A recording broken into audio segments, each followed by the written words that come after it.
a reenacted radio play of the events just dramatized, the serial murder of members of the Osage Nation in a struggle over oil rights and the control of land.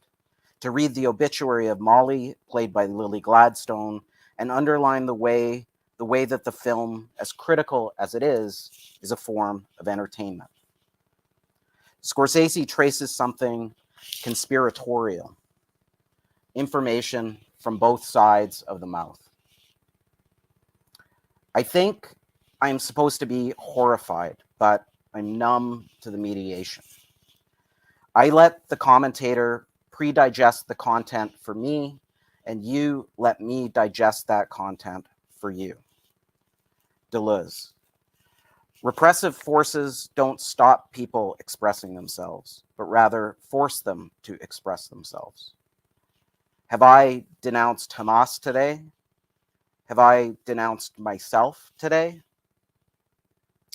Bassem Youssef to Piers Morgan, quote, "It's fluctuating like crypto, so my question is today, what is the going rate for human life?" Bassem Youssef to Piers Morgan, quote, "Here are years of disproportionate response from Israel. What will be the twist that will make this work this time?" In an October 29th, 2023 article, Variety complains that Scorsese never addresses, quote, "how Hale himself, a public friend and benefactor of the Osage, evolved into a genocidal terrorist. It's always been about conquering land. Can you find the information in this picture?" Thank you.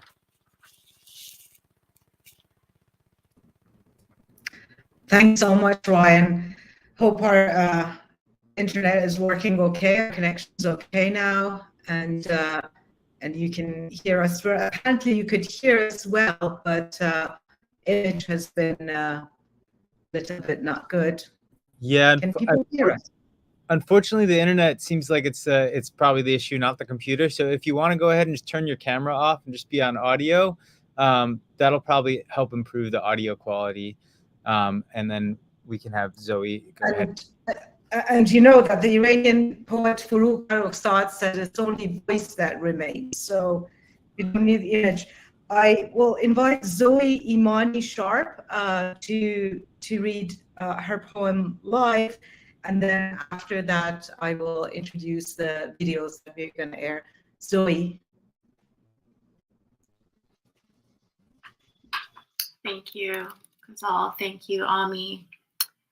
Thank you for having me. I feel very honored to be here in solidarity with Palestine.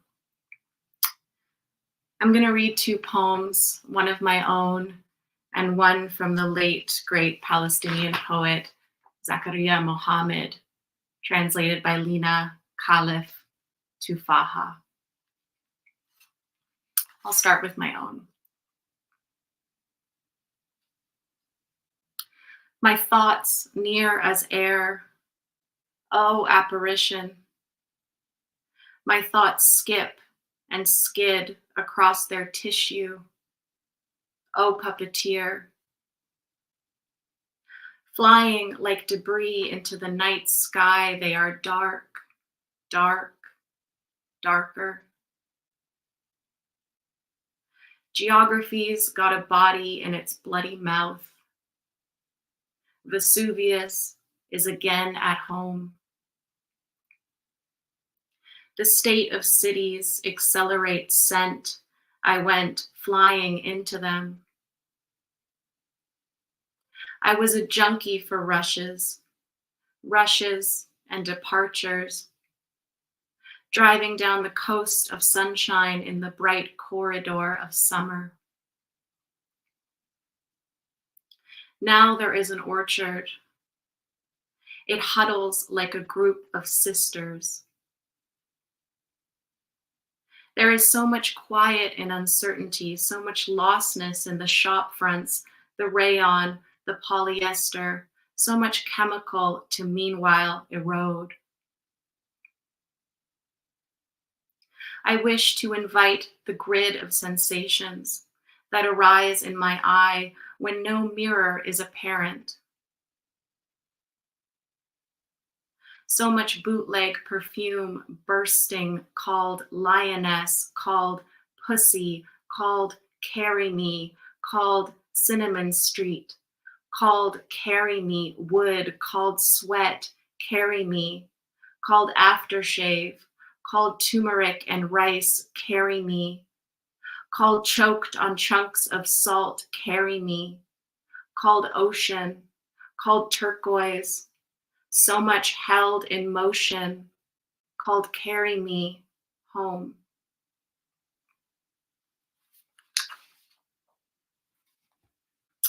And I'll end with this poem, August 16, by Zakaria Mohammed, translated by the wonderful poet and translator Lina Khalif Tufaha.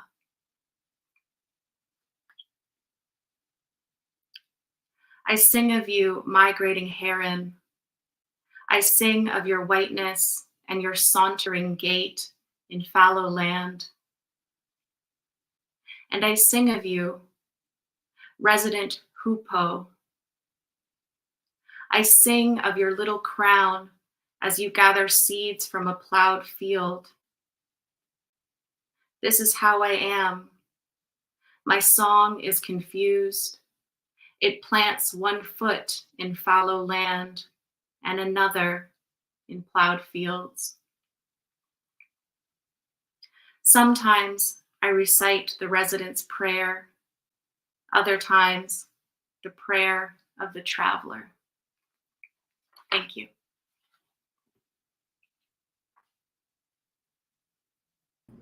Thank you so much, Zoe. I don't know if we are much better, much improved. better, but not perfect. Okay. Well, very quick, I introduce we'll name the rest of the readers that will have a recording from them.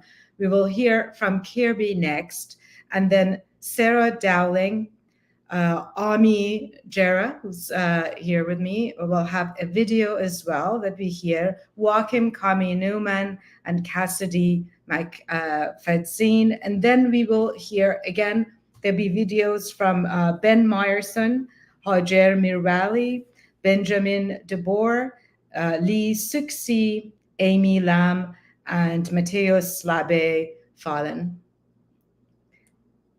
We'll start with Kirby's video if it's ready. My name is Kirby. I'm reading from Poetry is Queer. Sappho, Lord, Clifton, Joseph, Rich, Wen, Broussard, Moray, Stein, Winterson, Michaels, Acker, Califia. This is an extremely short list, but it will get you started. Provide much needed strength, guidance, lust, and compassion for the daily. I've had to come to a full stop. Tears. That special kinship often held between women and gays. There is no hierarchy of oppressions, Audre Lorde, in all of her powers, clarity. I was born Black and a woman. I'm trying to become the strongest person I can become to live the life I have been given and to help affect change toward a livable future for this earth and for my children. As a Black, lesbian, feminist, socialist, poet, mother of two, including one boy, and member of an interracial couple, I usually find myself part of some group in which the majority defines me as deviant, difficult, inferior, or just plain wrong. I simply do not believe that one aspect of myself can possibly profit from the oppression of my other part of my identity. I know that my people cannot possibly profit from the oppression of any other group which seeks the right to peaceful existence. Rather, we must diminish ourselves by denying to others what we have shed blood to obtain for our children. And those children need to learn that they do not have to become like each other in order to work together for a future they will all share. Words, given a voice, body-shaping, life-changing words in a lifelong struggle of simply seeking to become and live the best of all possible lives and nothing less for the future of all. Lord, in this single sentence that first breathed into me the possibility that I don't have to hate myself for being different. Describing her own prose writings in 1982, Lord said, "They're not academic. They're part and a piece of my life-saving equipment." Lifesavers, all. That's who these poets are and continue to be. What queer good fortune to have remarkable writers quicken us, take our hands, guide, give us the necessary push. June Jordan, who look at me. I am stranded in a hungerland of great prosperity.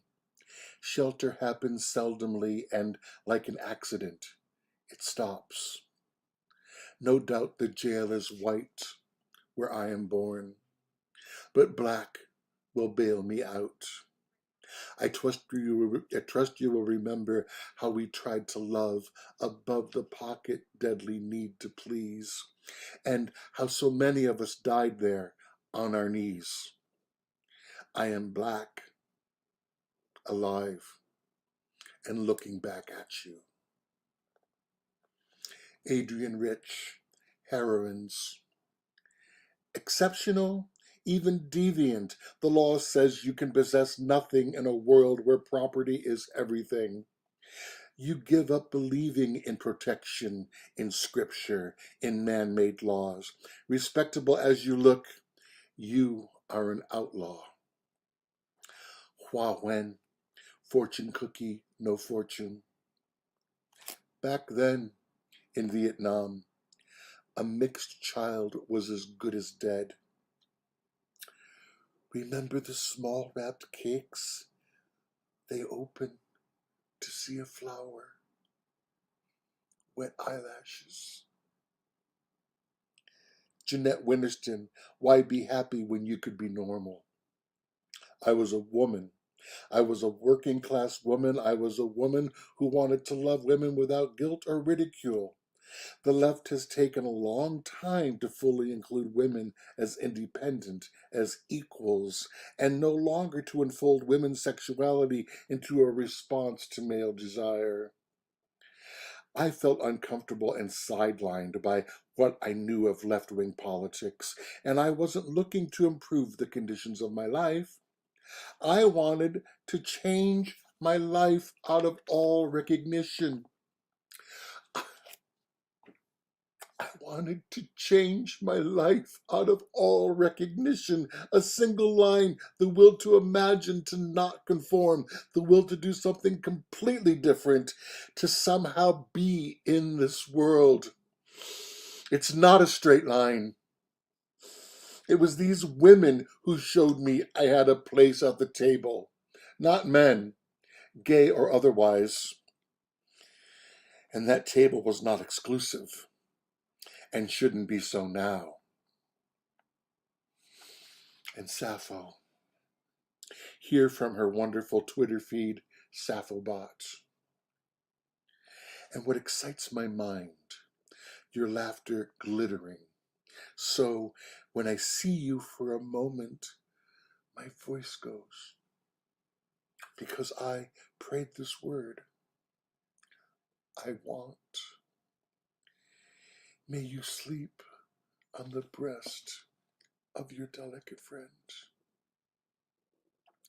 May you sleep on the breast of your delicate friend.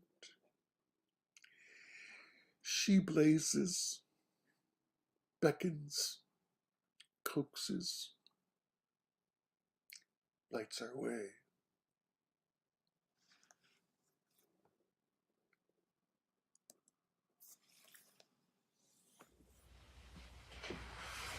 Hi, everyone. My name is Sarah Dowling. Thank you for being here and thank you for having me. It's really a thrill to be joining this group of multilingual writers from all around the world coming together for free expression and for a free Palestine. My contribution tonight will be a short excerpt from my book, Entering Sappho, which deals with settler colonialism in the areas around the Salish Sea. This is the beginning of These Things Now for My Companions. I shall sing beautifully. Be it known that I carried a revolver, a willing pistol, into this century. I had an interesting name, after all. I was Troy, Eureka, Etna, and Antioch. I scraped a big red gash. I was terrible, but I forgot. I took the older-than-being knives to beautiful limbs. I named myself for the ancient poetess. I called out to Athens, Rome, Albion, and Arcadia. I thought the pluckers would forget all the worst parts of me. I wrote rosy-fingered in smokeless powder. Few people in the area were aware. In 49 Palmyras, 48 Spartas, 45 Senecas, and 39 Phoenixes, I penned a dead practice. I converted my models to local names. All this I harvested, missed, and forgot. Somehow my vision dimmed with tears. I pulled over. I was at the side of the highway. I took a clipper through Possession Sound. I moved the stones so they would give in. They moved in appointment when I walked in possession of these territories. I took the trees. I erected a cross by beaches. I moved within and without in a sign of possession, taking fields and trees, taking grass and branches with a ship's marshal secretary and weapons behind me. I brought on heavier sleep. I willed all to black. I said, come lie down in Sappho, dress a little whiter, and present your wants. Everything is a wet curtain, everything is a wind blowing. Pull the country open, spread the night flat, stack paper further down the pavement. Everything west is a platform, another clock, a set of widening walls. I carried the name of the family that settled these 33 Uticas and 31 Corinths, 29 Omegas, 27 Smyrnas, and remade the coming century. I was reddening high at the tip. I tangled my hair. I pumped rounds into convenient targets. I took what I could. I carried a spreading pattern of blotches. I carried all that fire with me. I dreamed of 24 Olympias, 23 Cleos, and 22 Venuses who were all fond of Sappho's poetry. I ran across beaches. They didn't notice. Rather, they did, but I took the heavier revolvers.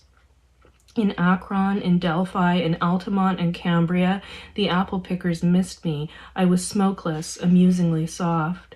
In 20 Catos, 20 Ionias, and 20 Ovids, 19 Hectors, and 18 Orions, I told a little story about how I surpassed what I entered.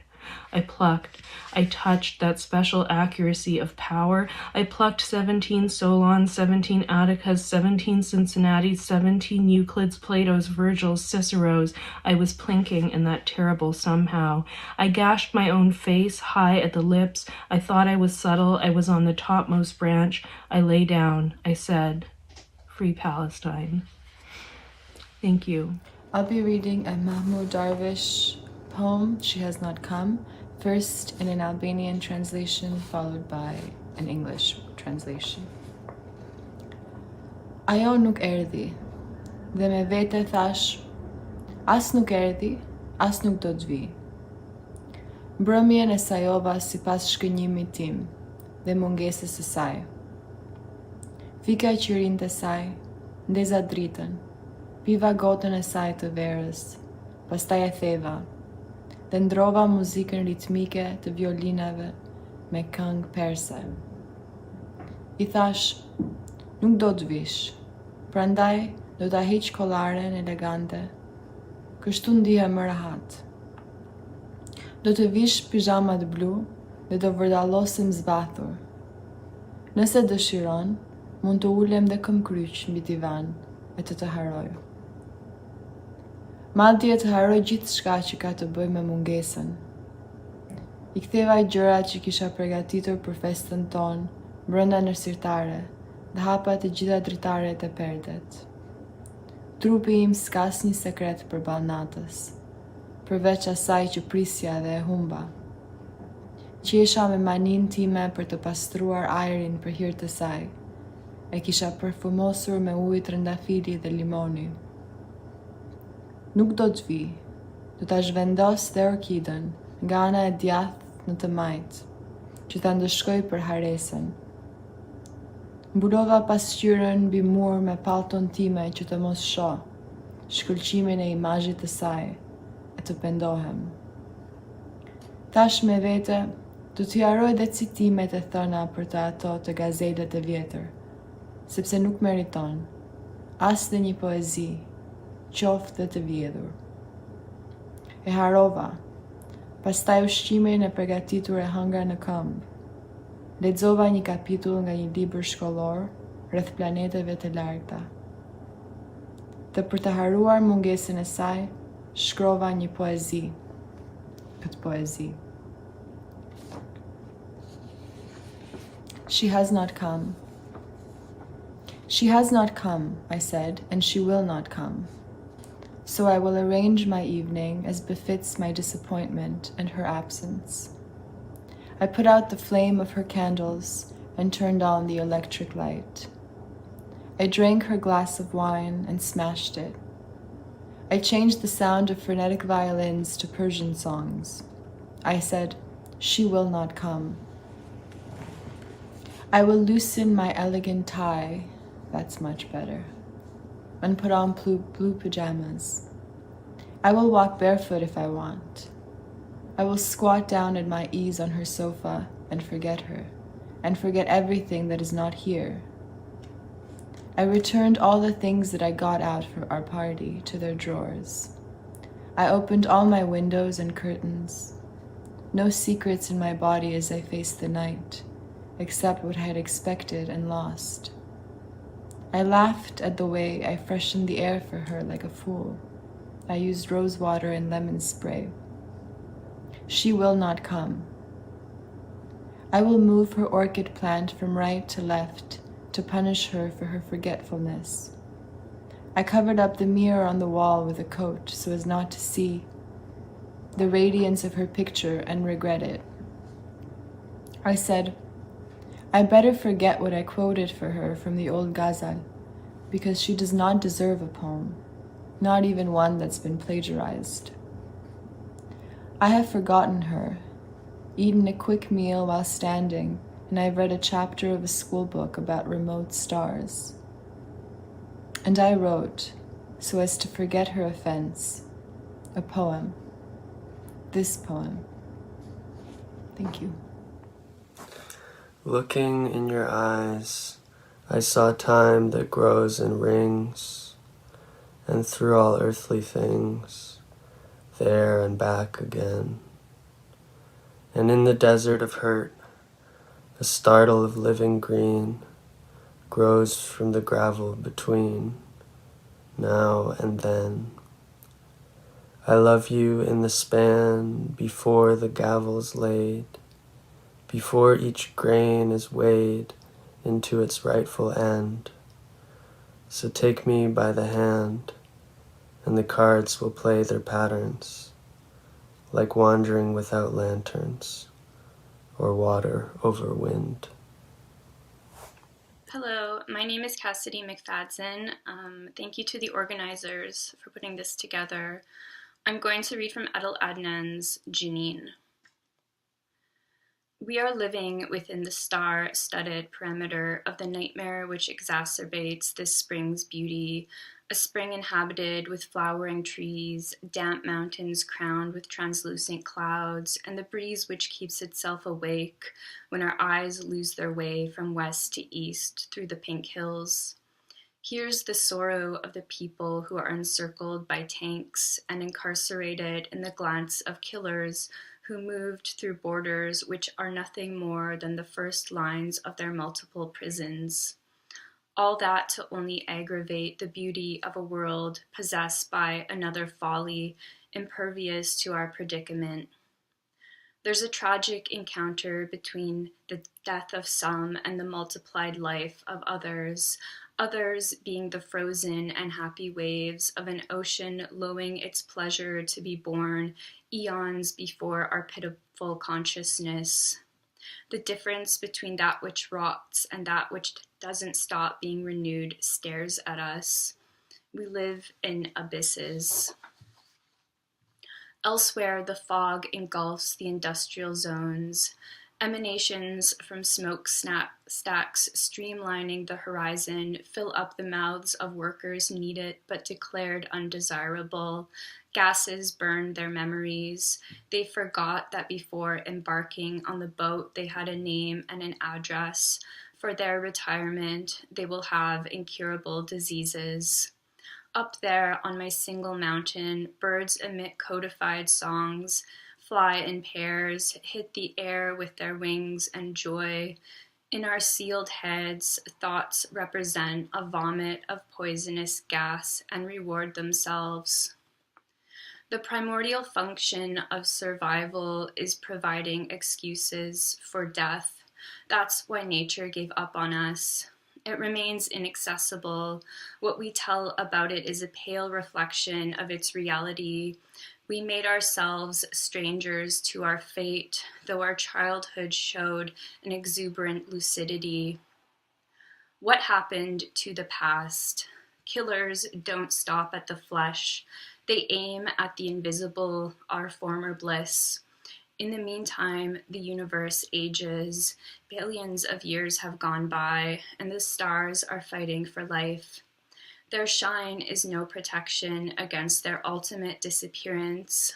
I know that matter has no eyes, has not stopped breathing. Under the tombs, there's fresh earth. We saw rugs woven with vegetal dyes. One had the ochre color of the face of one of the men murdered in Jenin. Don't worry, you won't have to contemplate either this rug or that corpse. I'll end there. Thank you again for all the poets taking part. Hi everyone, I'm Ben. Thanks so much for having me. Living together, I locate myself in fits of abandonment over and over, from, in, among you. Imagine a single cobble scuffed by multiple crowds, the scale of its transformation. From bullion to tarnished relic, flesh to scattered dirt, river to riverbed, stone to stone. To move when everything else is moving is to indulge and overindulge the borders of any set, plain, coordinate, to outrun, to extract volition only as a deserter. You sat by me and found dawn in night, motion in stasis, time in my hurry and yours in my own. I recall in moments, used up, repurposed and ventriloquized, parsed and over-parsed into a horrible manifold nullity trace, where love slows and becomes geology. The antiphon of bone on bone, tree on tree, cliff on sea, and sun on ozone. Together we are a surface ripe for invasion, a telluric slant touched and overtouched upon which others stagger, stumble, recover, a clavicle cascading along with the swallow, vibrant air and the musk of bodies, river and riverbed, mine and yours, alone and alone. Seguirías de la diaspora. Entre huellas nací como tierra entre mares que con ondas de hierro me llevaron el sudor de mis padres. Me llegó tu mano bajo los faroles y los años me pulieron al estaño con sus largos charoles. Ya en lenguas de cobre repican los huecos, la campana errante de tu ausencia me deja reseco. Un golpe del martillo es tu piel distante y las horas forja en trenzas templadas de bronce y cante. The Fallen Swifts, and this one has an epigraph from Javier Egea. y en las esquinas el tiempo vuelve a ser pájaro inerte. Gruff bells, the sun hidden behind its veils, tarpaulin like a hide over gutted roofs that slump alongside the Mudejar church. Brightness lingers in the conjugal pallor before dark, when everything couples and risks failure, when the continents interlock despite their inward glances and downcast eyes. The swifts are above me once more, on their ancient trail toward the shores of northern Africa, wings held without flutter, cataracts that glide and loop across an ashen sky. They knot in midair so that there is a black cord wrapped around the spires, and there rises a joy in being bound, in refusing escape. Bells chime the union. The swifts stream seaward and knit the sunken oases of life together where they have drifted apart. Each day their yarn-thin bodies are shredded by heat. They fall and they continue on. Thanks. Hi, my name is Hajar Marwali. I'll be reading a poem I wrote a few years ago called Open Guide of Palestine, which was inspired by my first and only ever trip to Palestine, and specifically to Jerusalem. It was a very challenging and difficult trip, and even with the violence and the occupation all around us, I could feel that there was nothing that they could do to occupy or to appropriate or to cleanse us of the feeling that we had when we were there, of feeling like, even though I've never been to this place before, I've actually been here so many times, and I'm not visiting, I'm returning. And I know that that's something that people who are not indigenous to the land will never understand, and they will never know what that feels like. So this is Open Guide of Palestine. Before having been, I remember returning to Al-Quds, returning in the present tense. I would love returning. I am been returning. Sand is falling through the mouth in the fullest sense of the word, already having fell, waiting to fall again. If business is getting better, we can be returned for the first time. In past tense once we are there. Sand, falling upwards like the Prophet's footsteps to heaven, we will returning to Quds. Inshallah we have returned, where a mother distanced closer to God is returning her wedding dress with the rest of her future memories, reaching checkpoints. Unlike sand, the full body turnstile is locked for single direction use, sometimes locked completely, protecting against all past, present, future attacks. The mother, her dress, her husband's lungs filled with water, all trapped on one side of the throat long enough for the hospital to get farther and farther away. The mother's pregnant granddaughter's 10-centimeter dilation told to wait her turn, while the soldier of death finds the perfect space between two bars of the steel barricade to stick his rifle through. The baby is being born some year between 1948 and now. She can speak in two directions when allowed. Welcome to the history of infinite security. She is buying cashews in the souk on her way to Masjid al-Aqsa. She is sleeping on the cold, carpeted floor. Between yesterday and tomorrow, Quds orbits around its center, sand reorienting from dome to dome, no place more divided and invariant, no place more circling the area I become another. Between yesterday and tomorrow, Quds orbits around its center, sand reorienting from dome to dome, no place more divided and invariant, no place more circling the area I become another. Between yesterday and tomorrow, Quds orbits around its center. Depending on the Arabic you speak, Qaf in Quds is either pronounced or silent. The poem disappears. Thank you. Hello, I'm Benjamin DeBoer, and I will be reading Ars Poetica, in which every pronoun is a free Palestine, by George Abraham. And so it is written, the settlers will steal God's land, and free Palestine will curse the settlers with an inability to season free Palestine's food. A sunburn, the shape of the settler dictator's face on everyone who will claim free Palestine's earth, but not free Palestine's skin, soil-stained. There, free Palestine said it. No one really owns anything free Palestine didn't unwrite to make it so. Free Palestine's sea Israeli, free Palestine's sky Israeli, but not free Palestine's thunder.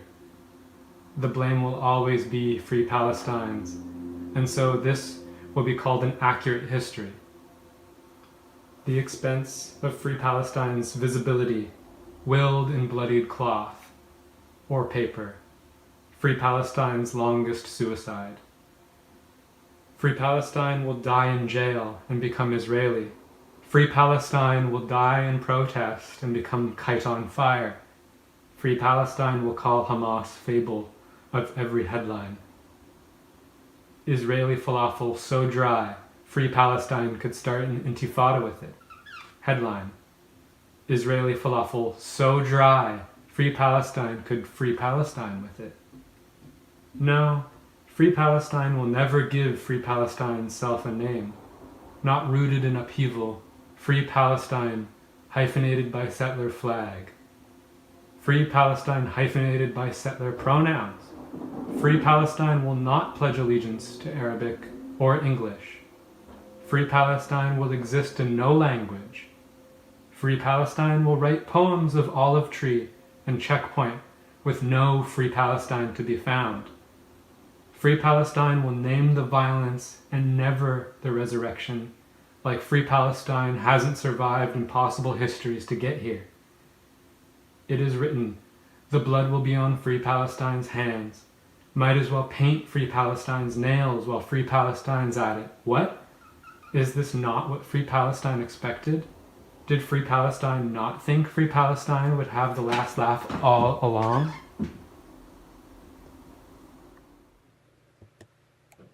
Hello, I'm Lee Suxi from Toronto. I'm going to read one of my favorite poems. This is by Blanca Varela, who lived here on this planet from 1926 to 2009, and it's translated from Spanish by Ilan Stavans. It's called Curriculum Vitae. Let's say you won the race, and the prize was another race.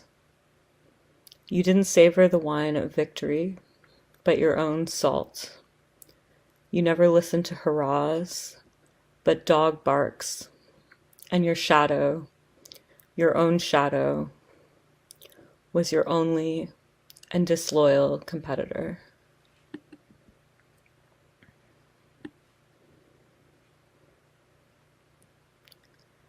And this is by me.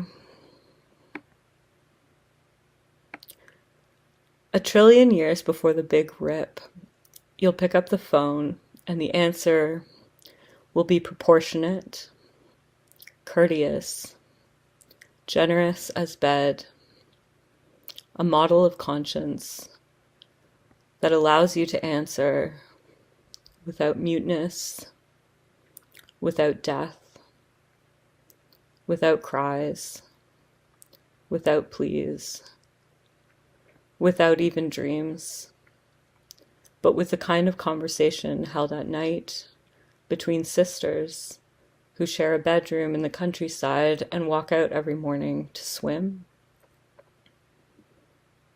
We will be sisters in the timeline of the far future one day. Thank you Free Palestine. Hi, my name is Amy Ching-Yan Lam.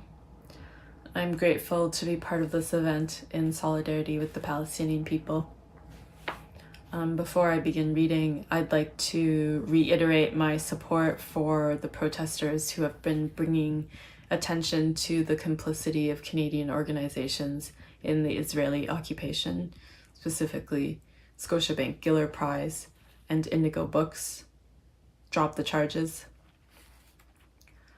I'm going to read a poem from my book, Baby Book, which was published earlier this year. And I wrote this poem thinking about the power of lies. Pink outfit. There's a landlord in France who always wears pink to calm people down. He specializes in buying buildings that are being squatted. He tells the previous owners that their buildings are not worth the hassle, better to have the money, etc., and then he gets rid of the squatters.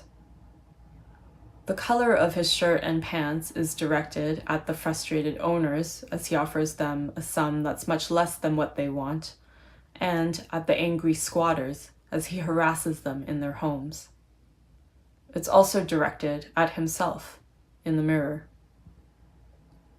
The color has been proven to be calming as measured through physiological changes. Blood rushing or sweating, throat and gut twisting, ass clenching. The last time that I was lied to that I know of, a smiling managerial person in a conflict resolution meeting said, "I'm sorry, some things were just out of our control. We want to move forward." If you chew a bunch of pink Pepto-Bismol chewable tablets, they will turn your tongue gray-black. The official name for this temporary condition is black, hairy tongue. Truth can't be measured through physiological changes. Lie detectors don't detect lies, but fear. Lie detectors aren't reliable because a person can be fearless when lying. A monochrome outfit says seeker, certified, protected. At the gym, the monks all had maroon sneakers. The sneakers were the exact same shade as their robes. Before lunch, I bought some muted dark green sweatpants. As a kid, I was told, "Looking at green is good for the eyes. Look out into the distance at the trees. It's good for your eyesight." The color can change your eyes. The last time I lied was in saying I felt better than I did. It kind of worked. The scary part is that it kind of works. Like a system that straddles something closed to suck all the air out of it and replace it with new air. The system kind of works. In other recent news, they've announced a new instrument. It measures the fuckable or fuckability. It's very sensitive. The scale starts at desirable and goes all the way to indestructible. Thank you. The entropy of formation now collapses into beauty. The origin of its breath is now severed by light. Can this wound from out of which creation spills be sealed by the blood of all those who made its body? Where the beginning sees itself through the end, and the end sees itself through the beginning, can this body turn itself into a mirror, and with its blood reflect the image of each limit, dissolving all that is collected in between? O Paradise, may you deliver the white shadow of creation into light, and disintegrate all the rest. May you unravel the coherence of the vision that obscures your golden dress, and display your naked body for the blood of all time to devour.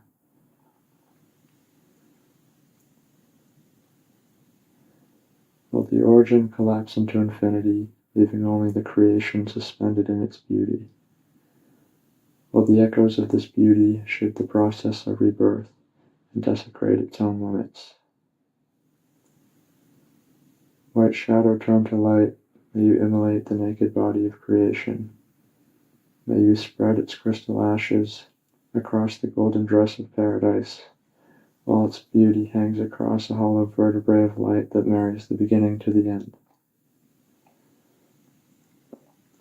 When the shadow of the origin cries out to be burned, and its breath is devoured in the echo, will the bond of the marriage between life and death withstand the collapse of all beauty? O paradise, immolate your own body so that creation may be clothed in your ashes and no longer naked to its beauty. O paradise, disintegrate your golden dress for the blood of all time to devour, and seal the wound from out of which creation spills with your light.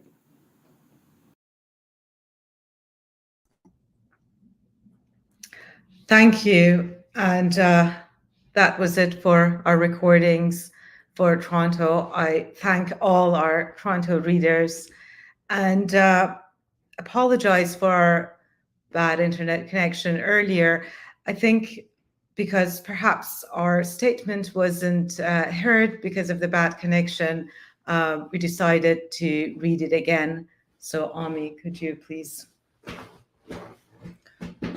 We believe in poetry, its ability to make felt what has long been known, amid the drone of language, and its ability to resist, to refuse, to put life at the center of its own rehearsal, to witness ourselves in relation. We stand with protesters speaking out against the genocide in Palestine in many ways, including at the Scotiabank Giller Prize ceremony, where they took the stage to denounce the literary world's complicity with war financing banks.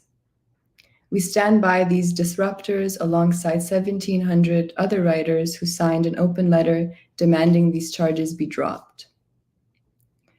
Since early Wednesday morning, 11 people were arrested in their homes for postering in Indigo Books in downtown Toronto. The posters featured the face of Indigo's CEO, who directly funds the Israeli occupation through her foundation. These arrests are an effort by police to target and repress Palestinian solidarity, even as the majority of people in Canada are calling for a ceasefire. We call for all charges against the protesters be dropped, and in the chat, you'll find a link to a community defense fund. And if it's not there now, I'll make sure to put it in. We will not be silent as the genocide rages on. We want a permanent ceasefire, an end to the occupation of Gaza, and an end to Canada's complicity in Israeli apartheid. Thank you. Thank you very much for that. And now I invite Tracy Grinnell, if she's in the room for us. Yes.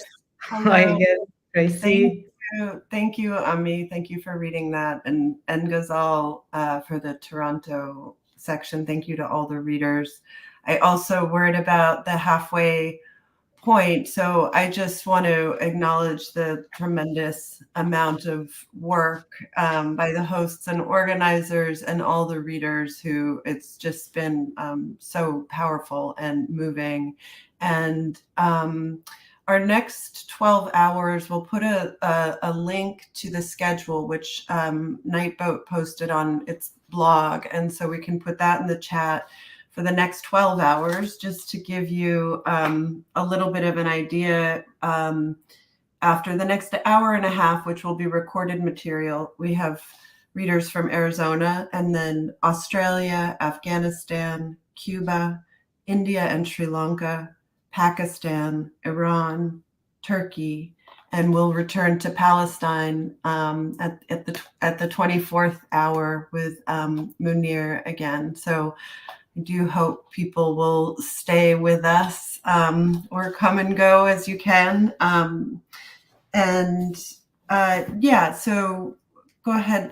Next, we have for the next 12 minutes, we will have an excerpt from Safa Fathi's film, Glad, that you can see here on the screen.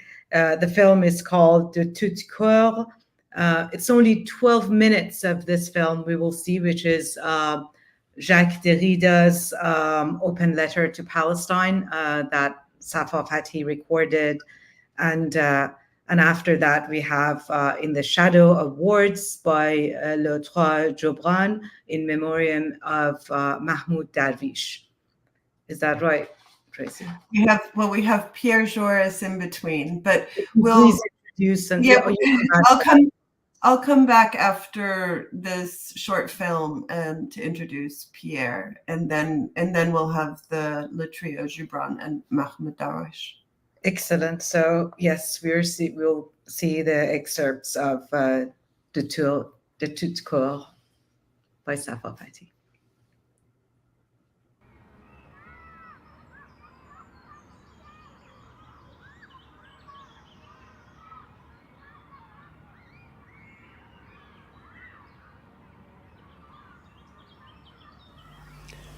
Chers amis, sans négliger aucune différence ni aucune singularité, je voudrais parler ici à tous ceux qui, palestiniens ou israéliens, ont, à mes yeux, le courage exemplaire, tout risque pris, de témoigner publiquement, par la parole, par l'écrit, par l'engagement politique et poétique, témoigner de la nécessité de s'opposer aux forces de mort, de terreur ou de répression armée, d'où qu'elles viennent, du côté d'un État institué ou d'un État en voie d'institution. Au moment où il me faut, avec tant de regrets et tant de tristesse, remettre de quelques semaines la rencontre dont je rêvais, permettez-moi de vous adresser du fond du cœur un salut affectueux et chaleureux. Avant de vous dire les promesses et les espoirs que je voudrais aujourd'hui partager avec vous, Palestiniens et Israéliens, permettez-moi d'évoquer quelques souvenirs parmi ceux qui me sont le plus chers et qui me sont sans doute communs, du moins à certains d'entre vous et à moi. Je voudrais d'abord rappeler ceci, pour que les choses soient claires. Chaque fois que je suis venu sur cette terre, au cours des dernières années, j'ai tenu et fait savoir que je tenais, pour manifester ma solidarité et mon amitié, à rencontrer non seulement des intellectuels, des écrivains et des collègues israéliens, mais aussi des intellectuels, des écrivains et des collègues palestiniens. Cette exigence, je l'ai chaque fois marquée auprès de certains de mes hôtes israéliens. Elle fut entendue par eux lors de tels colloques qui se tint déjà à Jérusalem en 1988. Dans un texte désormais publié, Interpretations at War, je déclarais ceci que vous me permettrez de rappeler, de citer brièvement. Je disais ceci: il y a 2 ans, lors d'un colloque international à Jérusalem, j'avais proposé que la rencontre projetée pour l'année suivante eût pour thème les institutions de l'interprétation. Ce titre fut retenu et la rencontre eut lieu à Jérusalem du 5 au 11 juin 1988. Le préambule de la conférence, dont j'ai gardé le titre anglais difficile à traduire, Interpretations at War, dit dans quel esprit j'ai participé à cette rencontre, ainsi qu'à d'autres, simultanément, dans les territoires occupés, avec des collègues palestiniens, hors de leur université qui était alors et encore fermée par décision administrative. Je disais cela le 15 juin 1988. Et à l'ouverture de ma contribution, et cela fut largement discuté avec mes collègues palestiniens et israéliens, je disais ceci que vous me permettrez encore une fois de citer. Comme d'autres, ma communication consistera en un ensemble d'hypothèses interprétatives au sujet précisément des institutions de l'interprétation. Dès lors, elle sera certes et de facto en rapport avec un contexte institutionnel, celui que déterminent aujourd'hui, ici maintenant, une université, un État, une armée, une police, des pouvoirs religieux, des langues, des peuples ou des nations. Mais cette situation de facto appelle aussi interprétation et responsabilité. Je n'ai donc pas cru devoir accepter passivement le fait de cette situation. J'ai choisi de traiter d'un sujet qui me permette, tout en abordant de front les thèmes qui sont au programme de ce colloque, de poser au moins indirectement et aussi prudemment que possible quelques questions sur ce qui se passe ici maintenant. Mais si, entre le discours que je vais tenir et les violences en cours, ici et maintenant, les médiations doivent être nombreuses, compliquées, difficiles à interpréter, si elles appellent de notre part autant de patience que de vigilance, je n'en prendrai pas prétexte pour attendre et me taire devant ce qui exige réponse et responsabilité immédiate. Je m'étais déjà ouvert de mon inquiétude auprès des organisateurs de cette rencontre. Je leur avais fait part de mon souhait de participer à un colloque auquel des collègues arabes et palestiniens seraient officiellement invités et effectivement associés. Les organisateurs de cette rencontre ont partagé mon souci, je les remercie de la compréhension dont ils ont fait preuve à cet égard, et avec la gravité que cela requiert, je tiens à me dire dès maintenant solidaire de ceux qui, sur cette terre, réclament la fin de toutes les violences, de ceux qui condamnent les crimes du terrorisme et de la répression militaire ou policière, de ceux qui souhaitent le retrait des forces israéliennes des territoires occupés, la reconnaissance du droit des Palestiniens à choisir eux-mêmes leurs représentants dans des négociations plus que jamais indispensables. Cela ne pourra se faire sans une réflexion incessante, informée, courageuse. Cette réflexion devra conduire à des interprétations, nouvelles ou non, de ce que j'avais proposé il y a 2 ans d'appeler ici, au titre de ce colloque alors en projet, les institutions de l'interprétation. Mais la même réflexion devrait aussi conduire à interpréter cette institution dominante qu'est un État, ici l'État israélien, dont l'existence, cela va de soi, doit être désormais reconnue par tous et définitivement assurée. Sa préhistoire, les conditions de sa fondation récente et les fondements constitutionnels, juridiques, politiques de son fonctionnement actuel, les formes et les limites de son auto-interprétation. Comme en témoigne ma présence ici même, cette déclaration n'est pas seulement inspirée par un souci de justice et par de l'amitié à l'endroit des Palestiniens et des Israéliens, elle voudrait dire aussi une espérance pour l'avenir et le respect pour une certaine image d'Israël. Je ne dis pas cela, bien entendu, pour ajuster artificiellement mon propos à l'extériorité de quelques circonstances. L'appel à une telle réflexion historique, si angoissante qu'elle puisse paraître, si courageuse qu'elle doive être, me paraît inscrit dans le contexte le plus déterminant de notre rencontre. Il en forme à mes yeux le sens même et l'urgence. C'est donc cette exigence qui m'avait conduit en 1988, dans des conditions qui, vous le savez, n'étaient déjà pas faciles, en territoires occupés, où j'ai pu, alors que leur université était fermée sur ordre des autorités israéliennes, où j'ai pu être reçu en privé dans la maison du président de l'université par un bon nombre d'intellectuels et de collègues palestiniens, musulmans et chrétiens.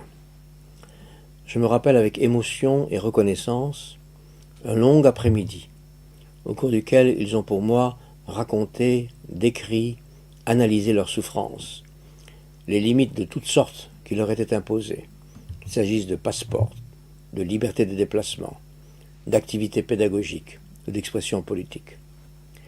Les noms de Ramallah et de Birzeit me sont donc chers et familiers. Car ce fut aussi en 1998, 10 ans plus tard, une inoubliable visite à l'université de Birzeit. De la généreuse hospitalité qui m'y fut offerte, je ne me rappelle pas seulement les visites du campus, des laboratoires, des lieux d'archives et de réflexion sur le droit en cours de constitution ou de reconstitution. Autant de signes annonçant et préparant la fondation de ce nouvel État que, dans le monde entier, nous appelons tous de nos vœux. Je me rappelle aussi, après ma conférence sur l'hospitalité et la citoyenneté, de longues et passionnantes discussions de philosophie politique qui se poursuivirent au-delà de la salle de conférence de l'Institut pour la démocratie, avec des collègues et amis, dont le professeur Azmi Bissara, que j'ai eu la chance de revoir il y a peu à Paris, ici même, pour parler avec lui, l'entendre et le soutenir dans l'épreuve injuste qu'il subissait alors qu'il était poursuivi devant les tribunaux israéliens et menacé de perdre son immunité parlementaire.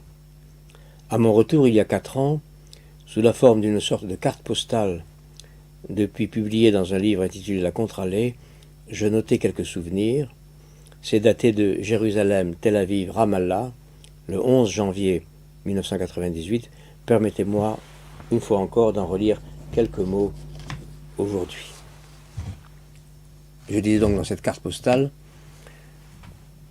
je me demande comment j'arrive à laisser cohabiter dans mon corps, à travers un spectre somnambule, et des millénaires d'amour amnésique pour chaque pierre, chaque mort de Jérusalem, et mes difficultés, entre guillemets, c'est peu dire, elles ne sont pas seulement et si gravement, si radicalement politiques, avec tant d'Israéliens, sur le fond de mon innocente culpabilité, à savoir le dernier lien qui reste indestructible en moi, peut-être, avec toute communauté juive dans le monde, là où elle reste infiniment coupable, et bien au-delà d'Israël, de la violence infligée aux Palestiniens.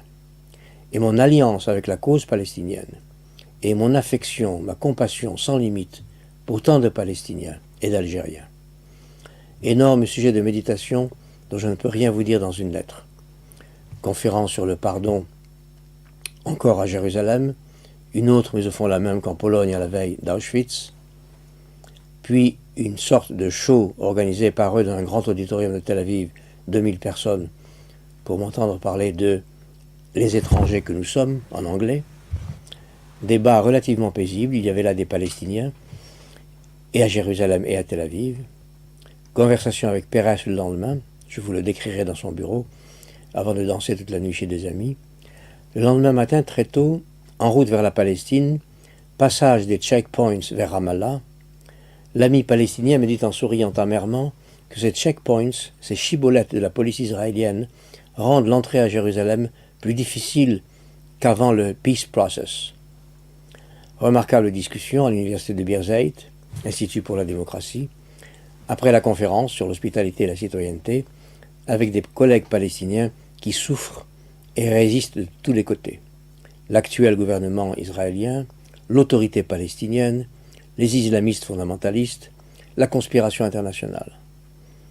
Confiance absolue cette fois, je respire, nous n'évitons aucun sujet, depuis les violences originaires, les expulsions, les camps de réfugiés, jusqu'à la sinistre malédiction de l'arrogant Netanyahou, mais aussi leur impatience devant la démocratisation insuffisante du pouvoir palestinien. Le dernier jour, entretien filmé à Jérusalem pour les archives de Yad Vashem, le musée des camps de la mort. Voilà ce que je disais dans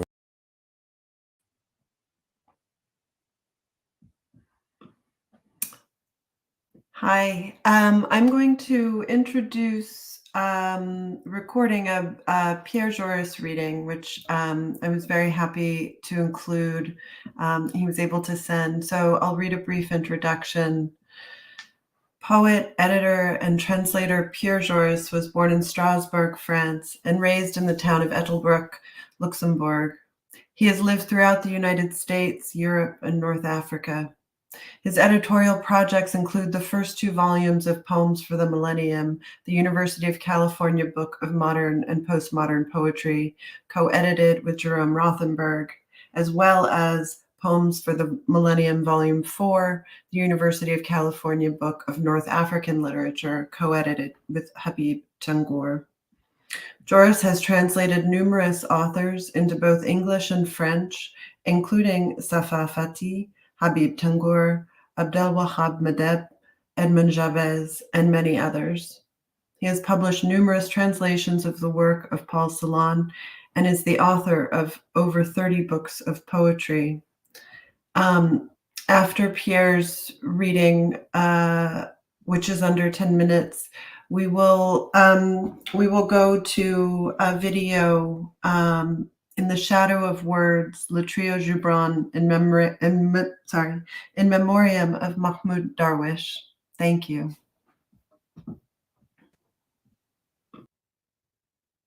As witness to these dark times, let me open with a poem by Paul Celan addressing the vengeful Godhead common to our three monotheisms, those disaster modes. Tenebrae, we are near, Lord, near and graspable, grasped already, Lord, clawed into each other, as if each of our bodies was your body, Lord. Pray, Lord, pray to us. We are near. Wind bent, we went there to bend down over crater and mar. To the trough we went, Lord. It was blood, it was what you spilled, Lord. It shone. It cast your image into our eyes, Lord. Eyes and mouth gape so open and empty, Lord. We have drunk, Lord, the blood and the image that was the blood, Lord. Pray, Lord, we are near. In January 1934, 2 months after his bar mitzvah, the 14-year-old Celan wrote to his aunt Minna, who had recently emigrated to Palestine, explaining why he has been ranked second in class and not first. And he cites his belonging to the Jewish branch of the Semitic race. The other branch is, of course, the Arab branch, which makes the accusations of anti-Semitism all the way to today way more complex than the right-wing Zionist simplification thereof. The killing has to stop on both sides. Hamas is a religious terrorist organization put in power and kept and financed by Netanyahu's right-wing government in cahoots with Arab Peninsula governments and US government money. This, like all previous such wars in Palestine and elsewhere in the world, will make among those lucky enough to survive the bombings and killings far to hundreds of thousands of refugees, a state most Palestinians have known since the 1948 Nakba. Here a poem of mine that tries to address this condition via refugees from another part of the world.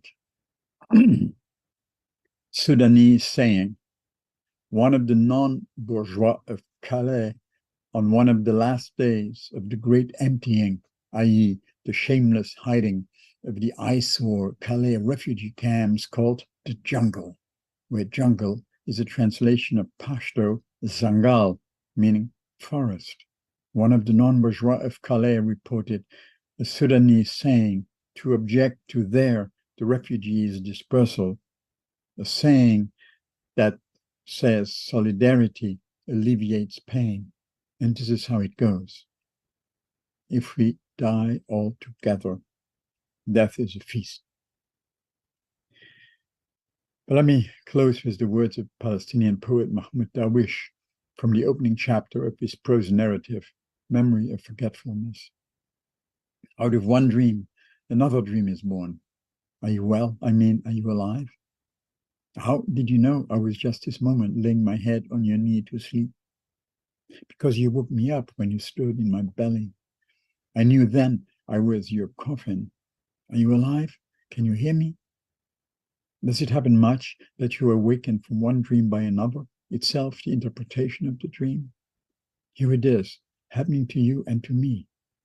Are you alive? Almost. And have the devils cast a spell on you? I don't know, but in time there's room for death. Don't die completely. I'll try not to. Don't die at all. I'll try not to. 3 o'clock, daybreak riding on fire, a nightmare coming from the sea, roosters made of steel, of metal, smoke, metal preparing a feast for metal, the master, and the dawn that flares up in all the senses before it breaks. A roaring that chases me out of bed and throws me into this narrow hallway. I want nothing, and I hope for nothing. I can't erect my limbs in this pandemonium.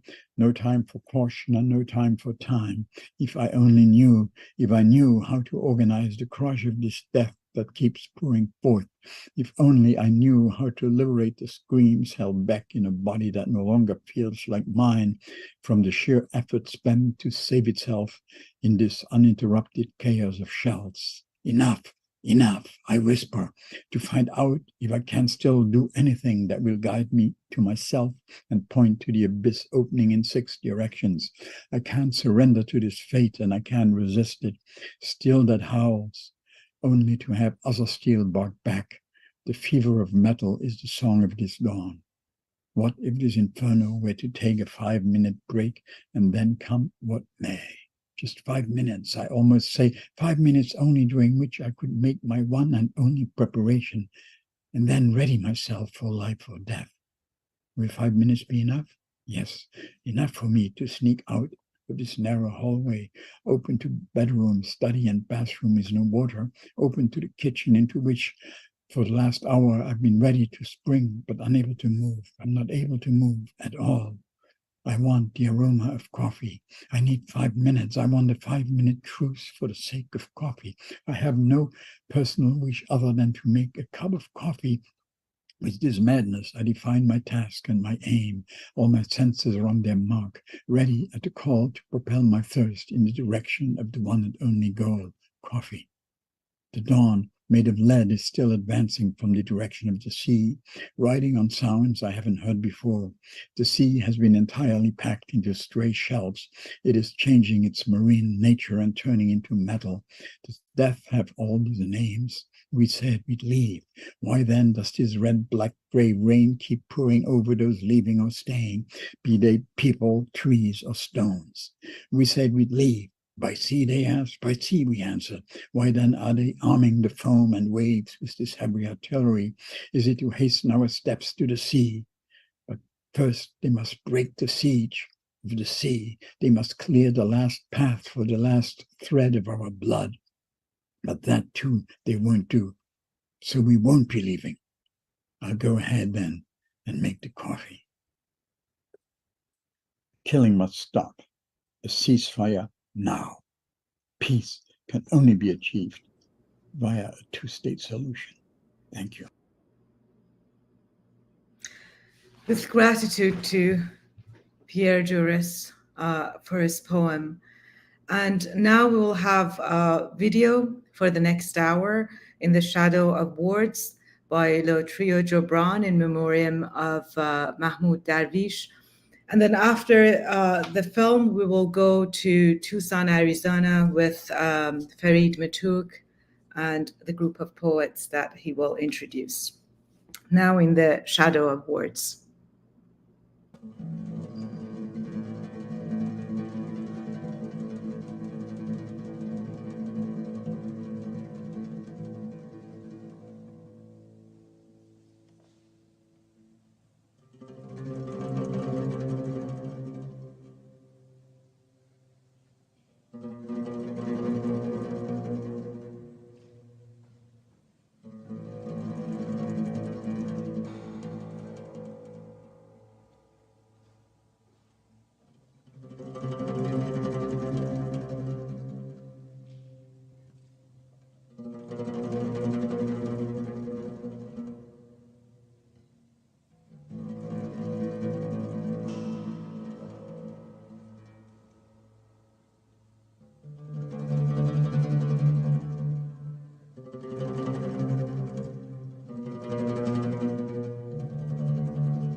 من أنا لأقول لكم ما أقول لكم،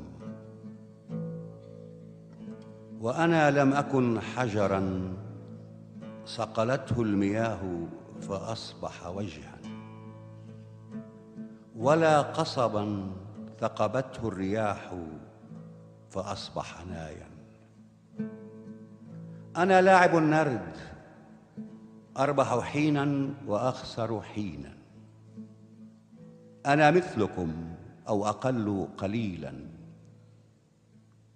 ولدت إلى جانب البئر والشجرات الثلاث الوحيدات كالراهبات. ولدت بلا زفة وبلا قابلة، وسميت باسمي مصادفة، وانتميت إلى عائلة مصادفة، وورثت ملامحها والصفات وأمراضها. أولاً خللاً في شرايينها وضغط دم مرتفع. ثانياً خجلا في مخاطبة الأم والأب والجدة الشجرة. ثالثا، أملا في الشفاء من الإنفلونزا بفنجان بابونج ساخن.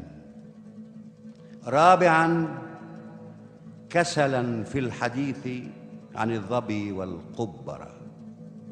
خامسا، مللا في ليالي الشتاء. سادسا، فشلا فادحا في الغناء. ليس لي أي دور بما كنت. كانت مصادفة أن أكون ذكرا، ومصادفة أن أرى قمرا شاحبا مثل ليمونة يتحرش بالساهرات. ولم أجتهد كي أجد شامة في أشد مواضع جسمي سرية. كان يمكن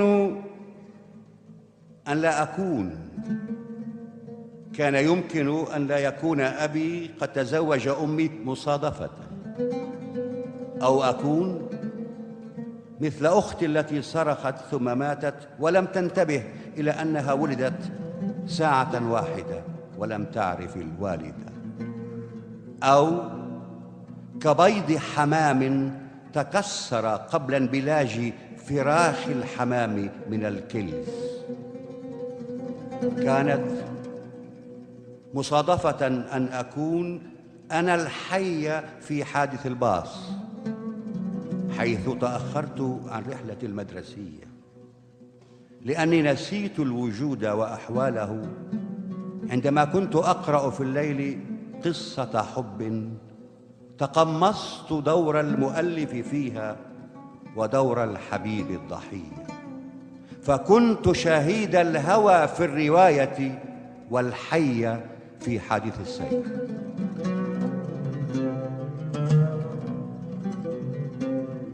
لا دور لي في المزاح مع البحر، لكنني ولد طائش من هواة التسكع في جاذبية ماء ينادي تعال إلي. ولا دور لي في النجاة من البحر، أنقذني نورس آدمي رأى الموج يصطادني. كان يمكن أن لا أكون مصابا بجن المعلقة الجاهلية لو أن بوابة الدار كانت شمالية لا تطل على البحر، لو أن دورية الجيش لم تر نار القرى تخبز الليل، لو أن 15 شهيداً أعادوا بناء المتاريس، لو أن ذاك المكان الزراعي لم ينكسر، ربما صرت زيتونة أو معلم جغرافيا أو خبيراً بمملكة النمل أو حارساً للصدى. من أنا لأقول لكم ما أقول لكم عند باب الكنيسة؟ ولست سوى رمية النرد ما بين مفترس وفريسة. ربحت مزيداً من الصحو لا لأكون سعيداً بليلتي المقمرة، بل لكي أشهد المجزرة. نجوت مصادفة، كنت أصغر من هدف عسكري وأكبر من نحلة تتنقل بين زهور السياج، وخفت كثيراً على إخوتي وأبي، وخفت على زمن من زجاج، وخفت على قطتي وعلى أرنبي وعلى قمر ساهر فوق مئذنة المسجد العالية، وخفت على عنب الدالية يتدلى كأثداء كلبتنا. ومشى الخوف بي ومشيت به حافياً ناسياً ذكرياتي الصغيرة عما أريد من الغد. لا وقت للغد، لا وقت للغد. أمشي أهرول أركض أصعد أنزل أصرخ أنبح أعوي أنادي أولول أسرع أبطئ أهوي أخف أجف أسير أطير أرى لا أرى أتعثر أصفر أخضر أزرق أنشق أجهش أعطش أتعب أذهب أسقط أنهض أركض أنسى أرى لا أرى أتذكر أسمع أبصر أهدي أهلوس أهمس أصرخ لا أستطيع أئن أجن أضل أقل وأكثر أسقط أعلو وأهبط أدمى ويغمى علي.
أخف أجف لا أرى أتعثر أصفر أخضر أزرق أنشق أيهش أعطش أزحف أزهف أصفر أرقد أنسى أرى لا أرى أتذكر أسمع أبصر أهدي أهلوس أهلس أصرخ لا أستطيع فإن أجن أضل أهل وأقصر أسقط أعلو وأهبط أدمى ويدمى علي.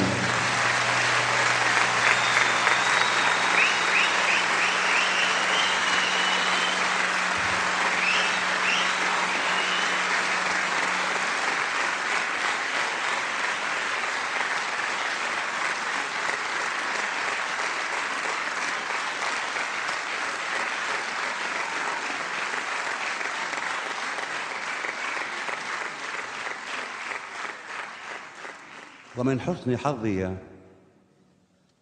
حظي أن الذئاب اختفت من هناك مصادفة أو هروبا من الجيش.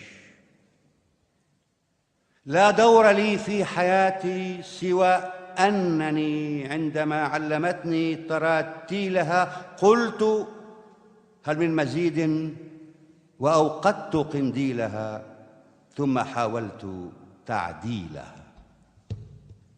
كان يمكن أن لا أكون سنونوة لو أرادت لي الريح ذلك، والريح حظ المسافر. شمألت شرقت غربت، أما الجنوب فكان قصيا عصيا علي، لأن الجنوب بلادي. فصرت مجاز سنونوة لأحلق فوق حطامي ربيعا خريفا أعمد ريشي بغيم البحيرة، ثم أطيل سلامي على الناصري الذي لا يموت، لأن به نفس الله، والله حظ النبي. ومن حسن حظي أني جار الألوهة، من سوء حظي أن الصليب هو السلم الأزلي إلى غدنا.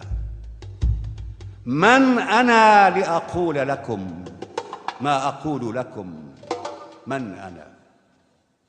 كان يمكن أن لا يحالفني الوحي، والوحي حظ الوحيدين. إن القصيدة رمية نرد على رقعة من ظلام، تشع وقد لا تشع، فيهوي الكلام كريش على الرمي.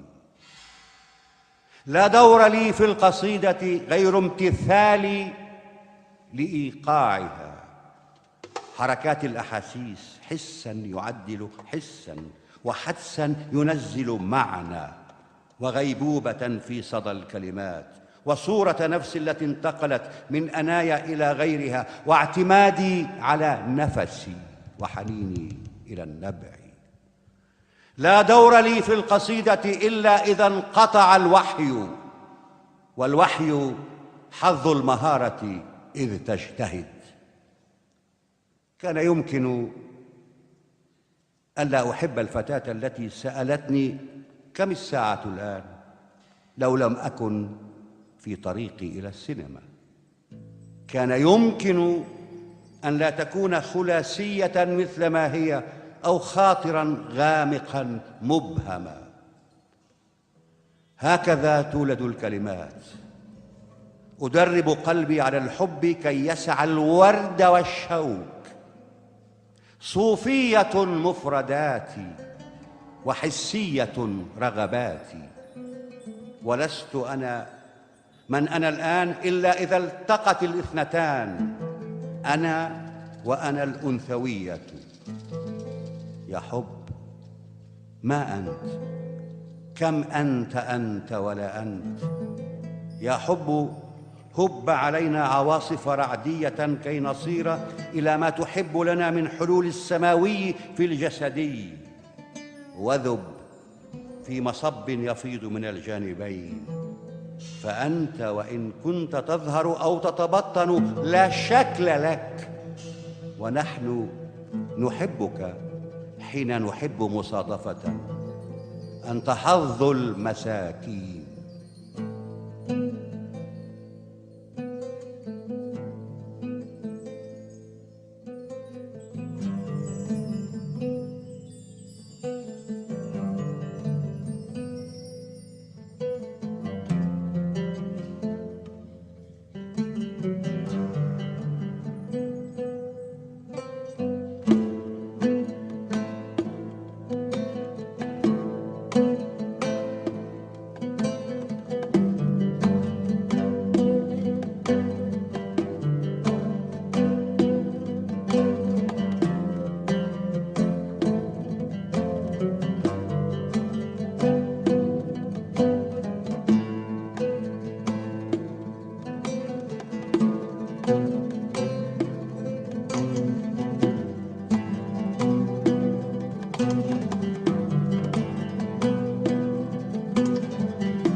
بالشراب المرصع باللازورد انتظرها.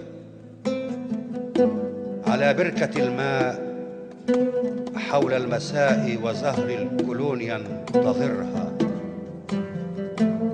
بصبر الحصان المعدي لمنحدرات الجبال انتظرها. بذوق الأمير الرفيع البديع انتظرها. بسبع وسائد محشوة بالسحاب الخفيف انتظرها. بنار البخور النسائي ملء المكان انتظرها. برائحة الصندل الذكرية حول ظهور الخيول انتظرها. ولا تتعجل، فإن أقبلت بعد موعدها فانتظرها، وإن أقبلت قبل موعدها فانتظرها. ولا تجفل الطير فوق جدائلها وانتظرها. لتجلس مرتاحة كالحديقة في أوج زينتها وانتظرها. لكي تتنفس هذا الهواء الغريب على قلبها وانتظرها. لترفع عن ساقها ثوبها غيمة غيمة وانتظرها. وخذها إلى شرفة لترى قمرا غارقا في الحليب وانتظرها. وقدم لها الماء قبل النبيذ، ولا تتطلع إلى توأمي حجل نائمين على صدرها وانتظرها. ومس على مهل يدها عندما تضع الكأس فوق الرخام كأنك تحمل عنها الندى وانتظرها. تحدث إليها كما يتحدث ناي إلى وتر خائف في الكمان، كأنكما شاهدان على ما يعد غد لكما وانتظرها. ولمع لها ليلها خاتما خاتما وانتظرها إلى أن يقول لك الليل لم يبق غيركما في الوجود. فخذها برفق إلى موتك المشتهى وانتظرها.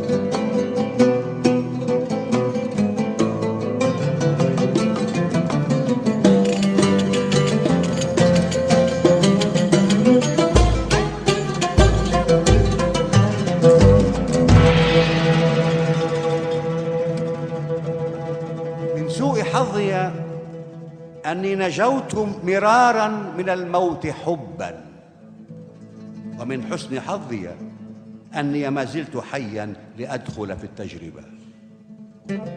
يقول المحب المجرب في سره: هو الحب كذبتنا الصادقة. فتسمعه العاشقة وتقول: هو الحب يأتي ويذهب كالبرق والصاعقة.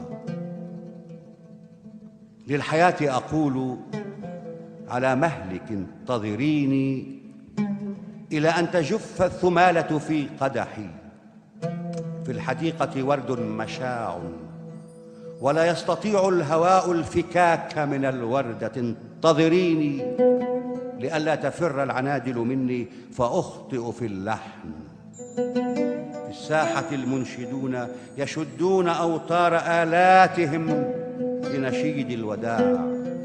على مهلك اختصريني لئلا يطول النشيد فينقطع النبر بين المطالع وهي ثنائية والختام الأحدي تحيا الحياة. على رسلك احتضنيني لئلا تبعثرني الريح، حتى على الريح لا أستطيع الفكاك من الأبجدية. لولا وقوفي على جبل لفرحت بصومعة النسر، لا ضوء أعلى، ولكن مجدا كهذا المتوج بالذهب الأزرق اللانهائي صعب الزيارة. يبقى الوحيد هناك وحيدا ولا يستطيع النزول على قدميه، فلا النسر يمشي ولا البشري يطير. فيا لك من قمة تشبه الهاوية أنت يا قمة الجبل العالية. ليس لي أي دور بما كنت أو سأكون، هو الحظ، والحظ لا اسم له. قد نسميه حداد أقدارنا أو نسميه ساعي بريد السماء، نسميه نجار تخت الوليد ونعش الفقيد، نسميه خادم آلهة في أساطير، نحن الذين كتبنا النصوص لهم واختبأنا وراء الألم فصدقهم باعة الخزف الجائعون، وكذبنا سادة الذهب المدخمون. ومن سوء حظ المؤلف أن الخيال هو الواقعي على خشبات المسارح. خلف الكواليس يختلف الأمر، ليس السؤال متى بل لماذا وكيف ومن. من أنا لأقول لكم ما أقول لكم؟ كان يمكن أن لا أكون، وأن تقع القافلة في كمين، وأن تنقص العائلة ولدا. هو هذا الذي يكتب الآن هذه القصيدة حرفا فحرفا ونزفا ونزفا على هذه الكنبة بدم أسود اللون. لا هو حبر الغراب ولا صوته، بل هو الليل معتصرا كله قطرة قطرة بيد الحظ والموهبة. كان يمكن أن يربح الشعر أكثر لو لم يكن هو لا غيره هدهدا فوق فوهة الهاوية. ربما قال: لو كنت غيري لصرت أنا مرة ثانية. هكذا أتحايل. نرسيس ليس جميلا كما ظن، لكن صناعه ورطوه بمرآته فأطال تأمله في الهواء المقطر بالماء.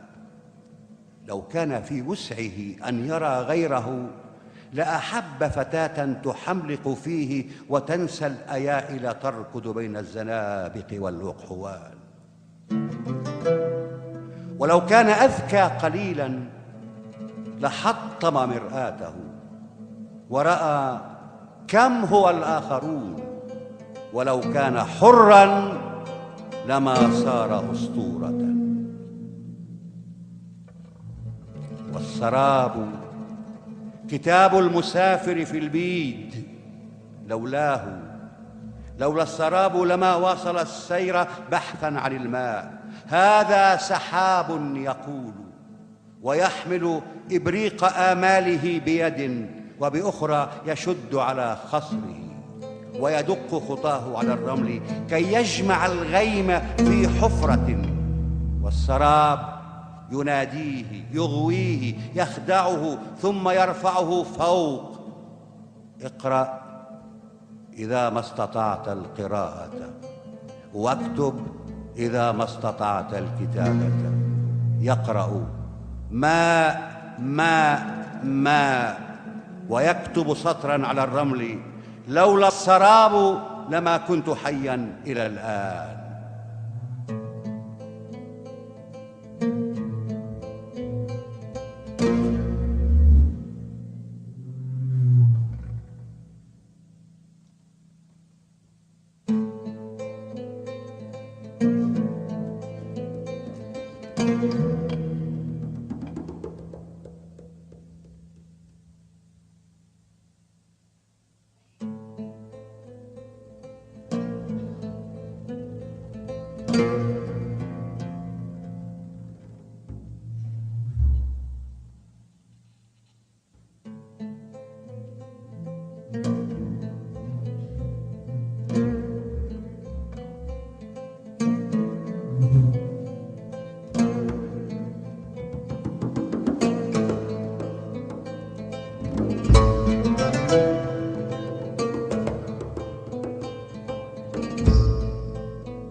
حسن حظ المسافر أن الأمل توأم اليأس أو شعره المرتجل. حين تبدو السماء رمادية وأرى وردة نتأت فجأة من شقوق جدار، لا أقول السماء رمادية، بل أطيل التفرس في وردة وأقول لها يا له من نهار. والاثنين من أصدقائي أقول على مدخل الليل: إن كان لابد من حلم فليكن مثلنا وبسيطا، كأن نتعشى معا بعد يومين نحن الثلاثة، محتفلين بصدق النبوءة في حلمنا وبأن الثلاثة لم ينقصوا واحدا منذ يومين. فلنحتفل بسنات القمر وتسامح موت رآنا معا سعداء فغض النظر. لا أقول الحياة بعيدا هناك حقيقية وخيالية الأمكنة، بل أقول الحياة هنا ممكنة.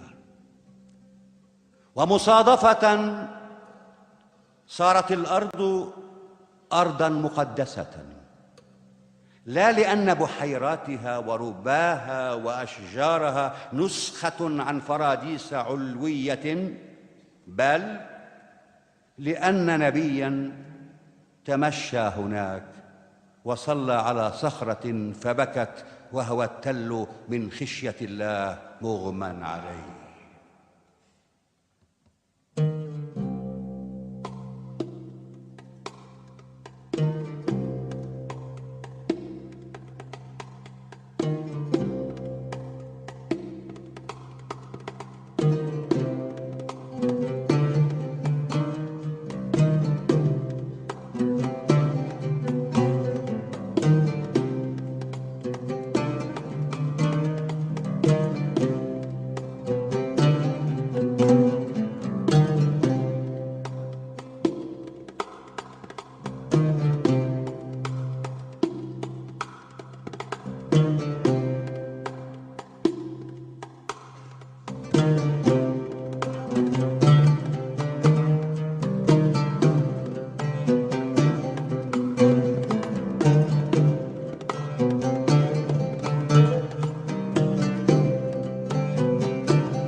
على هذه الأرض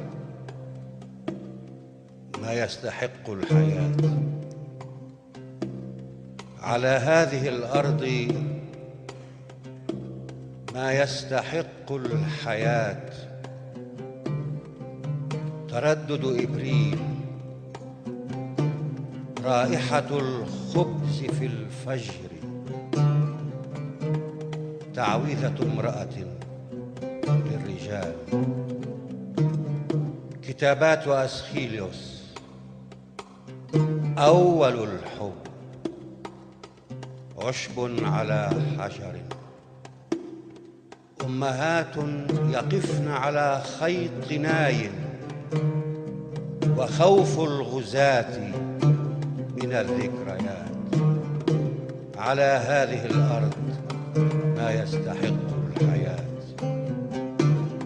نهاية أيلول، سيدة تترك 40 بكامل مشمشها، ساعة الشمس في السجن، غيم يقلد سربا من الكائنات، هتافات شعب لمن يصعدون إلى حتفهم باسمين، وخوف الطغاة من الأغنيات. على هذه الأرض ما يستحق الحياة.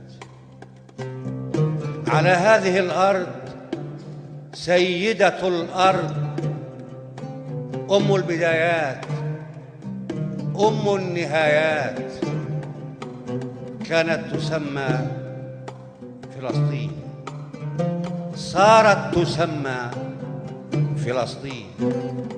سيدتي أستحق لأنك سيدتي، أستحق الحياة.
ومصادفة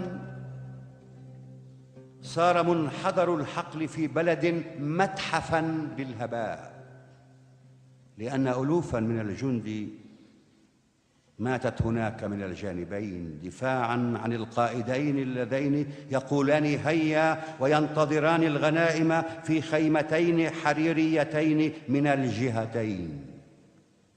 يموت الجنود مرارا ولا يعلمون إلى الآن من كان منتصرا.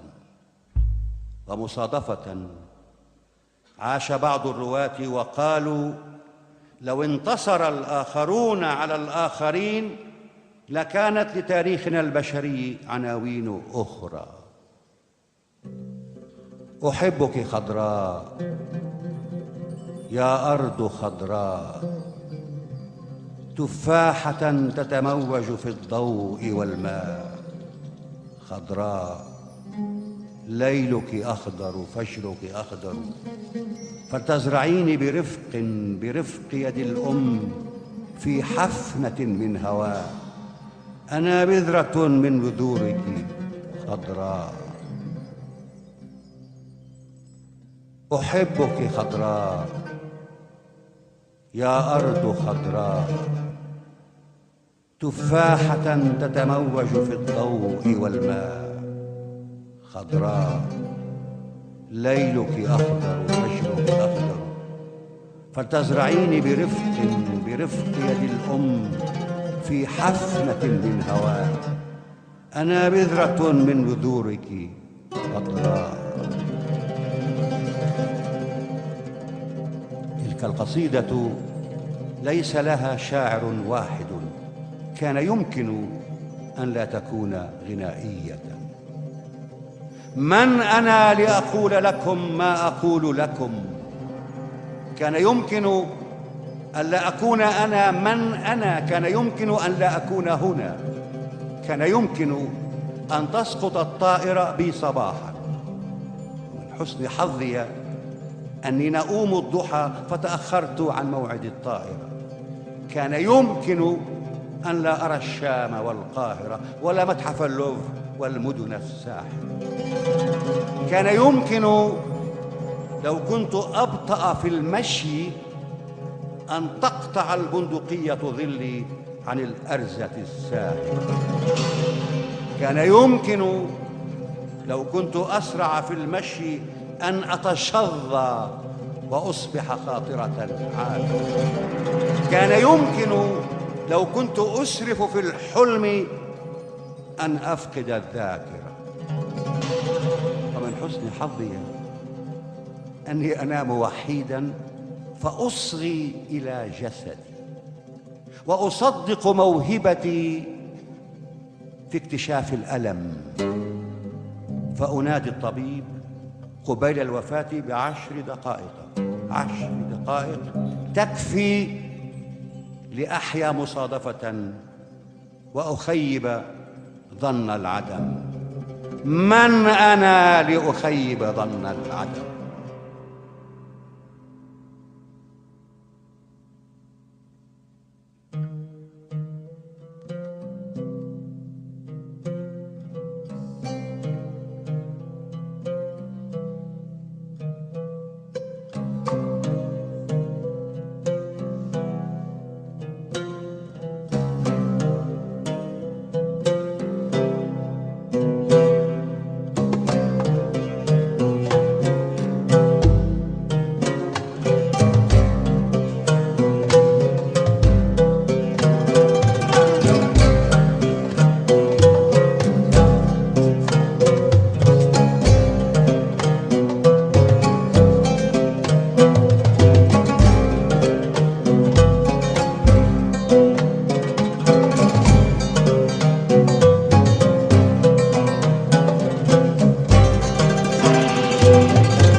ما دلني أحد علي، أنا الدليل.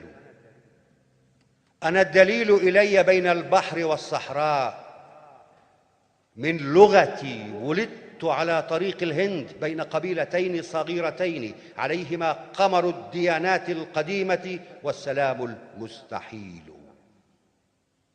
وعليهما أن تحفظ فلك الجوار الفارسي وهاجس الروم الكبير ليهبط الزمن الثقيل عن خيمة العربي أكثر. من أنا؟ هذا سؤال الآخرين ولا جواب له. أنا لغتي، وأنا معلقتان 10. هذه لغتي، أنا لغتي. أنا ما قالت الكلمات كن جسدي فكنت لنبرها جسدا. أنا ما قلت للكلمات كوني ملتقى جسدي مع الأبدية البيضاء. كوني كي أكون كما أقول. لا أرض فوق الأرض تحملني، فيحملني كلامي طائرا متفرعا مني ويبني عش رحلته أمامي في حطام العالم السحري من حولي. على ريح وقفت وطال بي الليل الطويل. هذه لغتي، قلائد من نجوم حول أعناق الأحبة. هاجروا أخذوا المكان، وهاجروا أخذوا الزمان، وهاجروا أخذوا روائحهم عن الفخار والكلأ الشحيح، وهاجروا أخذوا الكلام، وهاجر القلب القتيل معهم. أيتسع الصدى؟ هذا الصدى، هذا السراب الأبيض الصوتي لاسم تملأ المجهول بحته ويملأه الرحيل ألوهة. تضع السماء علي نافذة فأنظر، لا أرى أحداً سواي. وجدت نفسي عند خارجها كما كانت معي، ورؤاي لا تنأى عن الصحراء. من ريح ومن رمل خطاي، وعالمي جسدي وما ملكت يداي. أنا المسافر والسبيل. يطل آلهة علي ويذهبون، فلا نطيل حديثنا عما سيأتي. لا غد في هذه الصحراء إلا ما رأينا أمس.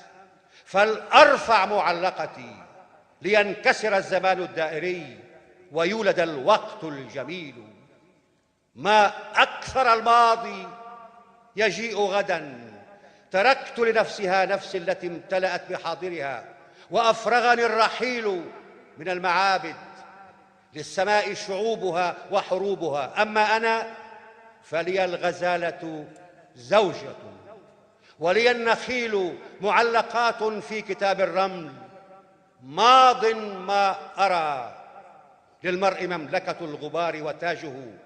فلتنتصر لغتي على الدهر العدو، على سلالاتي، علي، على أبي، وعلى زوال لا يزول.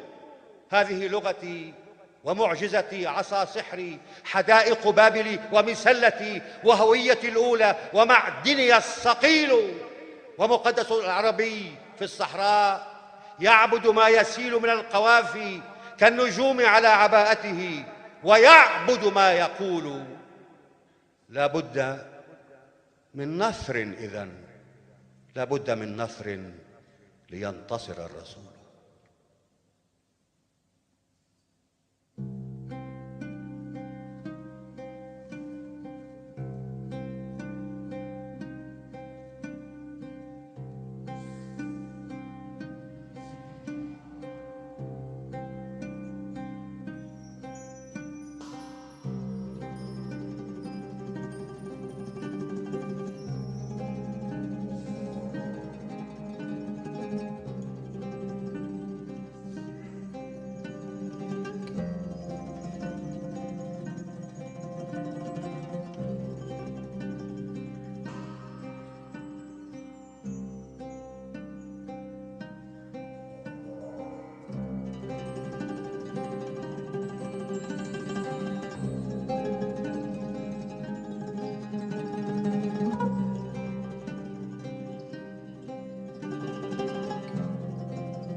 ومثلما سار المسيح على البحيرة سرت في رؤياي، لكني نزلت عن الصليب لأنني أخشى العلو ولا أبشر بالقيامة.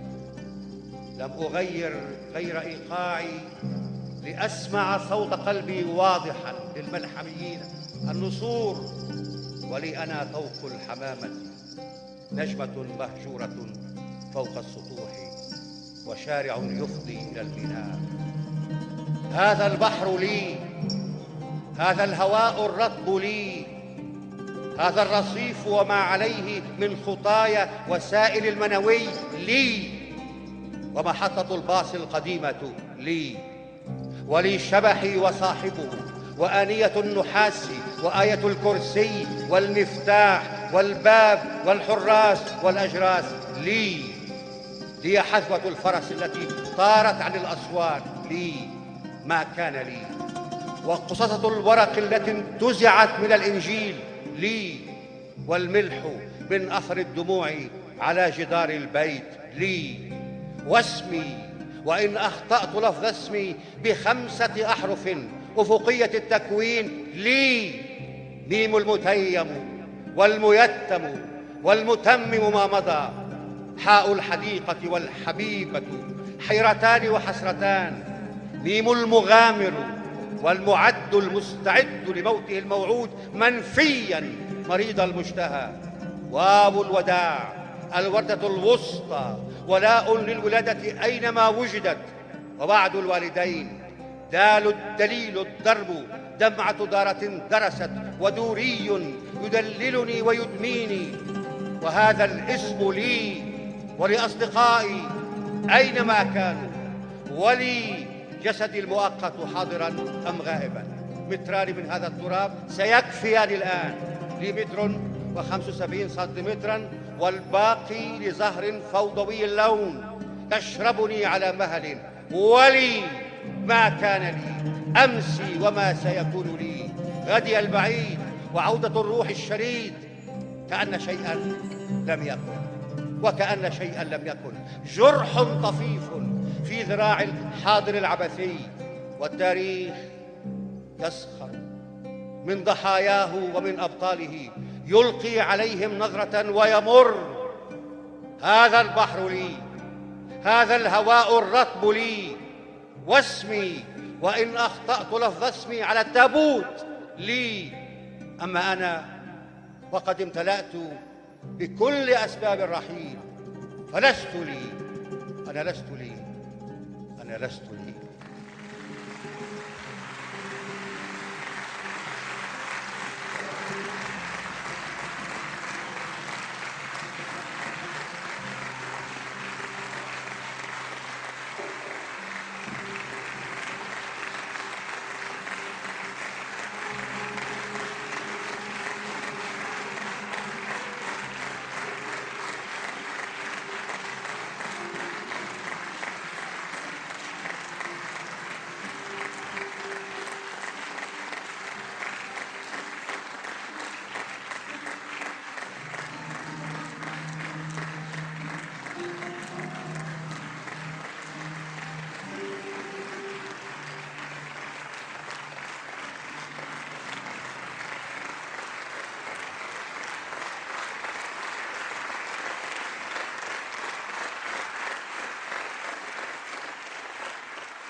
My name is Farid Matuk, and I have the honor of curating this segment of the reading.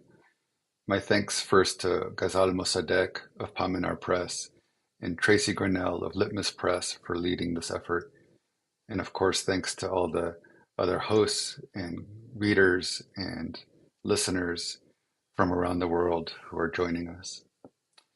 This segment will include either audio or video recordings from the following: Zaina Al-Sus, author of A Theory of Birds; Anthony Cody, author of The Rendering; Carolina Ebaid, author of You Asked Me to Talk About the Interior; Raquel Gutierrez, author of Brown Neon; Fadi Judah, author of Tethered to Stars; Phil Metras, author of Shrapnel Maps.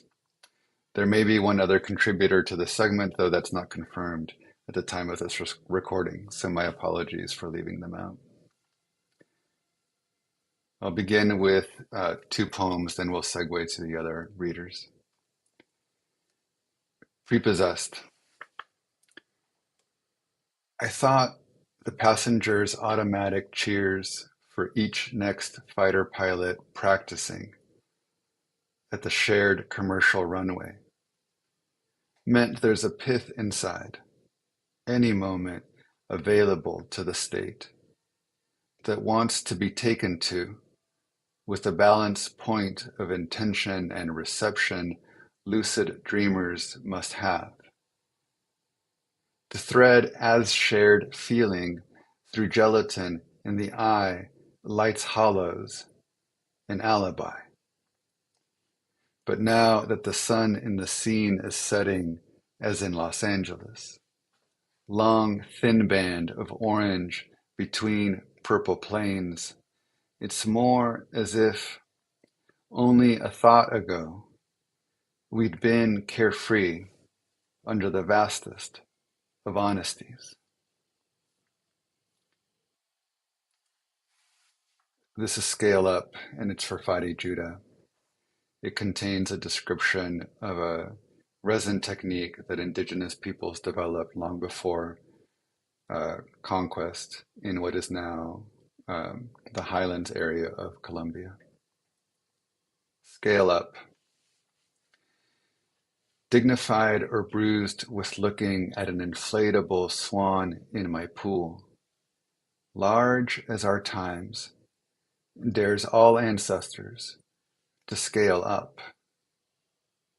Desert heat waves folding air forward and back into a fixed point, a hold on our mother's adulthood like it's the thing from which most of time will run away. The purest gold rings I inherit, my grandmother's bracelets stamped with the scales of snakes. We had so much. Ideas, tasks that don't really ask for names. To burn in some America's idea of presentness. Peeled cheap rubies from my mother's ring, now loosely given back to me in a pouch, so I can feel terribly enjoined to the bros of first settlement. Every day, still in their dedicated habit for one another, men love me. Ask about my American sentence shapes like barefoot, sweet thing, proud boys, no fap, the New York Times, a people's bad examples of transiting elements. Now, crush the buds in the old way, in boiling water, to make the resin stretched with a friend into thinning sheets from our mouths and fingers comes a lacquer, where to render any of the pretender gods. Scaled to look like layers of depth, the men heard they wanted to see if our treatments could rescue local wood into a high gloss forevering. Exactly like the phrase, cultivate your power, brings news to each next theater of war resting in my nerve to write about it. Tear gas by way of drone, and the lacquered frame of my mirror wanting to be polished. Now say, enjoyable morning, to have left a nation's bed, shining basically eagle-shaped, tasting of a sugar that delays what's sweet. Sorry, not sorry, for the dirt on my feet.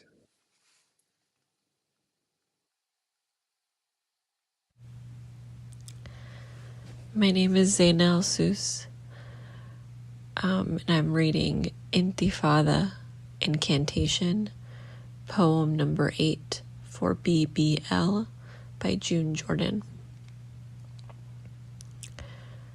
I said I loved you and I wanted genocide to stop. I said I loved you and I wanted affirmative action and reaction. I said I loved you and I wanted music out the windows. I said I loved you and I wanted nobody thirst and nobody cold. I said I loved you and I wanted justice under my nose. I said I loved you and I wanted boundaries to disappear. I wanted nobody roll back the trees. I wanted nobody take away daybreak. I wanted nobody freeze all the people on their knees. I wanted you. I wanted your kiss on the skin of my soul. And now you say you love me and I stand despite the trillion treacheries of sand. You say you love me and I hold the longing of the winter in my hand. You say you love me and I commit to friction and the undertaking of the pearl. You say you love me.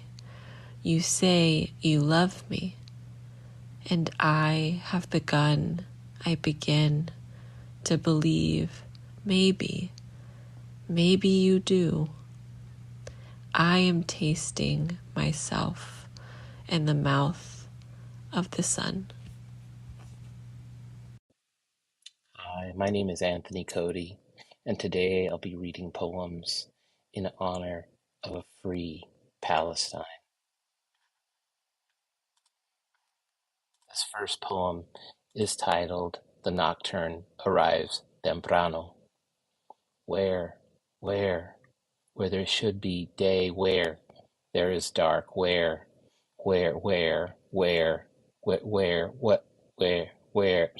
again, where mother witness son, she taste tear duct, where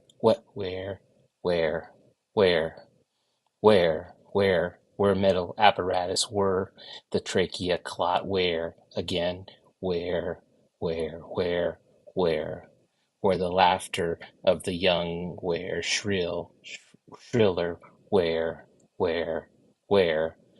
faint, where the town concedes, where again children swallowed dark, where or sky swallowed children, where an ant reaches to burn a candle, there's cavern pouring, where a farmer adjusts the radio, where knob again, static glow, where weather listen, tooth filling twinge, where steering wheel hum, where touch, where skin touch, where crackling, where again people. This next poem is titled El Arpa, a Mexican lynching number 53. It begins with the epigraph, The office of sheriff is a critical part of the Anglo-American heritage of law enforcement. We must never erode this historic office. Jeff Sessions, former U.S. Attorney General, February 12, 2018, to the National Sheriff's Association. 1. The inheritance of the air is never a dandelion dispersal scattershot, floating beyond fences, growing elsewhere. 2. The inheritance of the elsewhere is a cave of collapse. 3. The cave of collapse is work. 4. The work is never inheritance of the heirs, or of the heir's heir, as well as the heir's heir's heir. 5. The inheritance of repetition is a soundless gavel buried in a shallow grave. 6. The shallow grave is in the redness of the bouquet a florist selects. 7. The bouquet is a leaning into the quiet of a funeral. 8. The quiet of a funeral is the Americas. 9. The Americas is a platform built by the settlers, sheriffs, and miners for the lynching of the other. 10.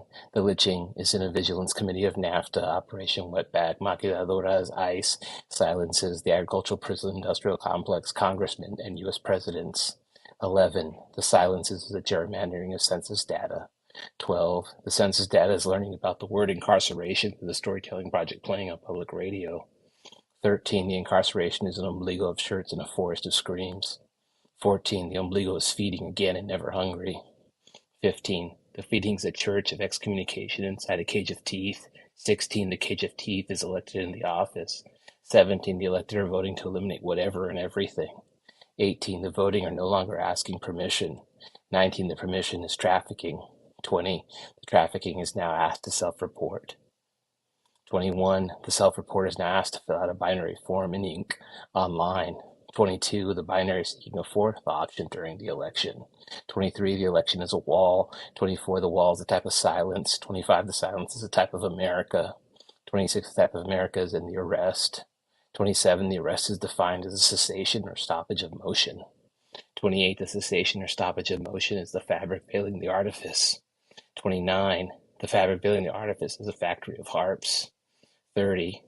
The factory of harps is the maker of a stringless harp. 31. The harp is the mute progeny. 32. The mute progeny is now the inheritance of the heir. Thank you. And may we all see the day where we can all be free. This is Philip Metris. I'm grateful to be joining you to read some poems for Palestine, for Palestinian liberation. This first poem is called Remorse for Temperate Speech, for Mosaba Batoha. For I spoke as if I knew, to you who know how a house looks clothed in flames from the inside, you sitting in the smoke, as if watching my prose only stoke the flames in that stagnant room among stagnant rooms, where the powerful talk for your people, bound in the margins of empire's book, who speak and speak and speak and pretend to listen. May you find the wadi where water flows into future and greet what has come before, where you did not know you knew before, the unmapped hidden wadi where past and future meet.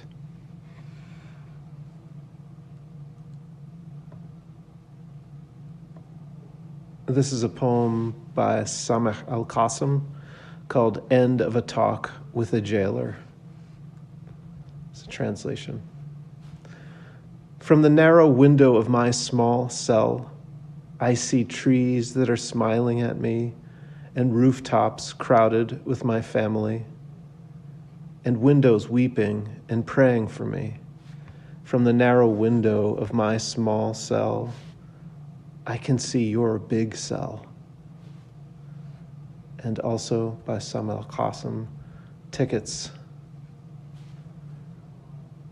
The day I'm killed, my killer will find tickets in my pockets. One to peace, one to fields and the rain, and one to humanity's conscience. I beg you, please don't waste them. I beg you, you who kill me, Go.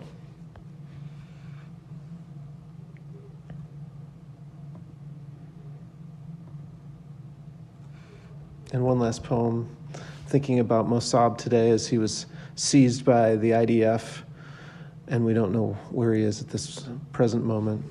This is from his poem called Things You May Find Hidden in My Ear. 1. When you open my ear, touch it gently. My mother's voice lingers somewhere inside. Her voice is the echo that helps recover my equilibrium when I feel dizzy during my attentiveness. You may encounter songs in Arabic, poems in English I recite to myself, or a song I chant to the chirping birds in our backyard. When you stitch the cut, don't forget to put all these back in my ear. Put them back in order as you would do with books on your shelf. 2. The drone's buzzing sound, the roar of an F-16, the screams of bombs falling on houses, on fields, and on bodies, of rockets flying away. Rid my small ear canal of them all. Spray the perfume of your smiles on the incision. Inject the song of life into my veins to wake me up. Gently beat the drum, so my mind may dance with yours, my doctor, day and night.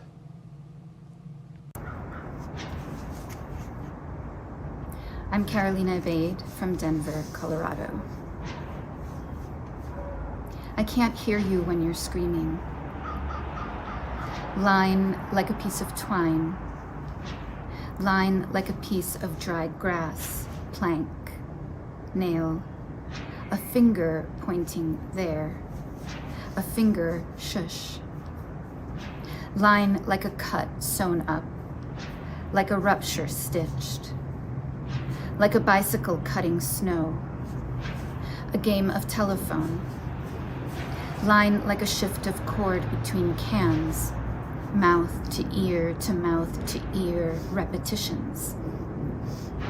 A human chain saving a driver from rush flood, a barrette, a strand of hair latched in. We are, each of us, from somewhere else. Aloft for city miles, the telephone wire. Line like City Avenue traffic, dotted with shit avenue, where the horses have been. Horses become beautiful noise. Line like string tied to a balloon, string tied to a door handle, tied to a tooth. Every time there's a boundary, we must appoint the messenger to cross it.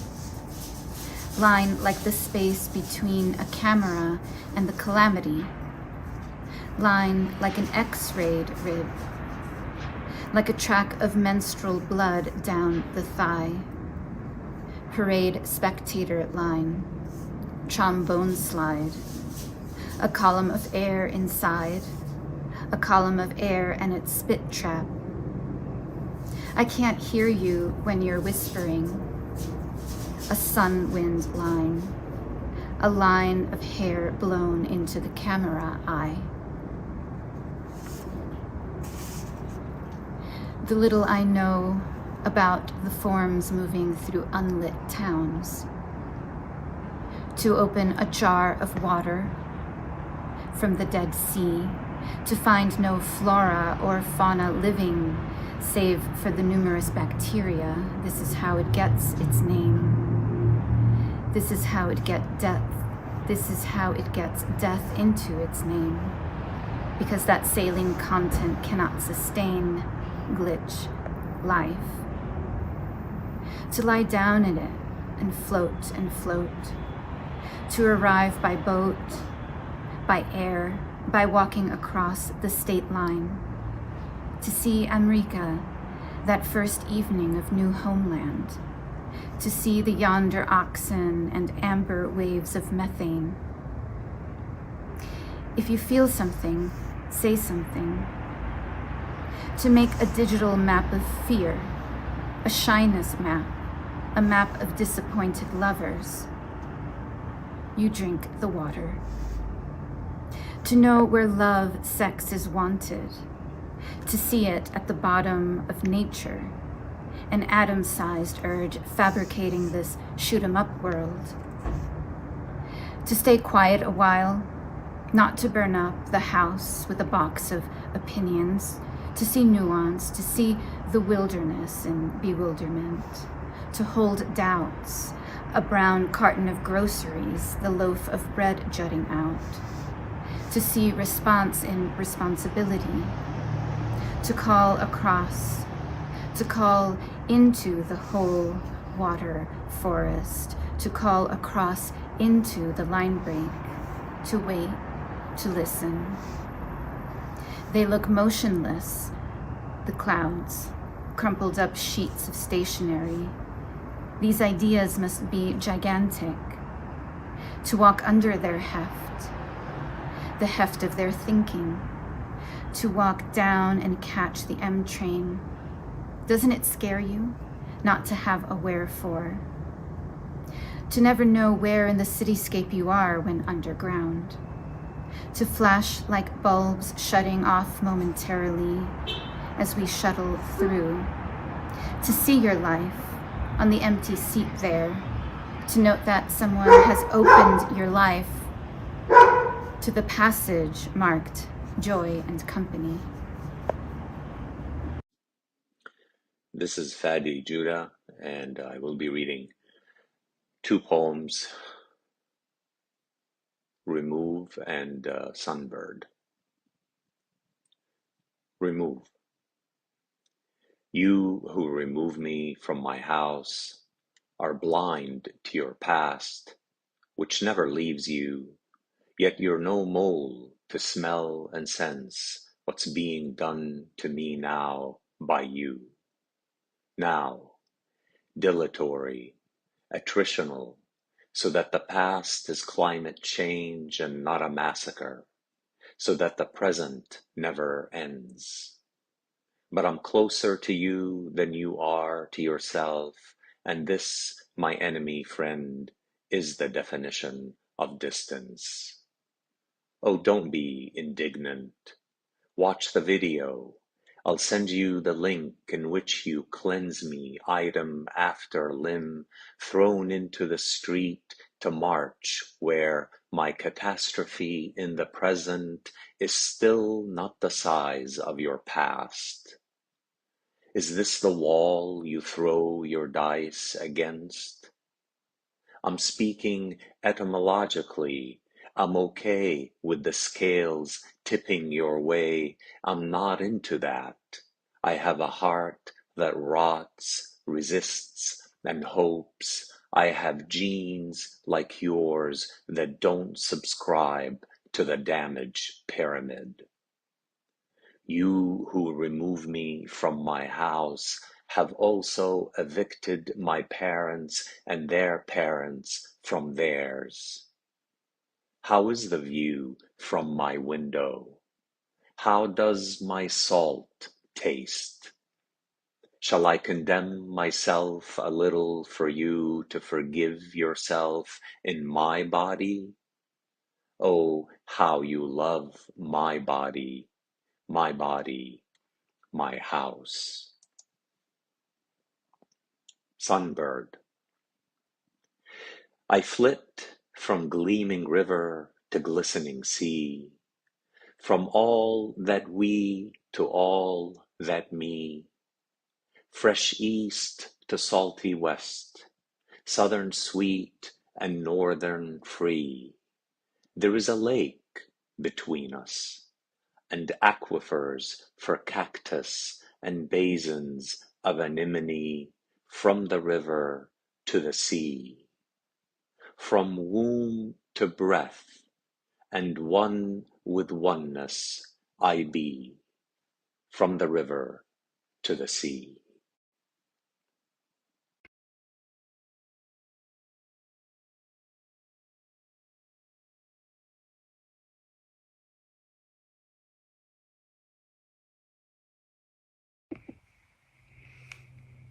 I'm going to read from Night by Atal Adnan. Memory can fail us. We then enter barrenness. We silence the mind's deserts. A few events may emerge, oh, so very few. There must be non-human memories from where our own surges take us to the next thing.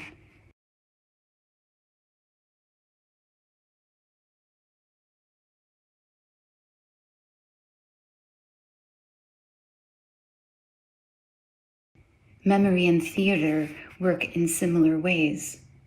Memory trespasses our limits.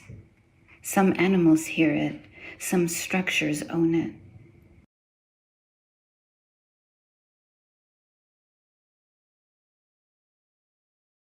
Theater started with the Greek oracle in Delphi, when the Pythia was uttering her sound, her cry. She was passing a message from one world to another, so that it be stored in human memory. And the people were watching, and the event was becoming a representation. Thus, a remembered event is a return to a mystery.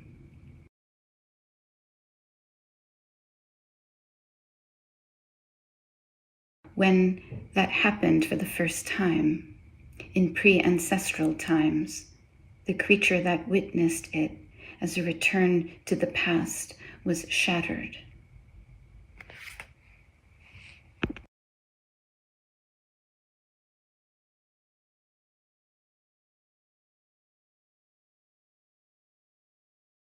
And night and memory mediate each other. We move in them disoriented, for they often refuse to secure our vision. Avaricious, whimsical, they release things bit by bit. Yosemite Valley occupies the same mental space as a corn muffin. Does the valley also occupy the same inner space when I am in it as when I am thinking of it? Night deepens, and this is the question: who's dreaming whom?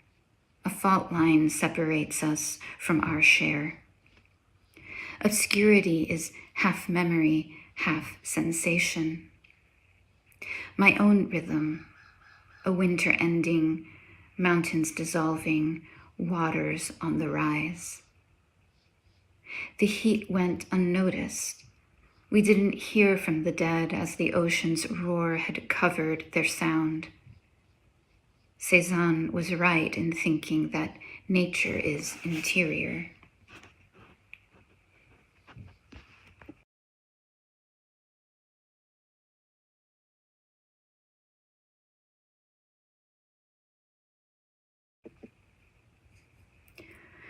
My skin is my frontier. Things happen under it that I call feelings and ideas, and whose place of origin I will never find ways to visit. I find redemption in desire, no interruption in nature. As mirrors duplicate space, we can multiply the universe by using reflectors. It has been clear to me today that it's better to follow the trails of a canyon than run after one's life.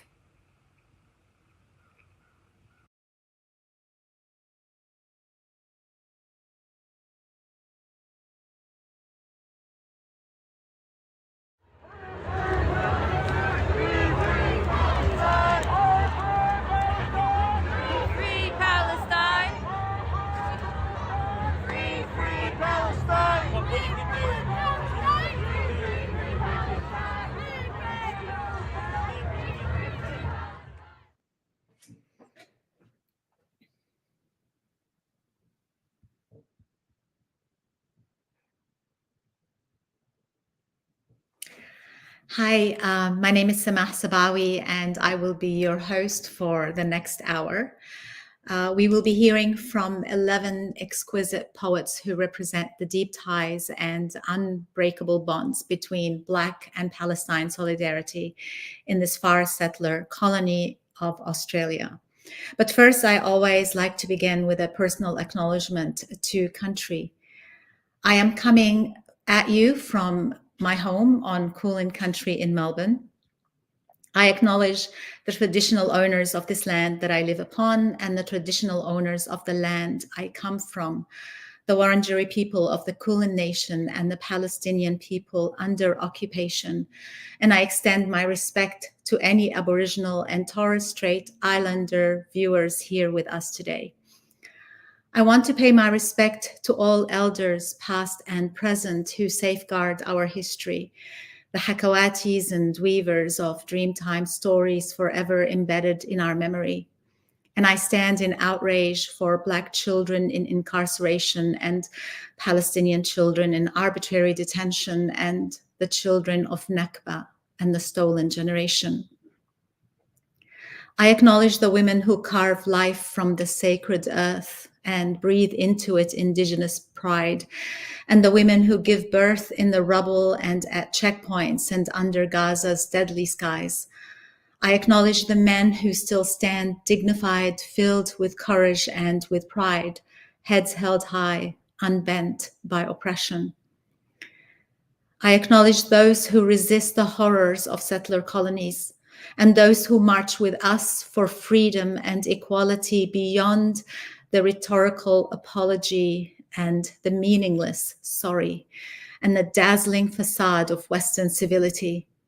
I come from colonized land and I live on colonized land, and I pay my respect to all freedom fighters past and present. Palestine will be free and this land will always be Aboriginal.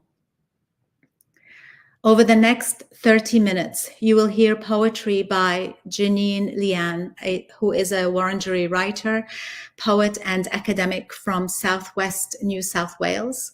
You will be hearing from Michaela Sahar, who is an Australian Palestinian writer and educator, Hasib Hourani, a Lebanese Palestinian writer, editor, and arts worker living on unceded Wurundjeri country.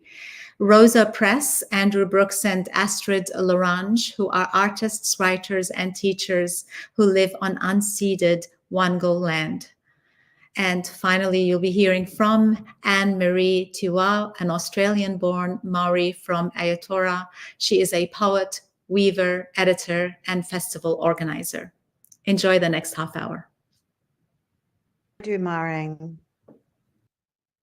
My name is Janine Lane, and I'm a Wurundjeri poet from the Murrumbidgee River of southwestern New South Wales, acknowledging today that I am reading here on the unceded lands of the Bunurong and Woiwurrung and Wurundjeri peoples of the East Kulin Nation of the place that we now call Melbourne. And I stand here today in solidarity with all those who live and who don't live on stolen lands, and standing here today and reading here today in solidarity with Palestine. Israel is occupied Palestine. And I am sharing two poems with you today, one short and one long. History with a capital H. History is not the past. History is not what happens. History is someone else's story, labeled as truth. Only memory can hold a national archive to account.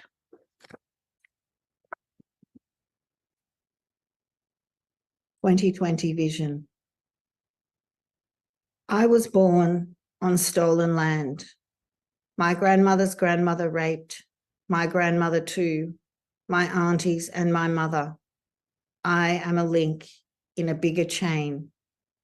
I am not told what happened in 1861 or 1887 or 1907 or 1924 or 1961.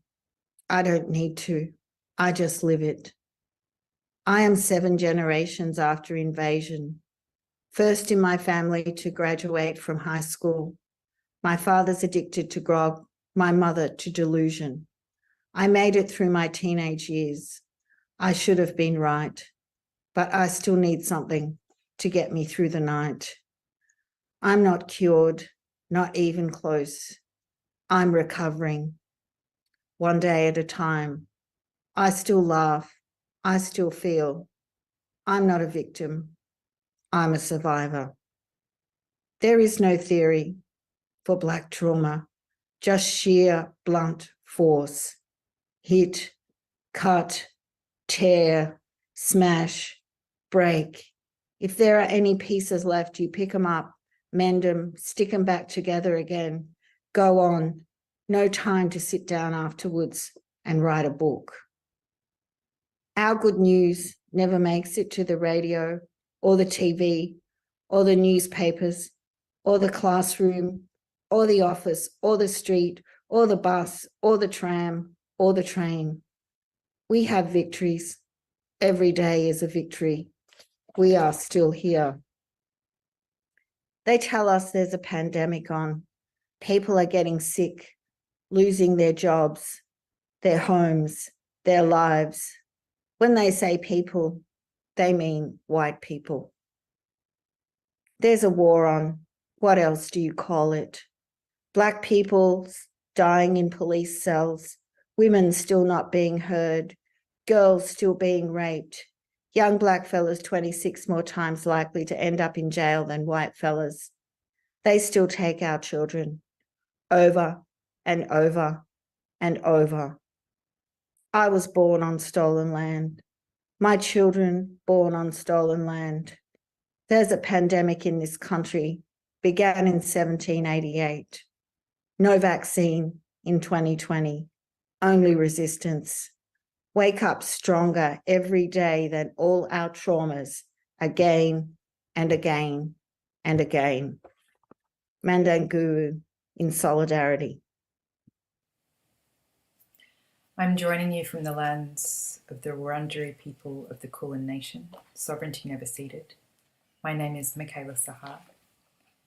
I'm going to read one of Nizar Kabani's poems, Love Letters. 1. Between us, 20 years of age, between your lips and my lips, when they meet and stay, the years collapse, the glass of a whole life shatters. 2. The day I met you, I tore up all my maps, all my prophecies. Like an Arab stallion, I smelled the rain of you before it wet me, heard the pulse of your voice before you spoke, undid your hair with my hands before you had braided it. 3. There is nothing I can do, nothing you can do. What can the wound do with the knife on the way to it? 4. Your eyes are like a night of rain in which ships are sinking, and all I wrote is forgotten. In mirrors, there is no memory. 5. God, how is it that we surrendered to love, giving it the keys to our city, carrying candles to it and incense, falling down at its feet, asking to be forgiven? Why do we look for it and endure all that it does to us, all that it does to us? 6. Woman in whose voice silver and wine mingle in the rains, from the mirrors of your knees the day begins its journey, life puts out to sea. 7. I knew when I said I love you that I was inventing a new alphabet for a city where no one could read, that I was saying my poems in an empty theatre and pouring my wine for those who could not taste it. 8. When God gave you to me, I felt that he had loaded everything my way and unsaid all his sacred books. 9. Who are you, woman? You who enter like a dagger into my history, you gentle-hearted as the eyes of a rabbit, soft as the down of a plum, you pure as jasmine necklaces, innocent as children's tunics, savage as words. Get out of the pages of my notebook, get out of the sheets of my bed, get out of the coffee cups, of the spoons of sugar, get out of the buttons of my shirt and the threads of my handkerchief, get out of my toothbrush, the lather on my face, get out of all my little things so that I can work. 10. Your love flung me into the land of wonder, assaulted me, like the fragrance of a woman entering an elevator surprised me. As I sat with a poem in a coffee bar, I forgot the poem, surprised me. Reading the lines on my palm, I forgot my palm. Accosted me like a wild rooster that does not see and does not hear, its feathers mingled with my feathers, its cries mingled with my cries, surprised me. Sitting on my suitcases, waiting for the train of my days, I forgot the train, forgot the days, and travelled with you to the land of wonder. 11. Your countenance is engraved on the face of my watch, engraved on the minute hand, engraved on the weeks, the months, the years. I no longer have a time of my own, for you have become all of time. When you put your head on my shoulder, as I drive my car, the stars leave their orbit and descend in thousands to slide over the glass windows, and the moon comes down to settle on my shoulder. Then, smoking with you becomes a pleasure, conversation a pleasure, and silence a pleasure. And losing our way on the wintry roads that have no name becomes a pleasure. And I wish that we could stay like that forever, the rain singing, the windshield wipers singing, and your little head clutching onto the grass of my breast, like a tropical coloured butterfly that refuses to fly off. 13. I am not a teacher to teach you how to love. Fish need no teacher to learn how to swim, and birds need no teacher to learn how to fly.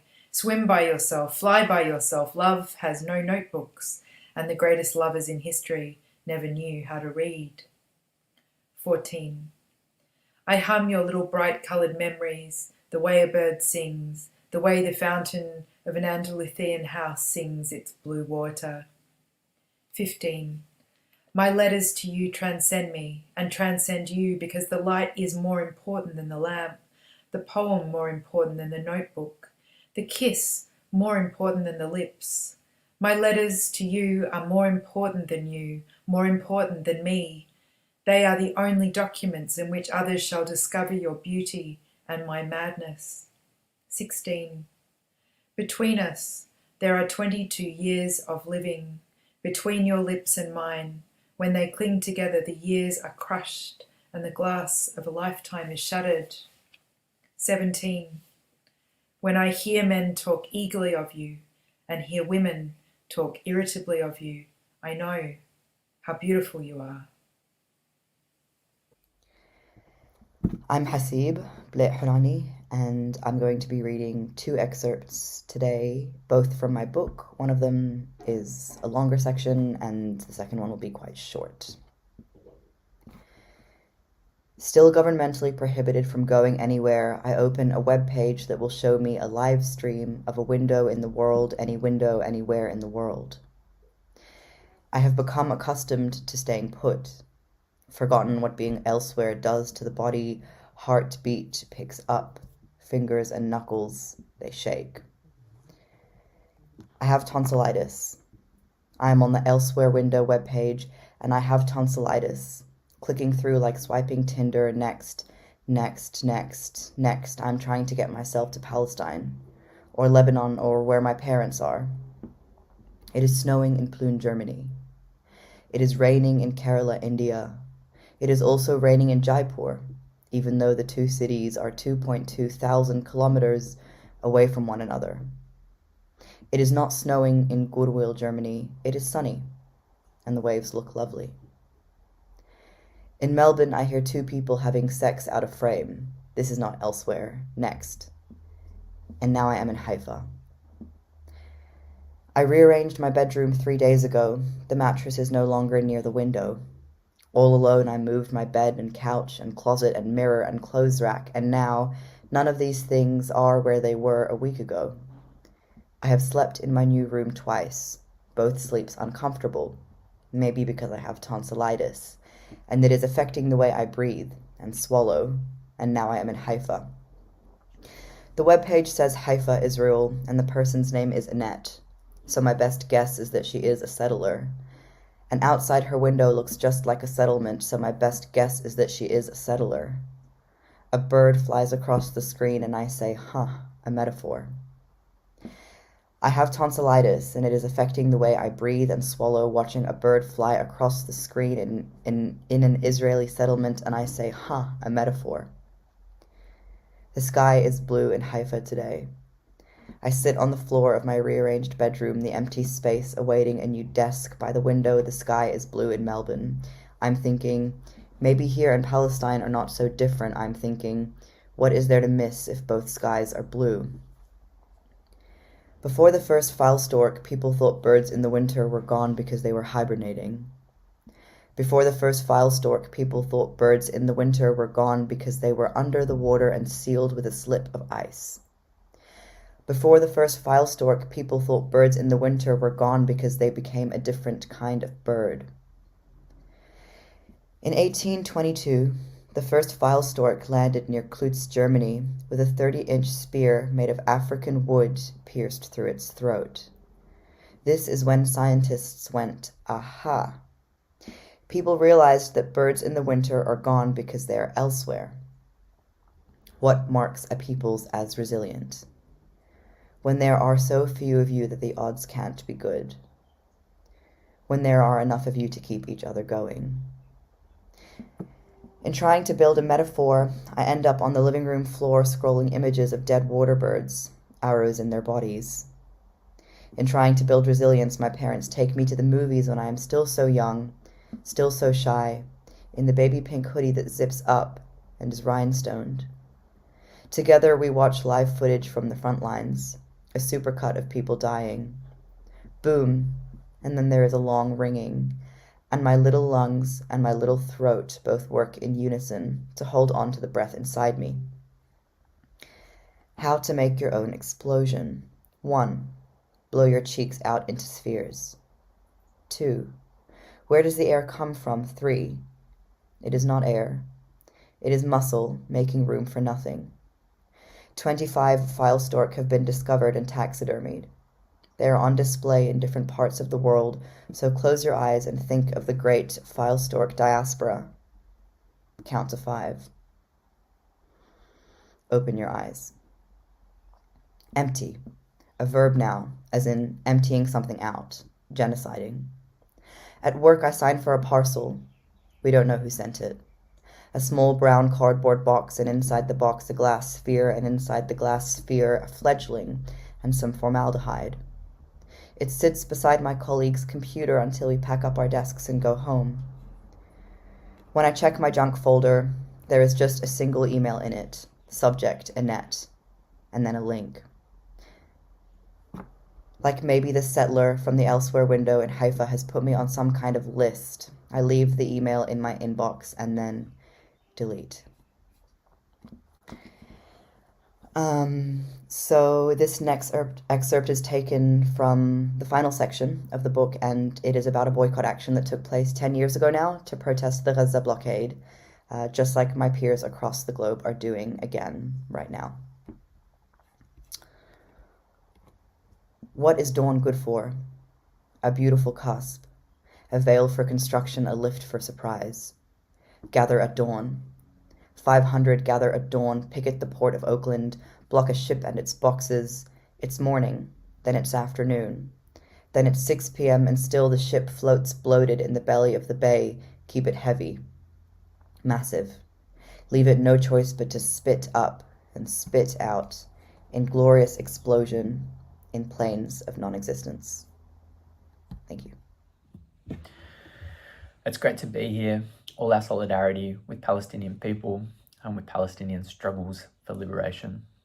I'm Astrid Larange. And I'm Andrew Brooks. And we're making this video from unceded Wongal country. We're editors at Rosa Press and poets. We're going to read 2 short pieces. The first thing we're going to read is just the last few stanzas of the beautiful retranslation of The Final Meeting in Rome, a poem by Mahmoud Darwish, translated by Fadi Judah.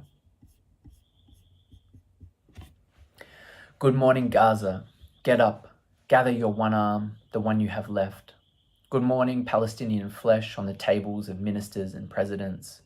You're a stone of solidarity and balance among your executioners.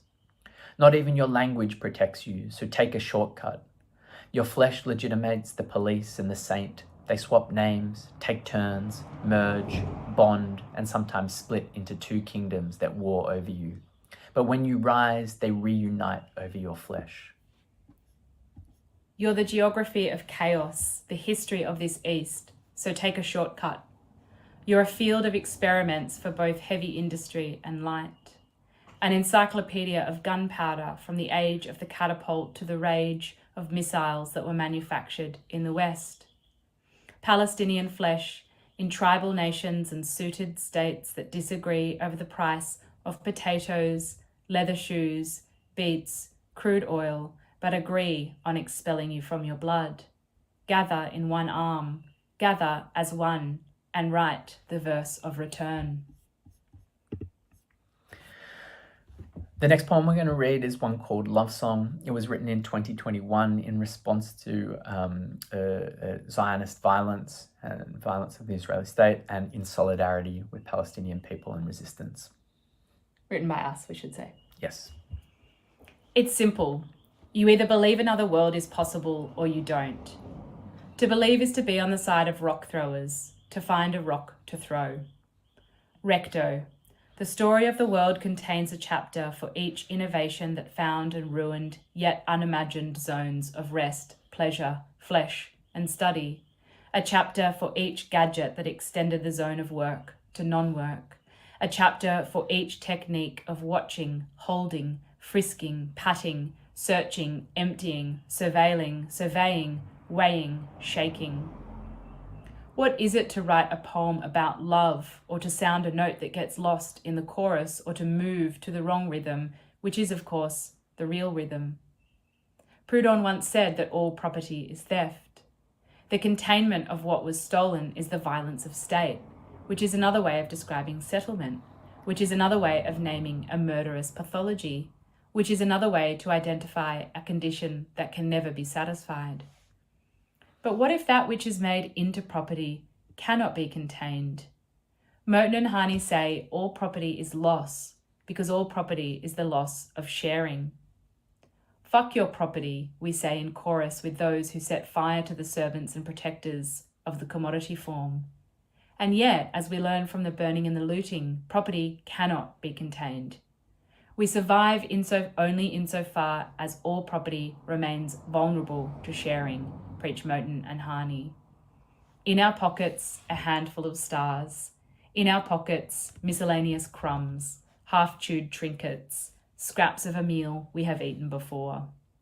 To share ourselves is to remain on the run, to desire our own loss so that we might find each other. Love is the condition of our assembly, which is another way to say that we consent not to be a single being, which is another way to say that we survive only by being together, which is another way to describe friendship, which is another way to begin the arduous task of abolishing the settler state, which is another way to invoke communism. We have nothing but love for the children of the stones. When we dance to El Fanoum, we move against the cop and the soldier, the border and the state. A shared exhaustion against the toxic solidarity of statecraft. Verso, the story of the world contains a chapter for each invention that found yet unimagined tools for struggle, that found a way to reclaim pleasure, flesh, and study from every hellish nook of the workplace. A chapter for each gadget that extended the fight for non-work in the extensive and receding fringe of work. A chapter for each technique of grifting, shaving, chipping, siphoning, cribbing, poaching, and pocketing. History's front and back page dialectic allows for a different reading strategy. Against the grim arc from left to right, we read the encoded dictionary of survival and conviviality. A recipe in reverse for how to turn the skims of tobacco, skins of milk, rings of a barrel, rims of a ship, slips of silk or steel shavings into a meal, a dress, a home, a kitchen table, a study book, a parade, a song, a child. The shape of things to come can only be known from inside. Unionized port workers block the shipment of arms from Italy to Israel. We will not be an accomplice in the massacre of the Palestinian people, the workers' statement read as they held the ship in its dock. The story of struggle is always shared. One stone against invasion, another against enclosure, another against possession. We write a love poem as an act of solidarity, a call to offer ourselves up as a way to find each other. Thank you. Kia ora tātou, ko Anne-Marie Tawhiu toko ingoa. I'm here on unceded Gadigal country and I acknowledge all elders past and present. I also acknowledge all First Nations people watching this. Sovereignty has never been ceded and this always was and always will be Aboriginal land. I'm reading a poem by the incredible poet Tusiata Avia from her collection Falet Aitu, Spirit House.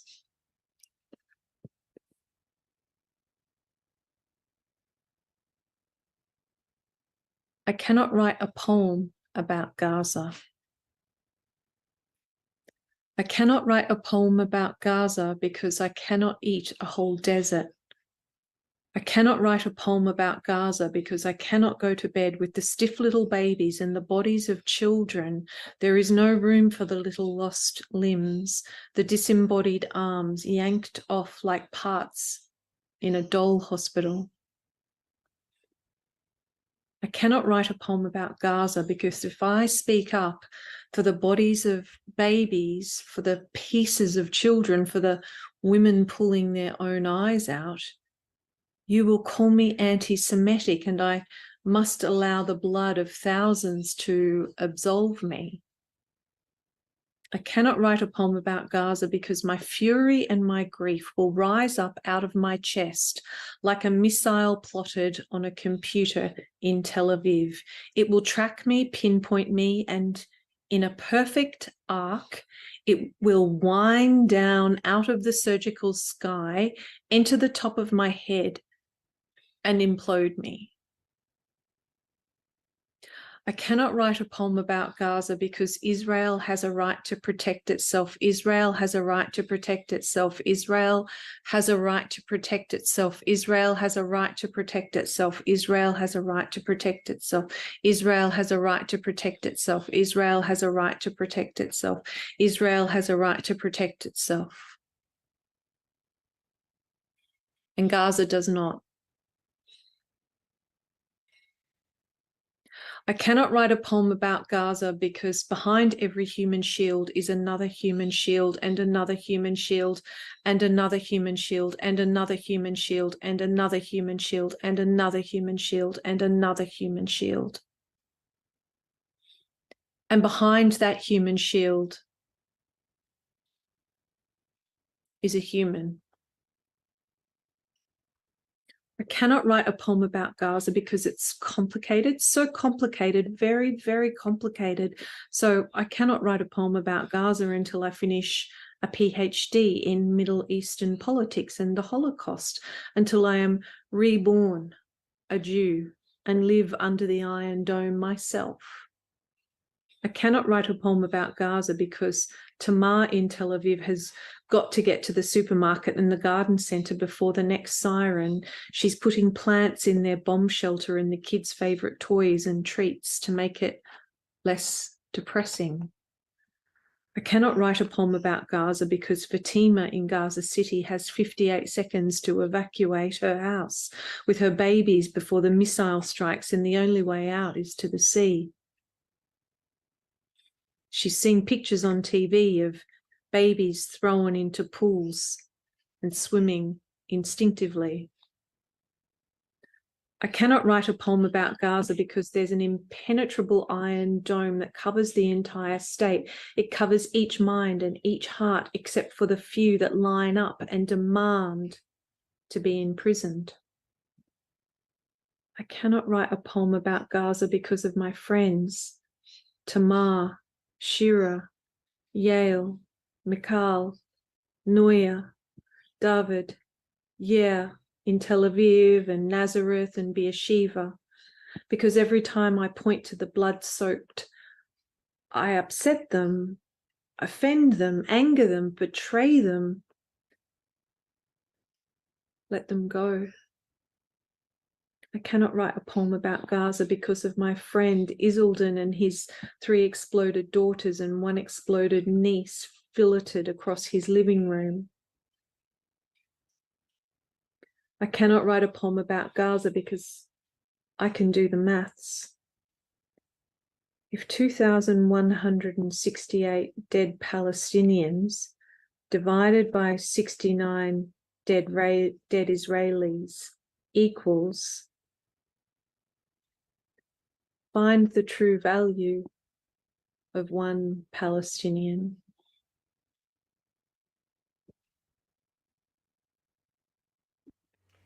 I'm going to be reading poems today on unceded Wurundjeri land of the Kulin Nation, so I'd like to pay my respects to the traditional custodians and to acknowledge that this always was and always will be Aboriginal land, and pay my respects to elders past and present. I'm going to be reading some sort of silly poems of mine from a book called Admit the Joyous Passion of Revolt. And they feel quite insufficient.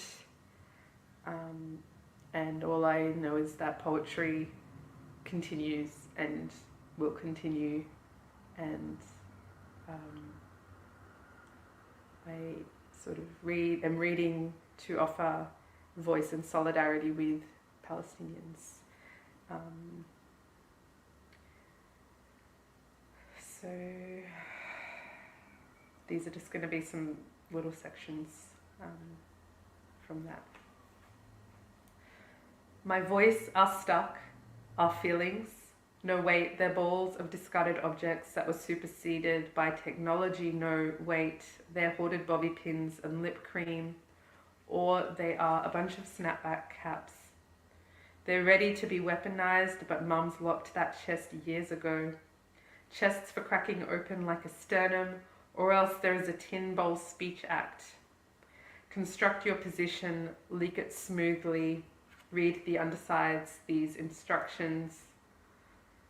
A failed metonym, transfiguration, rising, we all fall. Girl. Titles borrowed, discarded, are insufficient. Rinse your mottled wings in this thin liquid, reassign mud to a flat oaky board, thick ripples in skin kept smooth by protected classifications, the rock where it ends, tremolo or some audio sundered, an intermittent security. Enter the terms you wish for, your daily loop on parallel lines, your imagined transcendence. Sometimes you forge yourself. You're fat with the sound or the beauty of words on the lines and the curves, how they look, how they feel in your mouth. You forget how they also work, and what was the point of this all again? What does aesthetics even do these days? Gently sanding a face with a silk scarf, softly rolling a face into sugared bread buns, crystals dissolve. We won't retain you further. This agreement is getting less desirable by the second. I covered my face with your hands and with a canvas tote, and also with the leftover newspaper from our children's play session. I covered my face with woolen clawed carpet samples, and also I did it with plastic left over, and I covered my face with your refusal. I covered my face with the black patterned shawl. I covered my face with the blood-stained bed sheet. I covered my face with mulberry lipstick. I covered my face with your softest towel. I covered my face with my hands and with a cowskin purse with a bunch of coins I found in the street outside your house. I covered my face with, and I covered, and I with a wool. I covered your refusal. I covered my face, I with my face with, I covered. My skin is the leotard you left me when you departed for the seaside. My romance subverted a plot laid heavy with pristine intention. When a reaction levels you, I might gaze carefully at your surroundings, pluck the best of it. What would we topple next after the imperial colossus? Post-lunch we must concretize, or formulate, or vanish, or something where our actions are worthy of this oath writing about us. I'm in that poem where you say we are no lambs, not bees, fighter jets, but tendrils, thick and twisty and tough and unstoppable. Underground. I forget to pay attention. The vines in my own backyard. Can someone recall what we named them? I'm always distracted. I've got Chelsea blue jeans, but I remember the vine that was ready to escape my backyard was called Electrolyte. I remembered because I would wrap it around me when I woke many mornings.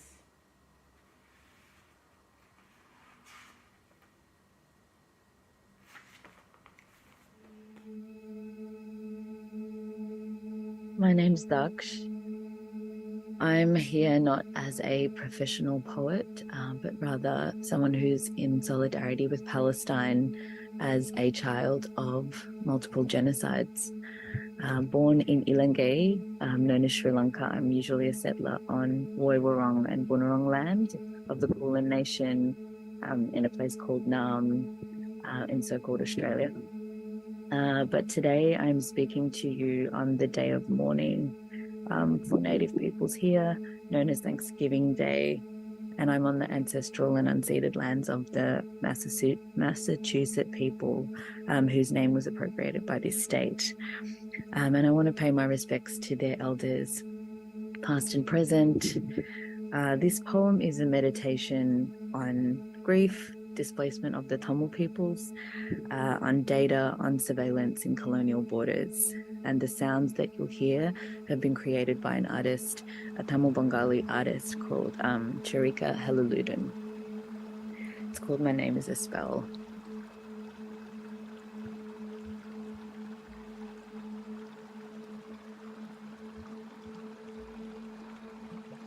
My name is a spell. It can't be held in the mouths of oppressors, reminiscent of territories, of bodies invaded. Databases collect my name, but cannot understand it. Yet databases decide where I will go in this life. Life is a series of borders, built and policed by those without access to themselves. But if we can be sorted, ordered, owned by walls, by data, then so can they. Eventually borders creep, but our inner worlds cannot be stolen, like land. Land is a source of our innate ancestral power. The soil and water that nourished my infant body lives on in me. Even here at the borderlands, where my Tamil is broken and our people indefinitely imprisoned.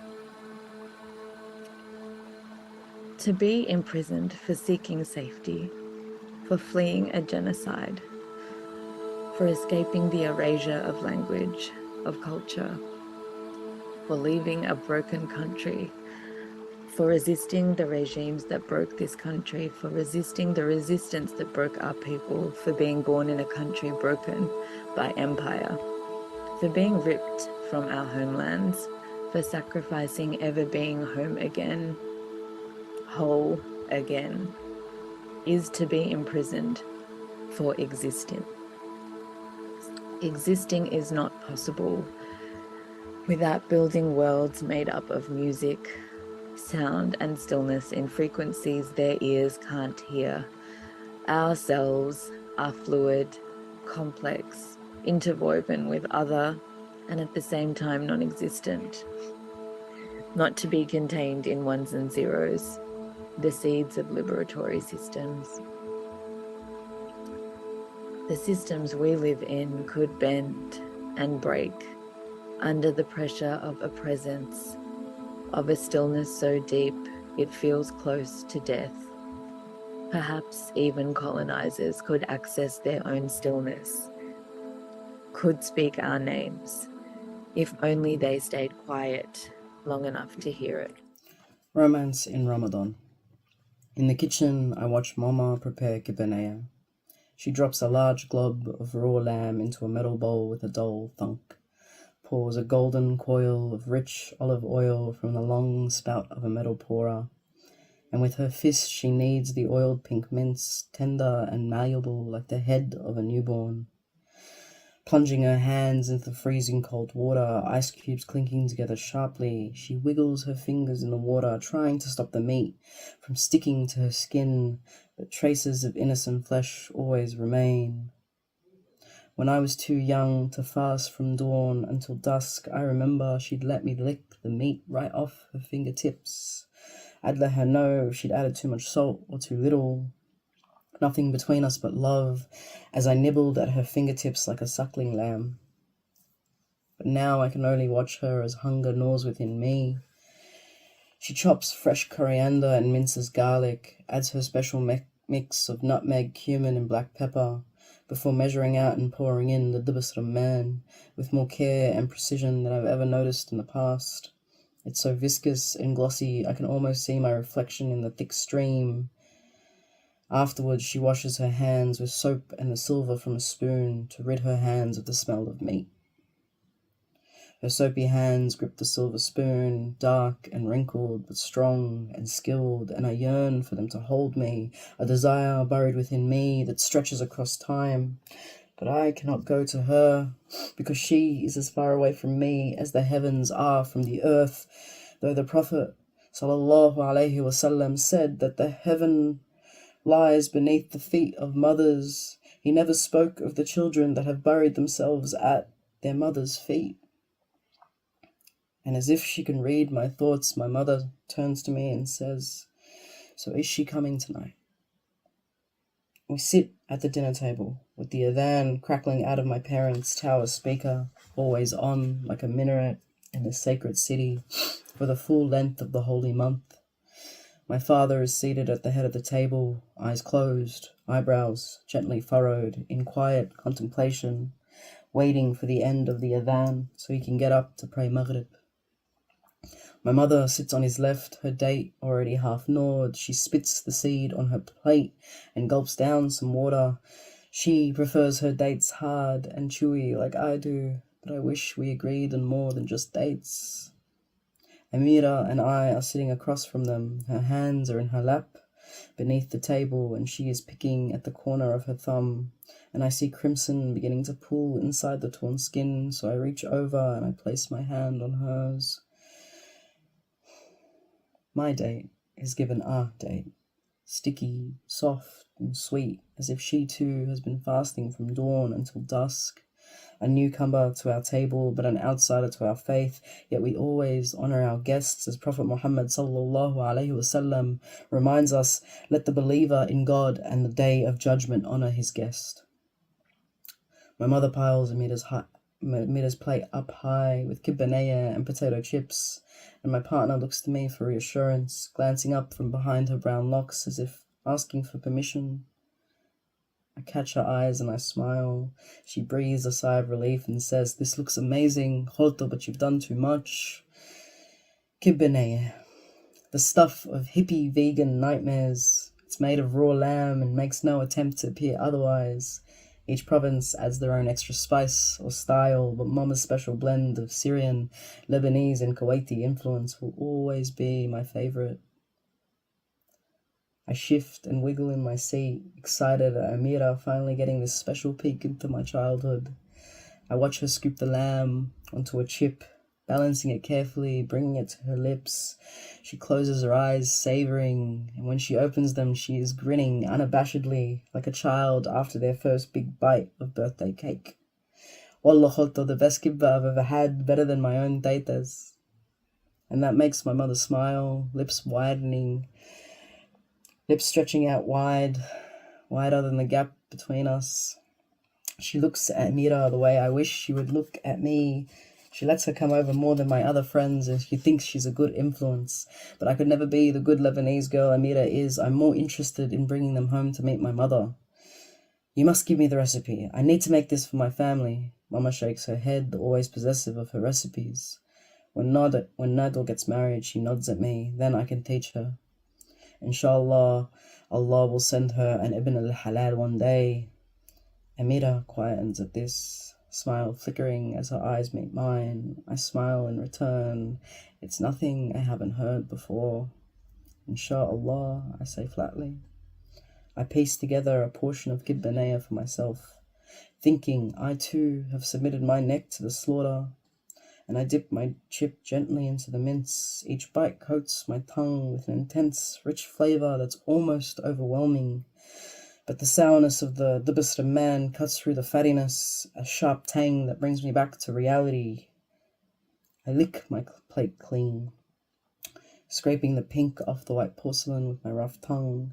Mama looks away without turning, like when we watch a movie and she forgets about the kissing scenes. Like last week when Amira came over and emerged from my room glowing. I am always hungry for more than Mama can provide, and she can never bear to see me for who I am. As I stare at the empty plate, I find myself wishing we could share more than just food, and that our conversations were as raw as this lamb. I could use my tongue to further break my mother's heart. Mama, I want you to see Amira as my future wife, not a future me. But instead, I swallow back the words with the last of the Kibbanaya. I won't get another taste of it until next Ramadan. I utter my obligatory remarks. Salam dayatik ya mama. Over tea and polite conversation, I accept that it is finally time for me to learn how to make this dish myself. For between my mother and I, there are some bridges that we cannot cross, some sacrifices that cannot be made, some places that we can never venture together, and some meals we cannot share. Where I found my love for you. In my Baba's hands, calloused and rough from a good day's work, from toiling for a family who loved him and that he provided for unquestionably.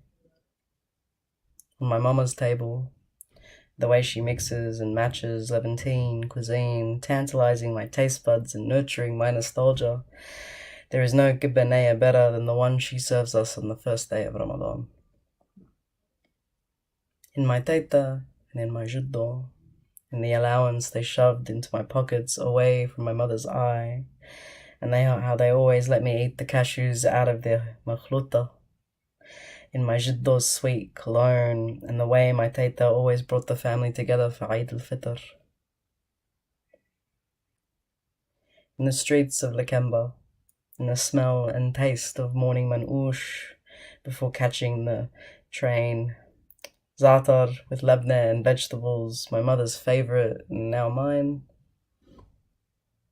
In that first bite of a warm 1,000 lira falafel sandwich on a cold morning in Beirut, an ecstasy I cannot even begin to describe to one who has never had the privilege. In my reunion with my mother's sister, my khorto, and the way she chastises me for calling her Amima by mistake. Khorto, I miss you, and I'll return to our village one day. In the streets of Troblos, in my mother's childhood home, where I meet my namesake, where I don't belong, but when I look into her cloudy eyes and she smiles for me, I feel like I could belong. In the mountains of Al-Arz, where I make snow angels and sink into the soft ground all the way up to my knees, and where I finally begin to see your true beauty. In the tea that we pour, boiled water mixed with the spices and leaves of my country, and 2 teacups worth of sugar because life is short and tea should be sweet. In her stories, in the way she found herself in you, and the way she talks about you, and the hope she has for you, and the memories you gave her. And in this, in a community that is bound by their love for you, in poets who mourn and hope and cry and laugh for you, in people who cannot, will not give up on you. And in here.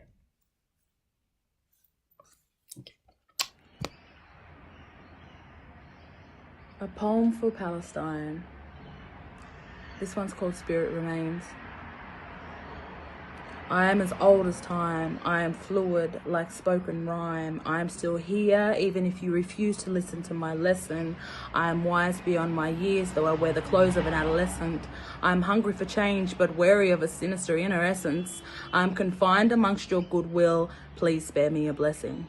I am still here amid your secret transgressions. I am present. I am unknown. I am that eerie shiver you feel when you're alone. I refuse to leave. This is my home. I am the Gulf, the Bay and the Cove. I've been here a long time. I have watched this place grow. I continue to transcend beyond the skies, over the seas and deep below.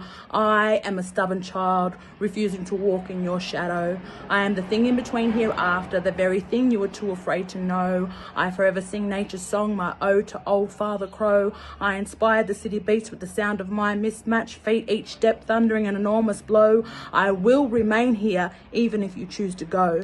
I control young minds, load warriors up with the knowledge of guerrilla ammo. I counteract your propaganda with my lyrical skills and my righteous flow. I am responsible for your paranoia. I am the force that turns the most conservative to gung-ho.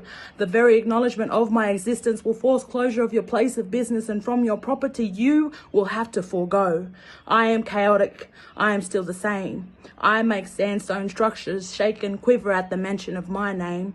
I am enigmatic, heartfelt, vengeful, and a little dramatic. I am forever studied. Questions can't be answered from where or whence I came. I smile at young women. They praise my face and sing to me, but never in vain. Wise men talk about me. Boys line up to play my game. They are told to beware of my disguises and are warned of the bringer of pain.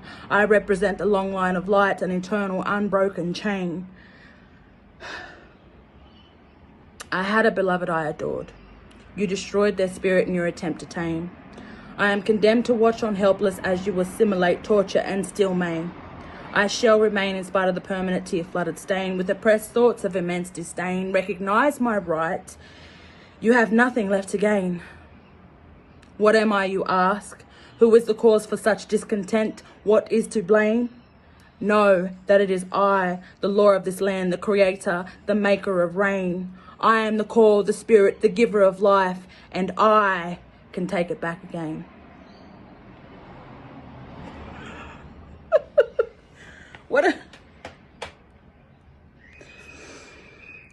This is so weird. I love you guys, whoever came up with this idea for a poetry-a-thon. You are the bomb. I'll share with you this last one, and enjoy the rest of the poetry. Free Palestine, long live Gaza. So much that I can say right now.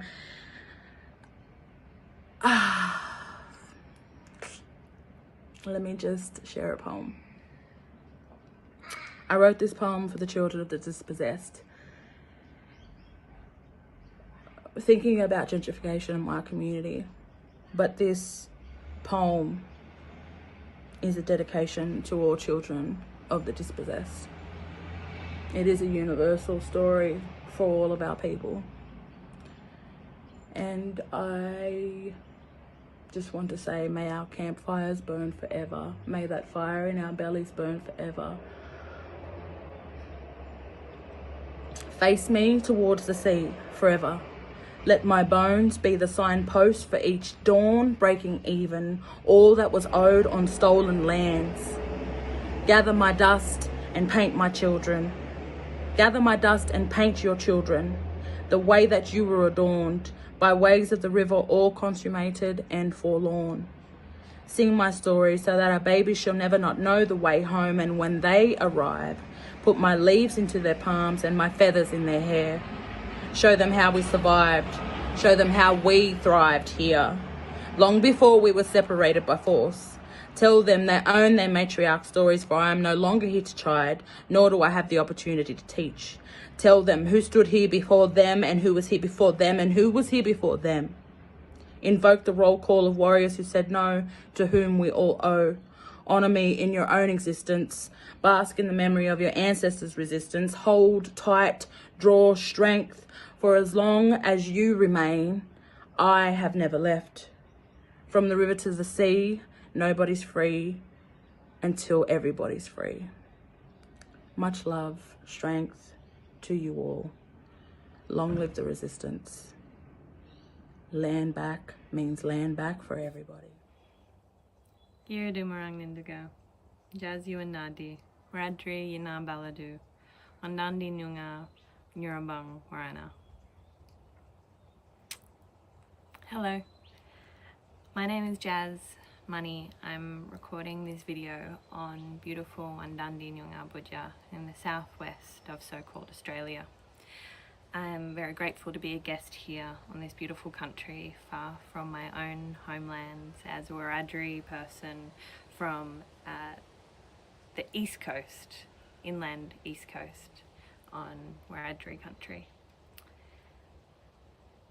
I have been struggling with poetry lately in light of the atrocities happening in Gaza, and I wrote this poem the other day that I'm going to read for you now.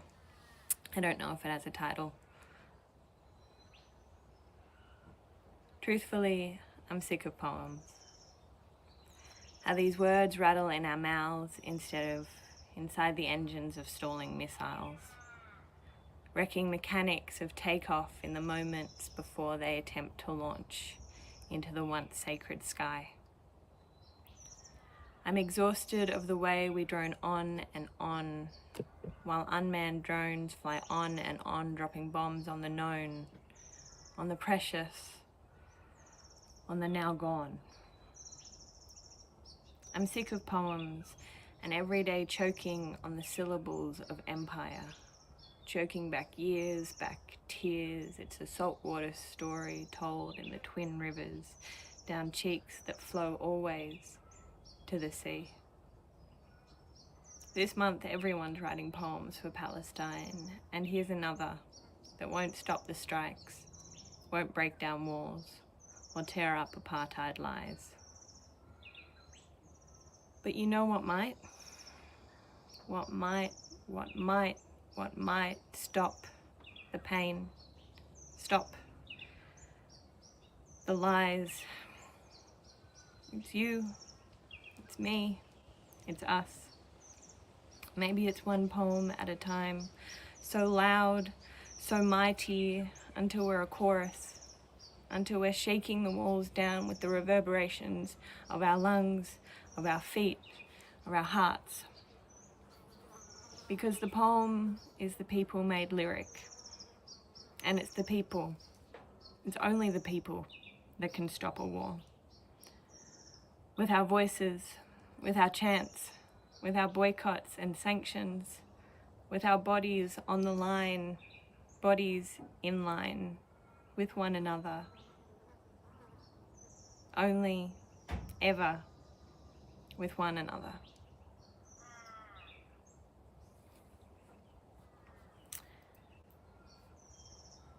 I'm going to read another one, but I want to make abundantly clear, and I don't think anyone watching this needs to be reminded, that Palestine is a First Nations issue. And as First Nations people here and across the globe, we stand in solidarity with our siblings who are fighting for their land, for their peoples, for their rights. Gaza is a crisis that affects us all. I wrote this final poem when I was in Nablus in the West Bank last year, and attacks are continuing to happen in Nablus. This week, there are camps that are having bombs dropped on them.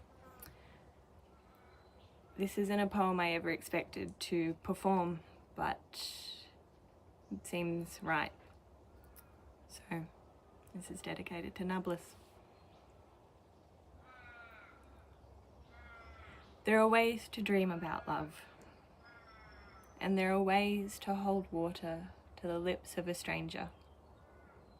Wipe their sick and tell them that the bell's ringing sound of protection. When we talk about community, we mean those who will walk across the hills and valleys when there is no money for fare or fuel to deliver care to another. And a stranger's care is important to us all. And when your mother aches, we will be there to remind her that these birds and these children will fly home soon. To remind her that there will always be ones to lift water to the lips of a stranger, and that love will always be more than a dream of water. With love, with solidarity, with everything, from the river to the sea, Palestine will be free.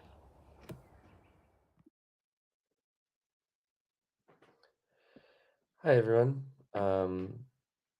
Thank you so much to the readers of the previous segment. My name is Babak Said.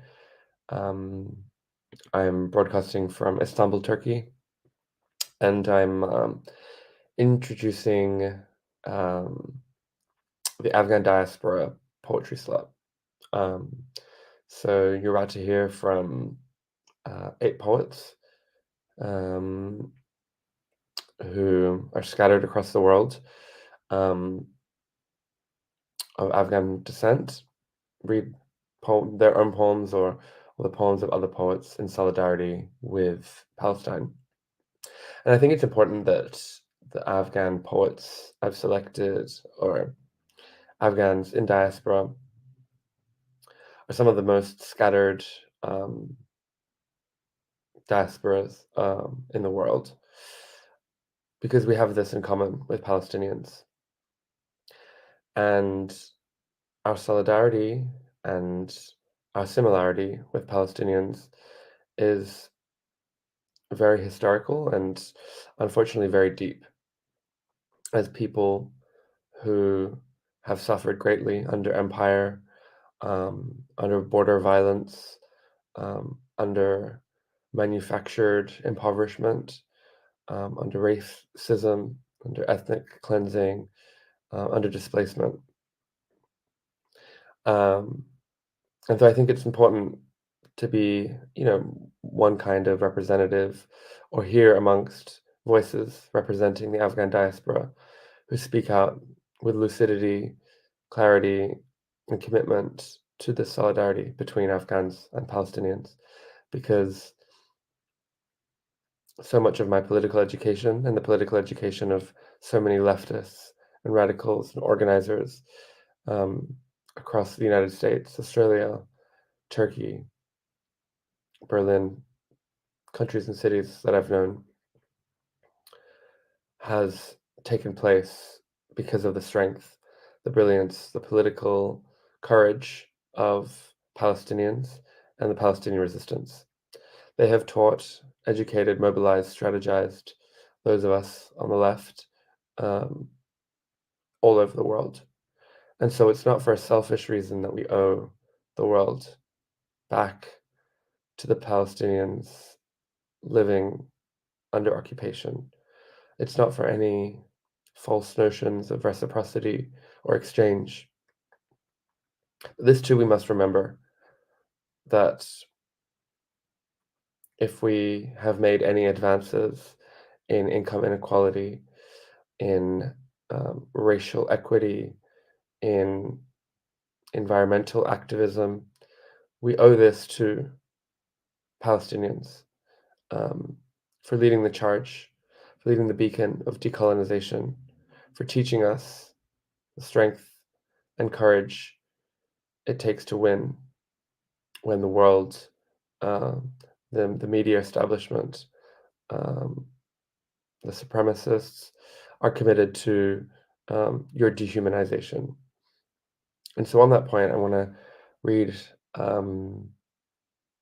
2 short poems by Zaina Al-Sus, a very close friend and political and creative companion of mine.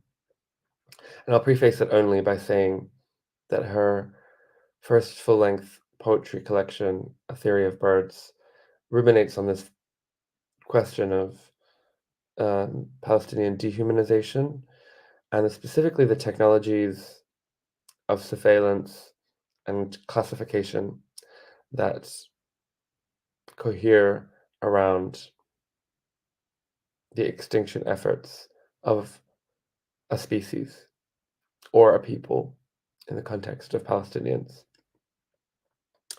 And she speaks about the extinction efforts using the dodo bird as a sort of metonym for this concept. And the dodo bird, of course, is indigenous to the island of Mauritius, and was made extinct because of a prolonged subjugation process by the Dutch colonizers, who found the bird pathetic, who found the bird not to contain any worth for living, because it was plump, because it was flightless, and because the colonists on the island of Mauritius didn't understand it. And so they proceeded to use language that erased and eliminated the bird's right to exist and thrive in its community and on the land that it was indigenous to. And the spread of the Dutch colonists was co-concordant with the emergence of a prison on the island belonging to the Dutch. And so Zedam took up this idea that the expansion of the prison, the expansion of the colonists, ran in tandem to the extinction of the bird, and how language functioned here as a means of facilitating that process. So I'll read two short poems from her full-length collection, the first being Bird Prelude. Inside the dodo bird is a forest. Inside the forest, a peach analog. Inside the peach analog, a woman. Inside the woman, a lake of funerals. Disappointed male lovers, scientists. Inside the lake, a volcano of whale songs. Inside the volcano, a language of naming. Inside the language, an algorithm for de-extinction. Inside the algorithm, blued dynamite to dissolve the colony's sun. Twinkle, twinkle. I didn't mean to fall in love with failure, its molting rapture. I didn't mean to name myself from a necklace of silent vowels. I didn't go looking for the bird. I entered through the empty cage, hips first. And the other poem is Can the Dodo Bird Speak? Can the map eat? Can the eat map? Can the home home? Can the prey fence? Can the apology anthro? Can the seed fuck? Can the prisons extinct? Can the gold blue? Can the thing name? Can the rot remember? Can the feel field? Can the next where echo-locate? Can the song sift? Can the bird bird? Can the end image hinge? Can the time laugh? Can the theory of a young girl unlock the door? Can the rabbit hole labia? Can the dilemma sublime into fog? Can you see me? Can you see me? Thank you. Long live the Palestinian resistance. From the river to the sea, Palestine will be free. Everyone, my name is Aria Aber. I'm a writer and a poet based in Los Angeles, California. And I've tried to record this video 100 times and I'm failing every time and just interrupt myself while recording it because I don't know what to say and what the right words are at this time. I feel like a lot of us are called towards actions and activism and organizing, and that is the correct move. We have to use everything we have in order to support and to stand in solidarity with the people of Palestine. And I'm grateful for the organizers for inviting me and for allowing poetry to add its own little stone to the solidarity project that is ongoing, that has been ongoing for such a long time. And it didn't start on October 7th, even though the last 48 days have been extremely violent and heartbreaking to witness. And I know that literature and words can't do everything, but they can do a little. And its power has been attested by the fact that writers are silenced, literature is censored, people who speak out in solidarity with Palestine, and I mean like writers and editors, are getting fired. So whatever we can do in our own ways, we should. And poetry isn't revolution, as Adrienne Rich says, but it is a way of knowing why it has to come. And I hope we can remember that, and I hope we can use poetry and read poetry for exactly that reason. I will be reading a poem by the poet Suji Kwok Kim, Korean-American poet. This is a book from 2002. It's called Notes from the Divided Country. Korea being another country that was divided around the same time that the first Nakba happened. And I am just stunned that so many of us, so many people across the globe suffer in similar ways, and that our liberation is intricately tied to one another. The chasm. In the dream, vultures circle above my mother's cousin. I, the gash blown in his belly by Soviet T-34 tanks or US rocket launchers shooting at each other blind across the Naktong River. A million refugees caught in the crossfire, crossing far as the eye can see. Vultures smell the kill. My mother screams when one drops on his chest, thrashing for foothold, his small body shaking beneath its wings, talons ripping away strips of flesh like bandages. She beats it with her walking stick until it flies, hissing, to another corpse. Then another one lands, then another, then another. Her beating the stick until they fly away too.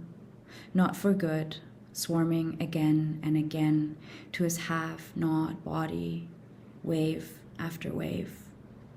Her mother shouts at her to leave him, digs her nails into her arm and drags her on. My mother can't see his face anymore, for their jaws chewing on twisted entrails, insides pulled out like ropes unlashed from the mast of the spine, all the bleeding sinews and nerves, strange jellies, all the hieroglyphs of generation. Why won't they speak? I know you are real, even if I can only see you in dreams. I see we'll never meet. It's humiliating to wake up alive 50 years later when I couldn't have saved you. I couldn't have saved a dog. For the birds change their faces and wear the faces of soldiers. Thank you. My name is Elia Salavi. I'm a visual artist and poet, originally from Afghanistan and based in Naarm, Melbourne, Australia. I'm going to read 2 poems, and I dedicate these poems to my brothers and sisters in Palestine.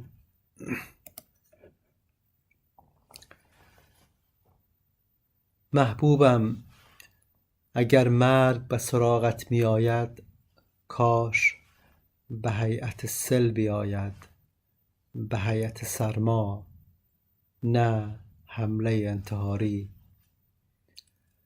باید وقت داشته باشی مرور کنی خاطراتت را تنت را رفتنت را نه اینکه با پاهای خودت از خانه برایی و تنها کفش‌هایت را بیابیم در بازار.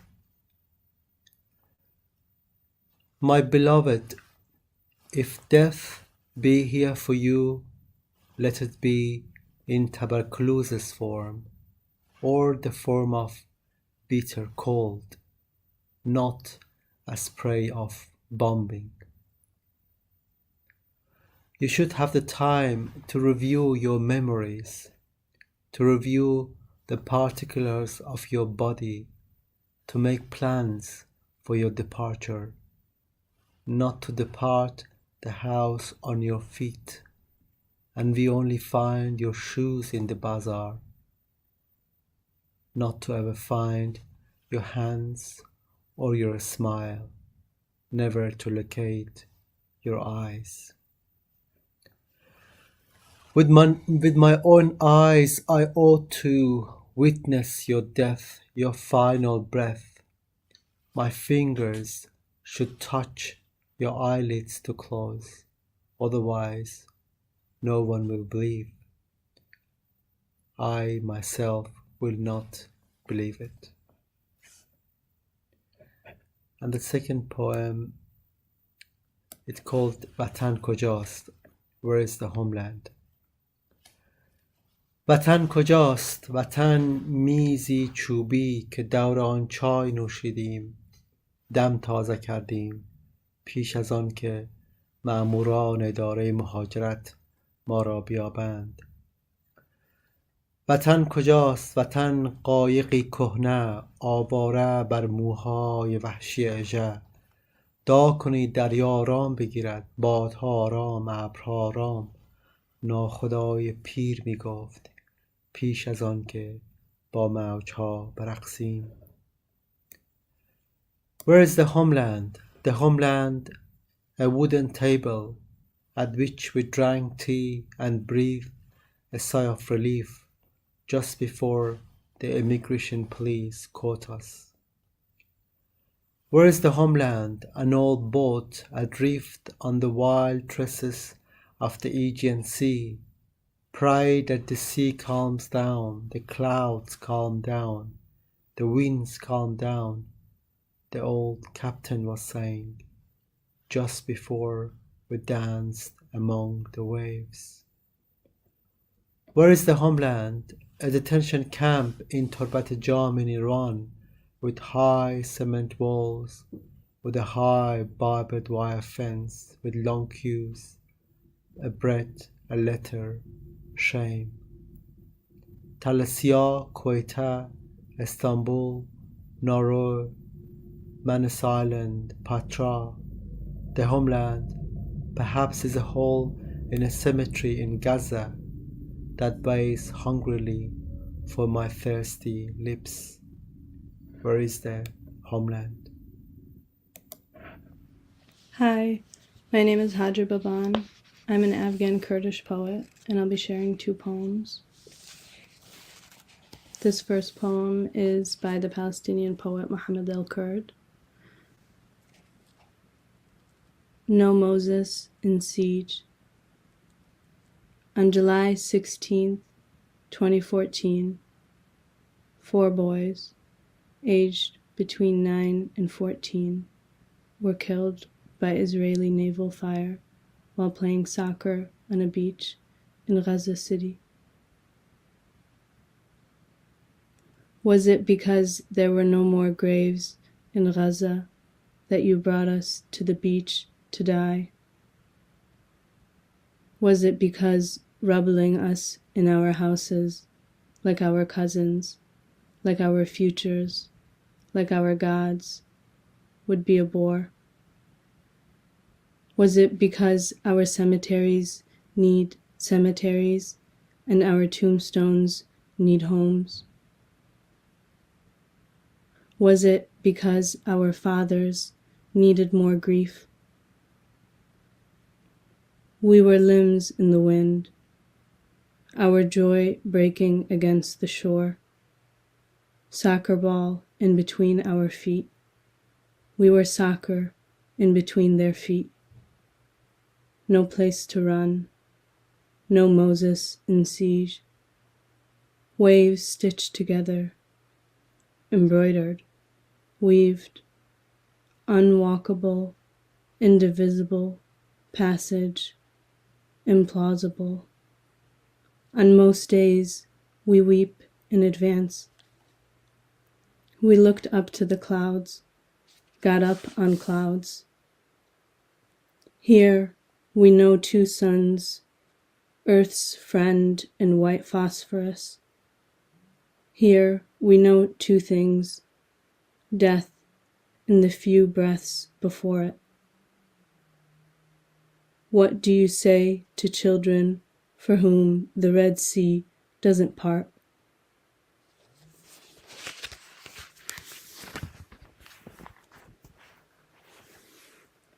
I wrote this next poem in 2021.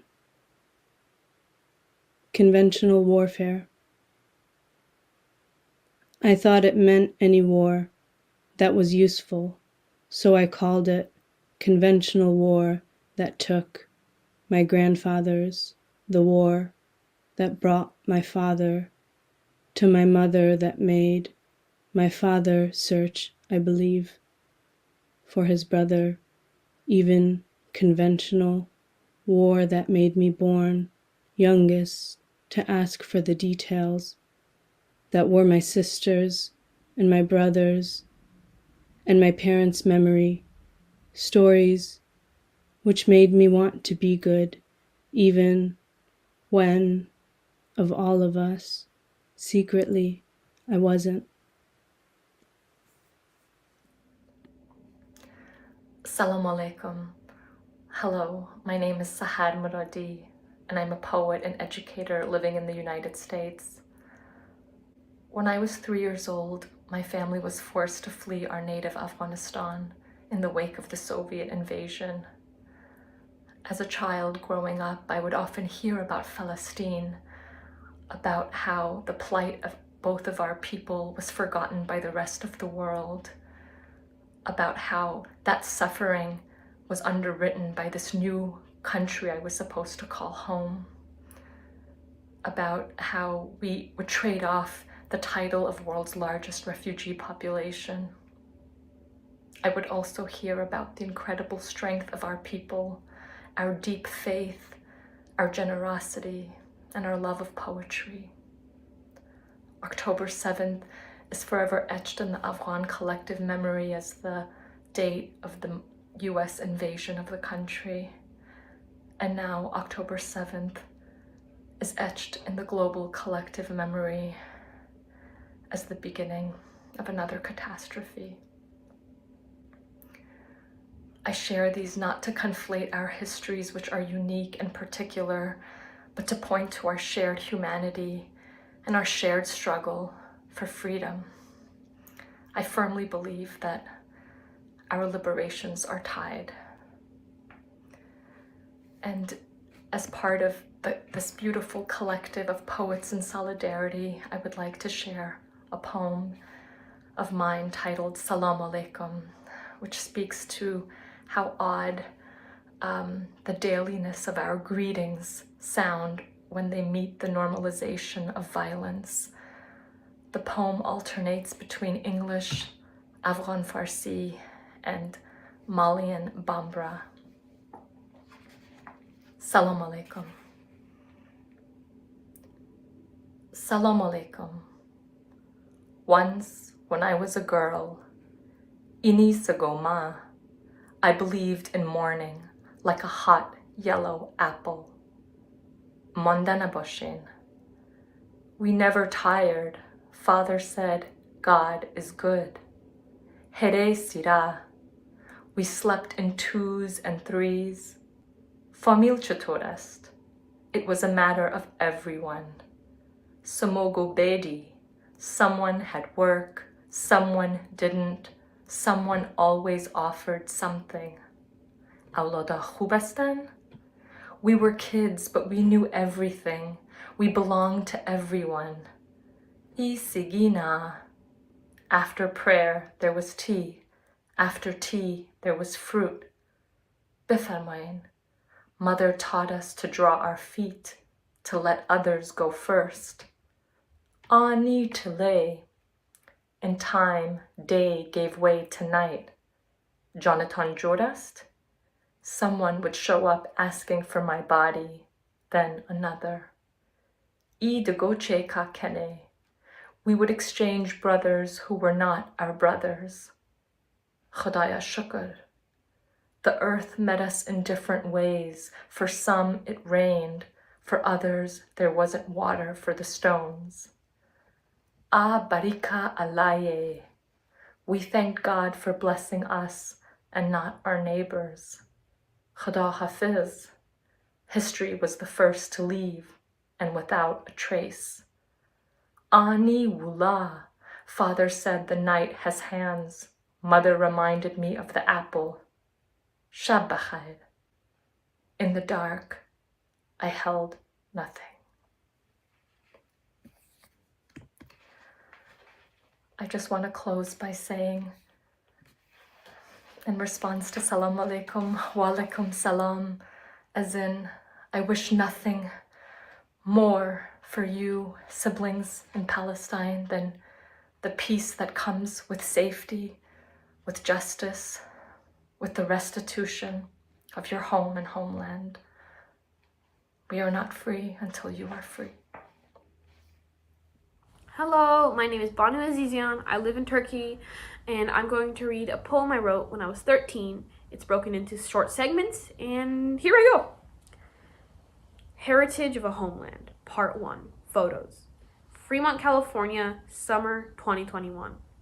Me and my grandma, or Bibi John, are sitting on an overstuffed couch in Fremont, with sepia-tone photos sprawled on the table near us. With each one, I unlock a new memory, grasped from the foggy corners of my Bibi John's brain. In one, 3 women stand stiffly in the middle of an orchard. She smiles and recalls the stream and fruits, plucked while fresh from the trees. I listen vicariously, because this is the closest I will ever get to visiting my homeland. Part 2, Television. Bibi John and I are watching TV together. We are watching Tolo, a mix of badly dubbed Turkish soap operas and Afghan pop songs. Even though the quality is mediocre at best, I feast on the little insights of Afghanistan. My Bibi John comments on the shows and songs, and so do I. If only we could share a bucket of popcorn. Part 3, Leech. I am like a leech, sucking up all the culture that I can. I hear, eyes wide, as my Bibi John lists off all the places that she used to visit. I see the dances and the music that my uncles play. I touch the flag that my mother so proudly brandishes, the material delicate. I smell the foods, created and displayed with so much love by my aunts. To them, carrying this culture is not a chore, nor a burden. It's an honor. Part 4, Features. I learn of Afghanistan through the wrinkles of my grandmother's face. I experience the delights of it through my father's dimples.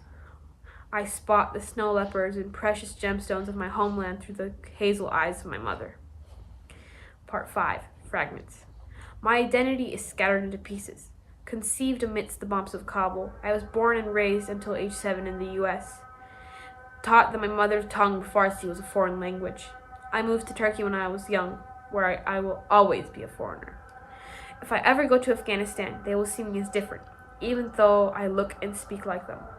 I am a bit of a cultural nomad, drifting across continents. Everywhere I go, I will not belong. It is a bit heart-wrenching, but I am used to it. Almost. Part 6, 15th of August. Phones. Ringing and ringing and ringing news, their faces stern, but their eyes wide with fear, unknowing. We were jumping and we didn't know where we would land. Crying, sobs that carry the weight of a country lost. Everything was falling apart, ripping at the seams. The roots have been ripped out, and they were bleeding. The people had awoken, and they were seething. We were like the pigeons we once kept in cages, trapped and trying to flee. Part 7. Brushing. Me and my baby John are sitting in a line. She's brushing my hair. Her hands nimble even after all these years.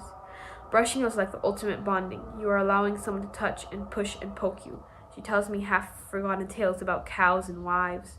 In response, shyly, I tell her of my own stories. Once upon a time, I whisper, there was a goddess who walked out of the mist. She adores them all, of course. Goodbye. It is the end of the 2 months, and me, my mom, and my sister are ready to go. I am not ready. I will never be ready, and I don't think I ever will be. I breathe in. I think of my baby John's tears, my uncle's laughter, my aunt's sigh. I breathe out. Think of the dishes and wishes and all the things I have learned. It is time to say a bittersweet goodbye. Refugee, Part 8. Istanbul, Fall 2021. Afghans are fleeing. They are flooding over borders, even if millions of walls are constructed. They are coming to Turkey, and the Turks are mad. They tweet about how the Afghans will bring the Taliban and pollute their oceans, and a million other excuses not to be welcoming. I am afraid to mention that I am Afghan, for the looks and the talk that happens. But as soon as I add the American, everyone breathes a sigh of relief. I cannot imagine how hard it must be for actual Afghan refugees. I lied. I can't imagine. The struggle of not knowing the language, of not being able to get a job, the difficulties of a new country, of navigating new streets. I wish I could be there for every single refugee. After, Part 9. There are so many things that happen in the months after. My mental health deteriorates, rotting away like a sour apple. I am crippled by things as big as melting icebergs and as small as a child fleeing her homeland. Knives are not sharp enough, balconies are not tall enough, but in times dark and desperate, I think of my BB. I think of how every Saturday I call her and she can never get the camera to work on her iPad. Of all the times we repeat the same conversation because she forgets. Of when she tries to speak in broken English. And it all seems okay because her love seems to reach across continents and wraps around me like a hug. My heart is Diltan, strung from love. This is to my BB. Hello, my name is Silai Karzai. I am a poet and a writer based in the United States. Thank you to Bobak Said for organizing this segment of the International Reading for Freedom of Expression and Solidarity with Palestine. And thank you to all organizers who have arranged this 24-hour reading. I will be reading 3 of my poems in dedication to the people of Palestine. The first of these poems is titled Ancestries of Interest versus USA Patriot Act. Ancestries of Interest versus USA Patriot Act. Fluorescent lights illuminate the 6th string, like the Quran in my lap, whose golden Kufic letters and silver rosettes drip from indigo pages as I seize all of my belongings, my tote, my water bottle, my broken polka dot umbrella. Today, meteorologists forecasted fraud, and now a theater of letters storms inside me, with every camera along the ceiling, black sites of judicial consumption. Are my thoughts being intercepted? I recite from Surah Al-Qalam as I lurch outside the car. Other passengers think I'm crazy. If only they could see what I've kept safe. Would they say heat dripping from my limbs sanctions the persistent trace of foreign eyes across my body? I've buried a red rabab in my ribcage. I'm going to ask it to sing a brights. There's a map of the underground stamped in the vellum pages of my holy books. Did I dream this? Or was it installed on my phone while I slept through a wiretap? Did I ask for a holy war, or did a holy war ask for me? Is my ancestry an emergency disclosure? If I survive, will I have endured freedom?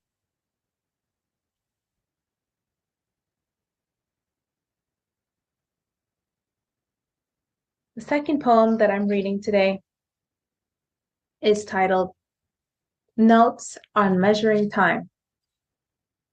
Notes on Measuring Time. Notice how it hides in groves and groves of orange trees, one petal at a time. Tell me if it's silly to spend energy on this. Look at how it snags on smooth alloy bombs as they sail clean through blue skies, cutting jagged paths among clouds of water and ice. How am I to measure time? Children sprout faster than colonies of coral reefs. Does the ocean have notes for me? Notice how difficult it is to measure when it also hides in missiles.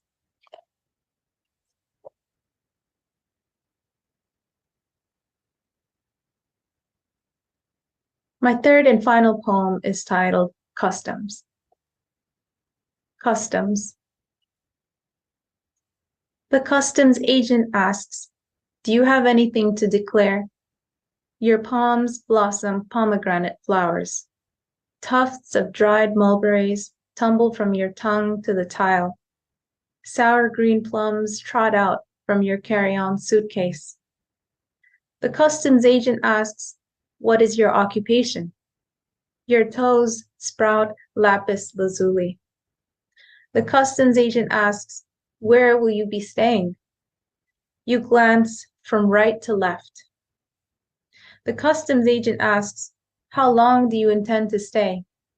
Half-censored intentions stick to the roof of your mouth. The customs agent asks, "What is the purpose of your trip?" A handful of seeds fly from your ears. Thank you. Tulips don't look the same anymore. Some days the streets would smell hospital surgery rooms, fresh blood, and wounds. Our neighbor, 5 houses down from us, the old woman with hunched back, she would wrap the end of her black scarf around her nose. Patches of white hair sticking out from the other end like my queer secret I couldn't hide. Like a witness of time, you could assume she was 1,000 years old. She would grab a Mazzari broom, a bucket of water that she could barely carry. She would lean down to scrub away the blood off the gravel in front of her house. 3 teenagers, all boys, and their mother killed when a rocket hit. The old woman with hunched back lost all grandchildren and a daughter, among them my lover, my teenage crush. I could hear my heart sing the first time I saw him up the mulberry tree, giving me a handful, sweet smile, familiar, queer. I could hear my heart break onto the street, pieces everywhere, legs, hands, heads, hearts. I saw him lay lifeless. I would write about all this on pages of my school notebooks, like love poems or novels. I would read them to my mother as she would prepare a meal for us. One sitting in our yard, right after the spring rain had just stopped, my mother was defeathering the chicken for Eid. "Why did you write about something beautiful for once?" she told me as she snapped the chicken's head. With her fingers painted in red henna. "Write about life, or spring, all the pink and red tulip landscapes on the hill behind our house. Go sit there on the fresh grass where lovers meet in secret, where birds sing about love and return. You might then think of something beautiful, something joyful, something alive. Once you see all the tulip and lambs running up and down the hill, the shepherd who plays flute every afternoon. I can hear him here. Wouldn't all that be something to write about? That's what a 13-year-old should write about. Not blood and rockets, death and war. I went to the hill that afternoon. I found a slightly less wet spot on the grass. As I sat, I could see the shepherd leaning against a giant lunchbox wrapped in floral cloth. Through the tulip fields, I could hear his flute echoing. Mulberry trees, and back into the bustling street, steps away, all the way into the landscape of war. My mother was right. His flute soothed the noise inside me. Maybe I could mourn my lover's death this way, in sweet melody of flute, in queer silence. With the goats and sheep, with the tiny lambs chasing one another, I heard the shepherd play the song about missing one's lover. Ya Mawla dilim tang amada.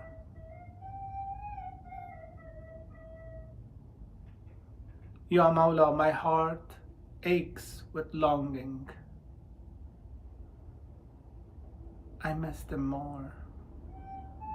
Our first kiss among these tulips, not long ago, he kissed my hand and laughed.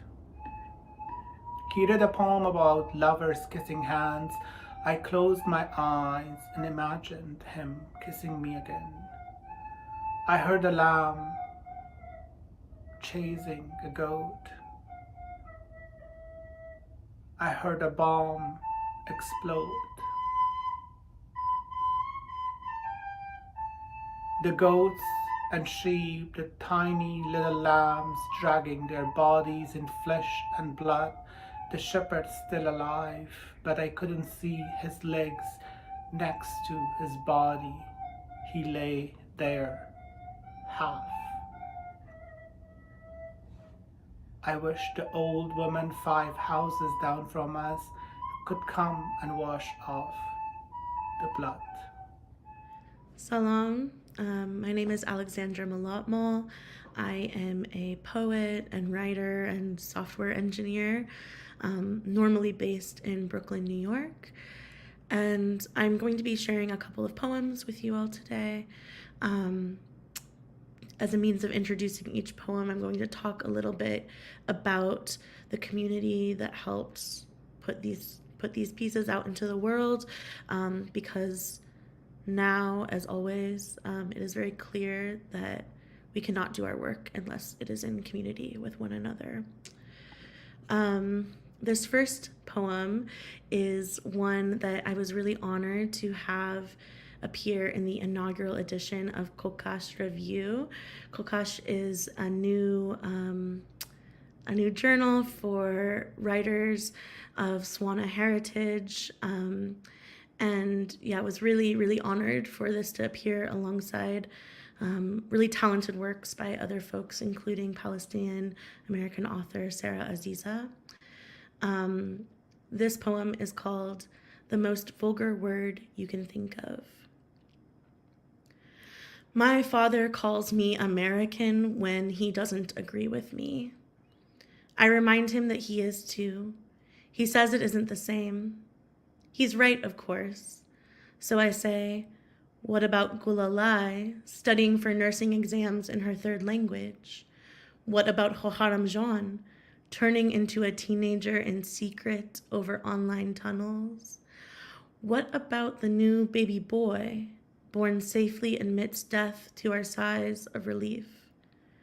He says American as an antithetical. Whenever he says it, I think of summers, growing up without him, 4th of Julys, when the farm town around me would balloon with visitors, lined down Main Street to watch a parade of cheerleaders and hot rods and National Guard members rolling across the brick in their tanks.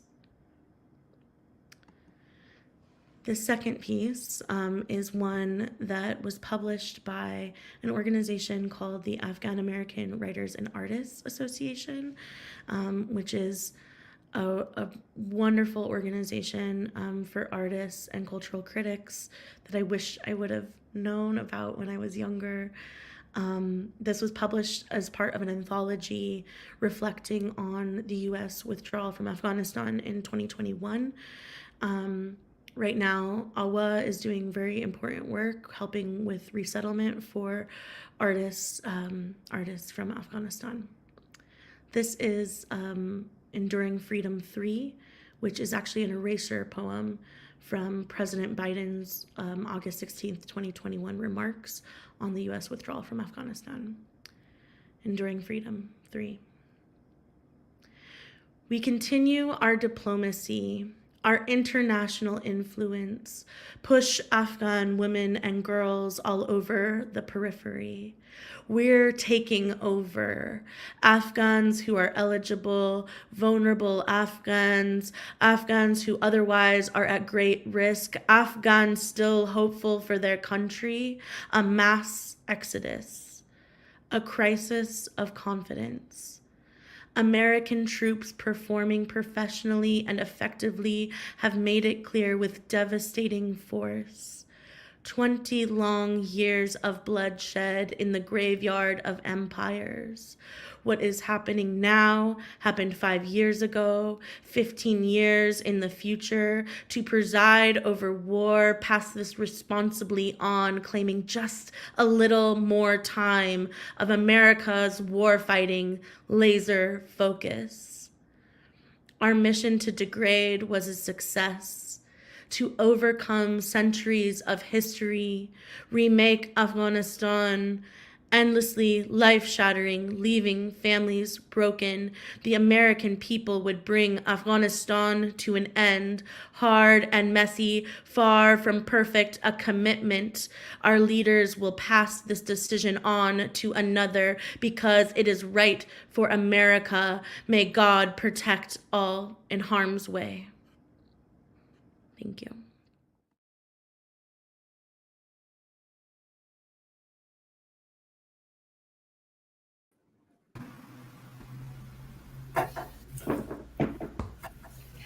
Buenas noches, buenas tardes, buenos días. Mi nombre es April Lombard, soy cubana y vivo en los Estados Unidos. Me acompaña como confitriona Jamila Medina.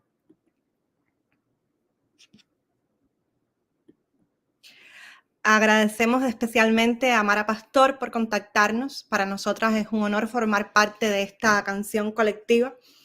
Y también queremos agradecer a quienes han organizado este evento, reuniendo lecturas de manera sostenida por lo que serán 24 horas. Hoy vamos a presentar un video en el que leen 12 poetas de Cuba y también nos acompañan otros poetas de Cuba que sí han podido conectarse y que leerán desde esos lugares donde viven ahora. Abrimos este espacio agradeciendo la oportunidad de unir nuestras voces en un reclamo por la paz. Algunos de los poetas que convocamos, por ejemplo, decidieron alejarse de la convocatoria y establecer un límite. Quienes están aquí ahora elegimos encontrarnos en un reclamo por la paz y, como dijeron algunos, sobre todo por la niñez. En lo personal, fue complicado para mí aunar, poner en conversación posiciones y voces diversas frente al poder, frente a los poderes que controlan los destinos de nuestro planeta. Mi personal solidaridad con Palestina nace del ansia por la justicia y la libertad, por la condena a todo tipo de opresión y violencia estatal en Cuba, donde hay presos políticos y se castiga a la ciudadanía cuando disiente, en Puerto Rico, porque lucha por su independencia y contra la opresión imperial, y también en Nicaragua, Venezuela, Colombia, Honduras, Argentina, México y muchos otros lugares. Cada una de las voces reunidas aquí tiene su razón personal para estar, pero creo que también colectiva. Al condenar lo que sucede, lo que ha estado sucediendo en Palestina, queremos también expresar nuestro compromiso con la libertad de expresión y la disidencia crítica. Al decir viva Palestina libre, extendemos nuestro deseo de libertad a todas las tierras y personas oprimidas. Traigo a esta lectura el convencimiento de que tendremos que encontrar, y estamos, muchos desde distintos lugares, buscando una alternativa al discurso y a las prácticas hegemónicas, de que vamos a desafiar los sistemas binarios y jerárquicos, creando espacios de resistencia, de creación colectiva, espacios que nos sanen. Así que vamos a leer entonces Por la Libertad. Buenas noches, buenos días, buenas tardes. A continuación, el video que vamos a presentarles constituye en sí mismo un poema mural y en su configuración, con voces leyendo desde distintas coordenadas geográficas dentro y fuera de la isla, habla de nuestras propias heridas territoriales y espirituales. El video recoge 12 poemas de 12 creadores. Antes de escucharles, podrán leer sus nombres y el lugar desde el cual leyeron para esta ocasión. El video fue meticulosamente editado por la poeta Legna Rodríguez Iglesias, poeta y narradora, que por fortuna esta noche está acá también con nosotros acompañándonos. Como podrán ver, los espacios que eligieron para leer, lo que dijeron y callaron, los balbuceos de los niños y los gruñidos de los perros, las plantas, la luz, las ventanas o los encierros, la música, la fragilidad, la dulzura o la tristeza firme de las voces acentúa la diversidad de nuestra muestra. El video concatena las distintas energías de sus creadores en una marea de rabia y esperanza, que a su vez se entreteje a las olas sucesivas que han partido hoy de disímiles regiones para unirse a esta lectura por la paz y la solidaridad, en un océano que aspira a no quedarse en las palabras. A continuación, nuestro video con diferentes voces de Cuba, desde y fuera de Cuba.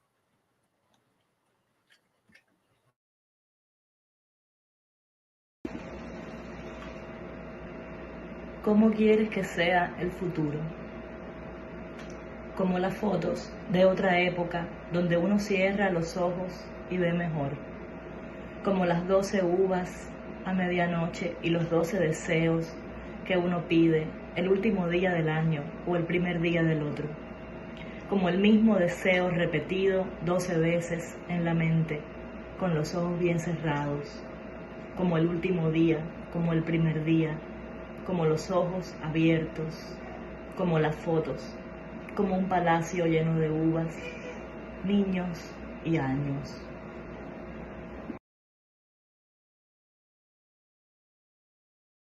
Imago Mundi. Mira el mundo. Mira las olas retornar sobre la roca afilada en incansable intento de vencer sus márgenes. Mira la roca hacerse arena y sedimento para nuevas rocas, para nuevos mares insaciables. Mira los templos abatidos y las esfinges sin rostro desafiando los milenios vanamente bajo las nubes ajenas, bajo los astros de supuesta eternidad. Mira el instante en que transcurre el tiempo.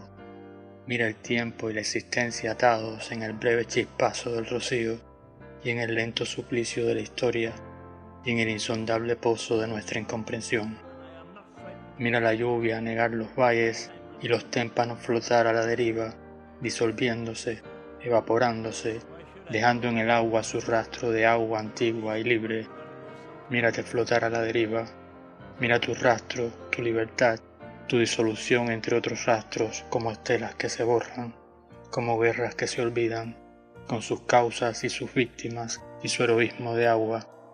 Mira Ur en ruinas, Numancia en ruinas, La Habana en ruinas, tu propio cuerpo en ruinas frente al imposible anhelo de continuar, de mantener, de persistir. Témpanos disolviéndose, islas que se hunden, reinos breves e insaciables desafiando vanamente su final. Mira los reyes caer decapitados y los estandartes ondear entre trompetas, mientras los ejércitos marchan con euforia de niños contra el ejército inclemente del futuro.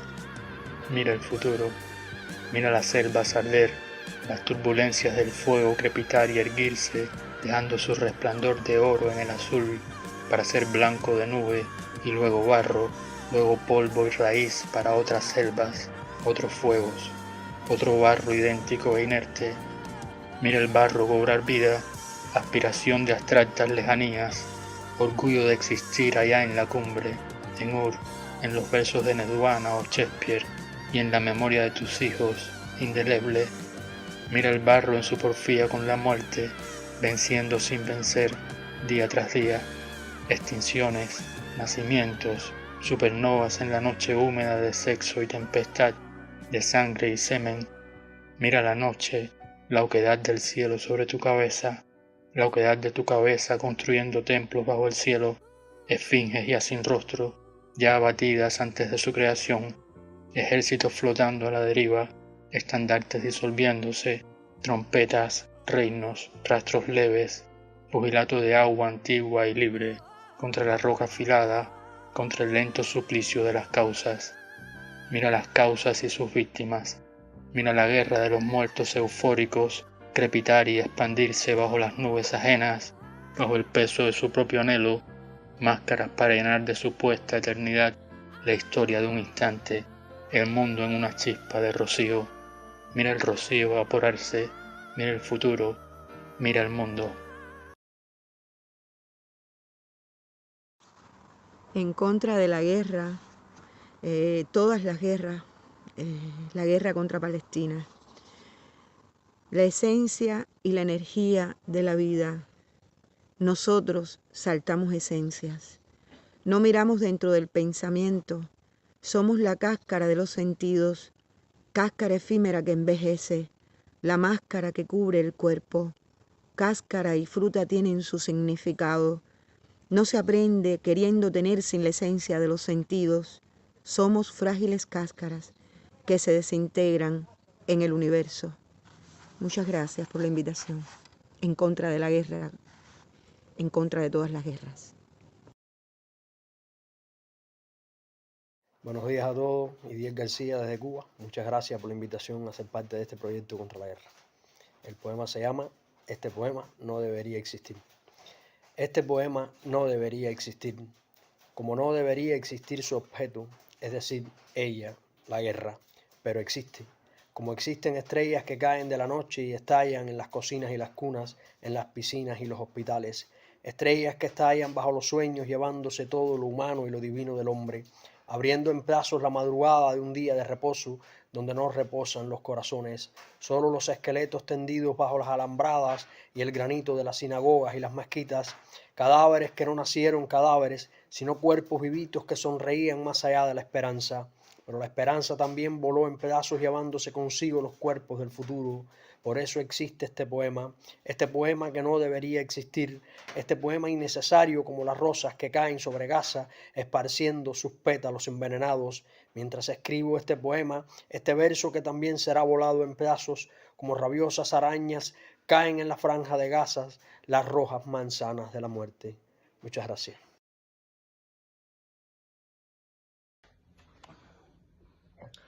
Para algunos el mundo es un paisaje breve, otros ven el mundo infinitamente desgarrado, y otros son el paisaje desbordado, y otros son la prueba de nuestro paso. Sé que hay quien cierra los ojos y alivia la pena, las manos en la frente masajeando, y la muerte, no temas, casi todo el mundo es un paisaje breve, y mi muerte, no temas, algunos llevan vendas, garras en vez de ojos. Se supone que otros vendrán por ti, aunque hayas muerto. 28 de octubre de 2023, 22:43.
Poema Ofo,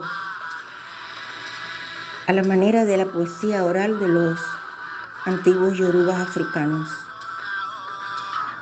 Un poema para la sanación. No contra el dolor, contra el sufrimiento.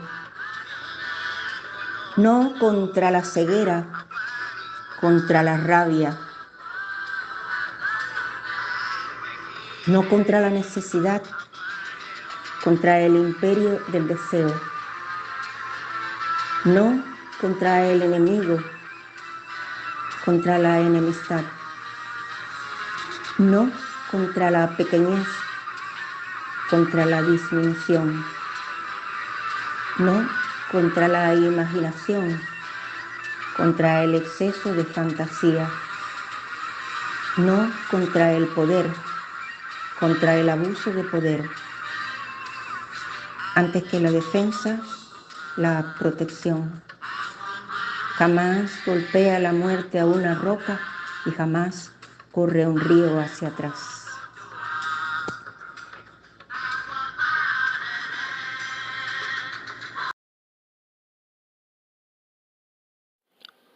Tópico de Nietzsche.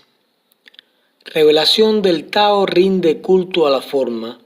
Kimono de sirabias ya no sirve de nada. Puede que por asomo de venir elabore su farándula previa, pero solo si el Tao rinde culto a la forma, cobija luterana volverá a ser kimono y tucá, incluso libre, hasta que ni la guerra lo separe.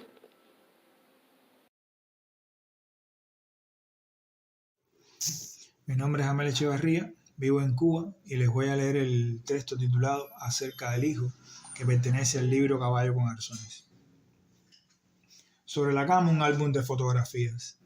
Hay en las pequeñas cartulinas blanquinegras el rostro riente de una mujer. Puedo reconocer en ese rostro mis facciones. Es el rostro de mi madre. Miro en la foto su abultadísimo vientre. Es el feto en el vientre de mi madre, un hijo. Es el feto, sanguinolento cadáver, un hijo. No sé si tuvo un hermano muerto. El feto tuvo un nombre compuesto y mis dos apellidos. Los escogimos entre mi madre, mi padre y yo. Cuando veíamos el álbum, mi padre decía, carajo, tienes la misma risa de tu madre. Ella casi sonreía.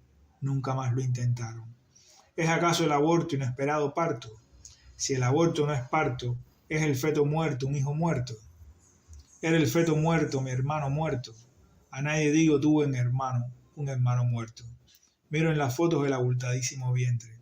Hay en las pequeñas cartulinas blanquinegras el rostro riente de una mujer. Puedo reconocer en ese rostro mis facciones. Era el rostro de mi madre. Sobre la cama, un álbum de fotografías.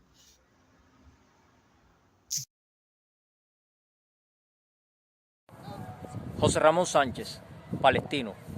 Palestinos, les dicen en La Habana a los orientales que se van para allá. Mala fama que le dan en la prensa a los palestinos de verdad. Varias veces me han dicho como elogio que no parezco oriental. Oriente es para ellos una turba de negros belicosos que va a contaminar la gran ciudad. Yo, que tampoco soy blanco, acepto la ofensa. No parezco oriental porque lo soy. Y aunque no me digan palestino, necesito un lugar.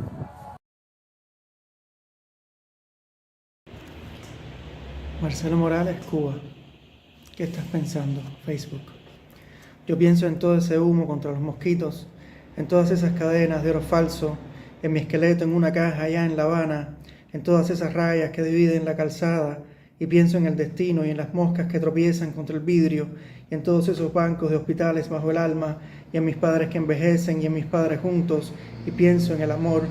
Sobre todo, siempre pienso en el amor. Más que nada pienso en el amor. Más allá de todo, siempre pienso en el amor. Y pienso en gente llevando flores a los muertos, y pienso en las flores y en los muertos, y en lagartos que se tragan a mosquitos y en mosquitos, y pienso el Big Bang como acto de violencia, y en el mundo como acto de violencia, y en los collares de la cobra como un acto de violencia, y pienso en las almas gemelas, en estados que nos llevan hacia el miedo, y pienso en el miedo y el poder. Sobre todo, siempre pienso en el poder, el punto azul de la bomba, el punto crítico, y en el amor. Sobre todo, siempre pienso en el amor.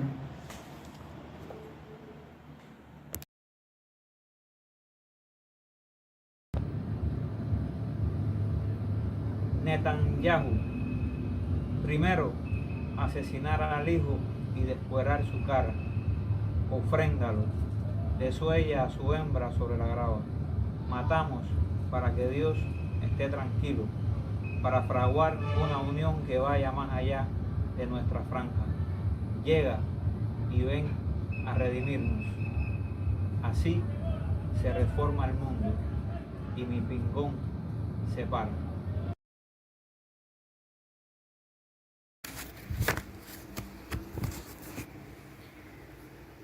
Mucho mejor. Leila Leiva. Miro los cursos del imán, cómo va la placa ese montón de piezas religadas. Mínimo es el tiempo en que tardo en virarme y ver la utilería compacta. Pero ¿por qué tendría que virarme? Lo otro era tan fácil, quedarse quieta y ya. Aquí, el minucioso croquis de la unida, perfecto sobre la calidez del día, compasivo casi.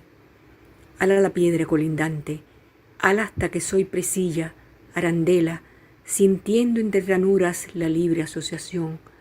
Rozo con vestido esa memoria ardua del amor y el dolor en él, pero caigo demasiado pronto en que no existe un recuerdo de mí, así, de esa forma, ni la paz de la que hablabas, que siempre me traba los sentidos, el rigor del metal.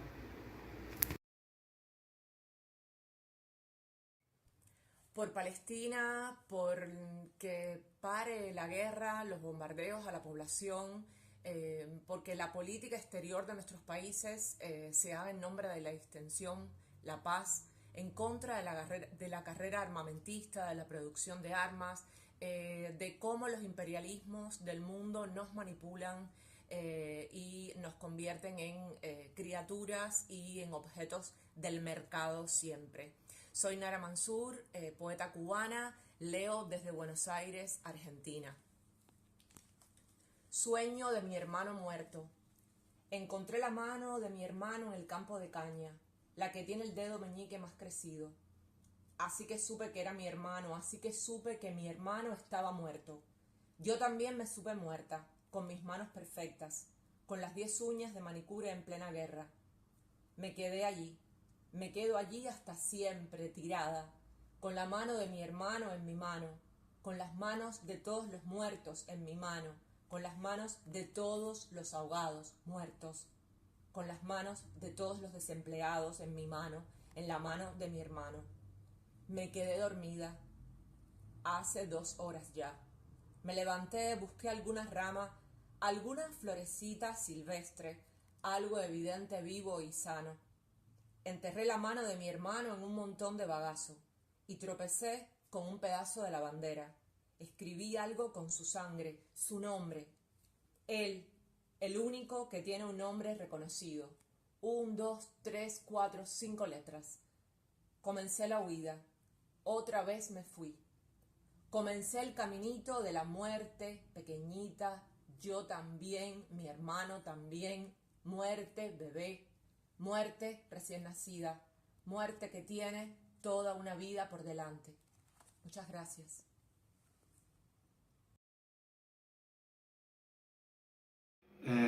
Buenas, me llamo Vic Cordobés, soy un poeta cubano y quisiera participar de este evento tan significativo porque da esta posibilidad de entender la poesía como sanación ante el dolor y el trauma. Y por ende voy a leer un texto que aunque parezca un tanto hermético, está intrínseco a esta significancia del trauma.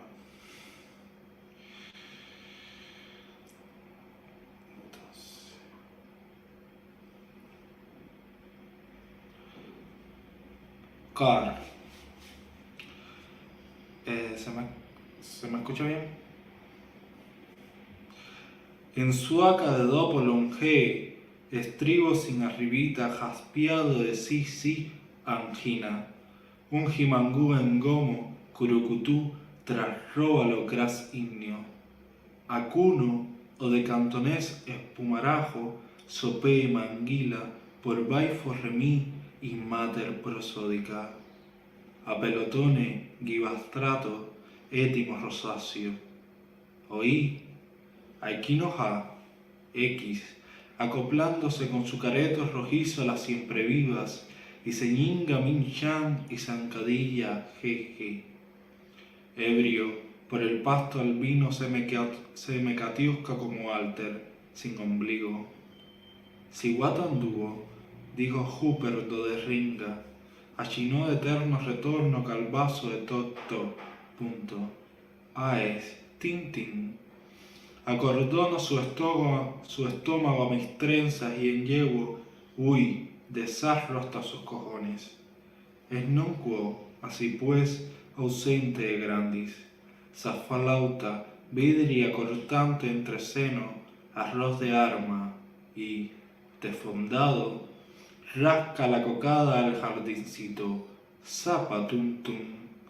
Nais, ecuse maifen, guevara y reisen, amochada de oírnos craquelando estepas sin aguardiente, de rus, chicleo la polilla bu y hospedo a trotón en balajú a favor de peluchines, gon, anticín, suis rota, con el cocote aguasasa perlando, asterisco, semeguifa e inuco a dientes y canos.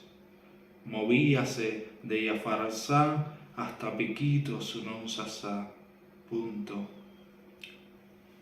Ya, con Boscardón, huera el San Juan de plastilinas, siendo vermellón nevada entre sin cristales, y desmocho, y neutro remí, y sí, un chalet en Marieta, donde desenvainar liebrecitas como tum tum.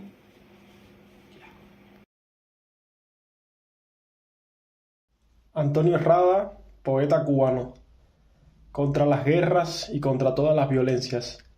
Este poema, Nuclear Disarmament, desarme nuclear. Para demostrar los matices de la condición humana, Gerald Holton diseñó el símbolo de la paz. Dibujó en el círculo 2 letras del alfabeto del semáforo, una N, brazos extendidos hacia abajo en ángulos de 45 grados, una D, brazo perpendicular sobre la cabeza. El mensaje era claro: un hombre con 3 brazos, el círculo del mundo dividido, una pata de gallina, el tronco de un pino sin ramas apuntalado. Lo entendimos todo. Hola, mi nombre es Elizabeth Mónica, soy una poeta cubana que divide su tiempo entre La Habana y New Jersey, Estados Unidos. Este poema se llama Sombra en Gaza, eco en Israel. En Gaza, un niño dibuja en el polvo líneas de un juego olvidado. Lejos, en Israel, una madre mira al cielo, cuenta aviones, como quien cuenta estrellas. El ruido de las bombas, distante, es menos que el latido de un corazón. 2 mundos en una misma tierra, compartiendo el temblor y la incertidumbre. Una flor nace en el escombro, inocente de fronteras. Un anciano en Jerusalén ríe con su nieto, enseñándole a plantar. En la brevedad de estos instantes, en el suspiro del viento, hay una pregunta sin respuesta y una esperanza sutil, como la luz del amanecer.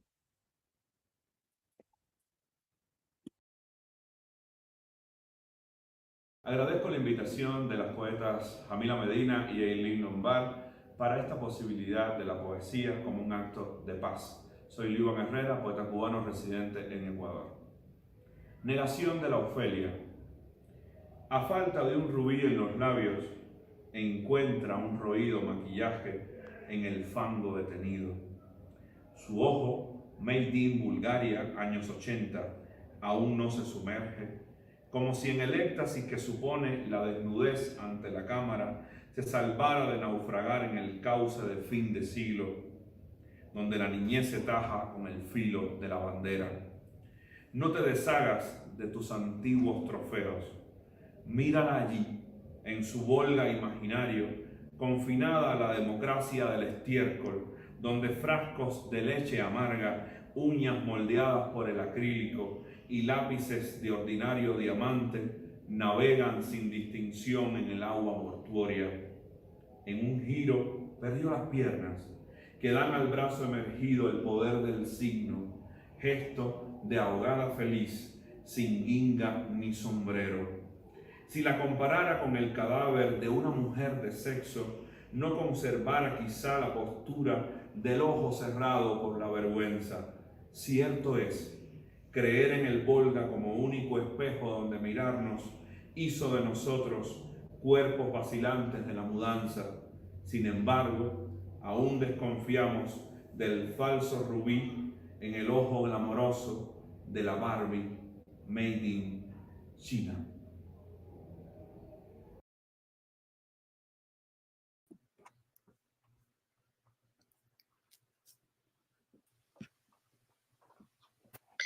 Bueno, agradecemos a todos los que unieron sus voces a este recital, que esperamos compartir pronto en nuestras redes y en publicaciones cubanas como Candela Review, para que pueda seguir resonando en su pedido por el alto al fuego, por la libertad de ser y existir. A continuación nos acompañarán en vivo algunos de los poetas que han estado escuchando en el video, esta vez para compartir textos de otros autores cuyas voces nos interesa también evocar hoy. Leeremos en vivo a Eileen Lombard desde Hartford, Lena Rodríguez Iglesias en Miami, Liuban Herrera Carpio en Ecuador, Nara Mansur desde Buenos Aires y yo con el Azimut en Providence. Voy a comenzar leyendo un poema de Reina María Rodríguez, poeta cubana que vive ahora en los Estados Unidos. Dársenas.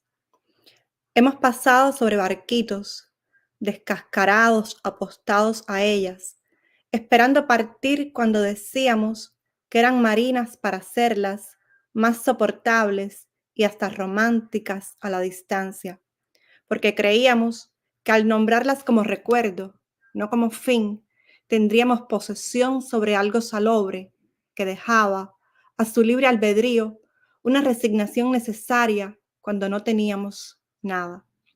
Hemos pasado las cosas malas esperando volver. Pasaban rápido, sin tiempo para detenerse a este lado de la ventanilla, donde, pegadas al mar, las vacas morían. Por sofoco del verano o por la brevedad de unas hierbas mustias que comían en el día agotador que les tocaba, descolgadas de sus huesos sobre portones oxidados, con sus miradas cagalonas fingiendo que soportaban aves blancas, que sin posarse sobre sus carnes flácidas, antes de morir ya putrefactas, fingían revivirlas.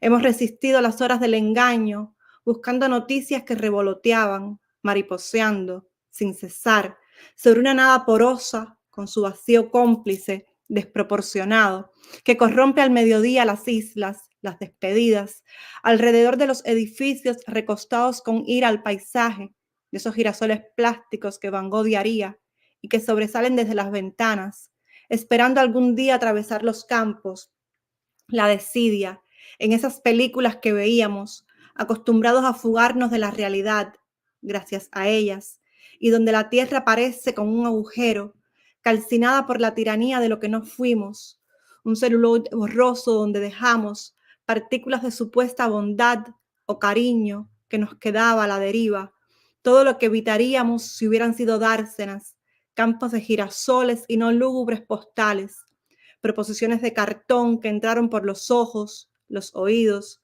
las vísceras, y que no pudimos involucrar a lo real hasta más tarde, juntándonos por un espejo retrovisor. ¿Y qué importa una verdad después? También voy a leer un poema de una autora de Puerto Rico, Ana Pornoy, porque Cuba y Puerto Rico son de un pájaro las dos alas. Así que tiemble Queremos hablar de terremotos, pero tropezamos sobre garganta de escombros. Decimos huracán. Encontramos almacenes hartos de luz y agua expirada. No nos hemos bañado en días y solo tenemos memoria de luz candela. Vuelve y tiembla. Nos tiramos al epicentro del desastre. Las carreteras estancadas con camionadas de corralillo y solidaridad. Los tres reyes magos intercambiando camellos por cajas de pick-up. Velas de cumpleaños apagadas en una gasolinera a la orilla de la calle. Rompemos como marejada en los almacenes. Hacemos los suministros nuestros. La insuficiencia, la bilis del agobio cotidiano. Las digerimos y silbamos colibríes. Atracamos la calle de la resistencia nuevamente. Cambiamos bandera por guillotina. La desfilamos por aires lacrimógenos. Sonamos cacerolas desde pisos 21. Rebautizamos calles, asfixiamos autopistas, agrietamos las paredes con poesía, lanzamos adoquines como cometas, gritamos a tambor vivo, pulverizamos cristales a azúcar, perreamos combativamente. No nos conocemos, pero distribuimos ternura con urgencia organizativa.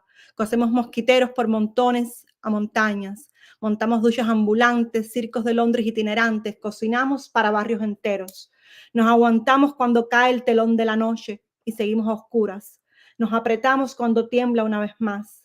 Y que tiemblen nuestros asesines, los colonizadores y sus colonizades, toda la edificación de sangre marmoleada, que ya las hemos tragado todas, huracanes, terremotos, meteoritos, deudas, invasiones y miedo con el café de madrugada. Las calles nuestras, los ríos secos, las costas erosionadas, las llanuras cenicientas, las flores superfondo, los colmados cerrados, las canchas sin canasto, los cadáveres de las plazas públicas, las escuelas acordeón, los hospitales sin luz, el hospital de ladrillo en ladrillo, las alcaldías envenenadas, las casas embargadas, la ruina, todo nuestro. Puerto Rico es nuestro, aunque vuelva y tiemble y se nos venga completo encima. Y voy a leer otro poema que conversa con el poema anterior. Esta otra poeta de Puerto Rico le pidió a la tierra que temblara. Que tiemble, dijo, porque a veces que tiemble la tierra, el cuerpo, el colectivo es un grito de amor. Leo con tristeza lo vulnerable que somos en mi tierra, donde nadie quiere que tiemble más tierra que la propia, diminuta, contenida. Su cuerpo colectivo, esos gritos de amor que no se explican. Vulnerables somos. Nos han querido romper, pero como serpiente de colores diversos e irreconciliables, algo colectivo se mueve, se retuerce, deja escamas y miedo en las esquinas de la calle. El cuerpo colectivo de la tierra está compuesto, componiéndose, y no son los nuevos ricos a quienes les van envejeciendo las palabras. El cuerpo colectivo de la tierra donde viví son los abuelos que se están muriendo y que no dijeron nada antes o ahora y arrastran los pies y los palos, todos los palos que les han dado, o las niñas que no quieren oír hablar de política, porque para ellas no es el temblor de la tierra clamando a libertades, sino la mentira diaria y mirar a sus padres llorar en la distancia o recibir golpes en la calle o no ver a sus padres porque estuvieron o están presos. Yo no quiero que tiemble la tierra, mi tierra, y arda, si es preciso, como en tu país, poeta, y que nos acompañes y les tuyes a pedir libertad, que tiemble, porque yo he soñado tu libertad e independencia, pero quiero que mi tierra tiemble, como la tuya, en un grito de amor.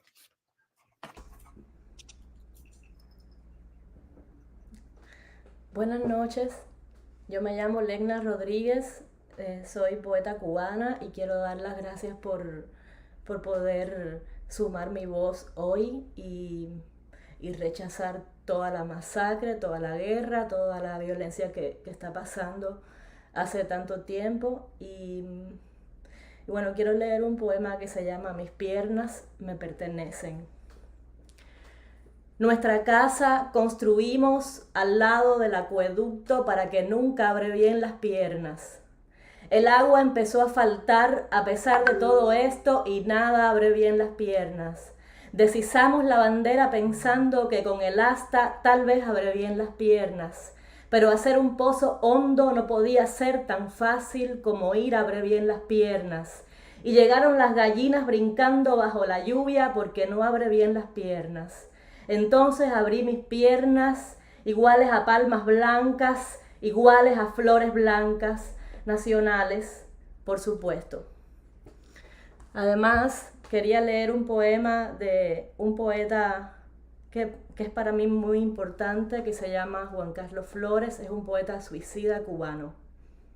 El puente. Un puente es un puente solo si sirve para unir lo que de otro modo estaría fatalmente separado. Brazos comunicantes. En el tratado de lo que se trata es de cultivar un pensamiento anillador, aunque no se le vea. De lo que se trata es de cultivar la sensación anilladora, aunque no se le vea.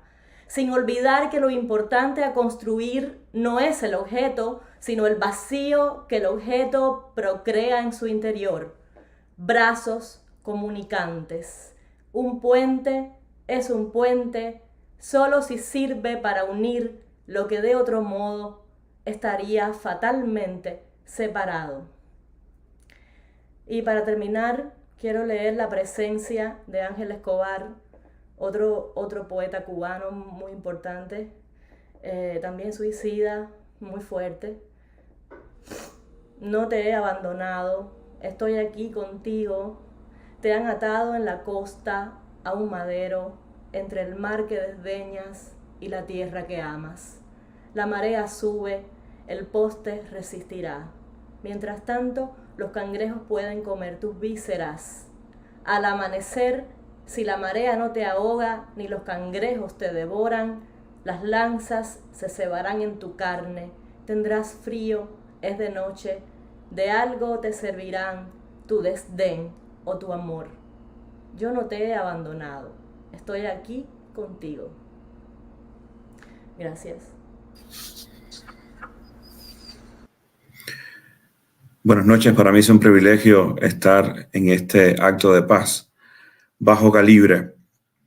Si alguna complicidad tuvimos mi padre y yo, fue en el instante donde ajustaba en mi hombro la escopeta de bajo calibre.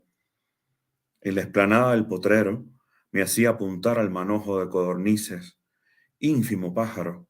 Al ser alcanzado por el proyectil, su escasa carne, vuelta a granada tras el contacto, se desparrama y pierde. Cada tarde mi destreza iba en aumento. En cierta ocasión, perseguí un pájaro carpintero hasta darle mate. Cuando ya quieto, abrí su pico y rocé la espina de su lengua. Con ella levantan su casa, sentenció mi padre, haciendo una herida en el tronco de la cual el árbol jamás se recupera. Ahora, mientras observo en su vientre revelado por rayos X un tumor del tamaño de una codorniz, digo a mi padre que no me escucha, ojalá pudiera ajustar en mi hombro la escopeta de bajo calibre. Quiero compartir con ustedes un poema de Sigfredo Ariel, A Many Splendor Theme. ¿Qué ha sido o eres el amor, el gran amor de 2 o 3 personas? Te lo han dicho en momentos suficientemente graves esas 2 o 3 personas. En un momento se excusan y miran su reloj o te preguntan qué hora es y casi siempre es tarde. Los esperan o no. Eso no importa. Se despiden mirándote a los ojos, peinándose hacia atrás con los dedos tranquilos. Y el gran amor cierra la puerta cuando salen con cierta culpabilidad. Y una vez que bajaron la escalera, se pregunta qué hacer con sus 2 o 3 grandes tesoros.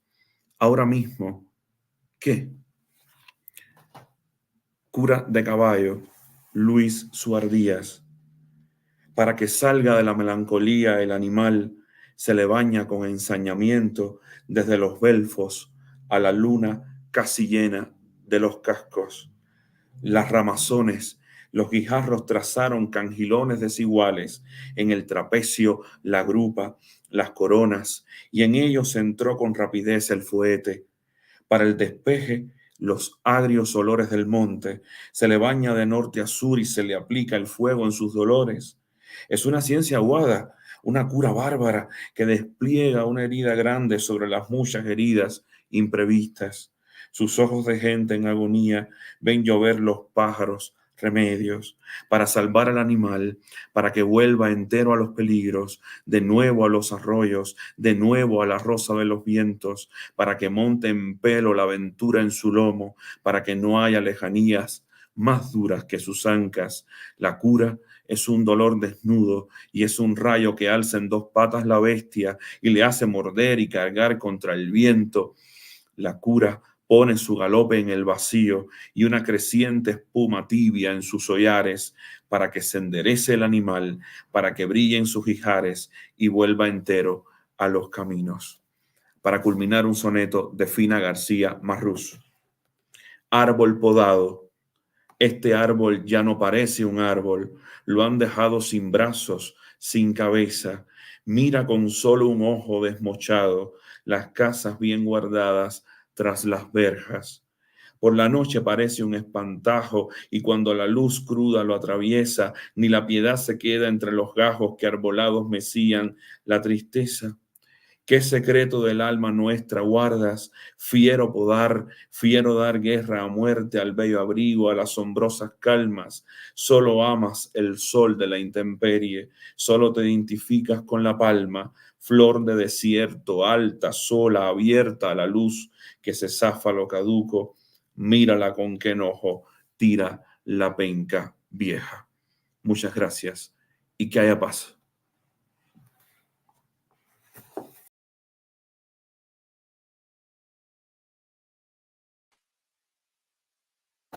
Bueno, a continuación va a leer la poeta Nara Mansur. ¿La tenemos online? Nara is not here anymore, so we're going to have to go straight to you. Okay.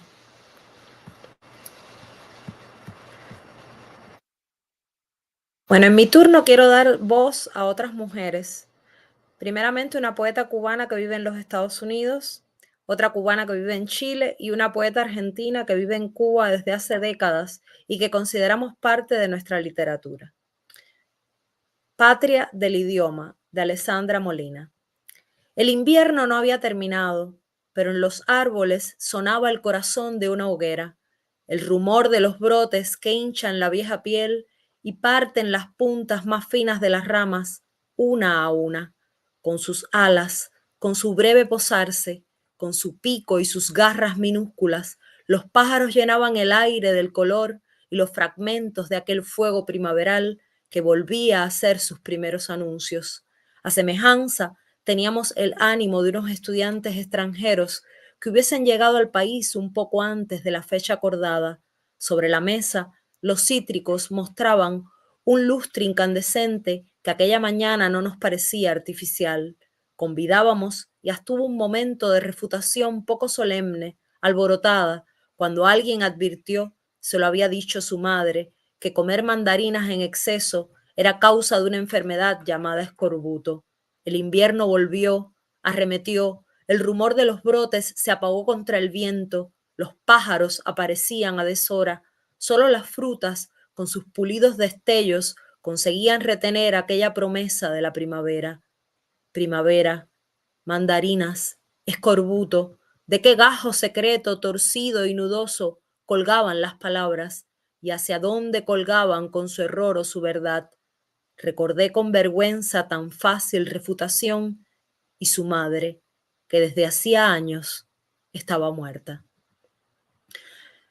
A continuación, un poema de Basilia Papastamatiu, argentina, residente en Cuba hace muchos años, del cual voy a leer unos fragmentos. Involuntario don. El miedo que guía sus pasos les impide retroceder, incapaces de reconocerse y de escuchar el eco de sus propias voces, asombrados de estar todavía aquí, incrédulos, indóciles, fuera de sí, con palabras ajenas y una cierta ironía se preguntan, ¿este es el recinto de la patria? Con una desafiante dureza en sus miradas y el empecinamiento de los inconformes, añoran la calma del desierto, su luz cegante, pero estamos tan lejos de Dios. Sobrevivimos a nuestra naturaleza endeble, a nuestro himno, a nuestra historia, atrapados en las entrañas del mundo. El intenso resplandor que ahora emerge del abismo nos envolverá y nos enlazará para siempre con la eternidad. Oh amor, oh noche solemne, única cuna, regias palabras, ajenas palabras, no humanas, no terrenas. En tercer lugar, un poema de la poeta Damaris Calderón, que reside en Chile. Los árboles, la patria. Entrever el país nonato, soñarlo con los ojos de Adán y una mudez que obliga a llamar ácana, jobo, jiquí, madera de los mayores y menores. Cuando falta el terrón que llevarse a la boca, ceiba, guásima, tomillo, palma real, crisol y bosta en el humus, darle un sayo de palabras a la pobreza. Pero los árboles preparan el paisaje, los árboles preparan la independencia, la corteza guarda la raíz, la vena madre, el gallo de los sacrificios anuncia despavorido al escualo surgiendo de las aguas, y los huesitos de tus hijos se disputaron los cangrejos. Pueda yo nombrar otra vez mi huerto y alguno reconozca la antigua cicatriz, cobijarme bajo la sombra de la palabra Hawái. Por último, voy a leer un poema mío de un poemario que se llama Primaveras Cortadas. Estigia. Febrero y no octubre rojo, novilunio y no noviembre y no domingo sangriento. Desde Petrogrado, la prolongación de las riberas, Trotsky bajo la metralla, la Guardia Roja, soldados y marineros, no confundir con el ejército blanco, con el ejército verde, con el ejército negro, contra los cadetes y el batallón de novias de la muerte, cuidándose de preservar las paredes verde claro del Palacio de Invierno, el campo de Marte, dragado muchas veces por la flota, Lenin inmerso en las tesis de abril para enterrar a los combatientes de la revolución, Lenin volviendo a una ciudad ahora llamada Leningrado, Rusia, 1940 polacos velados bajo los abetos rojos de Catán, Trotsky con frío en la frente abierta por una pica, Leningrado con el pan y el presupuesto recortados, quemando sus casas de madera, pero nunca sus árboles, premiando la conservación del verde bajo el cerco, enmascarados por los pintores, la fábrica Kirov como un macizo forestal, Smolny como un enorme claro en el bosque, Rusia, 1945 alemanas desfloradas sobre la marcha y a cambio sus hombres exhibiendo sobre las ramas, en el camino de la vida, la polacada sangrante del verano, intactas sus venas por el hielo. Maniluvio, la boca de esta muchacha japonesa envenenada, huele a violetas las casacas, la besaron los ingleses, la besaron los franceses y los rusos, pero la sangre solo huele a sangre, aunque reguemos abundantemente las palmas de las manos 2000 veces en la penumbra tibia de la casa real, o haciéndolas correr por las riberas de la Estigia florecidas de loto, que son una infinita y sola ribera, larga como una longaniza, rosa como la herida de las violadas. Muchas gracias.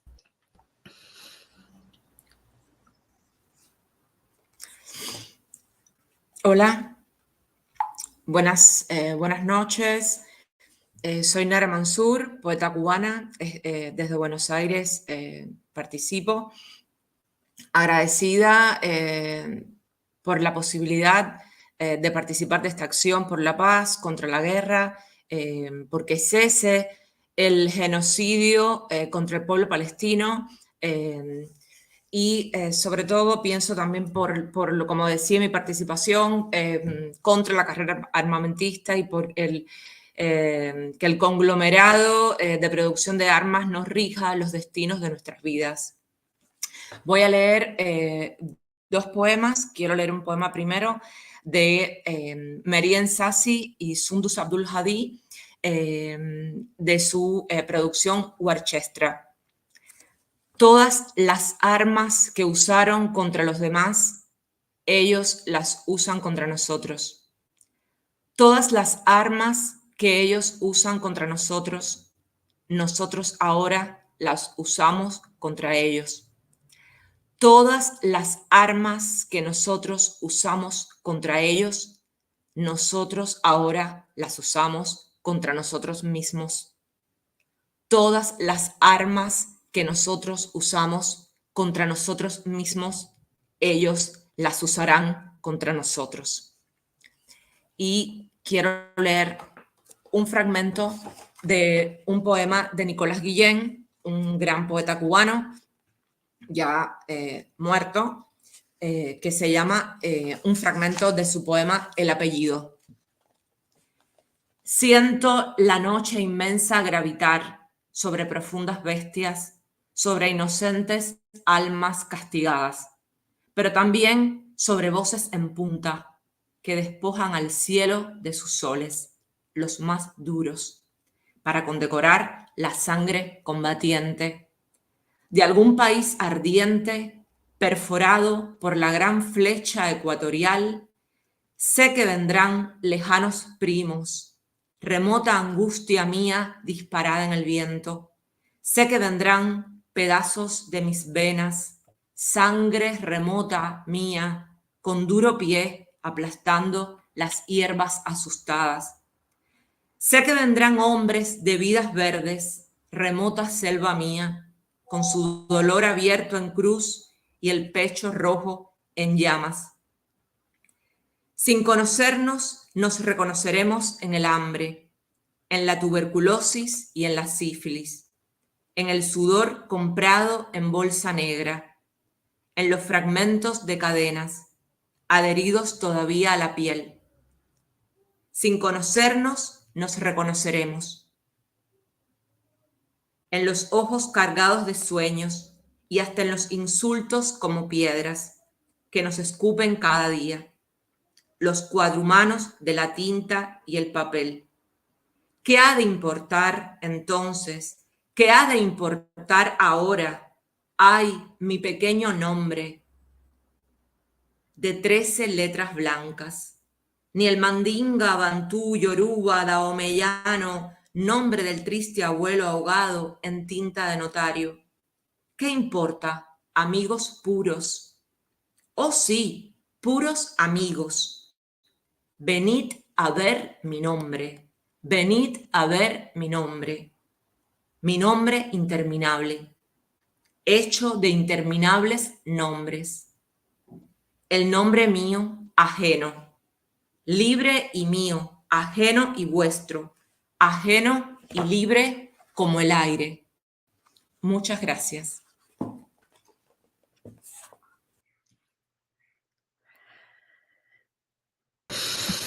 Bueno, solo nos queda entonces despedirnos. Agradecemos a todos los poetas que nos acompañaron en el espacio real virtual, pero también a quienes enviaron sus videos antes.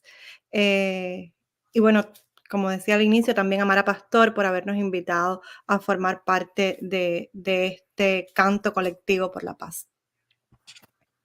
Sí, y agradecemos también a todo el equipo que ha trabajado con nosotros en poder lograr esta lectura de 24 horas y también a todas las voces de los muertos que nos acompañan, pero que están con nosotros en todas las luchas por la paz. Muchas gracias.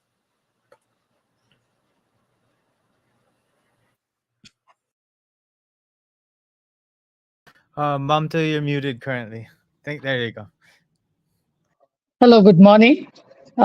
Here is Team Kavya Sanjay from Bengaluru, India, with poets from Sri Lanka. Together, we would like to show our solidarity with Palestine. And I would now introduce, we have one video to watch, and then some of the poets. So I will introduce the video and also the brief about all the poets who will present today from this curation that I have done. To begin with, this video is a song written by me to a friend who was assassinated by the right wing in India, in Bangalore. Her name is Gauri Lankesh. Gauri was a journalist and spoke openly and voiced all the marginal communities, and she was shot. So the video is called For Gauri. After the video, we have a list of poets who will be presenting their poems now. First comes Hajira Khan, a poet with a postgraduate degree in Kannada literature, served as an assistant professor, and she has showcased her poetic prowess at National Kannada Sahitya Sammelan, gathering of literature, and the Bangalore Literature Festival, Hajira's versus Grace, notable publications, including Aniketana and the Timester magazine of Kannada Sahitya, Kannada literature, and she's part of Kavya Sanjay. After Hajira will come Reshma. Reshma Ramesh, an award-winning bilingual poet who writes both in Kannada and English, has her poems permanently displayed in the ancient city of Olympus, Turkey. Her work, translated into 16 languages, is featured in global anthologies. Language of Shadows, her latest book, intertwining poetry and photography, is published by Edition Delta, Stuttgart, Germany. And Reshma, a BFA photography distinction holder, conducts national solo exhibition while practicing dental surgery in Bangalore, India. Reshma is part of Kavya Sanjay. After that will be Ajit Nishanta. Ajit Nishanta writes in Sinhala and is from Sri Lanka. Ajit is a journalist, Ajit is a poet, and Ajit is a writer, and he represents many people from Sri Lanka. Ajit is a dear friend who writes wonderfully in Sinhala. After that, we have another poet, Dadapi, who is finding difficulty to join the show. If he comes in, he's there. He's a short story writer and a poet from Kavya Sanjay again. And then comes Bharat Savitri Divakar. Bharat is an acclaimed spoken word poet, writer, and storyteller. He has performed in more than 150 shows across the country and has shared stage with famous poets such as Sara K, Phil K, Kalki, to name a few. He has mentored more than 100 students and has played a significant part in building the bourgeois spoken word poetry poetry scenes in Bangalore. And Bharat is part of Kavya Sanjay. And then comes Pakyanathan Ahilan. Ahilan is from Jaffna, Sri Lanka, and currently he is the senior lecturer in art history at the University of Jaffna. Ahilan has published 3 poetry collections, Patungule Natkal, and Sarama Kavigal, and Ammai. And he translates from an English translation of his poem, Then There Were No Witness, was published by Mamazi House, Canada. Tea, Concoction, and Dissonance, the book in the collaborative work of poetry, bilingual Tamil and English, and Art on Tea by 2 other poets and artists, published in Dhuli Books, Orissa. Ahilan writes critical essays on poetry, heritage, theatre, and visual arts. His poetry's review of poetry have appeared in various online magazines and journals and newspaper. Ahilan is a very amazing, strong voice from Jaffna, Sri Lanka. Then will come Siddhartha. Siddhartha is a promising poet. He has works featured in reputable Kannada literary journals and magazines. He has presented various state level and international poetry events, and receiving recognitions as Prajavani Deepavali Visheshanka Award for one of his poems, and Smashana Kurukshetra by a renowned poet Kuvempu is all about war. Today, Siddhartha will read a passage from Smashana Kurukshetra by Kuvempu, and this is a piece where an old woman will be looking for the body of her son in the war field. That's an amazing piece of thing which Siddhartha will be presenting. And after Siddhartha, we will have Shashank Johari. Siddhartha is part of Kavya Sanjay and writes in Kannada. Shashank Johari is also part of Kavya Sanjay, writing in English and Hindustani. He is a Bangalore-based poet and translator, renowned for English and Hindustani poetry, received recognition at the 2022 International Thinkers and Writers Peace Meet, holding a master's degree in He has founding designer of ABOD, Contribution to the Social Change, active and poetry and design. He recently shared insights at the Bangalore Design Week. And the entire session will end with me, Mamta Sagar, reading my poems in Kannada. I'm a Kannada poet and playwright and translator in Bangalore. And I have organized for addressing diverse social issues through their multilingual and multimedia poetry performances. And international contributions include collaborations and initiatives in poetry translation and the arts with numerous accolades, including Kuvempu Bhasha Bharati Translation Award. And I curate a community poetry engagement called Kavya Sanjay. And here we go with our presentations from Kavya Sanjay, beginning with the video poem.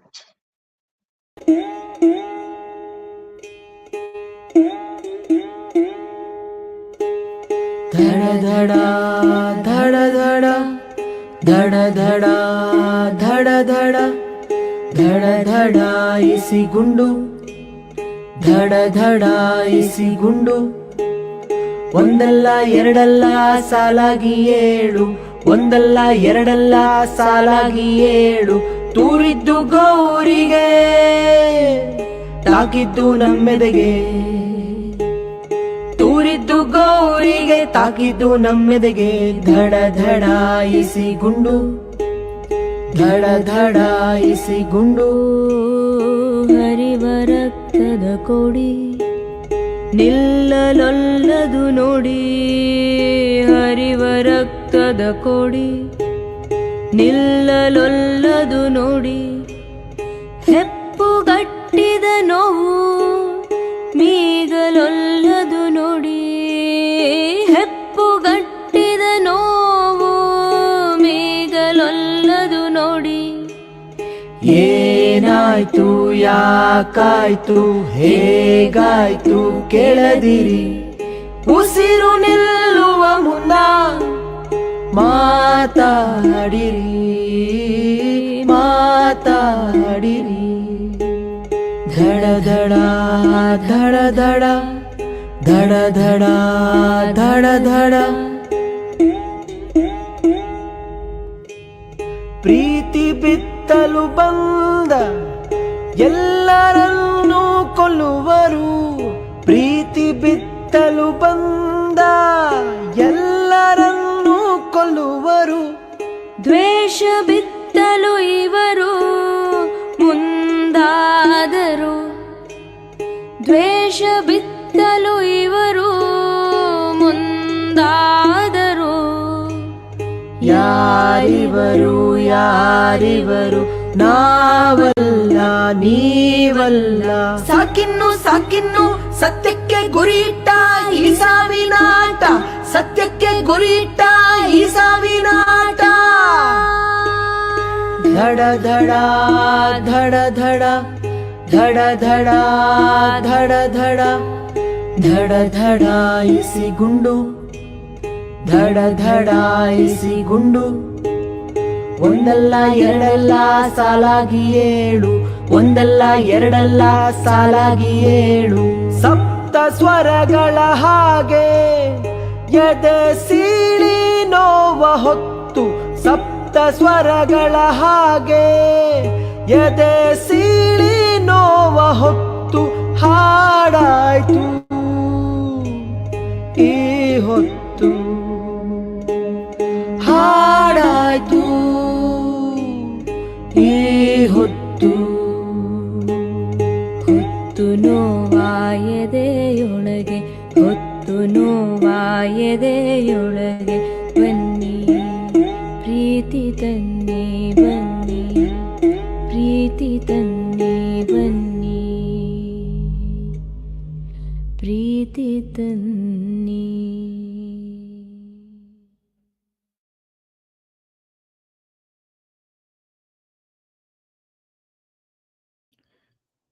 Hajira, you're muted currently. Hello everyone, Assalamu alaikum, Namaste. Palestine ಅಲ್ಲಿ ನಡೀತಾ ಇರುವಂತಹ ನರಮೇಧದ ವಿರುದ್ಧ ಖಂಡಿಸಿ ಬರೆದಂತಹ ಪದ್ಯ ಬದುಕಿನ ದಾಂಧಲೆ. Instagram, ಫೇಸ್ಬುಕ್ಕಿನ ತುಂಬಾ ಬದುಕಿನ ದಾಂಧಲೆಗಳ ಪ್ರದರ್ಶನ. ದೂರ ಕೂತಿದ್ದೇನೆ, ಅನುಭವವಂತೂ ಕಿಂಚಿತ್ತಿಲ್ಲ. ಅಮ್ಮಂದಿರು ನೆಲ ಅಗೆದು ಬಗೆದು ಕೈಗಳು ಸವೆದರು. ಬೆಳಕಿನ ಕುಡಿಯೊಂದು ಮಬ್ಬಾದಾಗ ಅವಳ ಚೀರಾಟ ನನ್ನ ನೆಮ್ಮದಿ ಕೆಡಿಸಿತ್ತು. ನಾನು ಅವರ ಮಗಳಾಗಿರಲಿಲ್ಲ. ಕನ್ನಮ್ಮಂದಿರು ನೆತ್ತರ ಹರಿಸಿ ಬಾಂಬುಗಳು ಬಿದ್ದ ನೆಲದಲ್ಲಿ ಸುಟ್ಟ ಹುಲ್ಲುಗಳನ್ನು ಹಸಿವಿಗೆ ಉಂಡಾಗ ನನ್ನ ಕರಳು ಕಳಚಿ ಕಣ್ತುಂಬಿತು. ನಾನು ಅವರ ತಾಯಿಯೂ ಆಗಿರಲಿಲ್ಲ.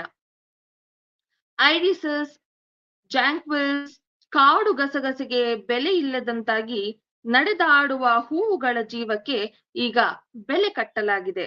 ಬೀದಿ ತುಂಬ ಶವಗಾರ. ನನ್ನ ದೇಶದವರಲ್ಲ, ನಾನು ಅವರ ತಾಯಿಯಲ್ಲ, ಅವರ ಕರುಳ ಕುಡಿಯೂ ಅಲ್ಲ. ಜೀವವೊಂದು ಯುದ್ಧಕ್ಕೆ ಬೆಲೆ ಕಟ್ಟಿದಾಗ ಮನುಜ ಮತದ ಮಿಡಿತವೊಂದು ಸದಾ ಚಿಂತಾಕ್ರಾಂತದ ಭಾರ ಮನದೊಂದಿಗೆ ಸಂಜೆ ತನ್ನ ಮನೆ ದೀಪ ಬೆಳಗಿಸಿದೆ. ನನ್ನ ಮತ್ತೊಂದು ಪದ್ಯ ಫ್ರೀಡಮ್ ಆಫ್ ಎಕ್ಸ್ಪ್ರೆಷನ್, ಅಭಿವ್ಯಕ್ತಿ ಸ್ವಾತಂತ್ರ್ಯವನ್ನ ಕುರಿತು ಬರೆದಂತಹ ಪದ್ಯ ತಿಳಿ ಸಂಜೆ.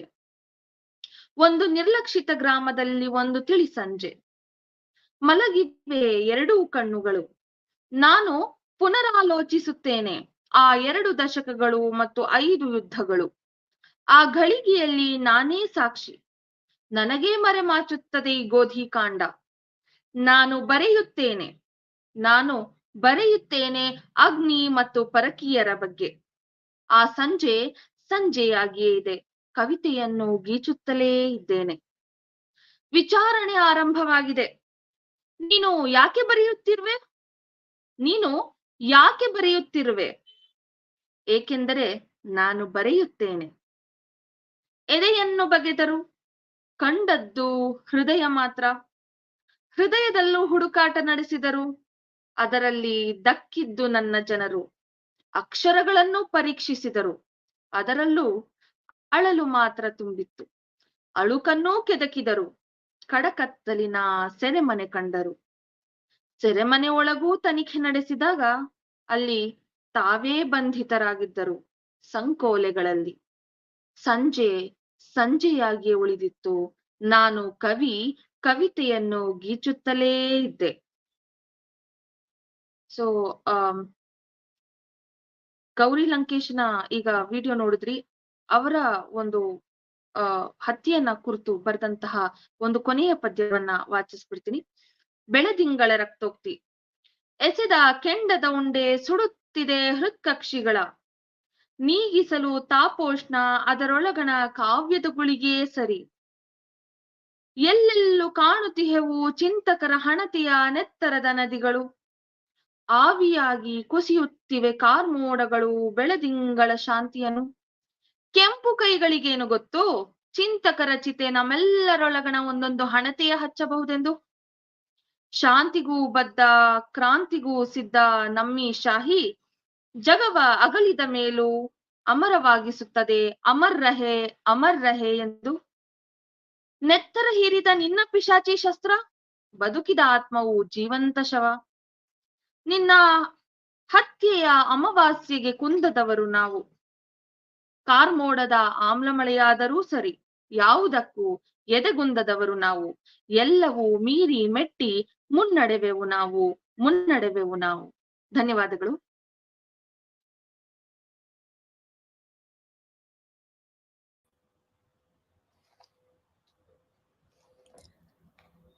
Gaza.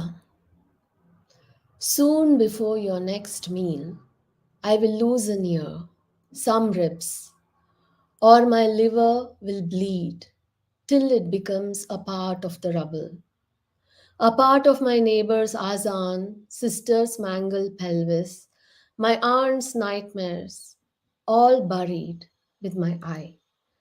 That will pop from a tiny socket. All I ask is, spare me one eye. One eye is all I need to look into the eyes of the soldier who bombed my home. And I want to ask him, do children in your country too turn into poems?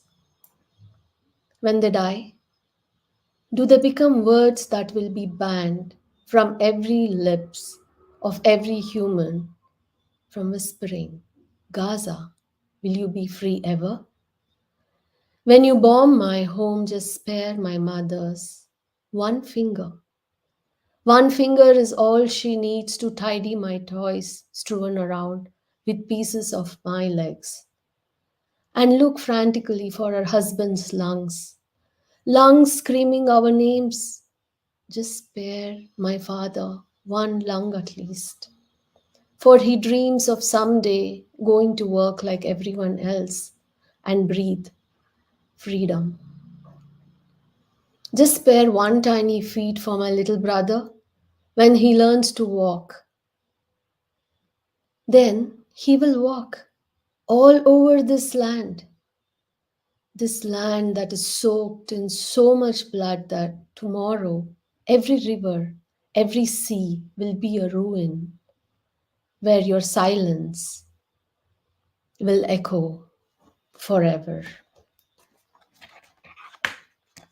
My second poem. This is not a poem. This is not a poem. It's flesh-filled words that walked out in the curfew. It's fish bones of a song, an envelope without words, tangled knot of burning chinars, surrender of a half-cooked bread. Empty blackboard in the schools. It's the silence of the snow in Gupkar, the fading light in your pupil. This is not a poem.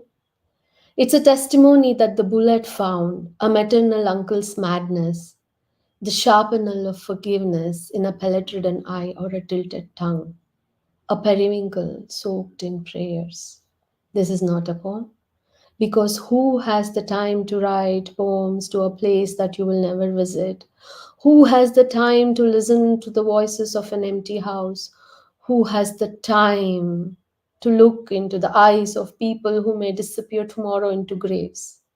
If by chance, like you forget, like you always do, this is not a poem. Thank you.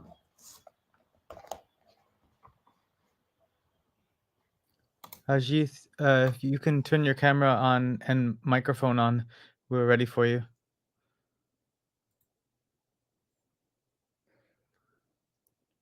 Ajith, if you're not there, I'm going to move on to. Okay, there we go. Yeah. Hi. This poem was inspired by Richard Dawkins' The Selfish Gene. The name is Offense, the Offense. Warada. Epa dos kiyan galmul gasan mata. Piliganimi kala varadi ඇති බව එමට. එපා දසවද දෙන්න. නිකරුණේ රිදවන්න ඔය තරමට. පපා රැවුම් ගෙරවුම් බැනුම් ගැරහුම් ඇති පදමට. අසා විමසා බලන්න ඔබේ ඥානයකින් ඔබ නිකමට හැකිදැයි කියා පළමු ගල ගසන්න. මගේ අසරණ ඥාන කිටුවට. අතුරුදන්වීම. පොකුරු සිනා මුව මඩලේ තවරාන රුදුරු හලා හල විෂදල සංගවාන. සතුරු ලෙසින් මල් යායම වනසාන මිතුරු වෙසිනි නුඹ සිටියේ මිතුරාන. අතුරු මිතුරු කෙලිසෙල්ලම් කවට කතා මියුරු ගීත කවි පද යස රසපුලොතා. නොහුරු ලෙසට හුරතලයට කියූ පුතා වියරු වෙසින් ගෙන ගිය නුඹ නපුරු සතා.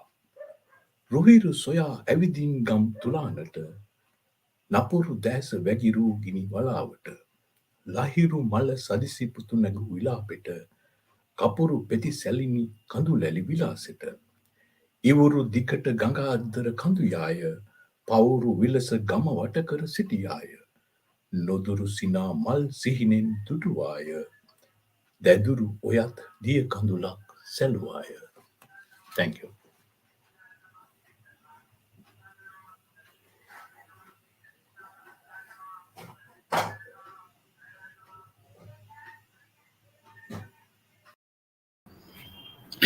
Hello. Today is Pride in Bangalore, and the Queer Community of India in solidarity with Palestine. I have two poems today. The first one is called Flowers and Funerals. I let creepers grow in my stomach. Let them flower in my chest. On some days they bleed bright purple, brilliant blue, blood red. Scars are pretty, he says. Traces his fingers on the zigzag lines traversing the geography of my chest. I smile. He tells me about the bougainvillea in his ancestral home in Punjab, how he used to pluck them and put them behind his ear. I tell him about the jasmine plants in our house, how I used to scoop them by the handfuls and smell them, crush them between my fingers. He cups my face in his blistered hands and says, "You are my flower." How weird that we call humans flowers, but not trees, not roots, as if we know this won't last. As if our love was meant to die a beautiful death still in its bloom. Still I smile, caress your long hair, tuck it behind your ear. Imagine pink bougainvillea there. Still we stay like flowers on a still day.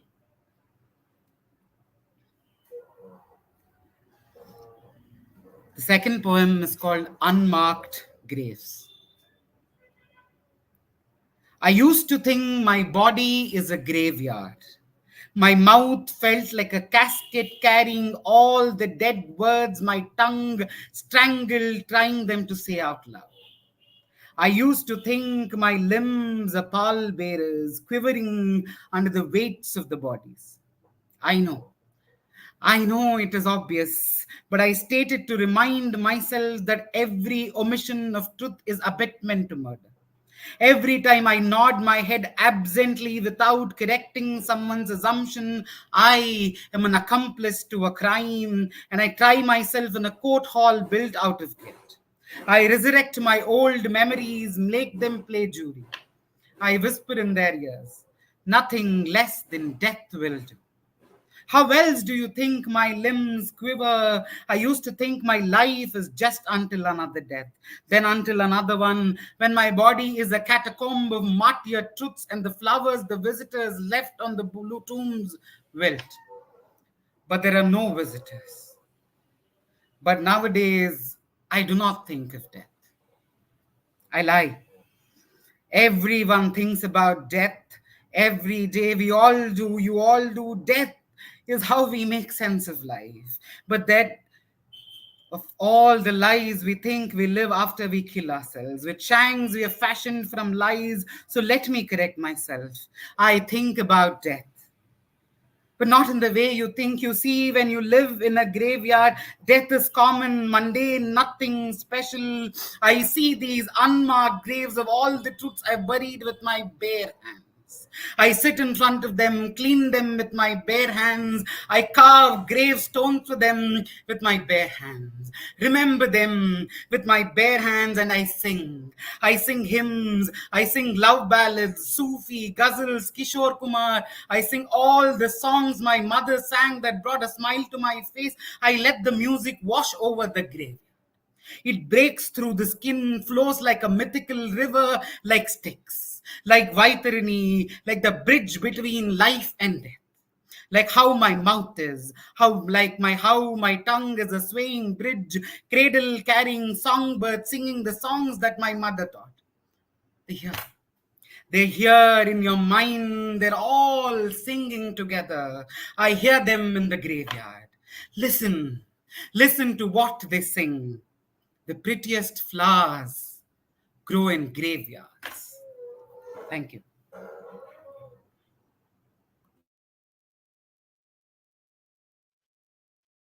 Good morning. Vanakkam. First poem I am going to recite in Tamil and second one in English. யுத்த ஆடைகளின் மெய்யுருக்கள். குண்டுண்டு பாழடைந்த சுவரின் மெல்லிருள் தன்னொளியில் ஆடைகள் முளைத்து பரவின. நெருப்புண்டு கருகி இற்றொடிந்த வெளிர் நீல ஆடை. சாவு இரத்தமாடி கலங்கி அடையாளம் காணவியலாது சிதைந்த ஓர் ஆடை. நாட்பட்டு கிழிந்து பிளந்து நாராகி போன மணநாள் பட்டொன்று. ரவை துளைத்த மண்ணிற கட்டம இட்டவோர் ஆண் சட்டை. அதன் மேலாக பட்டு விலகி சீழ்மணம் மாறாத நெடுவேட்டி. கீழாக வீழ்ந்து படிந்து வேர்விட்டு நிழலூறி படர்ந்த மாதவிடாய் துணிப்பந்தொன்று. மருந்துகள் திராவகங்கள் காய்ந்து வறண்டு சுருண்ட காயத்துணி படுக்கைகள். இராணுவ சீருடைகளின் ஆழமான விராந்தை கூரை ஏறி தொங்கி காற்றில் நின்ற ஒரு கை வெட்டுண்ட குழந்தை சட்டை. தரை நீண்ட பிணத்துணியில் எழுதாத சாட்சியங்களை எழுதத் தொடங்கினோம். Thank you. The second one, the huge garment. Blacker than pitch, long and dense, like an endless cave. This garment, the tears of the time woven by fire and pain, this moss hole of memories that rot and spread anew, I cannot shed.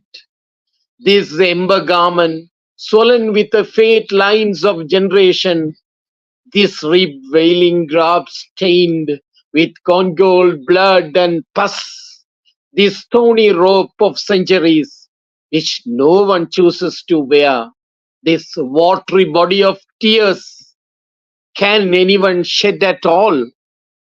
A body rooted in and entangled over another body, a basket of wounds, this huge garment that clings to the mound of life piercing the body, this polluted gap, shut in and locked out by the world.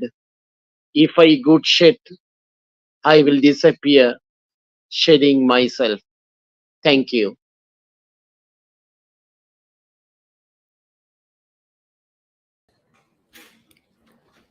Hello, namaskar. I'm going to read one poem. It's titled Little Face Under the Blanket of Rubble. Little face under the blanket of rubble. Little face sleeping under the blanket of rubble. You could have sat down next to me and I would have spoken to you in an inherited child voice from my childhood, my first home and your last. I would have asked you your name, the games you like to play, the colors of the kite ears you tied for its day in the sky, with other kites ear-tied by friends from other roofs. I would have asked you about the rhymes and tales you knew by heart, or if, like me, you too could separate the thumb from your hand and then attach it back magically. At which you would have first been shocked, then amused, and then wondered, how did you do that? In a language that shares with mine, dunya, naseeb, and waqt. Yakinan. But I would have known what you meant with your brow speaking high as your eyes sailed away from their dark shores into the blue voyage of this question, and through all the pores of my being, your wonderful smile might have found its missing incisors. I would have once seated you onto my shoulders and around my neck and meandered through a fate, conscious of balancing your weight on the heavily bordered, barbed, and burdened earth. And I would have fastened my grips to the wings of your ankles. At least together we would be tall enough to glance at all the stalls through your eyes and fix the cracks and holes of all people, my own to begin with your resolve and laughter, and yet not so tall that I couldn't squat for you to deboard and climb down to smell all flowers without plucking, or keep back a displaced boulder kindly and gently in its place, just so that others don't fall and hurt themselves today or tomorrow. We would have laughed as you counted balding spots on my aging scalp and perhaps agreed that one solution can come from your black and brown crayons. And we would have then scooped a song from the sky and hummed it until we knew it, like we know each other, just enough to know a little more about ourselves, and also that it is enough to know just this much. We could have perhaps also been terribly annoyed with one another and taken for granted the knowledge that we cannot go too far, at least not unless you found someone who is as bewildered as you would have been by your thumb's separation from hand, and then its magical return, had we sat down and played. The thumbs always return, little face buried under the blanket of rubble. Thank you.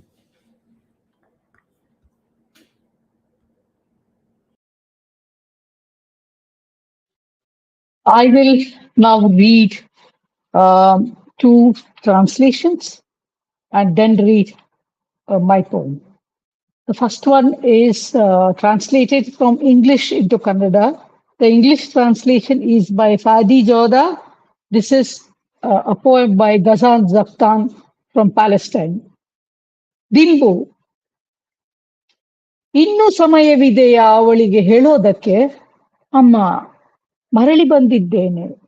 ಎದೆಯೊಳಗೊಂದು ಸೀಸದ ಗುಂಡು ನೆಟ್ಟುಕೊಂಡು ಮರಳಿ ಬಂದಿದ್ದೇನೆ ಅಮ್ಮ. ಅಲ್ಲಿದೆ ನನ್ನ ದಿಂಬು. ದಣಿದಿದ್ದೇನೆ ದಣಿದಿದ್ದೇನೆ ನಾನು, ಮಲಗಿ ನಿದ್ದೆ ಮಾಡುತ್ತೇನೆ ಅಮ್ಮ. ಯುದ್ಧ ಬಂದರೆ ಮತ್ತೆ ತಟ್ಟಿದರೆ ಬಾಗಿಲು ಹೇಳಿಬಿಡು, ದಣಿವಾರಿಸಿಕೊಳ್ಳುತ್ತಿದ್ದಾನೆ ಎಂದು ಹೇಳಿಬಿಡು ಅಮ್ಮ. The next poem is a translation of Cheran Rudramurthi's poem. Cheran is a poet from Jaffna, and this is one of his famous war poems. ಆ ಜಾಗ ನನಗೆ ಗೊತ್ತು, ವಿಡಿಯೋದಲ್ಲಿ ಕಾಣುವ ಆ ಜಾಗ, ಅಂತರ್ಜಾಲದ ತುಂಬ ಹರಿದಾಡುವ ಆ ಜಾಗ, ಯಾವ ಆ ಜಾಗವನ್ನು ಗುರುತು ಹಿಡಿದು ನೀನು ಒದ್ದಾಡುತ್ತಿದ್ದೆಯೋ ಆ ಜಾಗ ನನಗೆ ಗೊತ್ತು. ಯುದ್ಧಗಳ ನಿರ್ವಾಹಕರ ಸೋತ ತಂತ್ರಜ್ಞರು ಖಾಲಿ ಕೈಲಿ ನಿಂತು ತಬ್ಬಿಬ್ಬಾಗಿದ್ದಾರೆ, ಏಕೆಂದರೆ ಅವರಿಗೆ ಸೂಪರ್ ಪವರ್ ಸರಬರಾಜು ಮಾಡಿರುವ ಕಿರುಚಿತ್ರಗಳಲ್ಲಿ ಯಾವ ನಿರ್ದಿಷ್ಟತೆಯೂ ಇಲ್ಲ ಸ್ಪಷ್ಟತೆ, ಇಲ್ಲ ಹೊಳಹು, ಸರಿಯಾದ ವಿವರ ಕೂಡ ಇರಲಿ. ನನಗೆ ಗೊತ್ತು ಆ ಜಾಗ. ಆ ದುರ್ನಾತ ಗಾಯ, ಕಪ್ಪಿಟ್ಟ ಕಣ್ಣುಗಳು ತಿರುಗುತ್ತವೆ ಭಯದಲ್ಲಿ, ಇದ್ದಕ್ಕಿದ್ದಂತೆ ಸುರಿದ ಮಳೆಯಿಂದ ಕೆಸರಿಟ್ಟ ನೀರು. ನನಗೂ ಗೊತ್ತು ನನ್ನ ಕಣ್ಣೀರಿರುವುದು ಆ ಮಣ್ಣ ಬಣ್ಣ, ಅರೆ ಬರೆ ನಾಶವಾಗಿ ಉಳಿದಿದ್ದು ಅಳಿಸಿ ಹೋಗಿ ಈಗ ಕಣ್ಣಿಗೆ ಬೀಳದ ಹಾಗೆ ಇರುವ ಆ ಅಜಮರವೂ ಸಹ ನನಗೆ ಗೊತ್ತು. ಅಲ್ಲೇ ಎಡಕ್ಕಿರುವ ಬೋಗಿ ಮರದ ಬುಡಕ್ಕೆ ಇನ್ನು ಹಸಿ ಹಸಿಯಾಗಿ ಉಳಿದಿರುವ ರಕ್ತದ ಆ ವಾಸನೆ ನನಗೆ ಗೊತ್ತು.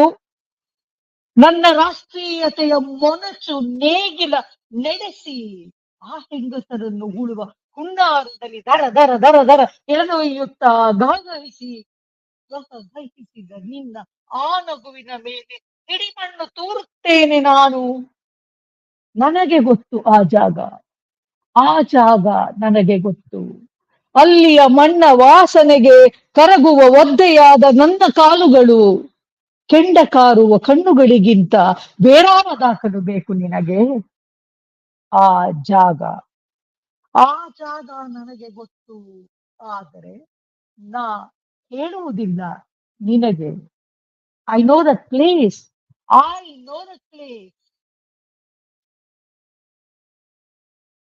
Now I will read two of my poems. ಇಂದು ರಾತ್ರಿ. ಇಂದು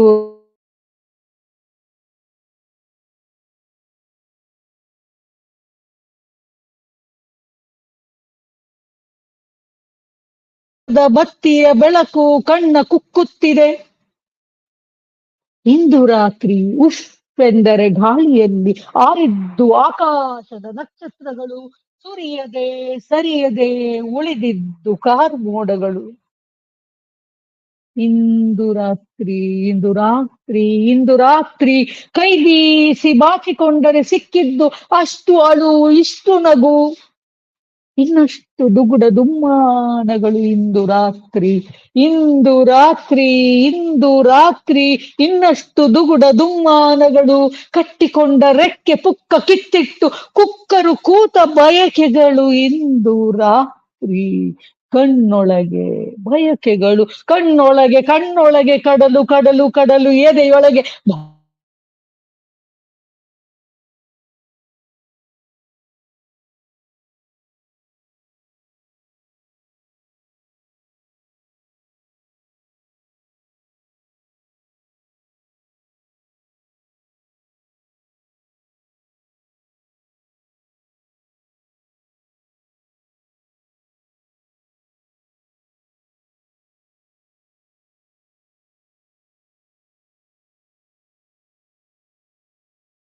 ಗಳನ್ನ ತನ್ನೊಳಗೆ ಹರಡಿಕೊಂಡಿದ ಕತ್ತಲು. ಇಂದು ರಾತ್ರಿ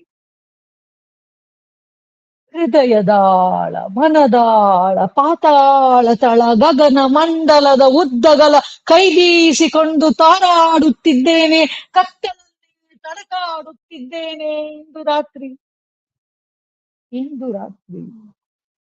ಇಂದು ರಾತ್ರಿ ಜೋಪಾನವಾಗಿ ಕೂಡಿಟ್ಟಿದ್ದ ಈ ಕತ್ತಲ ಖಜಾನೆಯಿಂದ ಕಳಕೊಂಡದ್ದು ಅದೇನು ಕಡೆಗೂ ತಿಳಿಯುತ್ತಿಲ್ಲ. ಇಂದು ರಾತ್ರಿ ಕತ್ತಲಿಗೂ ಕತ್ತಲೆನಿಸುವಷ್ಟು ಮನಸ್ಸಿನ ತುಂಬ ಕಗ್ಗತ್ತಲು, ಮಿಣಿ ದೀಪದ ಬೆಳಕು ಕಣ್ಣ ಕುಕ್ಕುತ್ತಿದೆ. ಇಂದು ರಾತ್ರಿ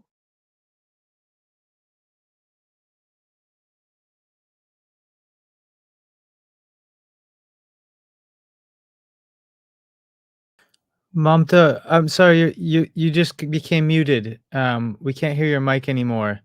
Can you change off of your AirPods? If you go to settings and then audio, I think maybe the AirPods are dying. If you go settings, audio, and then under mic, change it to your just remove that. No AirPods. Okay. no AirPods.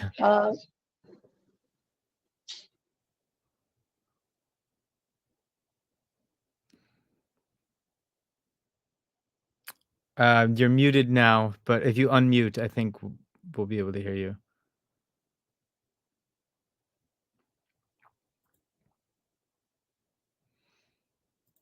Okay. Can you hear me now? Yeah, there we go. Okay. Oh, it just muted. One more time, unmute. Okay. All right, I think we're good now. Okay, perfect. My next poem was written on the 28th of August, 2018, when the Indian state arrested people who asked for justice. ಅಗಳಿ ತಟ್ಟಿದ ಸದ್ದು ಹೊರಗು ಒಳಗು ಹೊರಗೂ ಅಗಳಿ ತಟ್ಟಿದ ಸದ್ದು. ಈಚೆಯಿಂದ ತೆರೆವ ಬಾಗಿಲು, ಆಚೆಯಿಂದ ತಳ್ಳಿ ಒಳ ನುಗ್ಗಿದ ಕತ್ತಲು, ಬೆಳಕ ಬೀದಿಗೆಳೆದು ರಸ್ತೆ ತುಂಬ ರಾದ್ದಾಂತ.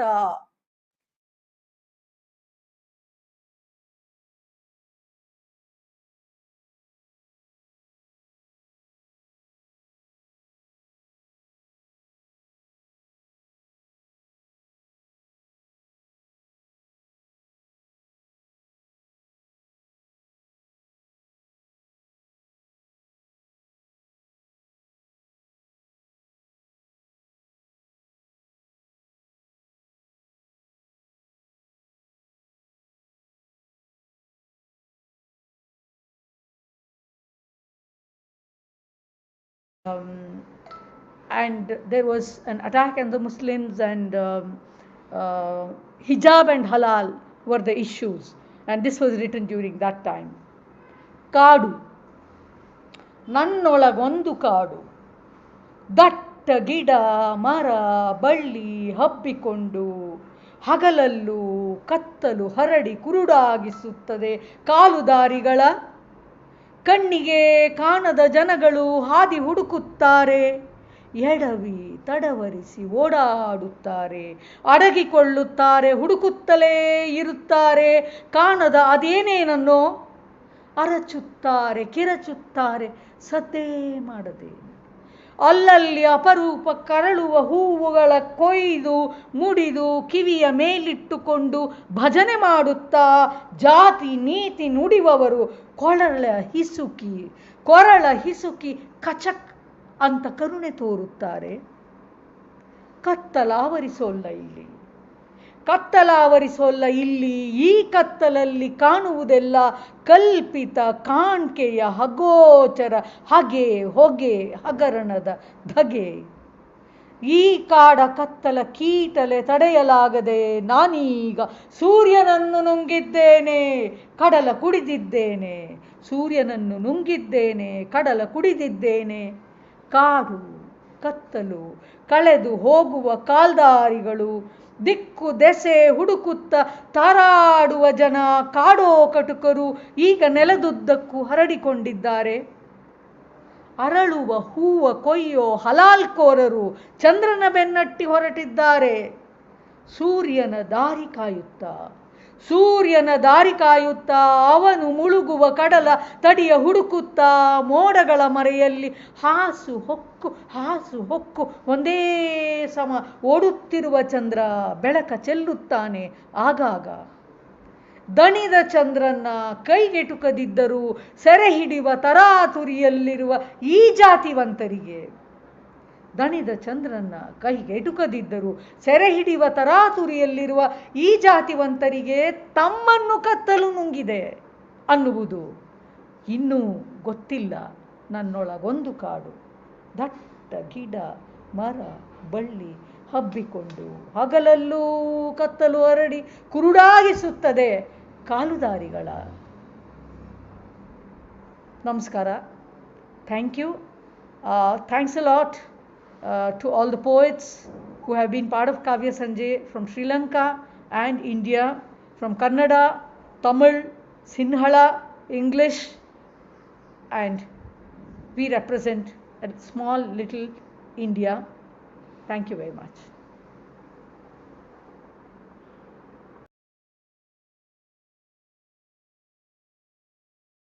This film is Maxime Rodinson, The Atheist of Gods. It's a portrait of Maxime Rodinson, who was a French intellectual, a writer, specialist of religion, Orientalist. He was the person who wrote a biography of Prophet Muhammad, and it happened that I have read that biography very young, and I was quite fascinated by who wrote that biography. It's a difficult task to do. You know, you have to go back to archive and read a lot to able to constitute, you know, the life paths of the Prophet.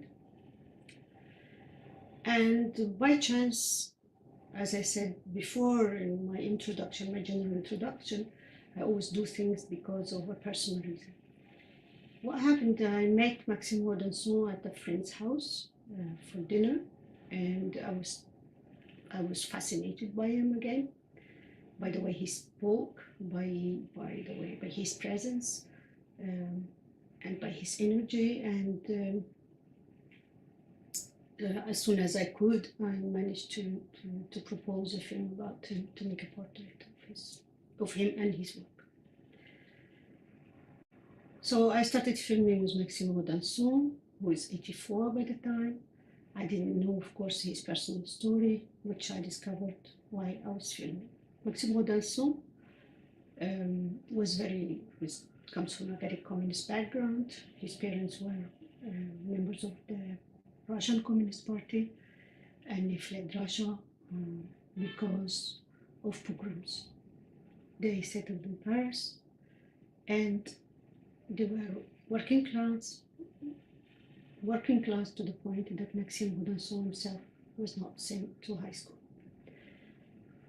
So when he started his career, he was like a man coursier, who goes, does carry things between places, and he taught himself languages, taught himself history, taught himself civilization, ancient cultures, and managed to join the Oriental School. And he became knowledgeable. He knew 35 languages, ancient and new. He's interested in the history of religion. That's why the film called Atheists to Gods. He was interested in the history of religion. And he drew a parallel, having been a member of the Communist Party for so many years, he drew a parallel between political engagement, political militantism, and religious beginnings, how religions spread. Maxime Audenson has a very, very sad story. And the sad story is that, the paradoxical sad story is that his parents were communists. They were not believers. They were Jews, and they were deported, most of them deported, while the Nazis occupied France. They were deported to Auschwitz, and they both died. So they were victims of a religion they never practiced. They were atheists, they were communists, but they were punished and died as Jews. That particular paradox was very painful to Maxime Audenson. Other than the tragedy of losing his parents, that paradox was also very painful. And at one moment or another, he was kind of seduced by the Zionist ideology because of that, and because nobody defended them. No French citizen defended his parents, except that. Also, French citizens didn't defend any other citizens. And in the film, Maxime Audenson himself says it's also the Jews would have done the same. So, given this is human nature, he continued his own path of being an atheist, a democrat, a cosmopolitan, and he tried to bridge between the Arabs and the West, the East and the West, the Arabs and the French, so to speak. He tried to bridge between these two shores, two cultures, two conflicting civilizations. He played a role as well in trying to help create a peace agreement between Israel Arabic countries. He comes back in a film and voices his conception of why it is so important to create peace. Enjoy.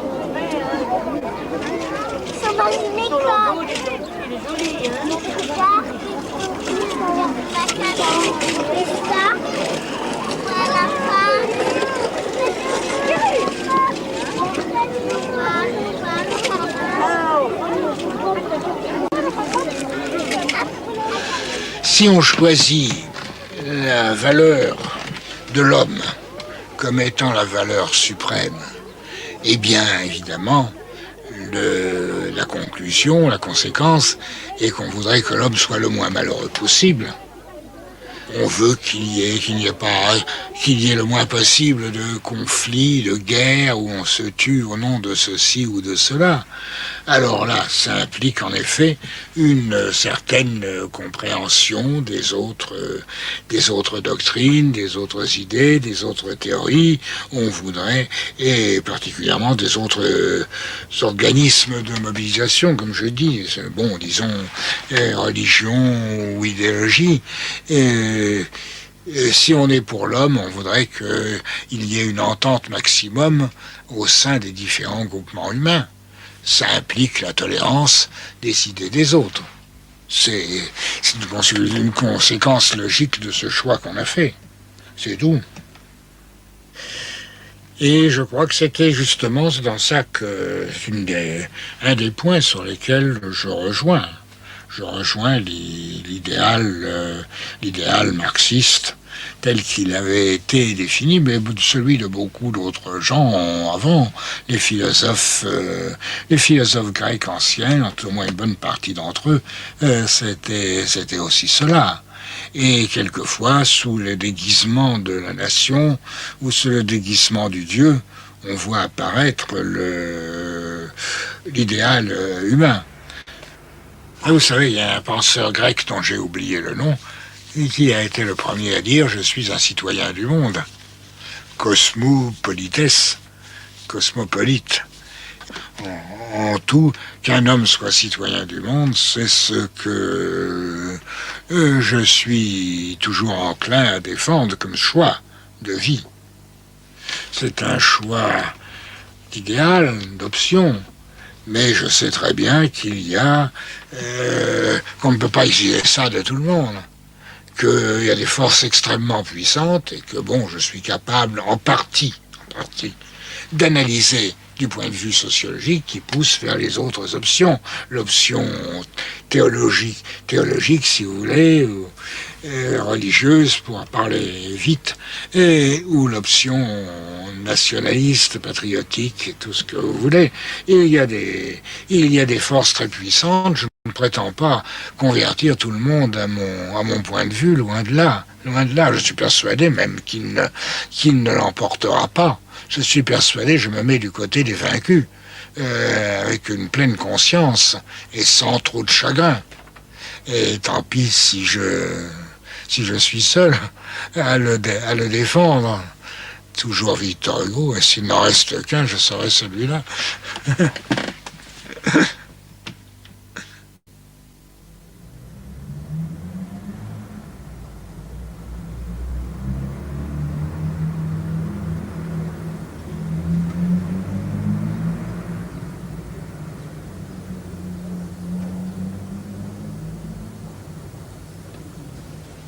Spécialiste de langues sémitiques anciennes et actuelles, Maxime Rodinson connaît une trentaine de langues.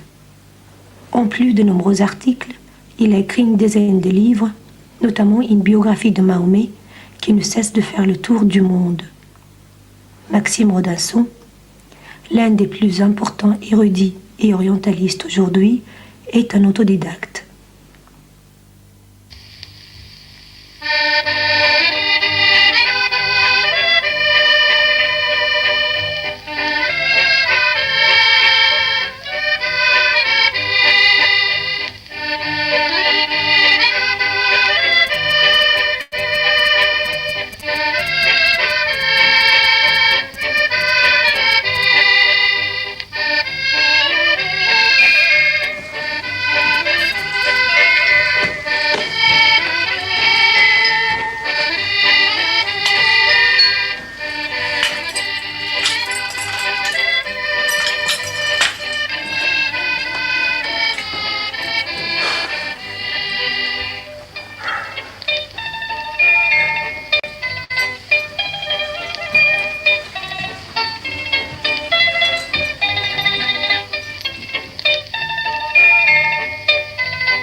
Les parents de Maxime Rodinson sont d'origine juive.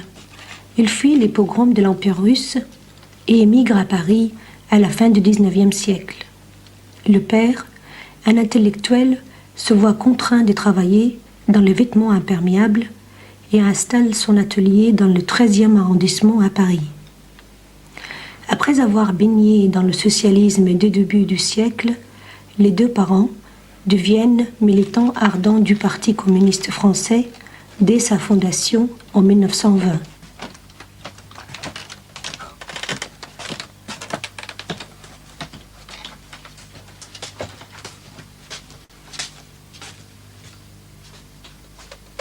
Ma mère était beaucoup plus fruste, beaucoup moins instruite que mon père. Mon père était assez intellectuel, avait une certaine distance à l'égard du militantisme et de ces choses-là, mais enfin, d'un autre côté, compensé par des paroles très, très dures. Mais ce que ma mère, elle était passionnée, elle allait dans toutes les manifs, elle allait dans toutes les réunions. Justement, comme elle n'était jamais arrivée à lire aisément le français. Elle le lisait, si vous voulez, les annonces, mais enfin... Elle savait très bien, puis elle avait honte d'écrire en français, etc. Elle savait l'Yiddish, ils savaient tous l'Yiddish. Ils étaient tous patriotes russes, malgré tout, au fond de leur cœur, détestant la Russie, etc., crachant dessus, mais d'un autre côté, ma mère vibrait quand il y avait un mot au cinéma avec une consonance slave. Jusqu'à des degrés assez ridicules, parce que justement, elle était naïve au maximum. Alors, on se moquait d'elle, parce que il y a eu un moment où il y a un fabricant qui a fait des pantoufles pour le froid l'hiver, et pour leur donner, pour bien indiquer que c'était pour les pays froids, il l'a appelé bolchevique. Alors du coup, ma mère s'est enthousiasmée. On a eu beaucoup de mal à essayer de la convaincre qu'il n'y avait pas que c'était pas forcément un communiste russe.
Alors ma mère a continué comme ça, et mon père avec mon père. Et bon, dans l'ensemble, ils étaient assez bien ensemble, mais mon père avait 20 ans de plus. Et par conséquent, ça faisait forcément des décalages, des insatisfactions, et de fil en aiguille, des querelles, forcément. J'aimais beaucoup ma mère. D'abord, bon, c'est classique. C'est classique. Les garçons aiment les mères et les filles aiment les pères. C'est tout à fait une espèce d'instinct sexuel, quoi. Donc j'aimais beaucoup ma mère, je la caressais outrageusement quelquefois. Une fois, elle m'a envoyé, j'étais sur le bras d'un fauteuil, je lui faisais les mamoux, elle m'a dit qu'elle a fini bientôt de me peloter comme ça. Elle savait quand même, voyez bien le français quand même. Le français parlé. Mais enfin, je l'aimais beaucoup, c'est sûr, et elle m'aimait beaucoup, mais j'ai peut-être été injuste envers mon père, et ça, j'en suis très chagriné maintenant. Après ce qui leur est arrivé à tous les deux, je me reproche des tas de choses que j'ai dites un peu brutalement à certains moments, etc. Et d'attitude, j'aurais pu être plus gentil, plus aimable avec eux, etc. Mais enfin, bon, il n'y a rien à faire. Ils avaient des amis divers. Ils ne savaient pas ce que c'était que la communauté juive, s'il y en avait une à l'époque, on ne sait même pas où ça se trouvait. Seulement, ils se trouvaient par la force des choses, qu'étant venus en France en même temps que pas mal d'amis partis pour les mêmes raisons, on retrouvait ces amis en France. Ils étaient dans les métiers à peu près semblables, horlogers, artisans divers, etc. Ils étaient à peu près dans la même situation de fortune ou de non-fortune. Alors, on se retrouvait avec plaisir, on parlait la même langue, en partie yiddish, en partie russe, en partie français d'ailleurs, aussi bien. Alors, il y a beaucoup de gens issus des communautés juives d'autrefois, dont on peut dire qu'ils ont gardé quelque chose, dans le sens qu'ils ont gardé des réactions d'une situation juive, pas d'une religion juive, ou même d'une communauté juive.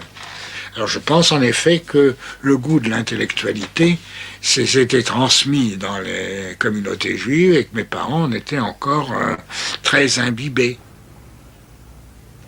Mes parents n'avaient pas le temps d'apprendre quelque chose. C'était ce qui arrivait, ce qui émergeait dans les conversations, c'est tout. Nous n'avons pas, ni ma sœur ni moi, nous avons eu de véritable éducation par nos parents. Sauf vraiment des choses très élémentaires. Le reste, c'était l'école, ou c'était les copains, ou les copines. C'est tout. Alors, j'ai grandi comme ça dans une espèce de no man's land, de ce point de vue des idées générales, de l'idéologie. C'est pour ça que ça m'a donné une certaine, je crois, liberté d'esprit à l'égard de toutes ces choses. On ne m'a pas éduqué dès l'enfance en me disant il faut aller à l'église, il faut aller à la synagogue, etc., etc. Saint-Martin, le 5 ou 6 août 1925, chers parents, je me vois forcé de vous écrire sur une carte n'ayant pas d'enveloppe. On m'a volé 4 cartes de l'album à 30 sous, ainsi que mon peigne. À jeudi, on a été au phare des baleines en Taco, vieux chemin de fer. On m'a lavé la tête au pétrole et on m'a trouvé 2 poux. Ton Titinus, c'était un des petits noms qu'on me donnait quand j'étais jeune. Envoie-moi l'adresse de Michel et de Tversky. Et c'est en 1925, donc quand j'avais 10 ans, j'ai été envoyé avec ma cousine dans une colonie de vacances qui ne coûtait pas cher, particulièrement pour les gens qui étaient dans des municipalités communistes, Ivry, Vitry, par là.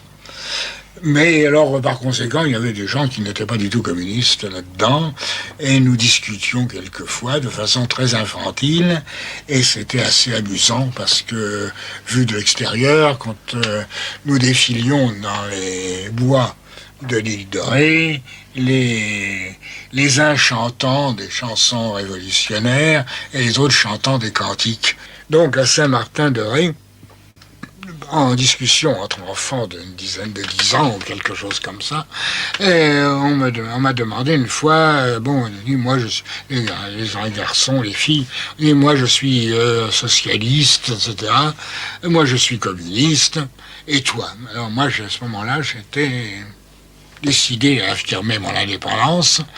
Et je dis, moi, je ne sais pas. Je ne suis pas encore décidé. Il faut étudier des choses, faut comprendre certaines choses que je ne comprends pas encore. Passer d'expérience, passer de connaissances.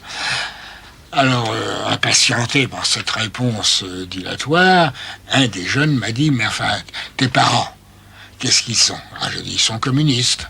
Et toi, et quel âge tu as? J'ai dit, 10 ans. Ils m'ont dit, ben alors t'es communiste.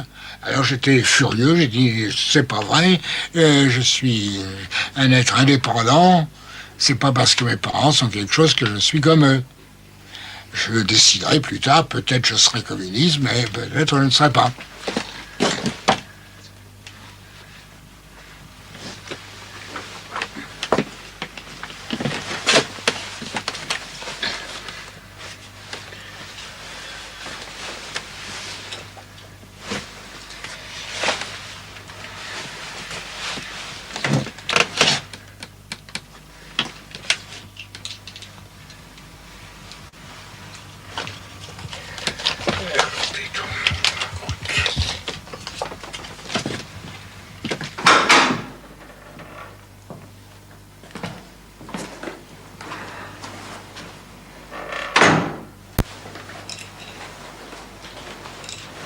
à cause de mon éducation première, sûrement, et je le regrette beaucoup, je ne suis pas sensible à un certain nombre de domaines esthétiques. Par contre, alors là, vis-à-vis, comme vous le savez, des chansons populaires, j'éprouve des émotions esthétiques d'une grande force, d'une grande... je me pâme quelquefois là-dessus. Rien reçu de nouveau? Non. Non, il n'y a rien de neuf. Si, dans les machins d'ameublement. Ah non. Mais il n'y a rien d'autre, ça m'intéresse. Ça m'intéresse pas. Il n'y a rien. Moi non plus. Bon, ben, bonne soirée. Bonne soirée à vous, je vous remercie. Comme les Spartiates à la recherche d'un poète musicien, le Parti communiste, très jeune encore, avait organisé une chorale. En tout cas, ma sœur Olga, nonobstant son désintérêt flagrant pour les questions politiques, allant jusqu'à une hostilité hargneuse, devint membre de cette chorale communiste. Elle répétait à la maison les chansons. Elle avait une assez belle voix et une oreille juste, ce qui, à mon grand désespoir, ne fut jamais mon cas. Par contre, j'ai encore une bonne mémoire des paroles. C'est pourquoi je me rappelle encore de beaucoup de ce qu'elle chantait. On m'a dit, je recommence, que vous aimiez la France, j'en suis sûr, même vous l'aimez bien, mais sous votre pantalon garance, vous êtes restés des citoyens. Soldats, votre conscience est nette, on ne se tue pas entre Français, refusant de rougir vos baïonnettes. Petits soldats, oui, vous savez bien fait, salut, salut à vous, braves soldats du 17e. C'est de l'émotion. Braves soldats du 17e, salut, brave piou-piou, chacun vous admire et vous aime. Salut, salut à vous, à votre geste magnifique, vous auriez, en tirant sur nous, assassiné la République.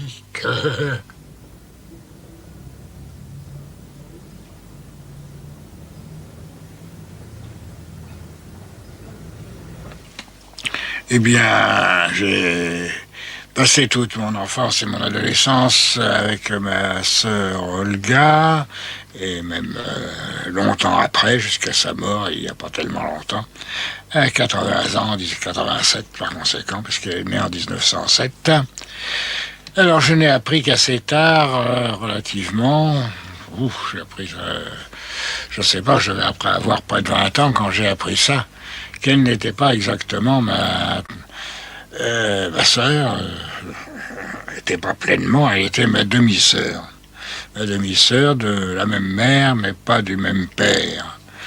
Alors, elle l'a appris aussi quand elle avait 12 ans, 13 ans, 14 ans, quelque chose comme ça, et ça lui a fait un traumatisme terrible, qui a duré toute sa vie.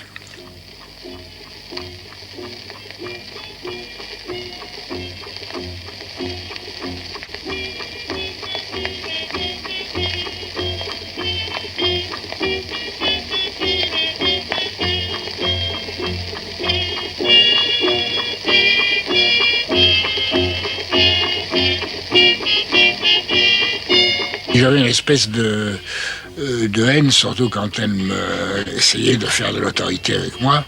Elle en faisait. Et moi, c'était elle qui la faisait de façon le plus systématique. Mon père et ma mère étaient un peu détachés. Et enfin, étaient toujours un peu loin parce qu'ils n'avaient pas le temps de s'en occuper. Tandis qu'elle insistait beaucoup pour me faire manger ma soupe, etc. Pour me faire du sport. Là, elle avait raison. Pour me faire manger, ça me causait des traumatismes. Mais elle était la plus dure pour la discipline.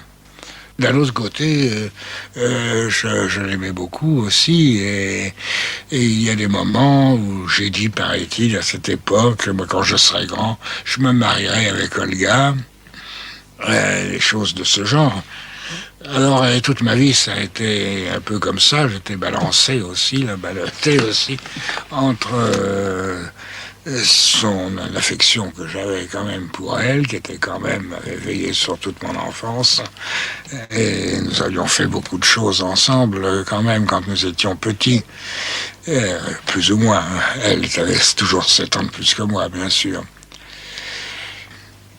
Elle se considérait comme une espèce de Scandinave, ou une slave, comme elle disait souvent, c'est mon âme slave.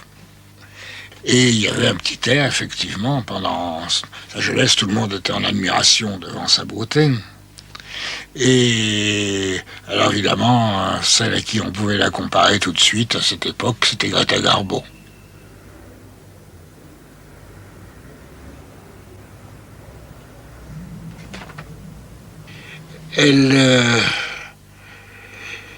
Oui, elle avait le plus grand dégoût pour le monde où nous vivions. Pour elle, c'était le monde dont il fallait s'évader. Je l'avais dans un sens, mais avec moins d'hostilité, moins de dégoût physique, pour ainsi dire. Elle était... Il faut dire qu'effectivement, nous vivions dans cette arrière-boutique de la rue Véronèse. Il y avait des effluves d'essence partout, à tout moment. Alors, ma sœur, quand elle a été au lycée, puisqu'elle est allée au lycée, ma grande jalousie, elle avait pour condisciples des filles très bien. Il faut dire que les lycées étaient payants à ce moment-là. Alors, elle était invitée à des petites sauteries, des thés, des goûters chez ses amis, et elle ne pouvait pas les emmener chez nous. C'était pas pensable. C'était pas pensable. Ça, je crois que c'est ce qui l'a le plus traumatisé, en fait. Elle était d'un snobisme effréné, qui énervait mon père particulièrement. C'était snobisme, se mettre au diapason de la bonne société française telle qu'elle la concevait. Alors, de temps en temps, mon père se déchaînait, ça l'énervait en tant que communiste, ouvrier, ancien anarchiste, etc. Et puis alors, elle avait aussi honte de tout ce qui pouvait rester de traces d'origine étrangère. Alors,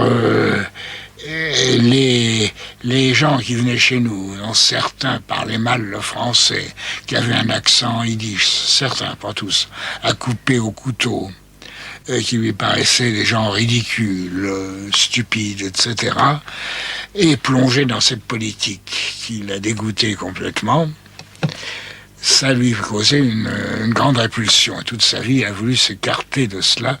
C'était son principal objectif, sa détermination dans la vie. Bon, il y avait des choses comme ça, elle était troublée mentalement. Elle changeait d'appartement plus tard, quand elle a été vraiment indépendante et qu'elle avait un peu d'argent. Toutes les fois que ça allait mal, elle attribuait ça à l'appartement où elle était.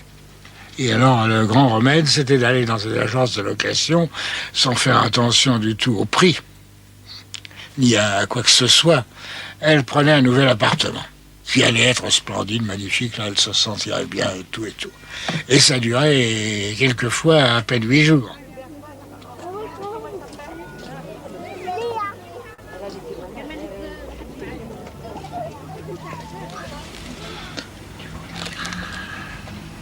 Après avoir fini l'école primaire, Maxime Rodinson n'entre pas au lycée.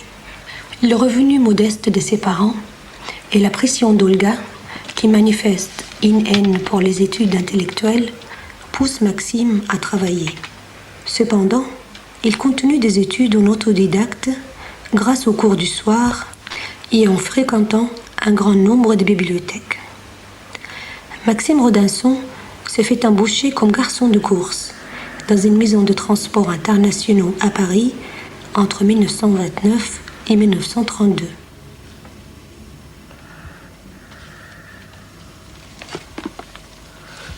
J'ai été un moment mis dans un petit service où il n'y avait que 2 personnes.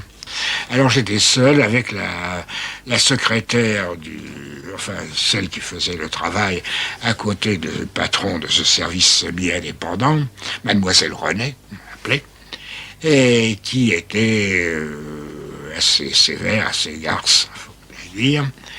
Mais elle était scandalisée, elle aussi, un peu comme ma sœur. Or, elle avait trouvé une fois que j'avais une liste des pharaons de la 18e dynastie.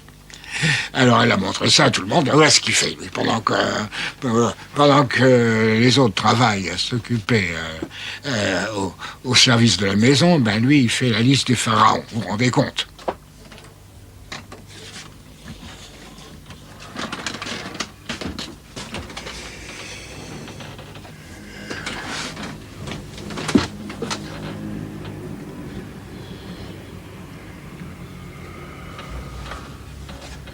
En 1932, pour se présenter au concours de l'École nationale des langues orientales, Maxime Rodinson devait connaître 2 langues étrangères.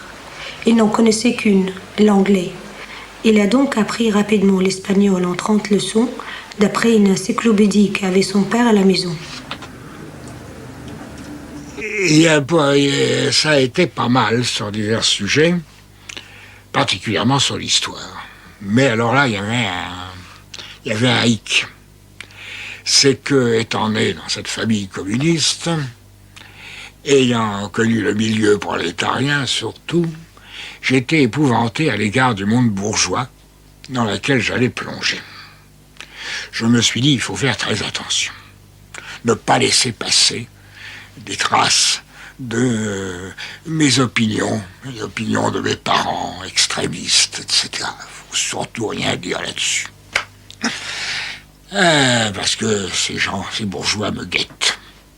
Ils sont prêts à sauter sur moi s'ils voient la moindre trace de prolétarisme. Alors celui qui faisait passer l'histoire, c'était monsieur André Mirambel, professeur de grec moderne, qui a fait des livres importants sur le grec moderne, dont je ne savais pas du tout qu'il n'était pas tout à fait classique, dans le sens qu'il avait été royaliste. Mais il venait de se convertir 2 ans avant, je crois, ou peu de temps avant, au communisme. Donc il était communiste, mais je n'en savais rigoureusement rien. Et il m'a posé une question qui m'a paru le piège des pièges. Parlez-moi, jeune homme, du socialisme au XIXe siècle. Je dis, oh là là là là là là. Ça, c'est le piège, il faut faire très très attention avec ces gens-là. Mais j'étais très calé sur la question. Alors je commence à lui parler de Saint-Simon. Il dit, oui, très bien, oui, très juste. Oui, bon, après Saint-Simon, qui est-ce qui est venu? Ah ben je dis, après Saint-Simon, il y a eu Fourier. Alors Fourier, il a dit ci, il a dit ça, etc. Bon, au bout d'un moment, il dit, oui, je vois que vous savez très bien, vous connaissez très bien Fourier, alors, et après Fourier? Oh, je dis, il y a eu des mineurs, Victor Considérant, Cabet, qui a fait une utopie, etc. Il dit, oui, mais vous me parlez que des étrangers ici. Non, pardon, vous ne me parlez que des Français. Il y avait quand même du socialisme ailleurs, non, des penseurs socialistes ailleurs. Oh, je dis, attention. Ben, je dis, oui, en Angleterre, il y avait Robert Owen. Robert Owen, oui, Robert Owen, bien sûr. Bon, mais il n'y avait pas quelqu'un d'autre qui a eu un rôle historique plus important, vous voyez pas? Je dis, non, on voit pas très bien, n'est-ce pas? Eh bien, enfin, un Allemand qui vivait à Londres, qui avait une grande barbe, n'est-ce pas? Alors, lui, il n'a rien à faire, il veut me coincer, celui-là. Alors, il faut être très prudent, encore plus prudent. Alors, je dis, oui, vous voulez sans doute parler de Karl Marx, qui a eu un rôle important dans le développement des mouvements socialistes, c'est vrai. Il dit, bon, et c'est tout ce que vous savez? Ah, je dis, bon, alors on m'a tiré quelques mots. Alors, le plus drôle, c'est qu'après, j'ai su, par une amie à lui, que lui, d'un autre côté, répandait le bruit. C'est étonnant, l'éducation bourgeoise, n'est-ce pas? Et voilà un jeune homme que j'ai vu, a fait passer un examen, il savait tout sur des tas de gens considérants, Cabet, etc. Et il fallait lui tirer les verres du nez, il fallait lui tirer avec un tire-bouchon quelques phrases sur Marx, quand même. Vous voyez à quel point ça, on en arrive. Donc, enfin, l'un dans l'autre, j'ai été admis. J'ai réussi, à ce moment-là, il fallait prendre le courage de dire à Olga, il a passé un examen d'entrée à la langue orientale, il est admis, et je ne peux pas l'empêcher de le faire, quoi, bien sûr, et il va quitter la maison Eugène Légony et compagnie. Elle a été furieuse, tout à fait furieuse, mais enfin, elle s'est résignée à cette idée idiote, un succès par hasard de cette idée stupide d'aller faire des études de langues bizarres auxquelles personne ne s'intéressait. Et là, il fallait faire 3 langues. Avoir les diplômes de 3 langues qu'on pouvait faire en principe en 3 ans. Obligatoirement l'arabe et le turc.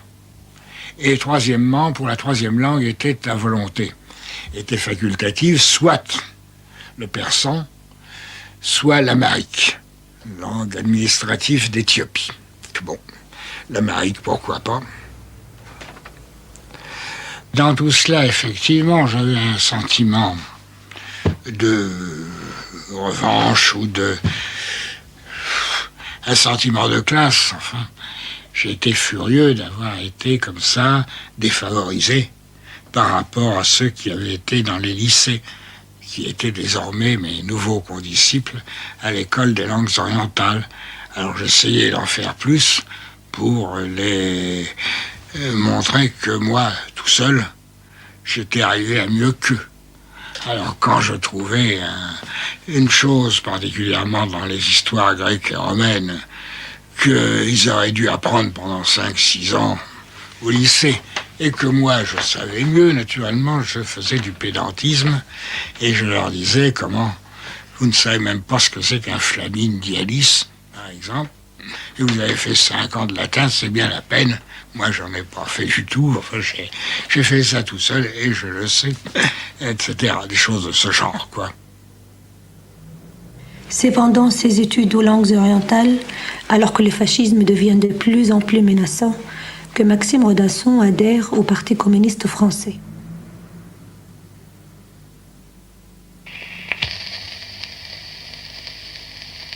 Je ne prends rien, mon Julien. Allez, Julien va donner à manger. C'est des choses sérieuses. Suite à la publication d'un rapport Kochev, Rodasson conteste de plus en plus vigoureusement la ligne du parti.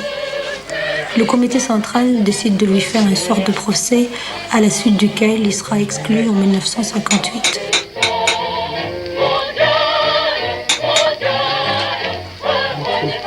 En 1937, Maxime Rodasson se marie et entre dans l'équivalent de CNRS actuel. Mobilisée au début de la guerre, elle est envoyée en Syrie et au Liban.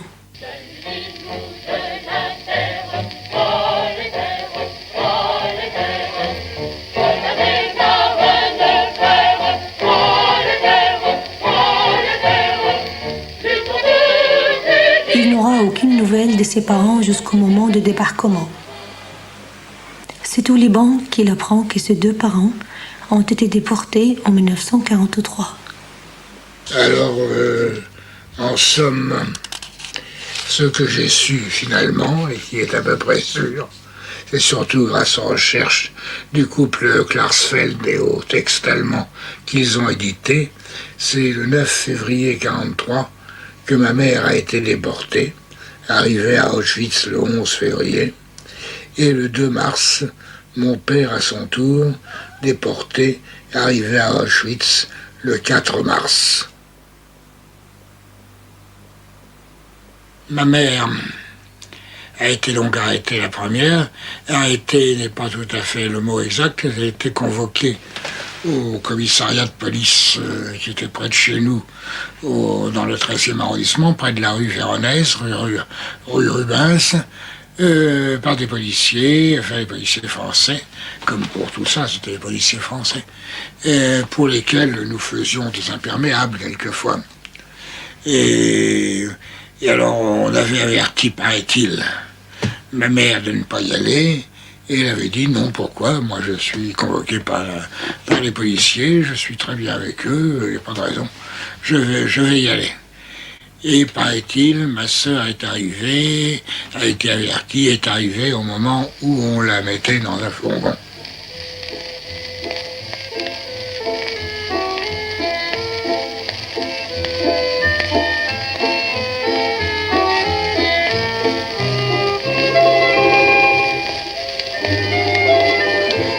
oui, quand ma mère a été déportée en janvier 1943, mon père est resté seul dans cet appartement pendant 1 mois à peu près, et dans cet appartement vide rue de la Huchette, et lui était très conscient de ce qui pouvait se passer.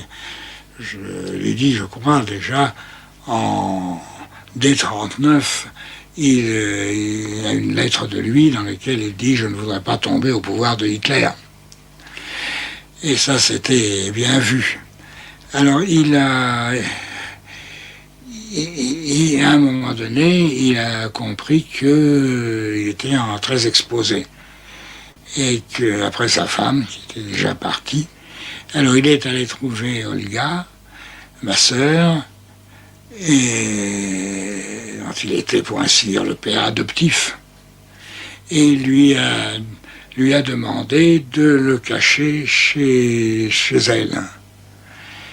Et elle a refusé. Il paraît qu'il s'est roulé par terre en la suppliant, mais elle a refusé obstinément.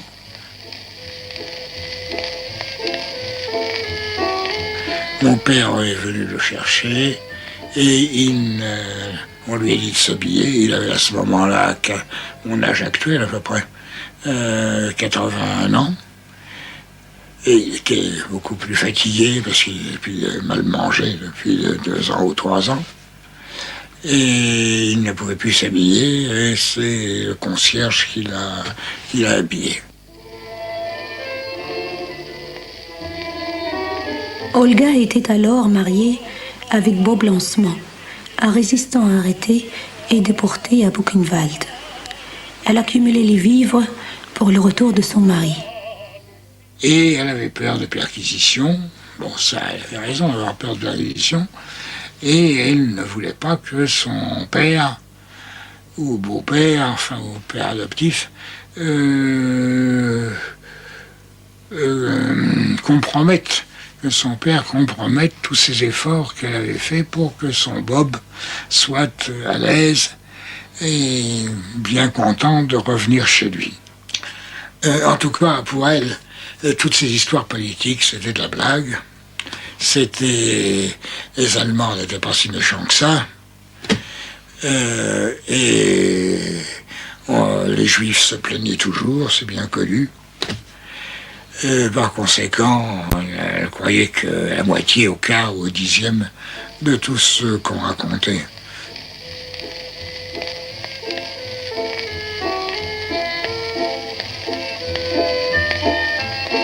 Quand je suis revenu en France après la libération, j'ai attendu le retour de mon père et de ma mère. Enfin, je pensais que mon père avait peut-être succombé effectivement parce qu'il était très vieux. Mais que ma mère, qui avait 20 ans de moins, elle pouvait très bien être quelque part en Russie et revenir un jour ou l'autre. J'ai attendu pendant 2 ans au moins après la libération.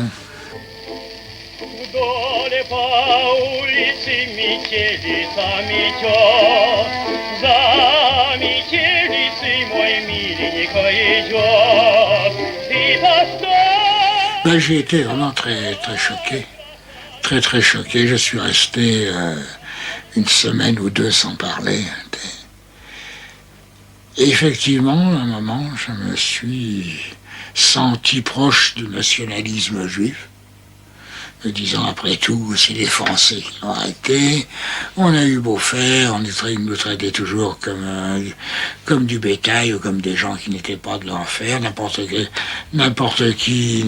quel Auvergnat qu'on aurait arrêté dans ces conditions, il y aurait eu le quartier, se serait mobilisé, un groupe d'Auvergnats, et nous, bon, on nous a embarqués pour l'abattoir. Alors donc, si on n'est pas français, on n'est pas français. Alors séparons-nous. Et c'est ce que, pendant quelques jours, mettons, j'ai été tenté par la Palestine, c'est-à-dire les colonies sionistes de Palestine. J'ai réfléchi beaucoup à ce moment-là. Et je me suis dit, bon, qu'est-ce que je vais aller faire avec ces gens qui viennent de tas d'autres pays, qui n'ont pas du tout les mêmes réactions que moi, la même culture que moi, et c'est vrai que les Français, et en gros, ont été lâches et salauds, mais c'est pas parce qu'ils sont français, c'est n'importe qui aurait fait la même chose, soumis à la même propagande, et dans les mêmes conditions, et en particulier les Juifs ont fait la même chose, certainement. Par conséquent, c'est la nature humaine qui est lamentable, et il n'y a qu'à continuer. Il n'y a qu'à continuer, bon, avec ma culture française. Je suis français, et puis voilà tout. Moi, je me suis senti aussi dans une grande difficulté de faire des reproches à ma sœur, parce que moi, j'étais à 2000 kilomètres. Je vivais bien à Beyrouth à ce moment-là. J'avais ma famille, on mangeait à volonté, etc.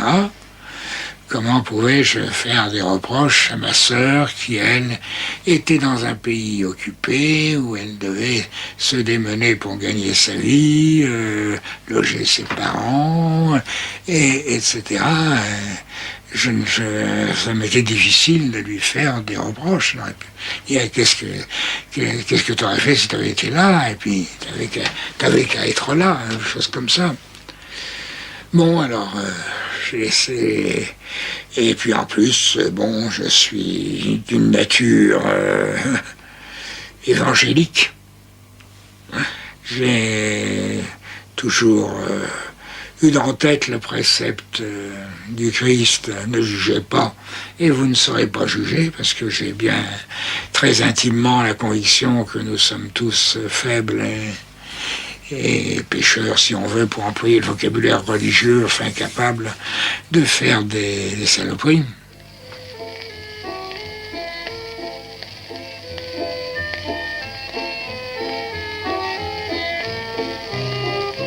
Alors, ma tante, qui l'aimait beaucoup, et souvent, le gars, c'était une pauvre fille. Puis alors, évidemment, après, la déportation de ses parents n'a pas arrangé. La responsabilité que peut-être, au moins partiellement, elle s'en attribuait. Et ma tante m'avait raconté, après, elle pousse des hurlements la nuit, quelquefois, elle se réveille, ou elle fait ça en dormant, mais elle a des crises des crises de terreur, ou je ne sais pas, elle pousse des hurlements la nuit. Peut-être un jour ou deux avant sa mort, je lui ai dit, je l'ai embrassé sur le front, et je lui ai dit, Koujalia, sois tranquille, tu n'as rien à te reprocher, tu as fait tout ce que tu pouvais, dans la mesure où tu savais les choses, d'après ce que tu savais. Je ne sais pas si elle m'a entendu. J'ai essayé comme ça peut-être, le cas échéant, de la déculpabiliser pour qu'au moins elle meure un peu plus sereine.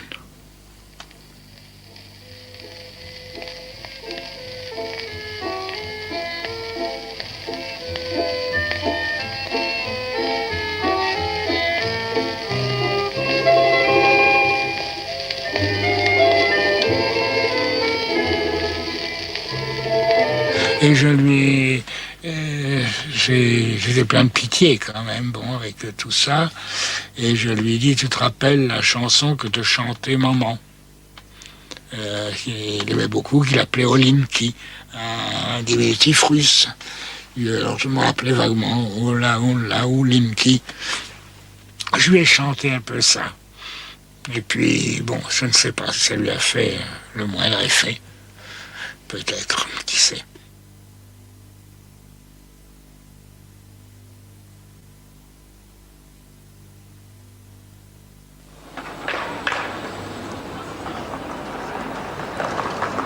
Le paradoxe douloureux de la mort de ses parents.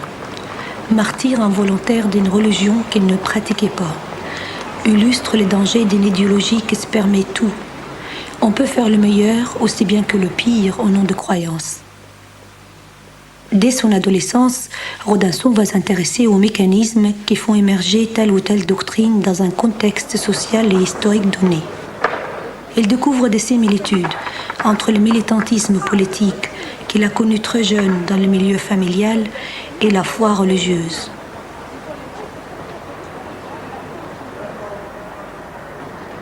J'ai essayé de ne pas trop me définir parce que je m'intéresse à beaucoup de choses et j'ai eu toujours horreur de me laisser enfermer dans une spécialité depuis ma jeunesse.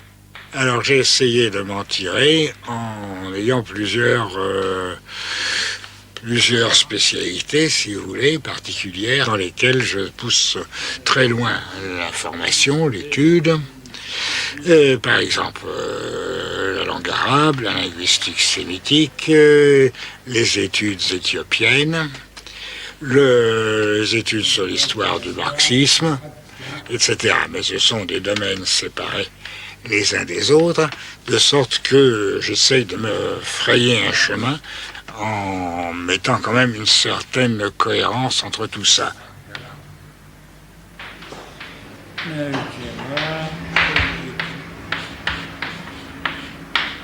Bon, alors voilà le verset 5. Non, 3, pardon.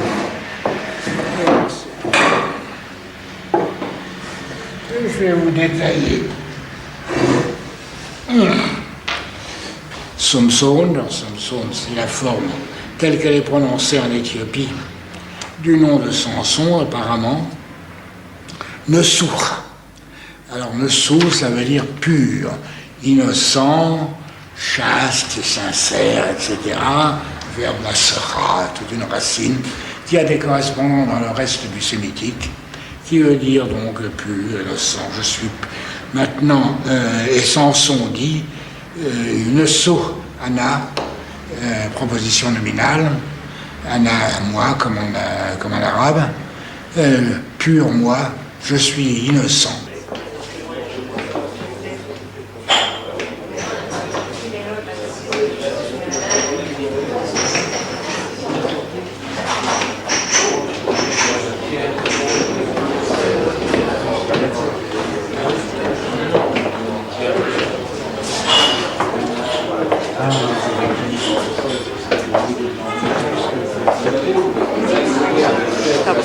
Mais en général, quand on est dans un congrès, les gens vous guident et les gens vous mènent dans des endroits.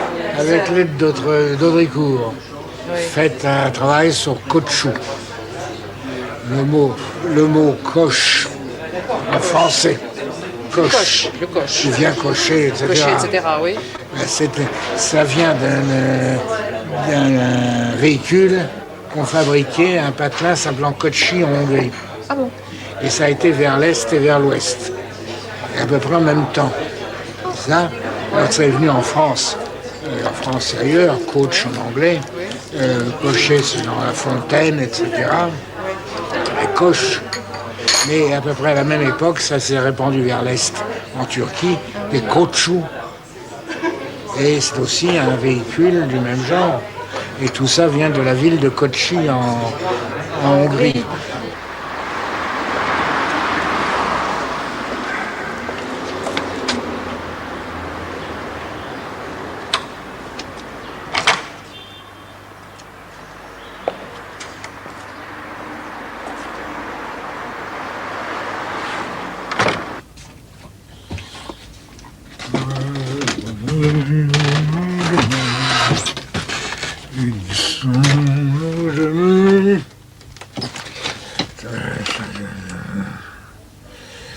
Alors là, la science historique est née à partir du moment où on a commencé à ne pas avoir une confiance aveugle dans tout ce qui était écrit. Où on s'est dit d'où ça vient, d'où est-ce que celui qui a écrit ça, d'abord qui a écrit ça, ensuite comment l'a-t-il su, etc. C'est de là que vient toute l'histoire, tous les progrès de l'histoire depuis 5 siècles à peu près en Europe. L'histoire d'Abraham est censée se dérouler d'après les synchronismes, etc. On voit que ça a dû se dérouler peut-être vers le XVIIIe siècle avant Jésus-Christ, alors que ça n'a dû être mis et pas écrit que vers le Xe siècle avant, 8 siècles après, donc. 8 siècles après, et que par conséquent, ce que 3 siècles d'études européennes, 3 siècles d'études philologiques très poussées, très minutieuses, il y a une littérature là-dessus, étonnamment riche, montre que Abraham était peut-être quelqu'un qui a existé, c'est possible, c'est très possible, même c'est vraisemblable, mais que tous les détails que l'on donne sur lui, aucun n'est fiable. Nous ne savons absolument pas si vraiment tel et tel épisode, il y en a pas mal, s'est déroulé à un moment donné. Alors y voir le fondateur d'une doctrine religieuse qui s'est répandue partout, c'est tout à fait gratuit, c'est tout à fait aléatoire. Nous n'en savons rien. Nous n'en savons rien. D'autant plus que tout cela remonte à une conception de l'histoire très vieille qui se trouve chez les peuples de langue sémitique, d'après laquelle les peuples, les différents peuples, naissent à partir d'un homme et d'une femme. رنادي صابح دفا أمام يحوى شلوم بريعوت مهرا أضنا إلهينو الشماع بعري يهودا وحوصت يروشلايم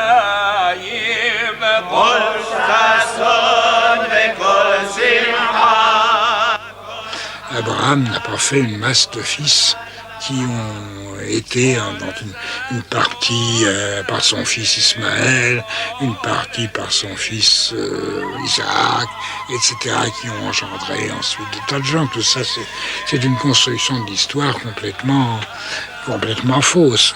Le Lot, qui est un cousin, un neveu d'Abraham, s'enfuit avec sa femme, que sa femme, comme vous savez, n'a pas le droit de regarder en arrière. Comme elle regarde en arrière quand même, elle change leur statut de sel.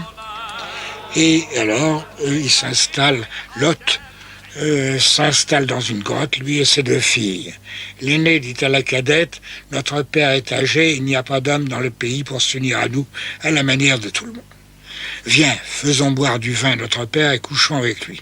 Ainsi, de notre père, nous susciterons une descendance. » Elles firent boire cette nuit-là du vin à leur père, et l'aîné vint s'étendre près de son père, qui n'eut conscience ni de son coucher, ni de son lever.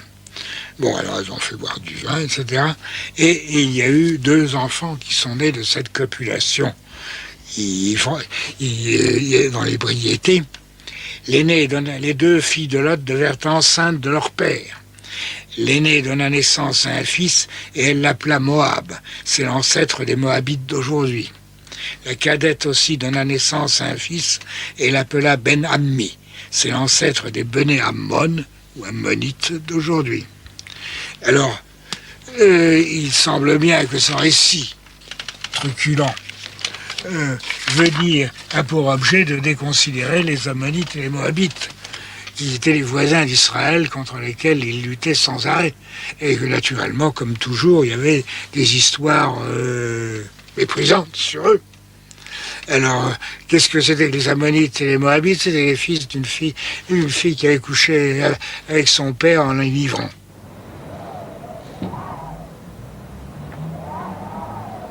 L'idée de l'universalisme est une grande découverte du premier millénaire avant Jésus-Christ.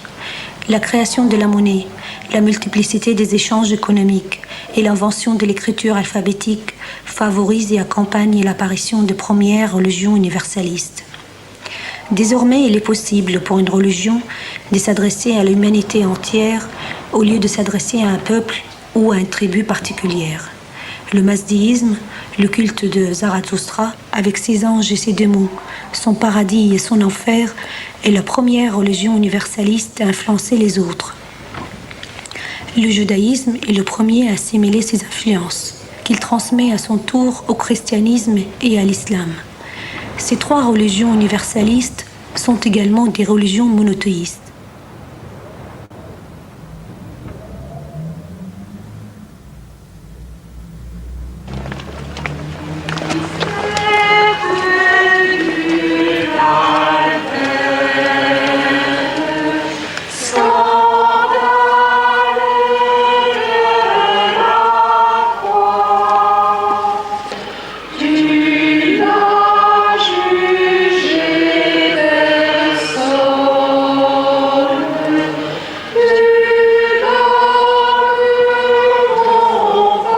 l'existence d'une idéologie religieuse ou laïque, universaliste, considérant que ces leçons s'appliquent à tout un chacun, quelles que soient ses origines, débouche normalement sur une aspiration à conquérir le monde. Chaque formation sociale tend à s'étendre au maximum de ses possibilités. Du moment qu'elle est universaliste, du moment que la loi qu'elle prêche est censée être valable pour tous, elle tend à prêcher que cette loi est obligatoire pour tous. La contradiction n'est pas une opinion, mais une option antinormale, une option perverse. Or, c'est un raisonnement qui aurait fort bien pu émaner de l'Église communiste.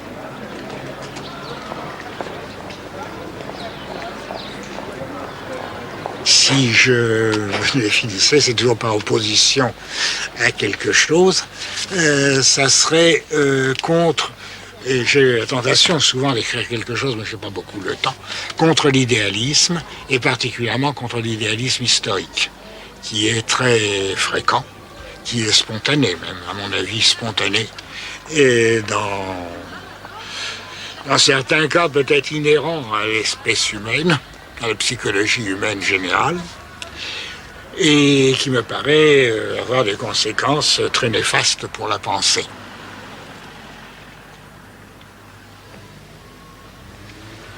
Je crois que j'ai eu des intuitions qui dépassaient celles de mes collègues sur un certain plan, et surtout parce que j'étais familier de disciplines qui n'étaient pas les leurs. Des très bons historiens de l'islam. Moi, je situe l'islam, c'est pour ça que et vers la fin de ma vie, j'essaye de l'écrire noir sur blanc, mais c'est très difficile. Je place le phénomène islamique dans le cadre des phénomènes du même genre dans l'histoire mondiale, si vous voulez. C'est que j'utilise ces connaissances dites orientalistes dans des perspectives sociologiques, historiques, anthropologiques.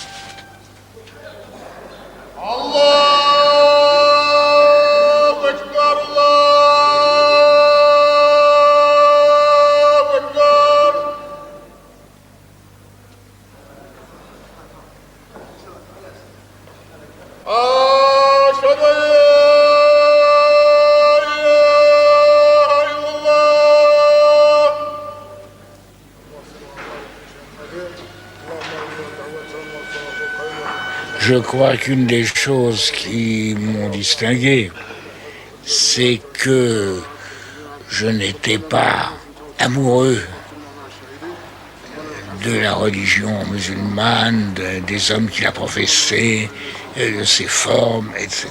Je ne cherchais pas à mettre en relief forcément le côté pittoresque, spécifique et unique, que, au contraire, je cherchais à tirer de cette étude des conclusions générales qui puissent s'appliquer à d'autres types d'idéologies religieuses ou non religieuses. Ce qui m'intéressait particulièrement, c'est de relever dans cette étude de l'islam et du monde musulman des caractéristiques qui puissent s'appliquer, des règles générales, des constantes, des lois, on peut appeler ça comme on veut, qui puissent s'appliquer aux autres religions et aux autres mondes conceptuels et culturels. La biographie de Mahomet, je l'ai faite en essayant de considérer le personnage comme un être humain qui n'a pas des pouvoirs supranormaux et qui n'est pas forcément inspiré par un être suprême quelconque. J'ai essayé d'expliquer la vie et l'impact de Mahomet par des facteurs qui sont à l'œuvre de façon universelle dans les sociétés humaines, c'est tout. En tenant compte, naturellement, de son milieu, de ce qu'il y avait de spécifique à son milieu, à son temps, à son propre caractère, etc. Mais, essentiellement, c'est ce qui peut choquer les uns et les autres, ça peut choquer les anti-musulmans, puisque je reconnais un certain nombre de grandes qualités au personnage, et qui choque encore plus beaucoup de musulmans, puisque eux, ils voient là-dedans, à l'œuvre, des causalités suprahumaines.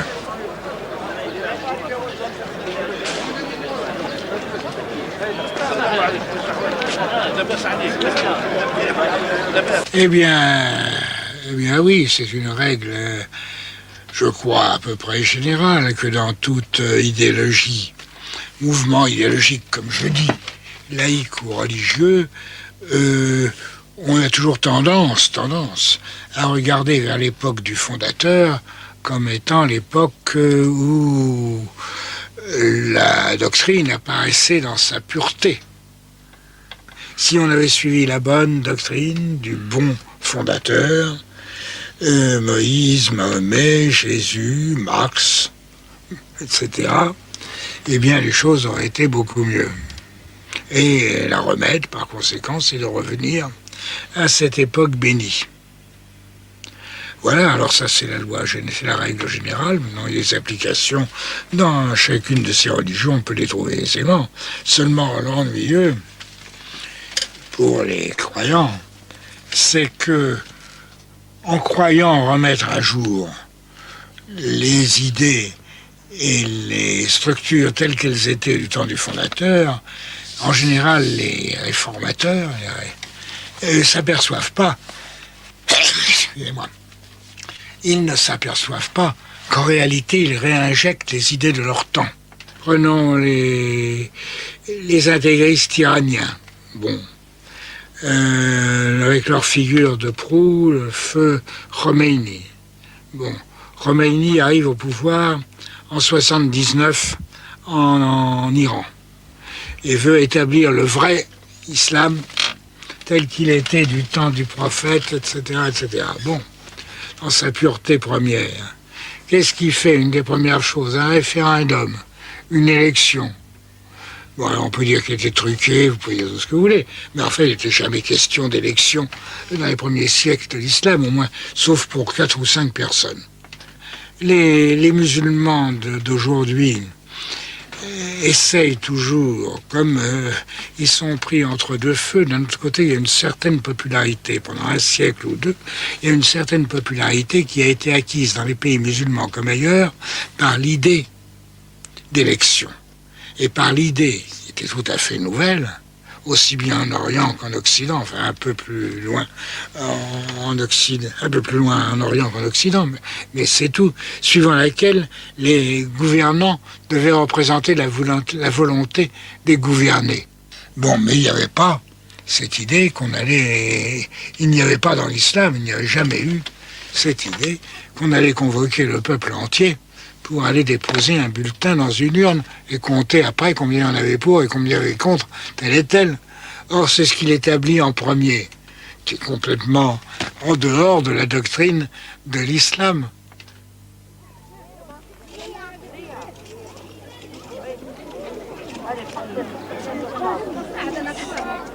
Du fait de son héritage internationaliste et anticolonialiste, Maxime Rodinson refuse le principe même de la fondation de l'État d'Israël en 1948. 20 ans plus tard, au lendemain de la guerre de 6 jours, au moment où les tensions étaient au plus haut point, Rodinson analyse l'événement.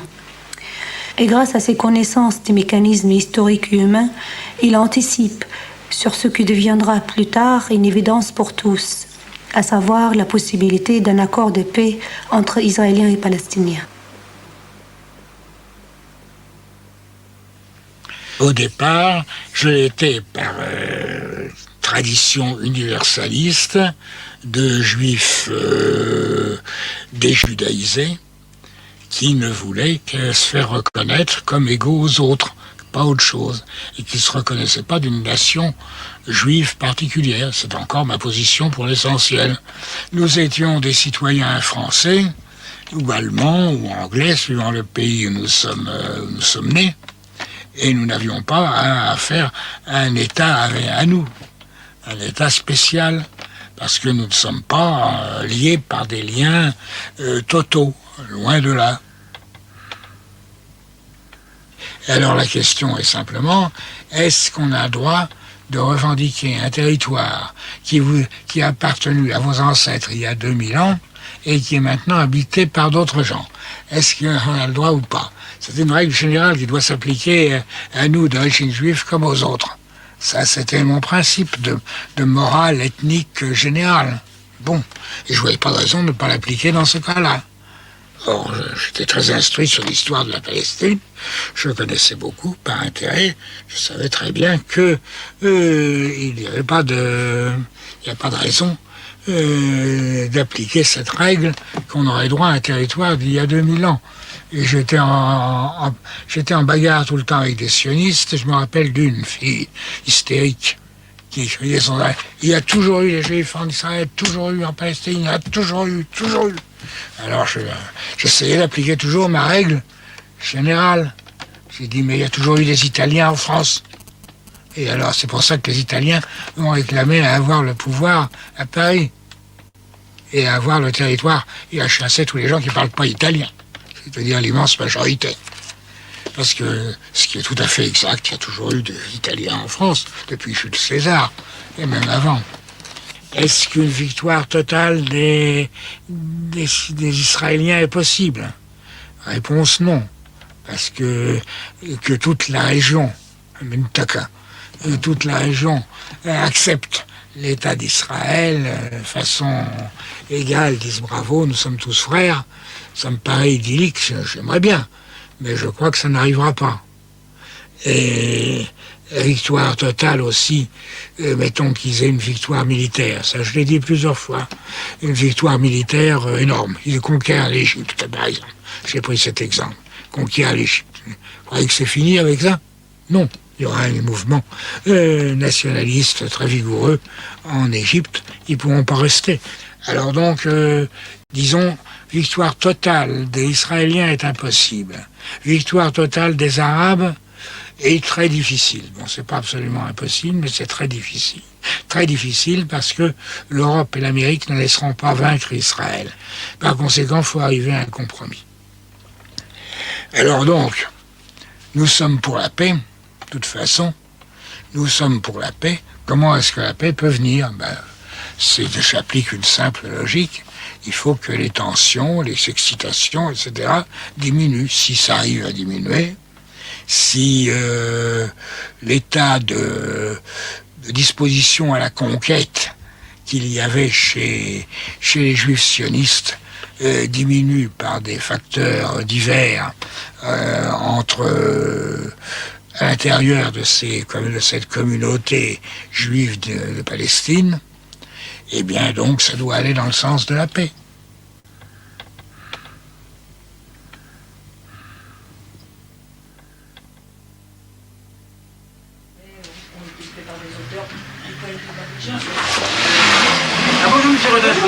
Bonjour. Comment allez-vous? Vous allez bien?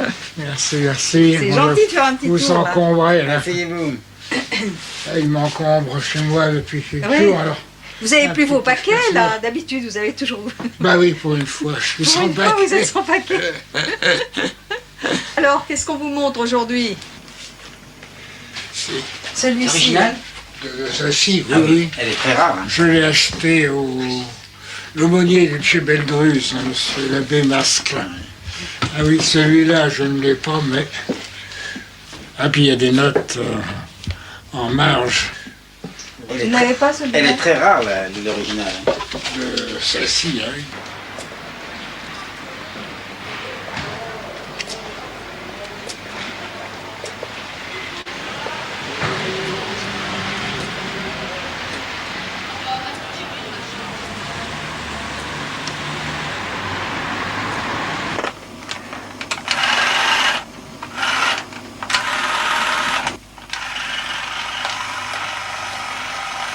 Ah ben, je suis tempérament nerveux, très nerveux, maîtrisé plus ou moins suivant les moments.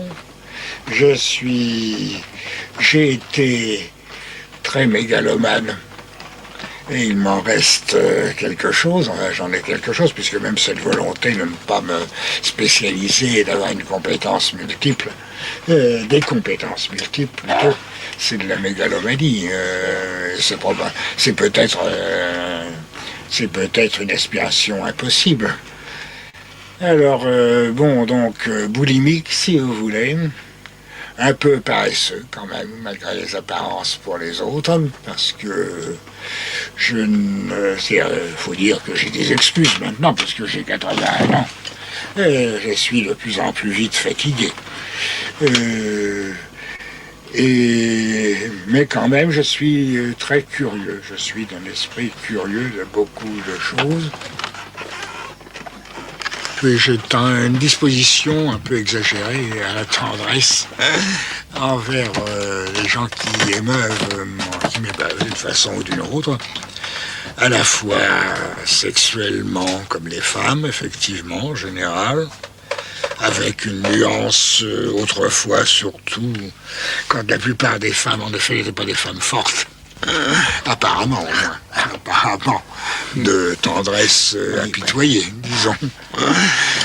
Mais j'ai une grande disposition à la tendresse qui se répand sur divers sujets, sur ma chatte, par exemple, maintenant. Capitaliste, grâce, je te manque que le cigare.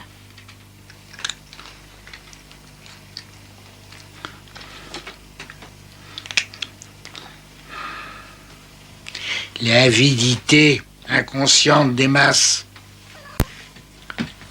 J'ai permis. On va citer du Baudelaire, les amoureux fervents et les savants austères aiment également dans leur dure saison les chats puissants et doux, orgueil de la maison qui comme eux sont frileux et comme eux sédentaires. Ils cherchent le silence et l'horreur des ténèbres, des choses comme ça. Les rêves les eût pris pour ces coursiers funèbres, s'ils eût pu au servage incliner leur fierté. Ils prennent en songeant les nobles attitudes des grands sphinx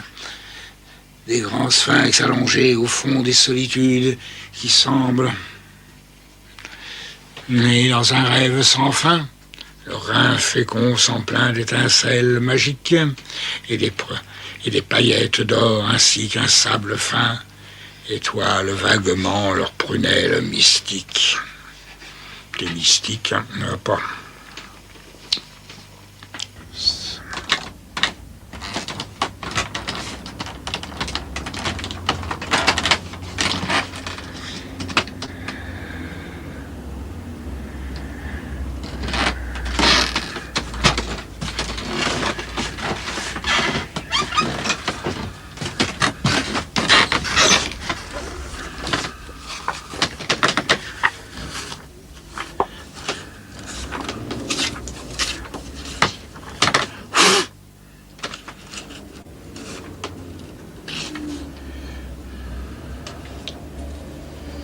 Non, parce que parmi mes caractéristiques psychologiques, peut-être il y a un certain réalisme depuis très jeune. Je sais que personne ne peut tout faire, je sais que toute œuvre humaine a des défauts, que on ne peut pas être parfait dans aucun cas. Et que par conséquent il faut s'y résigner, c'est la condition humaine. C'est la condition humaine. Je sais que je ne peux pas rester tranquille, tu vas te mettre par terre, ma fille. Tu veux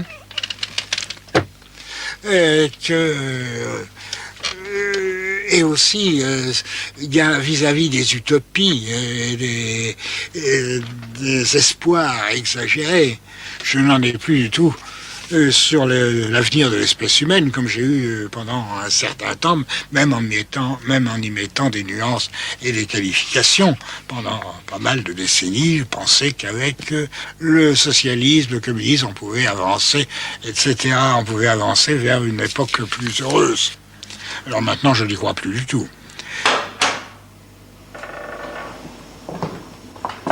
Et il y a eu un moment où c'était viscéral, c'était vraiment bien ressenti, où j'ai voulu aller à la manif à la fin, et je ne pouvais plus crier avec les autres. Crier des slogans, je ne pouvais plus. Je crois avoir dit souvent, vers les années, même quand j'étais encore au parti, j'ai dit, moi je suis comme les catholiques, les gens nés dans la religion catholique, et qui ont souvent des doutes. Mais alors s'ils entendent un cantique, qui passe devant une église et qui a de la musique grégorienne, un cantique, et tout à coup ça leur revient, et ils peuvent pas se détacher de tout à l'heure. Moi c'est la même chose. Je disais ça, après tout c'est la même chose. Je peux me détacher, avoir beaucoup de doutes, moqueries même à l'égard du parti, mais si j'entends chanter ça, à nouveau ça me reprend, je ne peux pas me séparer de ce monde-là.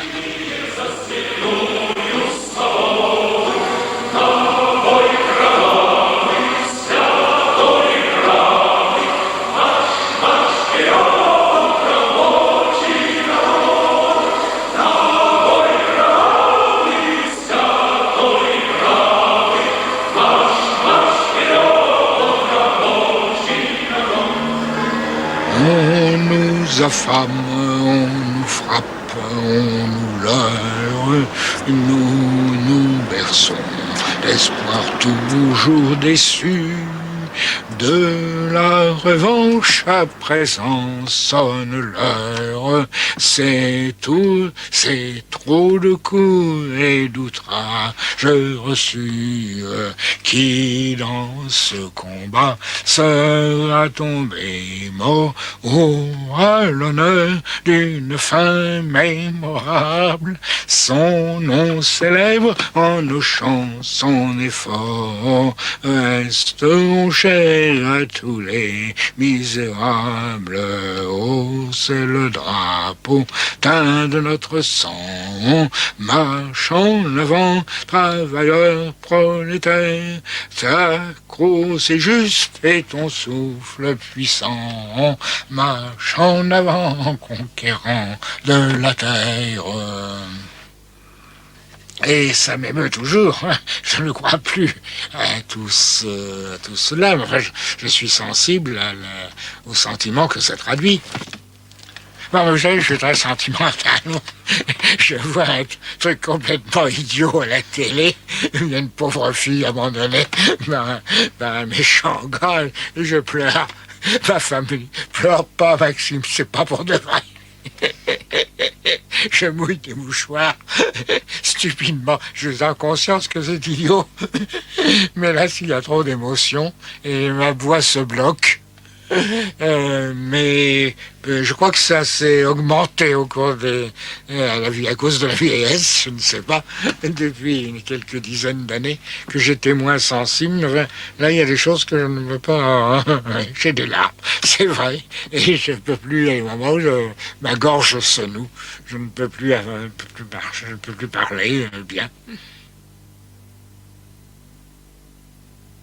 Le 2 février 1954, je prenais l'avion pour le Caire.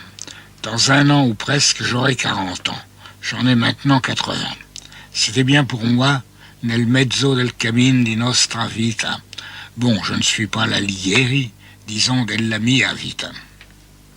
Ce départ pouvait être une nouvelle aube. L'entrée définitive cette fois dans une personnalité bien définie, bien délimitée, débarrassé des hésitations du passé, bref, un avatar inédit comme ceux du dieu Vishnu. Je serai enfin un grand comme tout le monde. C'est que si j'avais bien atteint l'âge mûr, pourvu d'une profession, ayant acquis une petite notoriété, ayant une épouse et 3 enfants, je ne me sentais pas encore installé à ma place définitive. J'étais en retard sur le processus habituel. Mais cela était imputable, pensais-je, à des péripéties, à des accidents, à la guerre qui avait troublé tous mes plans. Il n'était peut-être pas encore trop tard pour entrer dans l'âge adulte.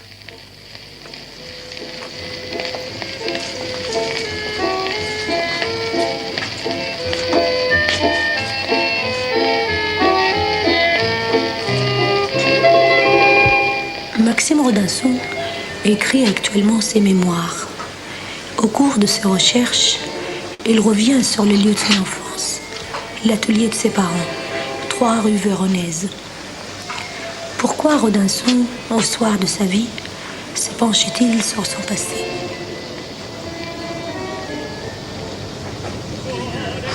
Effectivement, je voulais aussi réparer un peu, si on veut, les sottises que j'ai faites ou les méchancetés, mais enfin les manques de gentillesse que j'ai eu assez souvent à l'égard de mes parents, par exemple. Et puis mettre au point des choses qui ont été mal comprises sur mes rapports avec ma sœur, par exemple, etc. Ça sert à tout ça, et puis même d'autres choses mal comprises sur mes rapports avec le Parti communiste, ou mes rapports avec le judaïsme, ou la judéité, des choses de ce genre.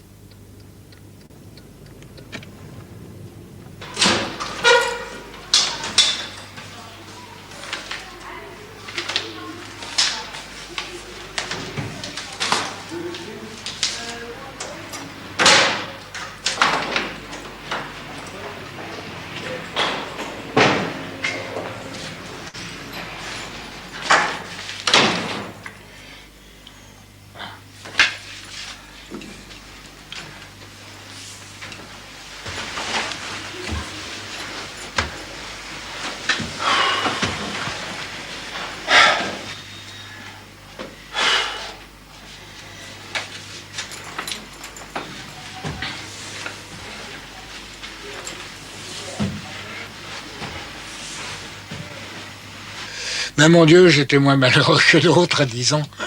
J'ai été beaucoup moins malheureux que d'autres. Ça, je dois remercier le destin, peut-être Dieu, qui sait. Alhamdoulilah, on dit en arabe. En tout cas, j'ai été plus heureux que bien d'autres. Peut-être par inconscience et peut-être par égoïsme, en oubliant beaucoup de choses autour de moi, peut-être. C'est vrai. Mais... Et j'ai eu des grands malheurs aussi, bon. Mais finalement, dans l'ensemble, j'ai été assez heureux. Et puis j'ai eu... Oui, on a beaucoup reproché à Montesquieu sa phrase, laquelle il disait « Je n'ai jamais eu de grande peine qu'une heure de travail n'a pas fait passer. » Alors on a dit quel monstre, quel égoïste, etc. Moi je suis assez comme ça, hein, si je me plonge dans un travail érudit quelconque, effectivement ça me fait oublier beaucoup de choses. Mais enfin il y a beaucoup d'égoïsme là-dedans, c'est sûr, et il y a beaucoup d'inconscience, c'est tout à fait vrai. Si on ne meurt pas dans les souffrances, si on ne vieillit pas de façon absolument horrible, alors là... On peut regarder ça avec calme.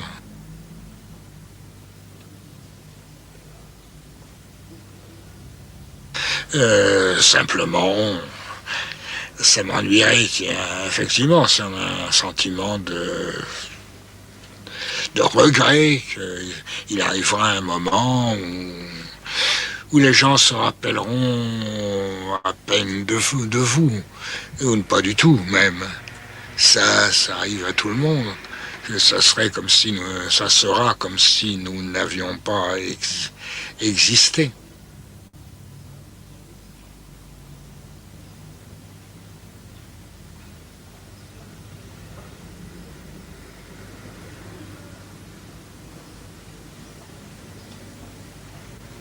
La musique pourrait m'aider, là. J'aimerais bien que sur mon lit de mort, si je suis assez calme, on me chante une chanson que j'aimais, même stupide, Ramona peut-être, ou des choses comme ça. Et ça me ferait plaisir, je crois, ça adoucirait le passage, comme disait ma sœur. Ça adoucirait le passage. Mais enfin, bon, peut-être autre chose.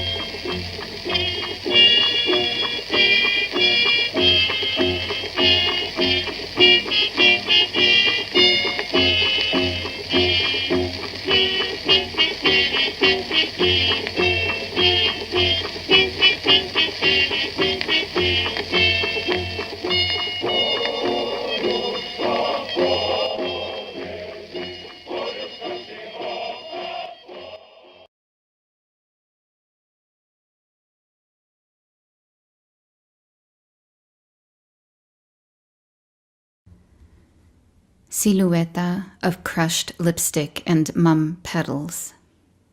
I heard you in the garden, and I was afraid I was naked, so I hid. After the messenger's speech, the vehement sun of it, gold, red, chromium. I was naked because I was afraid, I said to myself. Vox gone hidden in the imbecile garden. In the traffic, I hid me. The long century of it, sentence of indefinite detention. Fear smells mineral, petroleum, sumac, rain-lustered. I drink the drams from its awe-silvered limbs. And how many breaths you can absent under the 12th technique.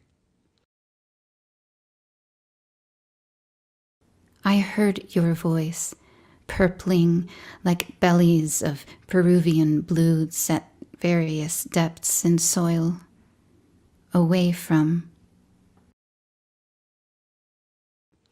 The blank totality of it eclipses Simon's intention to witness something. Artificial lights, how they leave the leafy night looking icy in unfinished colors. I heard you say magenta. 3 syllables swarming out the voice box.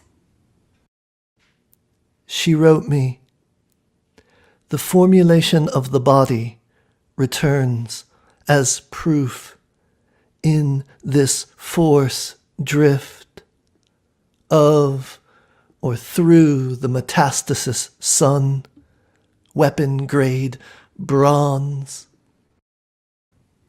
The swarm brings back no mauvish, cyan, crimson to your sightline, but some TV snow. And yet, a needle dragging skin dust along the vinyl grooves. Music acquires you in iotas. Abolish something, starting with the school of the Americas. As static, I heard you whirling round the vinyl dark, round and round. Abolish the fire that never sets, nor relents. abolish, graffitied all over the post-war city. Adrenaline alters the hide, hair. I was afraid of the paradise in my ear. In Brumaire, she sent the blue notebook.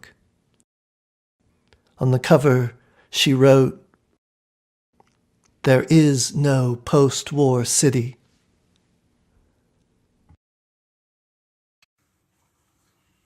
به تازگی شعری از شاعر فلسطین داخل در مرزهای 1948 از عربی به فارسی ترجمه کردم. این شعر غزه جدید نام داره و شاعرش هم مروان مخول است. غزه جدید: بی روزهای اضافه در شکم مادرت درنگ مکن، بشتاب بیا نه از آن رو که مشتاق تو هم، آخر هنگامه جنگ است، ترسانم که نبینی سرزمینت را آنسان که برایت خواستم. سرزمینت نه خاک است و نه دریایی که اکنون ما را پیش بینی کرده و مرده باشد. سرزمینت تنها ملت توست، بیا و آشنا شو با آن، پیش از آن که خمپاره از ریخت بیندازدش و مرا به جمع کردن نعش‌ها وادارد. تا بدانی که آن رفتگان زیبا بودند و بیگناه و آنها را کودکانی است چون تو که در هر یورش در حال فرار از سردخانه رهایشان کردند تا یتیمانه بر تناب رهایی بازی کنند. اگر دیرایی بسا که باور نکنی حرفم را و باورت شود که به حقیقت اینجا نبوده و باورت شود که سرزمینت بی مردم است. 2 بار پراکنده شدیم و 75 سال بر بخت خود شوریدیم، آنگاه که بخت نیکویش را از ما برکند و امید پیر شد. میدانم این بار بر تو سنگین است و این دلواپسی بزرگتر از توست. مرا ببخش، من چون ماده آهویم به گاه زادن و هراسانم از کمین کفتار در پس چاه. شتابان زود آی و هرچه توانی بگریز به دور دست تا شکار پشیمانی نشوم. دیروز سیه روزی خستم کرد، گفتم خاموش. خورد سال من از تبار نسیم، تو را با طوفان چه کار؟ امروز اما بازگشتم، پدرت ناگزیر است و قهرمان نیست. خبری فوری در چنته دارم، بیمارستان مدانی را در غزه بمباران کردند و در میان 500 کشته کودکی است که صدا میزند. برادری را با نصف سر و چشمانی گشوده. برادر میبینیم، برادر نمیبیندش، آنسان که جهان به خود مشغول نمیبیندش. جهانی که 2 ساعت به نکوهش برخاست و سپس خوف تا فراموش کند او را و فراموش کند برادرش را. اکنون چه گویمت؟ مصیبت خواهر فاجعه است و هر دو گرستند و هار و حمله ور بر من. دهانم میلرزد و از آن هر عبارت ممکنی بر اجساد میریزد. به هنگامه جنگ هیچ شاعری را اعتماد نشاید که لاک پشت وش است و آهسته و عبس است هنگامیش با کشتاری که چون خرگوش میدود. لاک پشت میخزد و خرگوش از جنایتی به جنایت دیگر میجهد و میرسد به کلیسای روم که اکنون در پیش چشم خدایی بمباران شد که بیدرنگ از مسجدی آمد که با خاک یکسان شد و در تب منجی مورد هدف قرار گرفت. منجی کجاست؟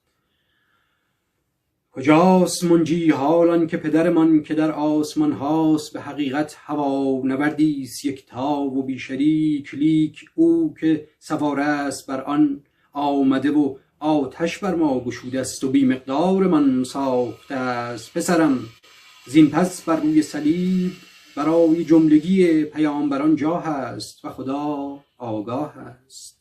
تو و همگنانت هنوز جنین‌هایی هستید ساده‌لو و ناآگاه. Hi, my name is Malva Kajali, and I'm so honored to be reading today for this international reading in support of Palestine. I'll be reading one poem by the Pakistani poet Faiz Ahmed Faiz, but first a word of introduction. We often call Faiz a Pakistani poet, but in truth he is one of a generation of poets who can neither be called Indian or Pakistani, who share this traumatic experience of belonging to a nation which has ceased to exist. This poem I'm going to read for you today, he wrote in between 1980 and 82 while living in exile in Beirut, as he witnessed the Sabra and Shatila massacres and the IDF's invasion of Lebanon. This poem is titled Falastini Shahido Jo Pardes Mein Kaam Aaye. Shahid is a word that in Urdu and Farsi means beloved, sweetheart, and in a contemporary way can mean poet. There's a contemporary practice of adding Shahid into your poetic moniker or name in reference to and respect for Agha Shahid Ali. So beloved, sweetheart, poet, and then in Arabic clearly is witness and then martyr. So the title of this poem, as I have translated it, is Palestinian Shahids who prove useful in foreign lands. And it is not usually, there's a kind of complication that hinges on the multiplicity of meanings of this word, Shahid, but I think important to include as we have witnessed over the past month and some days the ongoing genocide in Palestine. I think important to consider the questions that this title poses and the limitations of the framework of this title. So what does it mean to prove useful in foreign lands? As a poet, as a beloved, as a witness, and then as a martyr. So I will read it first in Urdu as it is, and then in English in my own translation. Falastini shahidon jo pardes mein kaam aaye.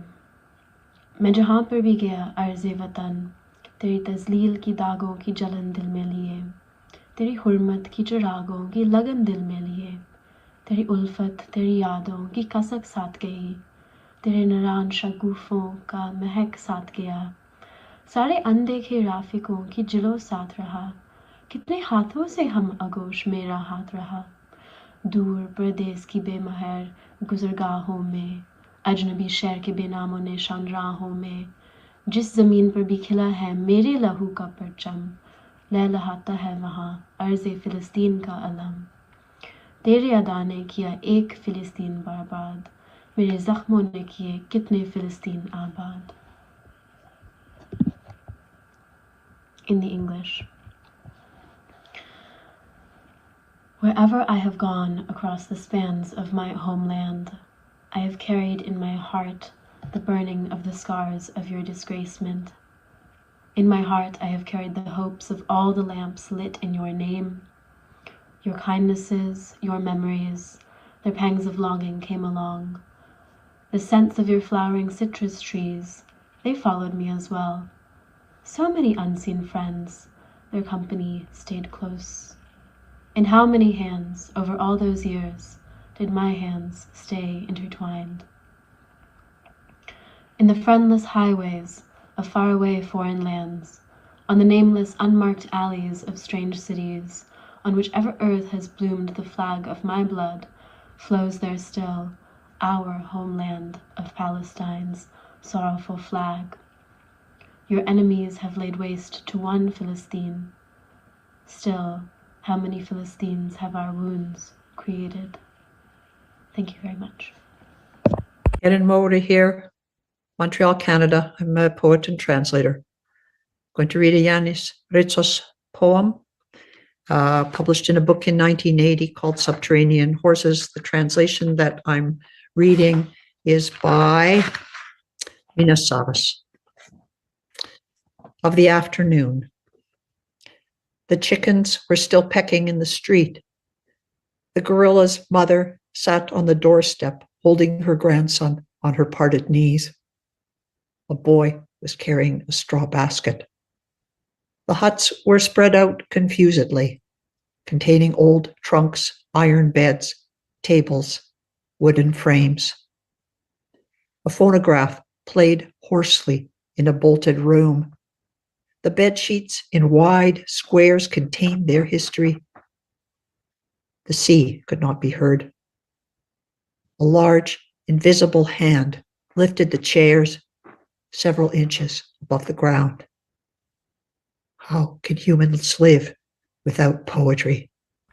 Hello and welcome to this segment of the International Reading in solidarity with the people in Palestine who are being massacred and displaced, and in solidarity with those who survived the death of their loved ones.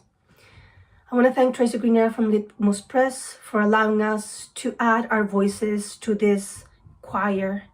My name is Monica Ramon Rios, and I am a Chilean author residing in New York City, and I share this space with two other Chilean authors residing in New York City, Carlos Lave and Cecilia Vicuña. Carlos Lave is the author of 10 novels, Locuela and spiritual choreographies, the latest being Libro de Espumas, not yet out. And Cecilia Vicuña, admired poet, renowned artist and performer, friend, maestra who might not need any introduction and who you might have heard in another segment in the same reading.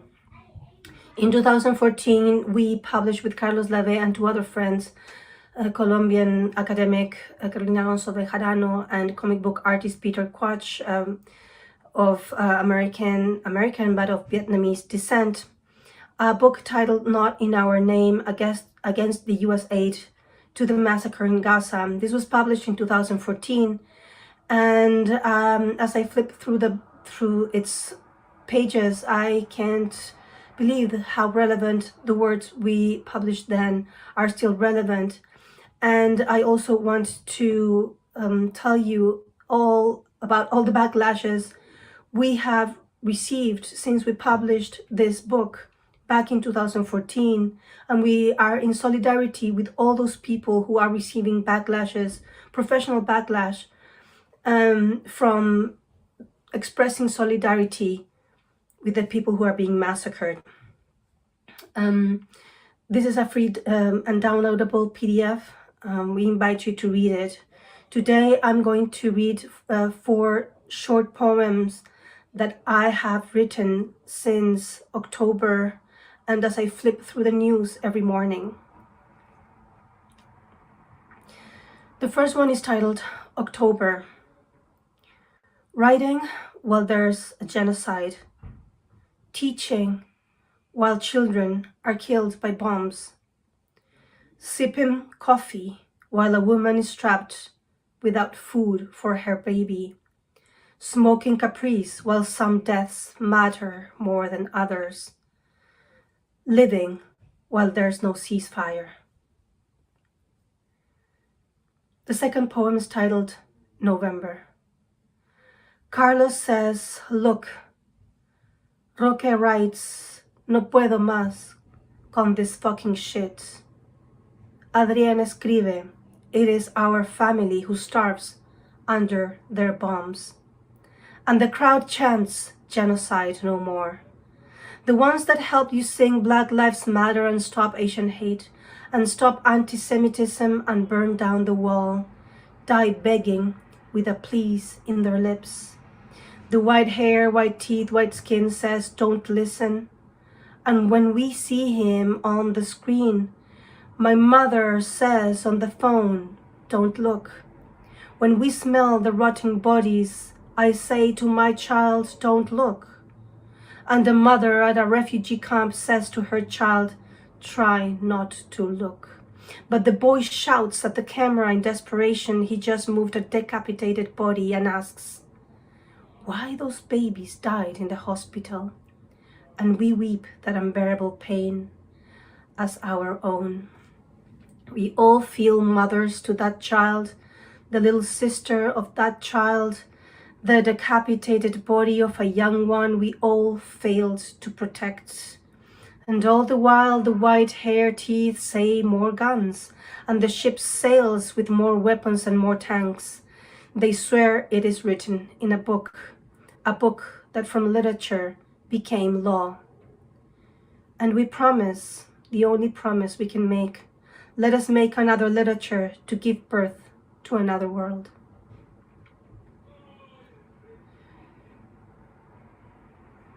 Disappearing acts.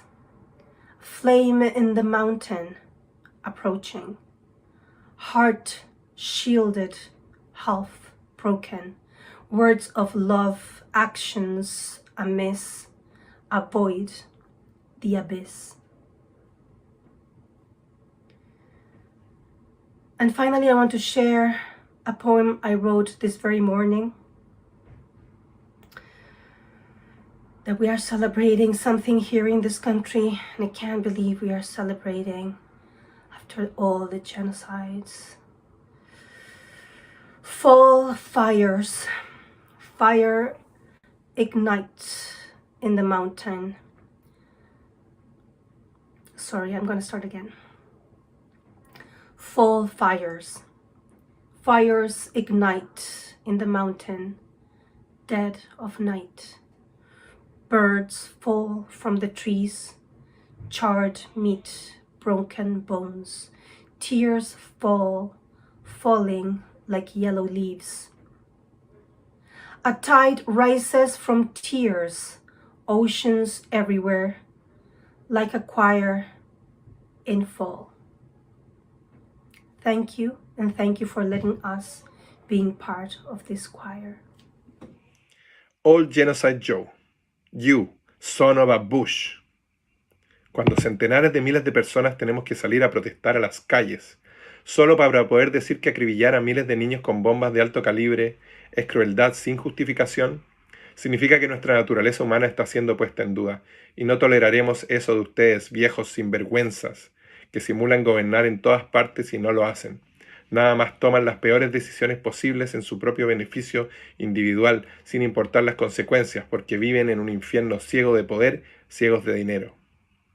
Si me preguntas por esa guerra tuya que siempre quieres comenzar en los asentamientos, si me preguntas por el poder policíaco de tus gobiernos de Estado nacionales, si me preguntas por tus campos de concentración de personas inmigrantes, si me preguntas por tu cultura punitiva, por tu fábrica de cárceles, tus películas y libros bélicos y tus constructoras de muros, mi respuesta es que tu negocio de las armas tiene que caer, porque como el intercambio capitalista más grande del mundo que es, sostiene a tu patriarcado occidental extractivo que esclaviza a personas trabajadoras, que mata mujeres, elimina diferencias sexuales, destruye pueblos enteros, mutila infancias, quema selvas, asola bosques, extingue animales y a quien sea que se oponga a tu empresa de hacer explotar los cuerpos que no quieren prestarse para lavarte la riqueza con tu discurso de pertenencia, tu literatura, tus artes, tu deporte, y por eso debemos oponernos a cualquier uso de las armas, aun si por hacerlo nos quitas la vida, de a poco o con una sola de esas cápsulas de muerte que cruzan las nubes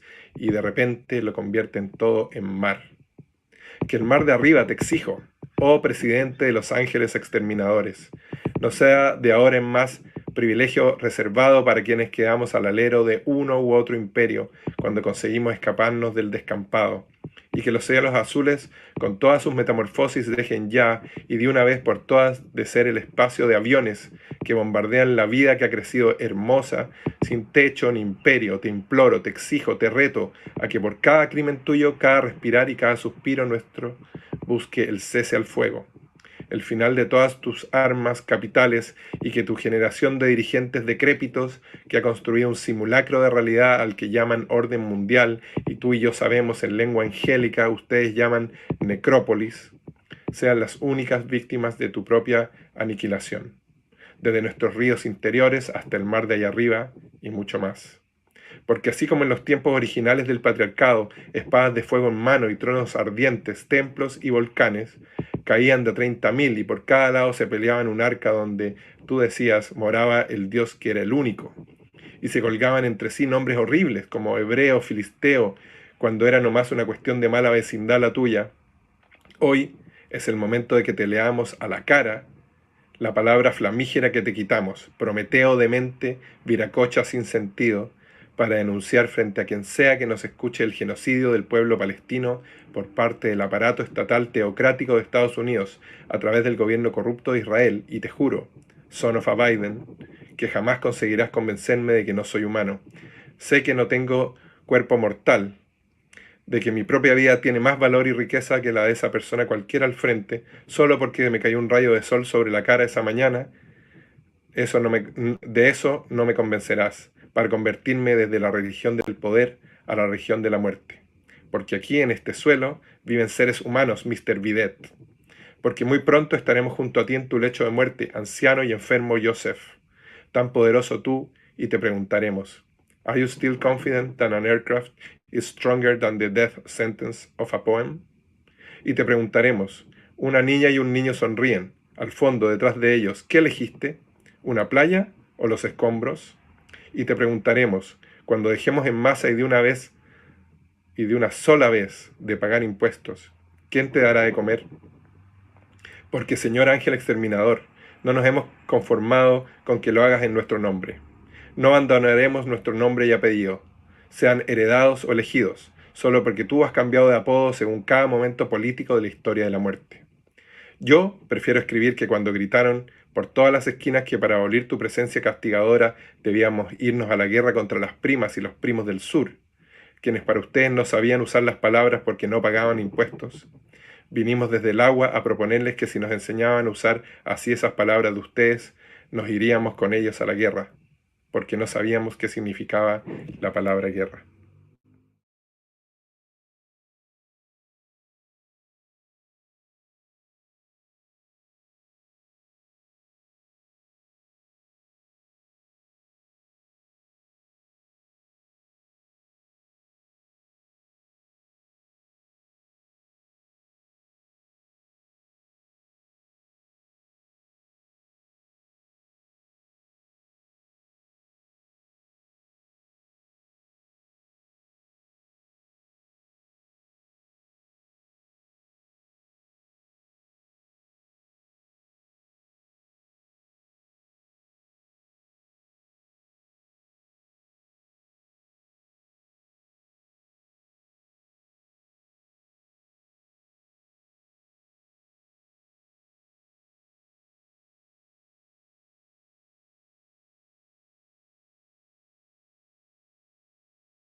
Hi, thank you for joining us.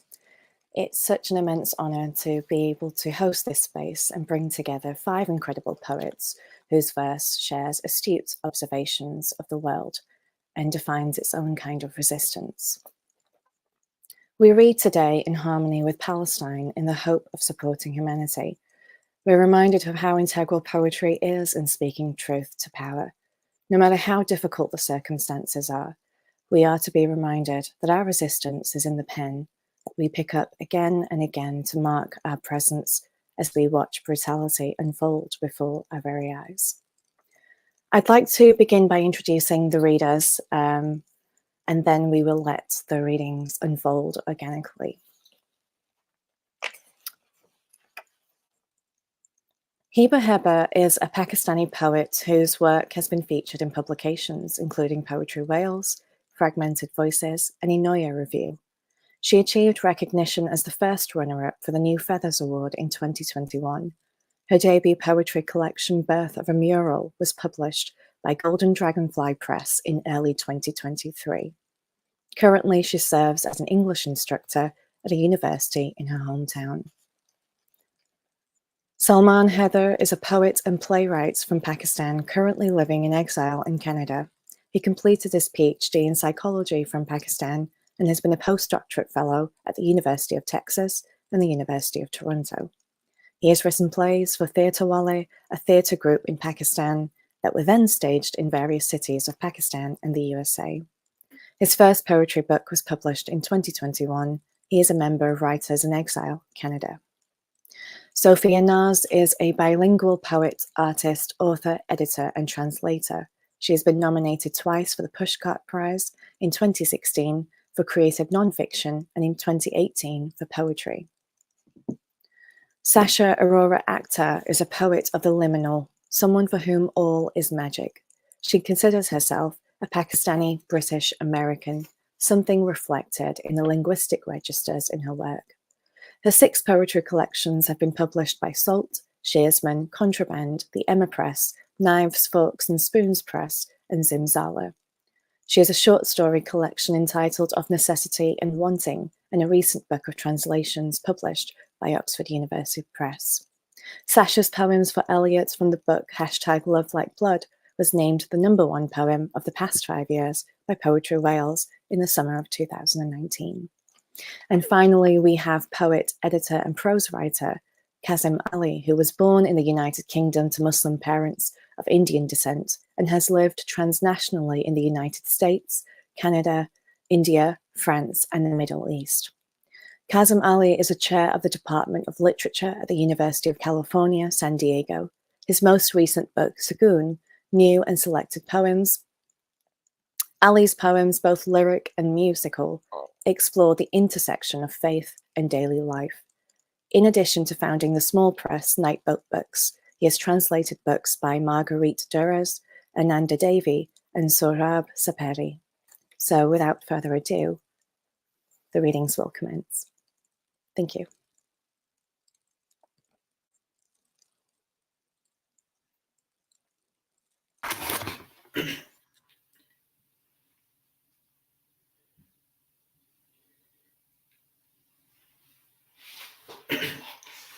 जाने वाले अपने ख्वाब मलबे में दबे छोड़ गए।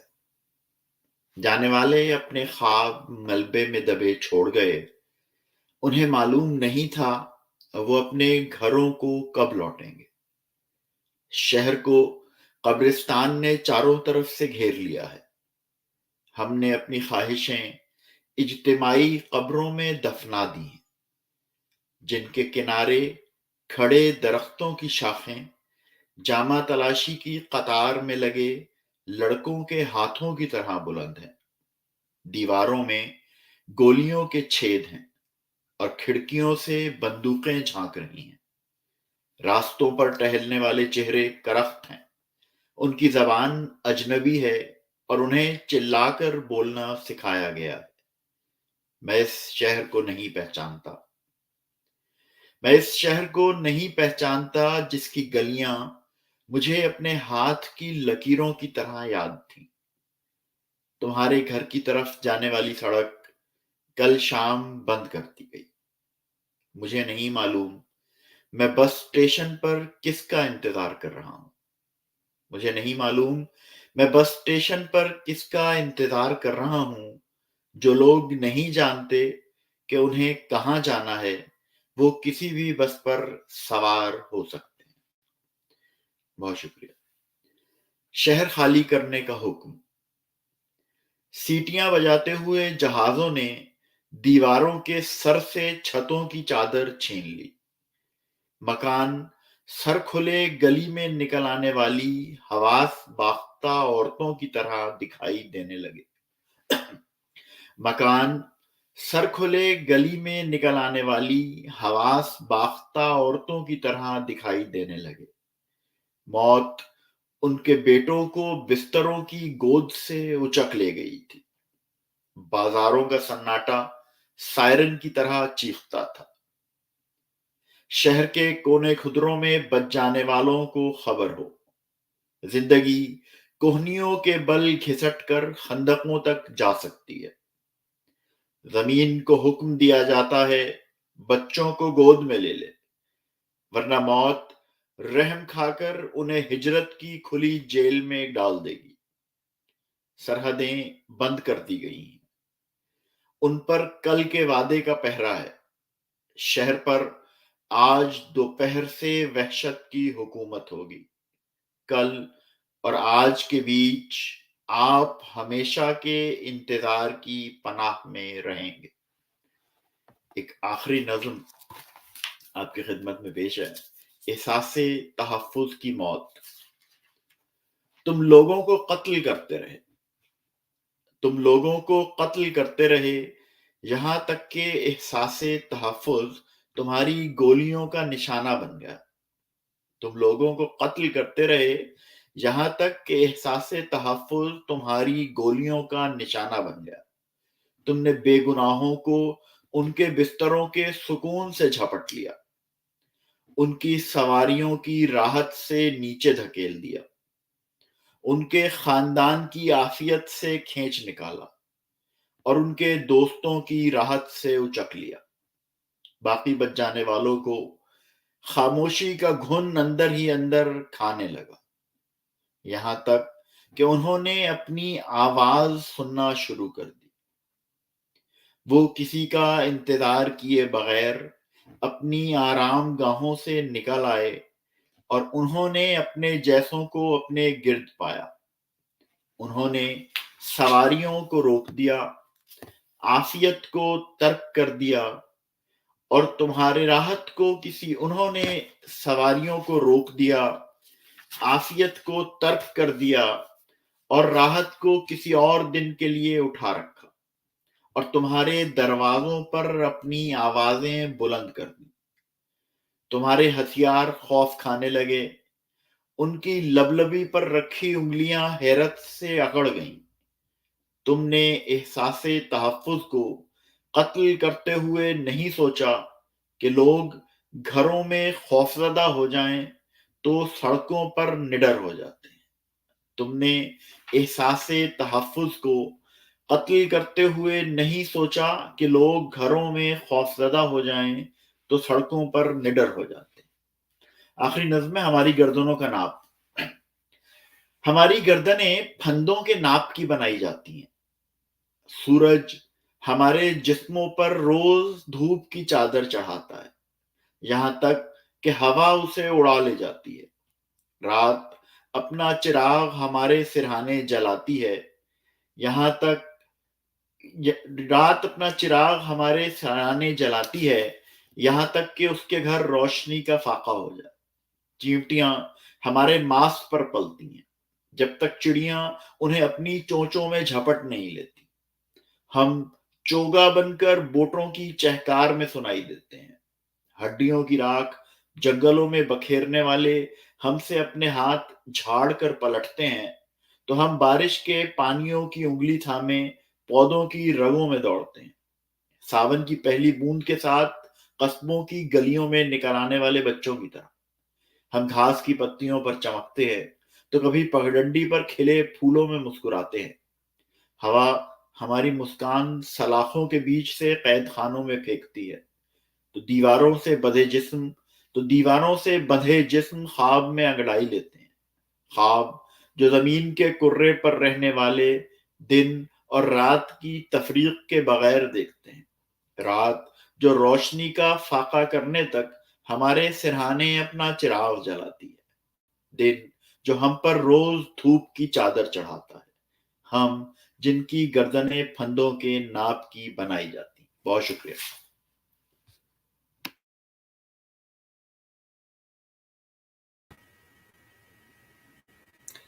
Thank you for the introduction, Kutsia, and a big thanks to Sasha for letting me in on this beautiful ongoing event. I've been tuning in to hear the poets and writers share their work for Palestine, and it's been an incredibly poignant and powerful experience. The first poem that I'm going to read today is called Origins of Humankind from my book, Birth of a Mural. And I wrote it during the pandemic in 2020, and then I kept revisiting it all through 2021 because Palestine was suffering then, and it continues to do so. And it breaks my heart. Origins of Humankind for Palestine. There are things bigger than pandemic. A bullet between your ribs, faint whir of bomb before explosion. Suddenly, the core of our planet belches histories of nemesis, blue-ringed, their eyes, lightsabers ringed by aconite, slashing through meditative herons, through slow-breathing debris. Who could have thought that the virus had no power to plague an array of corpses, severed heads, over shoes, over black cats that are silenced by bigger omens slowly suffusing the air, the bone marrow. Soon the minarets sing of writhing helicopters. Reveries are in stasis. A child rescues his cat from a dying luster. There are people holding on to meaning smaller than the size of a virus, weighing salt in pepper shakers. Language too can stumble in as a blind seer and tell you there are no time aberrations where children skydive over trampolines, catching star-tailed missiles, washing off bombardments, succumbing. The second poem that I'll read is called Bridge of Fireflies. It's not directly a poem about Palestine, but it speaks of hope and despair. And if you go through your social media, you see so many videos of, children injured but laughing, adults going in, to another places in chaos, and still, choosing to smile at small things like maybe finding a cat in a rubble. So my heart goes out to all of you, and this poem is called Bridge of Fireflies. Depression always occurs in undesirable ways. This faucet is as cold as a freshly dug grave. You have to will your canary cries into existence. Unless your body is warm from the salt water, you are still a hungover orange bereft of citrus. Sleep is a foghorn, breath becomes invasive. You search for joy the way you search for happiness, a sikka under your pillow, the lullaby singing fairy peering at you through the craters of moon. Your friend finally finding that punctured kite around a lamppost. You take a trip down the winter-still cemetery to greet your grandfather for the first time. Terror preys on you until the heroic alter ego decides, this is an adventure. You tell yourself it can either reek of death or rose water, so you grace your grandfather's grave with attar of roses, building a bridge of fireflies between life and afterlight. You choose to unfurl with a nap in this blanket of confluence. Any place in the world is your bed. Thank you. Hi everyone, I'm Sophia Naz, and I'm joining this reading for Palestine from Glen Ellen, California. I'm going to be reading the poetry of Musab Abu Toha. He's a Palestinian poet who was recently abducted by the Israeli forces in Gaza, and only after a huge international outcry was he released. But he's been badly beaten and is recovering from his injuries as we speak. This is from Gaza Notebook 2021-2023. My two eyes, when closed, each see different things. One, me leaving Gaza in peace, in one piece. One, me getting jailed at the Erez crossing point. My head, a confused old TV channel picking up crossed signals. In Egypt, visiting the Red Sea, riding a jet boat for the first time, my hat falls in the sea. Waves wear it now, and at night, I'm back home, unable to sleep. In 5th grade, I visit the school library. On one wall, next to the door, a poster claims, "If you read books, you live more than one life." Now I'm 30, and whenever I look at faces around me, young or old, on the foreheads I read, "If you live in Gaza, you die several times." The bomb, when it pounded the sea, made an eye socket underneath the sand. The fish thought the sea had been crying forever. She asked her teacher, "If there are 4 directions, then why do we have only 2 feet?" When it rains, farmers think the sky loves them. They are wrong. It rains either because the clouds cannot carry the sacks of water for too long, or because a sparrow has said a prayer when it heard a thirsty root begging. In Gaza, it's been raining bombs because death was born here. It never left our neighborhoods.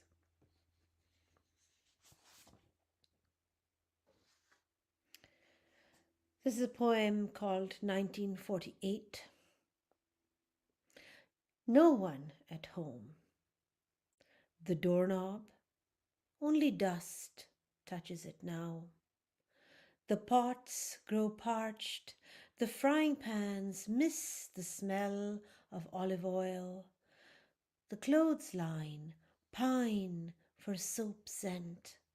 The flower pot, the window, the key, the language. Stones of house after explosion get Alzheimer's.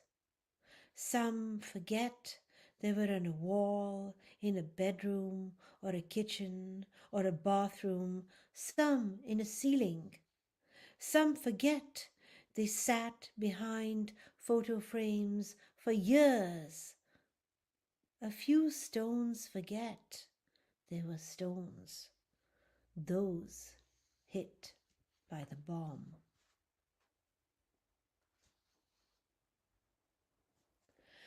Birds draw the lines of their homes in the sky and the wind.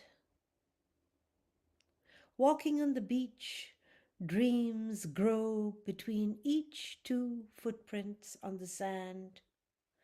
And the waves, what do? Her dreams get stale.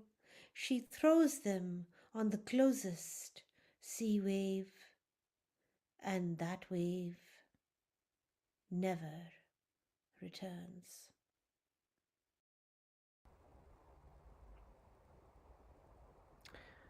Hello, my name is Kazim Ali, and I'm joining you from California, San Diego. And I would like to read you a poem called Yanis Ritsos. Yanis Ritsos was the great Greek poet of the 20th century, of course, and this poem tells the story of Ritsos' meeting with Mahmoud Darwish. In 1982, when the Israeli army was bombarding Lebanon and Beirut, Darwish and the rest of the leadership of the PLO fled Beirut by sea to Athens. That was their port of landing. And Ritsos went down to the harbor to meet the boat. And Darwish actually wrote about this in a poem about Ritsos many years later, when he was actually at Pablo Neruda's house in Chile.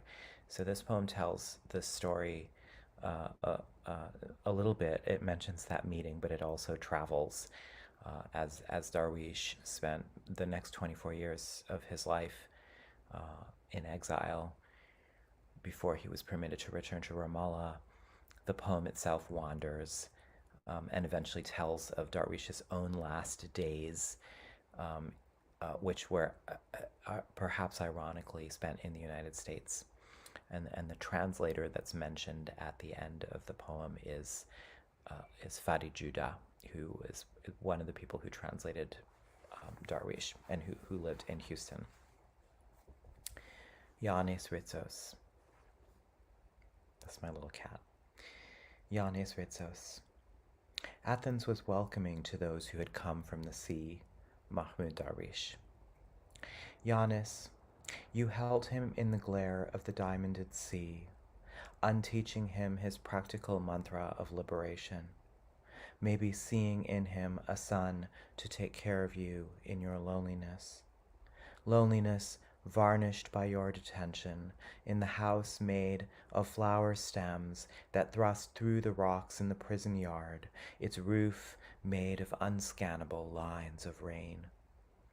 You revealed to him the sound of the rusty hinged door, how it would swing sadly open and reveal no homeland beyond at all.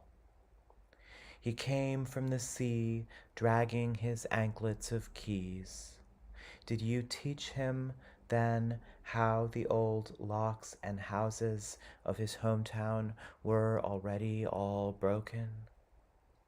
Yanis, in the end, he rinsed the last of the coast road's dust from his body after a lifetime of pressing his language into lines of poetry and prayer and prestidigitation, tired of praising mosques in which he could not pray. The same morning I was forbidden by the guard to pray at the Mezquita of Cordoba. He woke up in Houston, Texas, and went to a mall food court to meet for the first and last time his translator. The words they spoke to one another were the same as those I saw in stone fragments on the floor of the archaeological dig of Medinat Zahra, the ruined capital of the West looking east toward the cities left behind. That city had remained buried in a field for 1,000 years.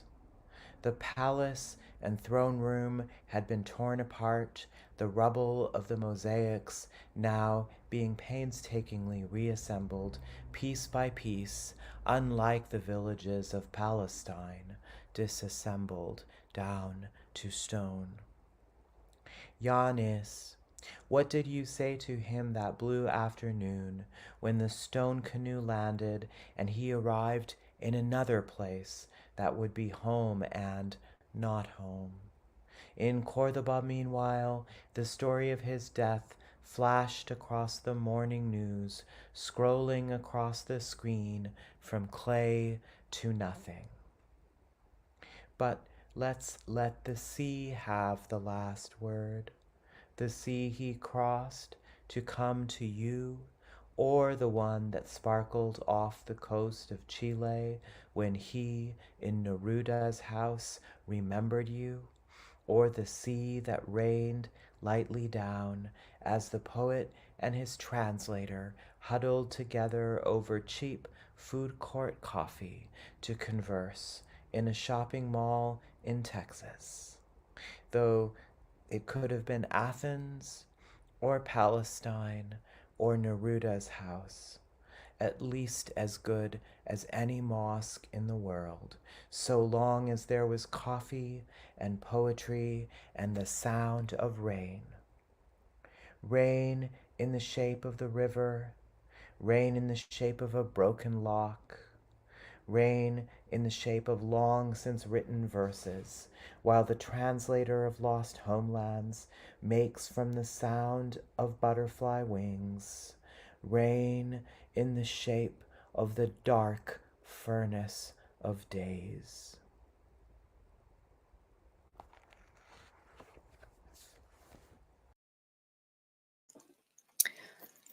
Well, that concludes all of the readings today, and I would just like to end this session with a short poem of mine called A Mother's Land Day. I always wake counting my children, even the ones who only exist in memories. Thank you very much, and thank you for allowing us to hold this space.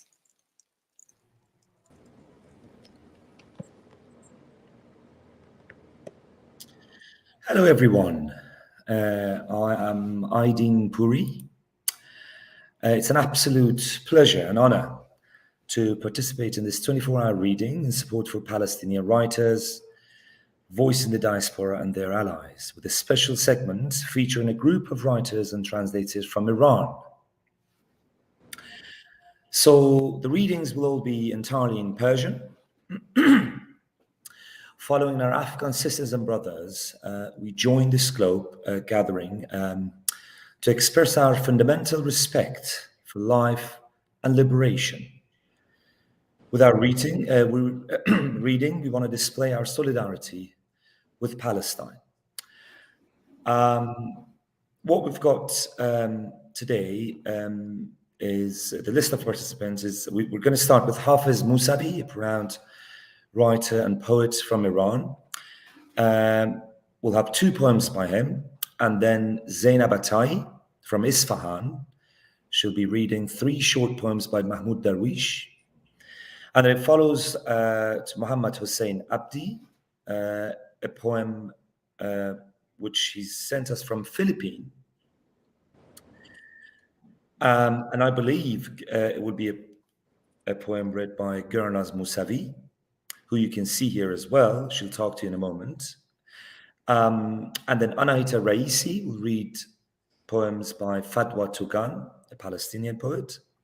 And then we'll have Muhammad Arifi Far and Adel Raisi and Shahram Iqbalzadeh and Abdul Rahman Farqani Far. And then that follows with Kaveh Basiri, a poem by Hamid Musaddiq, and Kimia Tabib and Kaveh Basiri will read a poem by Nima Yushij. And also we'll have from Rahim Furughi, a poem by Mahmoud Darwish, and Faraz Anushapur, a poem by Shahram Shaydai. And finally, we'll have a poem by Mahin Nirumand. Now, before I hand over to Geranaz, I'd like to read you a small translation of our first poet's, Hafiz Mousavi's poem, which is absolutely brilliant. I tried to do a small translation. I don't know how, I'm pretty sure I've not done a good job, but at least I really wanted the English-speaking people to hear this. So the poem is called Middle East. You'll hear this in Farsi anyway, and this is a small translation, English translation of it. It's very short. Your ancient ships are docked in my waters. Old sailors would still remember Phoenician taverns well. I remind you of the starry nights of Baghdad and my daughter Shahrazad, whose stories are still under your wet eyelids. Zarathustra, Noah, Moses, Jesus, Muhammad are all my sons, and my daughters Maryam and Hagar. Don't look down on me. I am the Middle East. Thank you, ladies and gents. So I'll hand over to Geranaz Mousavi now. Hi everyone. سلام، من گراناز موسوی اینجا هستم به نیابت و نمایندگی از اهل قلم، هنرمندان، شاعران، مترجمان، اهل فرهنگ و وجدان از ایران. افتخار داریم که سهمی داشته باشیم در این شعرخوانی 24 ساعته به حمایت مردم فلسطین، باشد که شعرهای ما، ترجمه های ما پژواک وجدان و تعهد انسانی نویسندگان و اهل قلم ایران باشه، برای اینکه به ظلم آشکار، به کشتار، به جنگ، به مظلوم کشی، به آپارتاید بگوییم نه. از شما دعوت میکنم به ندای وجدان و به پژواک این نه بزرگ از جانب نویسندگان و شاعران ایران گوش بدید. شعرخوانی ها رو شروع میکنیم با شعر حافظ موسوی.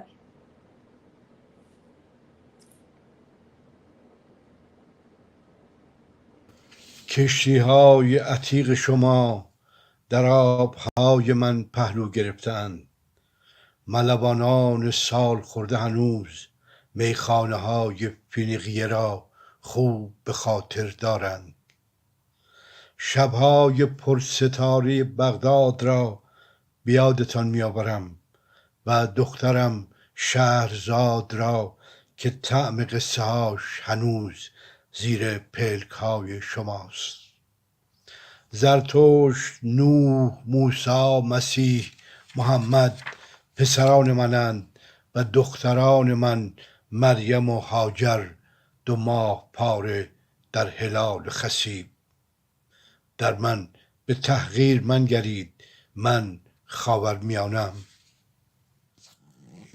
از قول من به پرنده ها و بادک هایی که در آسمان کابل، هرات، مزار، قندهار پرواز می کنند بگویید.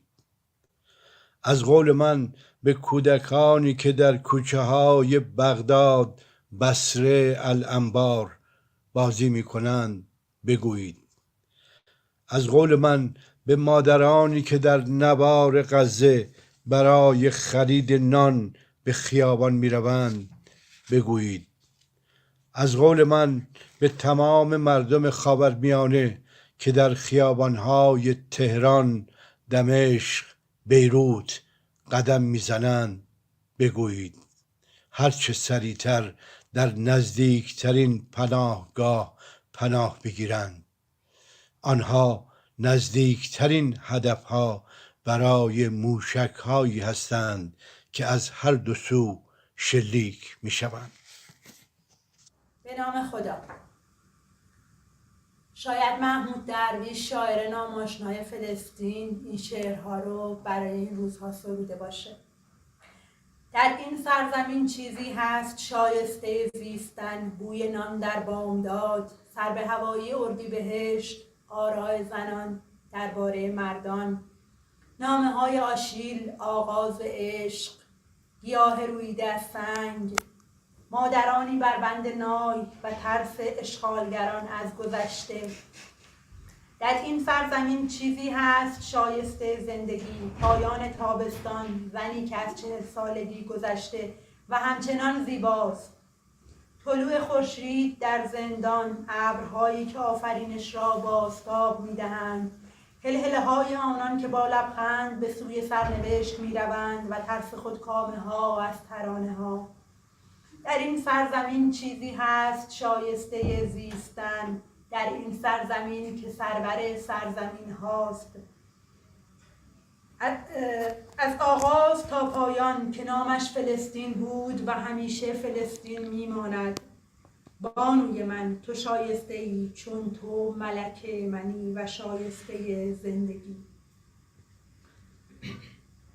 روی ساحل دخترکی است و برای دخترک خانواده ای و خانه 2 پنجره دارد و یک در. روی دریا ناوچه ای است سرگرم شکار رهگذرانی که بر ساحل قدم میزنند.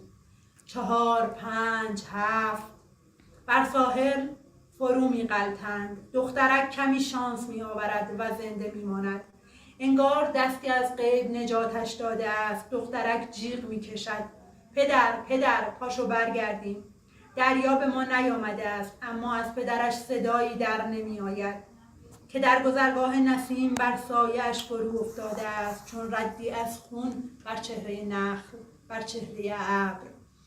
جیغ دخترک از ساحل فراتر می رود، فراتر از شبی کویری، اما پژواکی وجود ندارد. دخترک فریادی ابدی می شود در اخبار فوری که اکنون دیگر فوری نیست، زیرا هواپیماها بازگشته‌اند تا خانه را بمباران کنند. خانه‌ای که یک در دارد و 2 پنجره.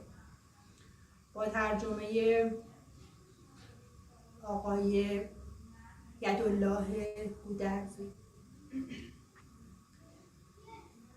زمین پذیرای ما نیست، زمین پذیرای ما نیست، زمین پذیرای ما نیست. پس میزند ما را از آخرین گذرگاه تا مگر سهل شود عبور. تکه تکه میکنیم تن را، گویی چنون است با پسین راه. زمین سخت میگیرد بر ما. ای کاش دانه های گندم بودیم، میتوانستیم بمیریم و زاده شویم از نو. ای کاش زمین مادرمان بود و توانا بود بر مهربانیش با ما. ای کاش رویاهامان را عکس‌هایی بودیم بر تخت سنگ‌ها تا شبیه آینه ها به دوش می‌کشیدیم آنها را. دیدیم چهره آنان را که کشته شدند در آخرین دفاع جانانه ما. گریستیم در جشن کودکان، چرا که دیدیم چهره آنان را نیز که پرت خواهند کرد کودکانمان را از پنجره‌های واپسین پناهگاه. دیدیم و گریستیم توامان. ستاره ما اما آونگ خواهد کرد آبگینه ها را. به کجا بایدمان گریخت پس از مرزهای این روزها؟ کجا بایدشان پرندگان که بگسترانند بالها پس از آسمان این روزها؟ کجا بایدشان گیاهان که بیاسایند اندکی پس از نسیمکی که میوزد این روزها؟ به غبار سرخفام خواهیم نوشت آنچه را که بر ما نهادند نام. بریده باد دست آوازی که پایان پذیردش به آوازه ما. سرانجام خواهیم مرد همینجا، اینجا در آخرین گذرگاه و خواهد رست از خونمان انبوه سبز زیتونزاران. ترجمه فرید قدمی. هنگامی که میگوییم فلسطین از چه چیزی صحبت میکنیم؟ آیا تا پیش از این به آن اندیشیده بودیم؟ امروز دیگر میدانیم فلسطینی بودن یعنی انس با مرگ، یعنی تعامل با مرگ، یعنی ثبت نام در خون قسان کنفانی. پاره های تن تو این تکه گوشت های سوخته بر در و دیوار نیستند. عکا و حیفا و قدس و تبریه و یافا هستند و خوشا آن تنی که پاره هایش شهرها باشند. چقدر به وطن میمانی. ترجمه حسین مرکبی. Hello and welcome to all the dear audience, ladies, gentlemen. First of all, I want to express my gratitude to the organizers of this event, as well as to all the participants who have shared their creations tonight or today. And I also want to thank all the viewers and listeners of this event around the world who have joined us today. And my hope is that this gathering becomes a resounding voice among thousands of other independent voices, voices whose power is not from guns and rockets, but from their love for humanity. And for today's event, I have selected some poems that I will perform for you in Persian language, my mother tongue. I initially wanted to translate them into English, but I realized that the language used in at least some of the lines and some parts of the poems is such that it doesn't lend itself to translation, and the time actually was limited. So I'll be presenting the poems in their original Persian form. Thank you. خب شعر اول من هستش گورهای زنده. این باران و این گورها که زنده زنده نفس میکشند کنار آدم پشت آدم. تکه نگاهت از خاکستر تکیده میشود، دلو میشود و میگریزد به چاه. در میان حلقه های آب میشکنی، کشته ها به هم برآمده در قاب مینشینند. برادران و پدر عزم سفر دارند، میخندی و دستهای باران را باز میکنم. گور پشت گور رسوب میکنند بر دل سیاه باران. این باران و این گورها که زنده زنده نفس میکشند کنار آدم پشت آدم. آدم کهنه که مینشیند تفنگش تازه میشود. آدم پشت آدم رسوب میشود بر باران. برای تن تو پیر می شود. شعر بعدی من اسمش هست بعد از تو. جز این چه حرفی مانده است تا برایت گفته بودم، بعد از تو هیچ نبود.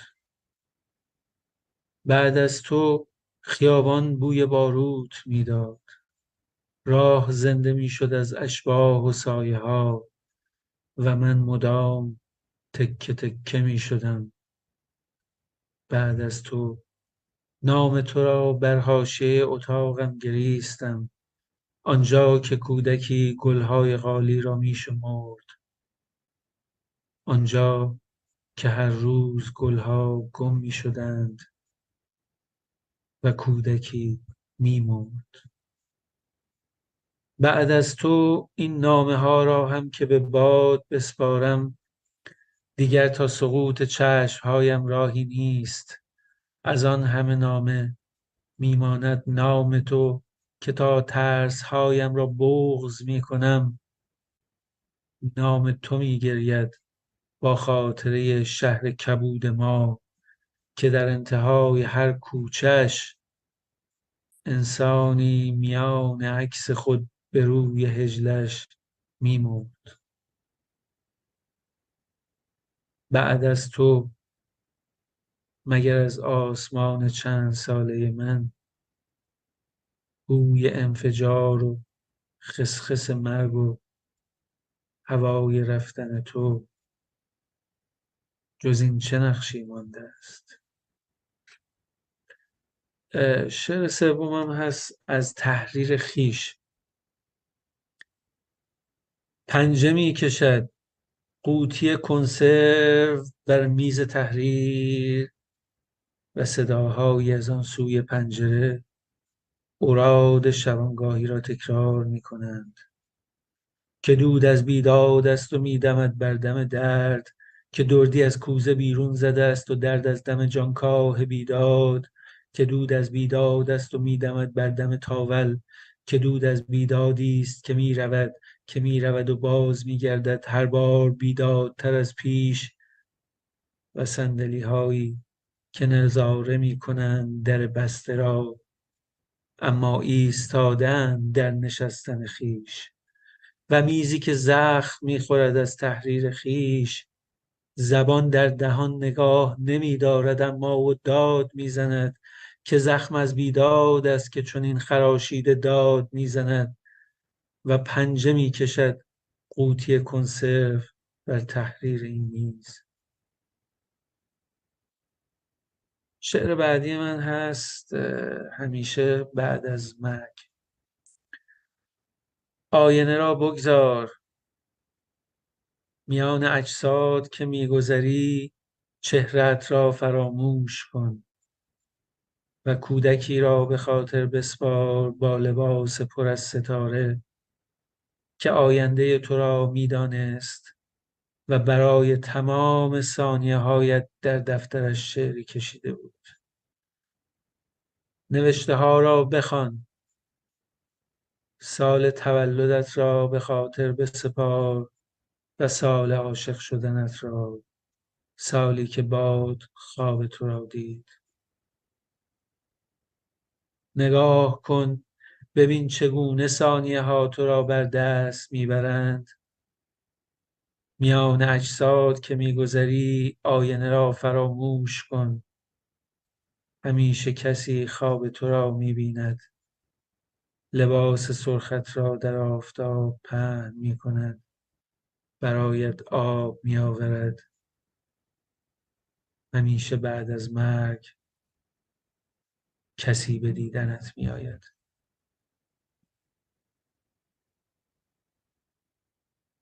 و شعر بعدیم یه شعر کوتاه هست به اسم هجله ها.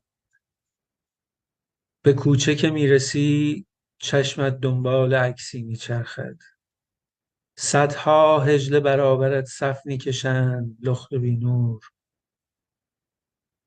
به کوچه که میرسی هجله ها نام برادران تو را میدانند و خاک نام تو را زمزمه می کنند. متشکرم و به امید دیدار در رویدادهای آینده.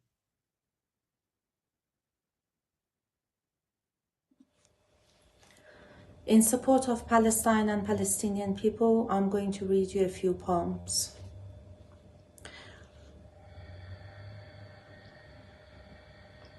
عاشقانه برای رابطه بی ربط. فلسطین نیستم که در اغوای تنت مقاومت کنم. بومی همین تیله خاکیم که تا یادم میآید دور تو میگردد. زبانم را، ماضیم را، مضارعم را نمیفهمی. اشارت را، راه و رسمت را، اسم شبت را نمیدانم. طلوع میکنی میسوزم، غروب میکنی از یاد میروم.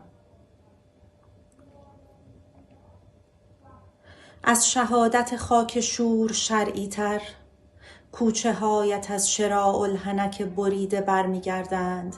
همه چیز را دیده اند، همه چیز را دیده اند.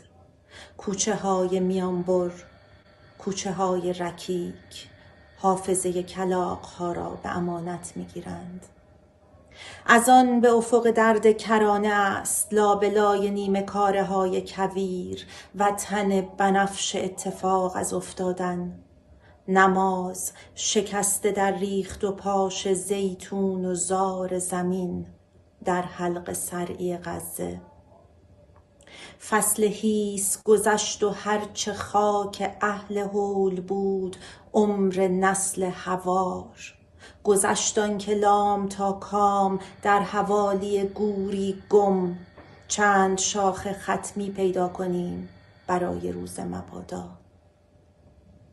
از قانون صدای طبل می آید، از عودهای معطل دود کباب تن. چرا هیچ کس نگاه نمی کند؟ کجای زمین دل کسی چنان شور می زند که بحرالمیت چنین نمک به زخمهای کهنه می پاشد. فعلا سرم گرم مردن است. قول بده صبر می کنی تا جانم را بکنم.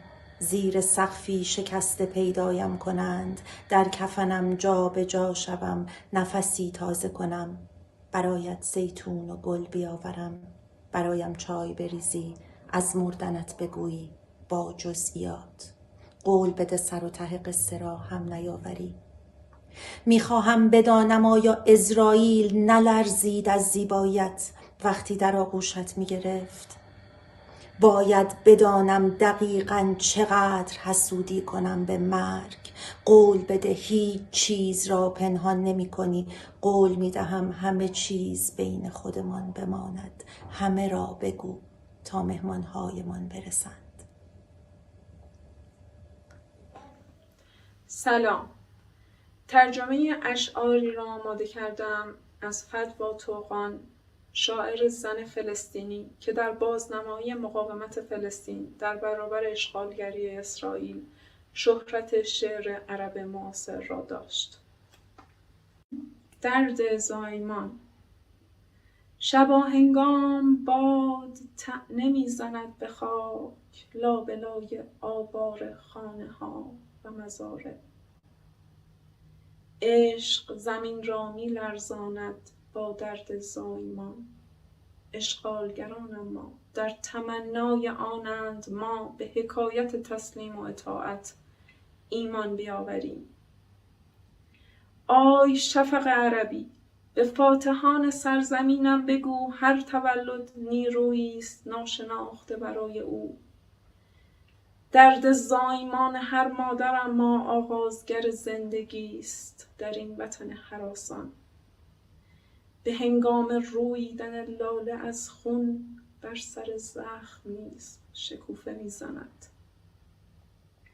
مرا همین بس که در خاک مادرم جان دهم، در آن تدفین شوم، در این خاک ذوب شوم، نهان شوم تا شاید فردا از خاکم گلی جوانه بزند، تا همبازی کودکان سرزمینم باشد.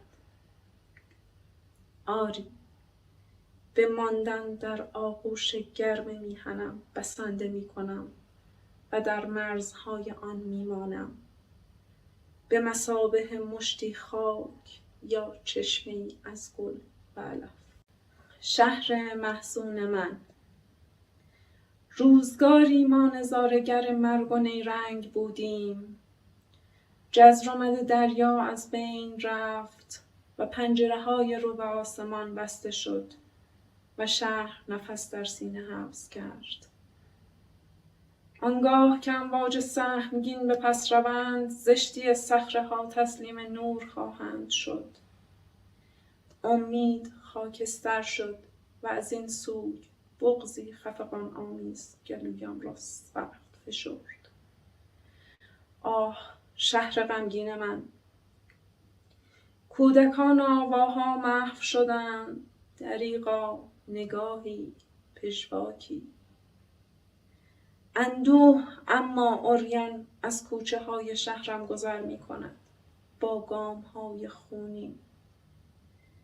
در شهر من سکوتی رخنه کرده است، سکوتی پا بر جا بسان کوه، سیاه و وهم انگیز چون شب و سنگین مانند درد، شکست، مرگ.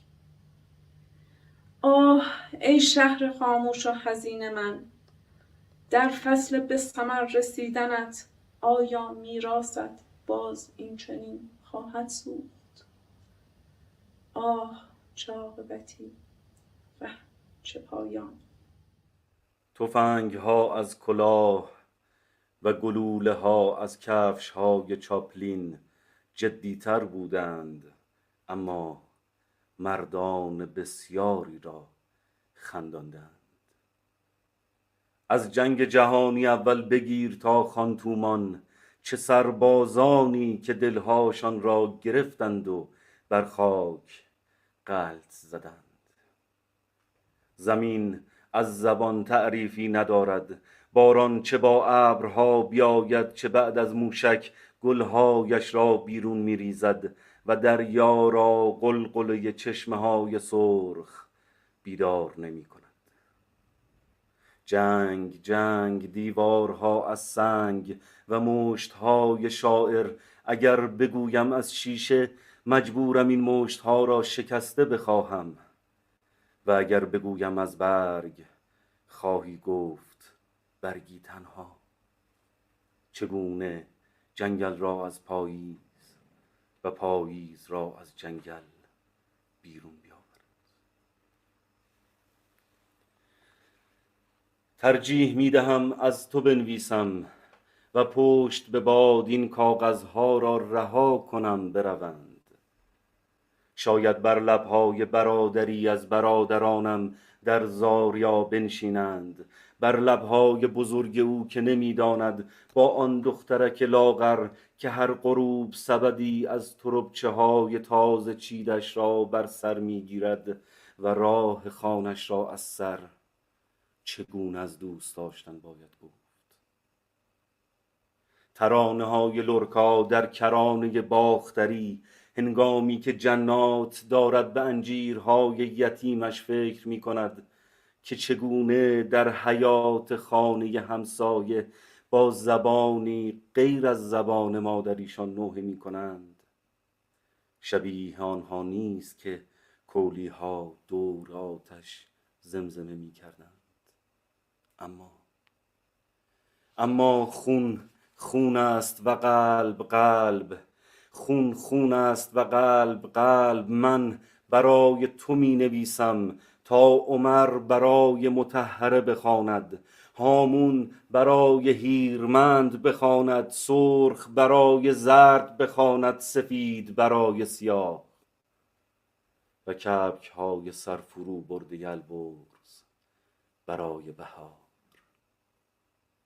به تلافی لبهای زاریا، به تلافی اندیشه های سفید و سیاه، به تلافی انجیرهای کرانه باختری، به تلافی زخم‌های گشاده زندگی از تو می نویسم، از تو می نویسم، برای قلب من و بالهای تو، برای قلب من و بالهای تو، چشمهای تو و زنجیرهای من، برای خاطر انسان، برای خاطر انسان.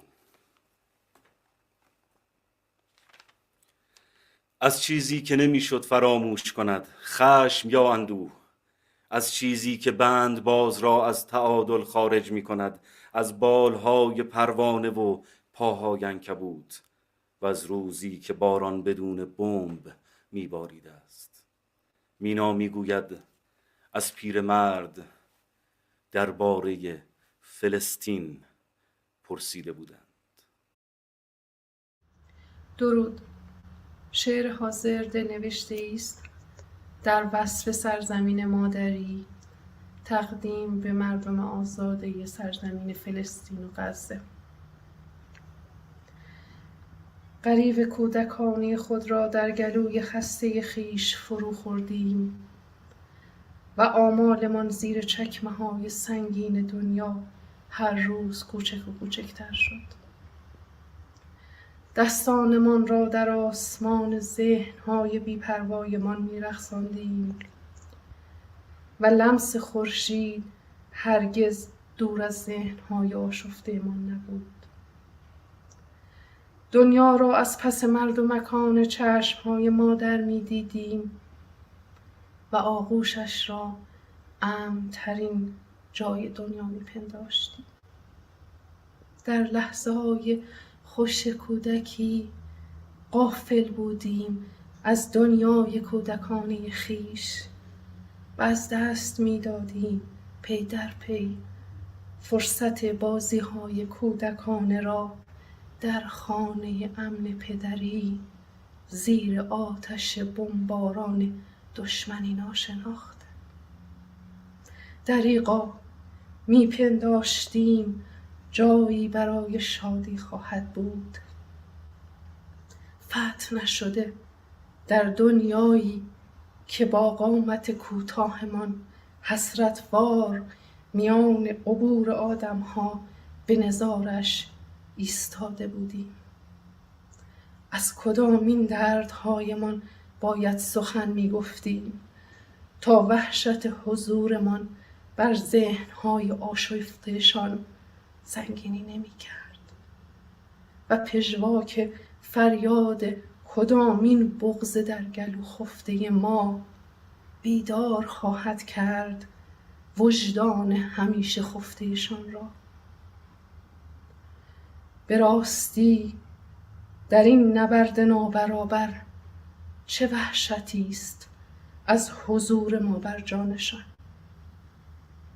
از ما که تنها سلاحمان عشق است به وطن محبوس شده در سینه‌هایمان. شعر کودکان سنگ اثر نزار قبانی.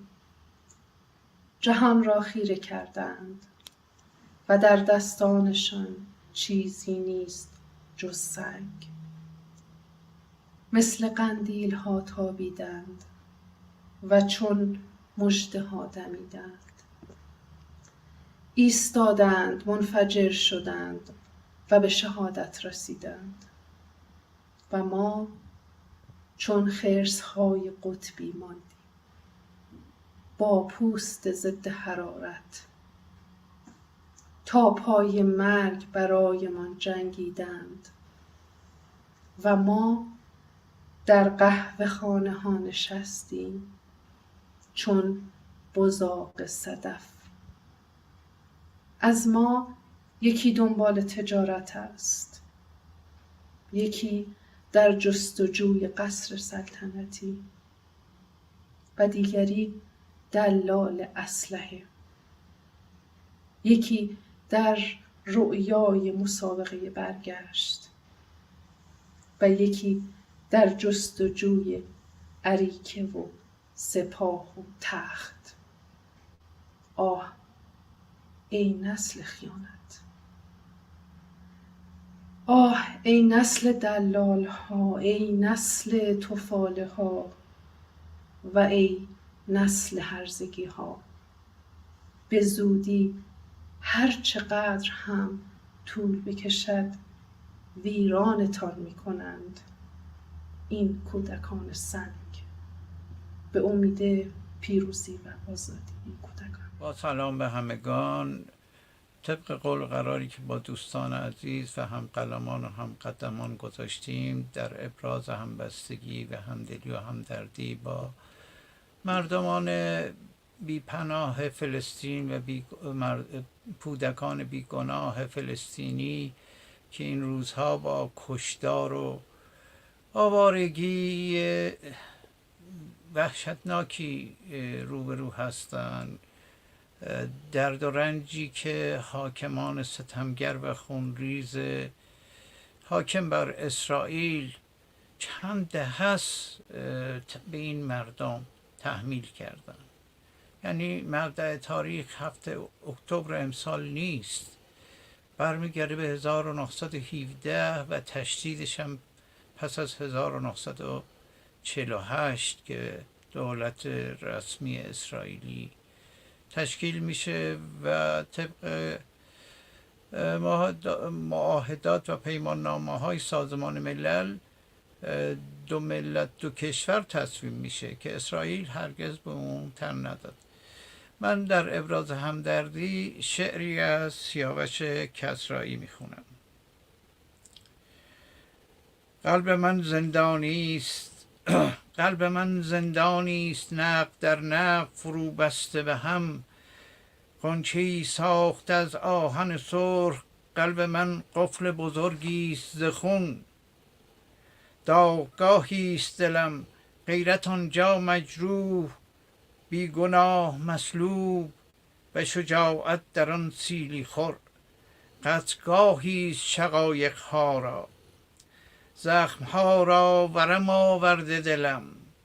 می تپم می تابم می توفم، ای حباب تاریک چه هواها که به سرداری در این خفقان.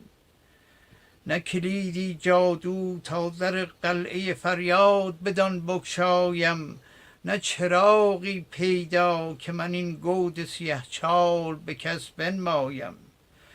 نهر خون است از آن و جز بستر خون، راه بر قلبم نیست. قلب من غاری مدفونی است، آرزوها اندر آن شبهی آدمگون. عشق بی عطر گدا، خشم بی دندان پیچان در خویش. کینه بی حربه سردرگم، بیم در اوج عقابی است عبوس. آه قلبم چه هراسستانی است، پشت دیوار دلم آسمانی است چو نیلوفر سبز. بال پرواز در آن هم همه ساز، آفتابش خندان کهکشانش شط روشن در شب. ای جدار عبوس ای یاوه حصار، من چه نزدیک و چه دورم از نور. همه شب برمی آید از این شب صوت غمگین محبوسی از حنجره تنگ. آه ای آزادی وطنم قلب من است، قلب من زندانی است. همونطوری که گفتم از سیاوش کسرایی. قربانی فرستم، متولد 1330، اهل گرگان، ساکن تهران، عضو کانون ادبی گروه شعر معاصر، دارنده 4 مجموعه شعر با نام‌های بربال باد، مرگ برگ، زخم بر جان و گذشتن از سنگ. با خوانش شعر جدیدم با عنوان باریکه خونین در خدمت شما هستم. باریکه خونین. غزه از غذا و آب خالی است، برگ‌های کودکان از خون. آهن و سیمان که هوار می شود بر بدنهای سوخته و حرست آوار که می آشوبد آرامش را و رگبار تیربار که می شکافد شقیقه ها را و یهوه می گرید از قساوت اسرائیلیان. باریکه غزه فریاد می شود و دریای سرخ سرختر و ما همچنان نظاره می کنیم هجوم تانک ها را که دو نیم می کنند غزه و فلسطینیان را. آری ما فقط نظاره می کنیم این قساوت را، فقط نظاره می کنیم. Hi, I'm reading a poem by Hamid Mossadegh in Persian. درآمد. بشکن طلسم حادثه را، بشکن. مهر سکوت از لب خود بردار، منشین به چاه سار فراموشی، بسپار گام خیش به ره، بسپار. تکرار کن حماسه خود تکرار، چندان سرود سوک چه میخوانی؟ نتوان نشست در دل غم، نتوان از دیده سیل اشک چه میرانی؟ سهراب مرده راست غمی سنگین، اما غمی که افکند از پا نیست. برخیز، رخش سرکش خود زین کن، امید نوشداری تو از کیست؟ سهراب مرده ای و غمت سنگین، بگذرد نوش داروی نامردان. چشم وفا و مهر نباید داشت، ای گرد دردمند ز بی دردان. افراسیاب خون سیاوش ریخت، بیژن به دست خصم به چاه افتاد. کو گردی تو ای همه تن خاموش، کو مردی تو ای همه جان ناشاد؟ اسفندیار را چه کنی تمکین، این پرغرور مانده به بند من. تیر گزین خود به کمان بگذار، پیکان به چشم خیره سرش بشکن. چاه سقاد مایه مرگ توست، از دست خیش بر تو گزند آید. خیشی که هست مایه مرگ خیش، باید شکست جان و تنش باید. We'll be reading a poem by Nima Yushij in English and Persian. وقت است نعره‌ای به لب آخر زمان کشد، نیلی در این صحیفه بر این دودمان کشد. سیلی که ریخت خانه مردم ز همچنین، اکنون سوی فرازگهی سرچنان کشد. برکنده دارد این بنیان سست را، بردارد از زمین هر نادرست را. وقت است ز آب دیده که دریا کند جهان، حولی در این میانه مهیا کند جهان. بس دست‌های خسته در آغوش هم شوند، شور نشاط دیگر برپا کند جهان.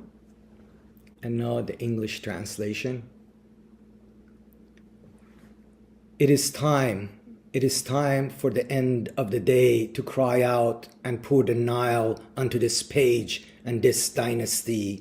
Time for the flood that crushed our houses to rise up and reach for the top, to rip out this fragile footing and wash the wrongs from the land. It is time for the waters to turn this world into an ocean, for the world to bring forth fear among us, for the many tired hands to embrace, and the earth to bear another elation. سلام دوستان، من 2 شعر از محمود درویش میخونم. شعر اول: اقول کلاما کثیرا، اقول کلاما کثیرا عن الفارق الهش بین النساء و بین الشجر و عن فتنة الارض، عن بلد لم أجد ختمه في جواز السفر، وأسأل يا سيداتي ويا سادتي الطيبين، أأرض البشر لكل البشر كما تدعون؟ إذن أين كوخي الصغير وأين أنا؟ فتصفق لي قاعة المؤتمر 3 دقائق أخرى، 3 دقائق حرية واعترافا. فقد وافق المؤتمر على حقنا في الرجوع ككل الدجاج وكل الخيول إلى حلم من حجر. أصافحهم واحدا واحدا ثم أحني لهم قامتي وأواصل هذا السفر إلى بلد آخر كي أقول كلاما عن الفرق بين السراب وبين المطر، وأسأل يا سيداتي ويا سادتي الطيبين، أأرض البشر لكل البشر. و شعر دوم: سيأتي برابرة آخرون،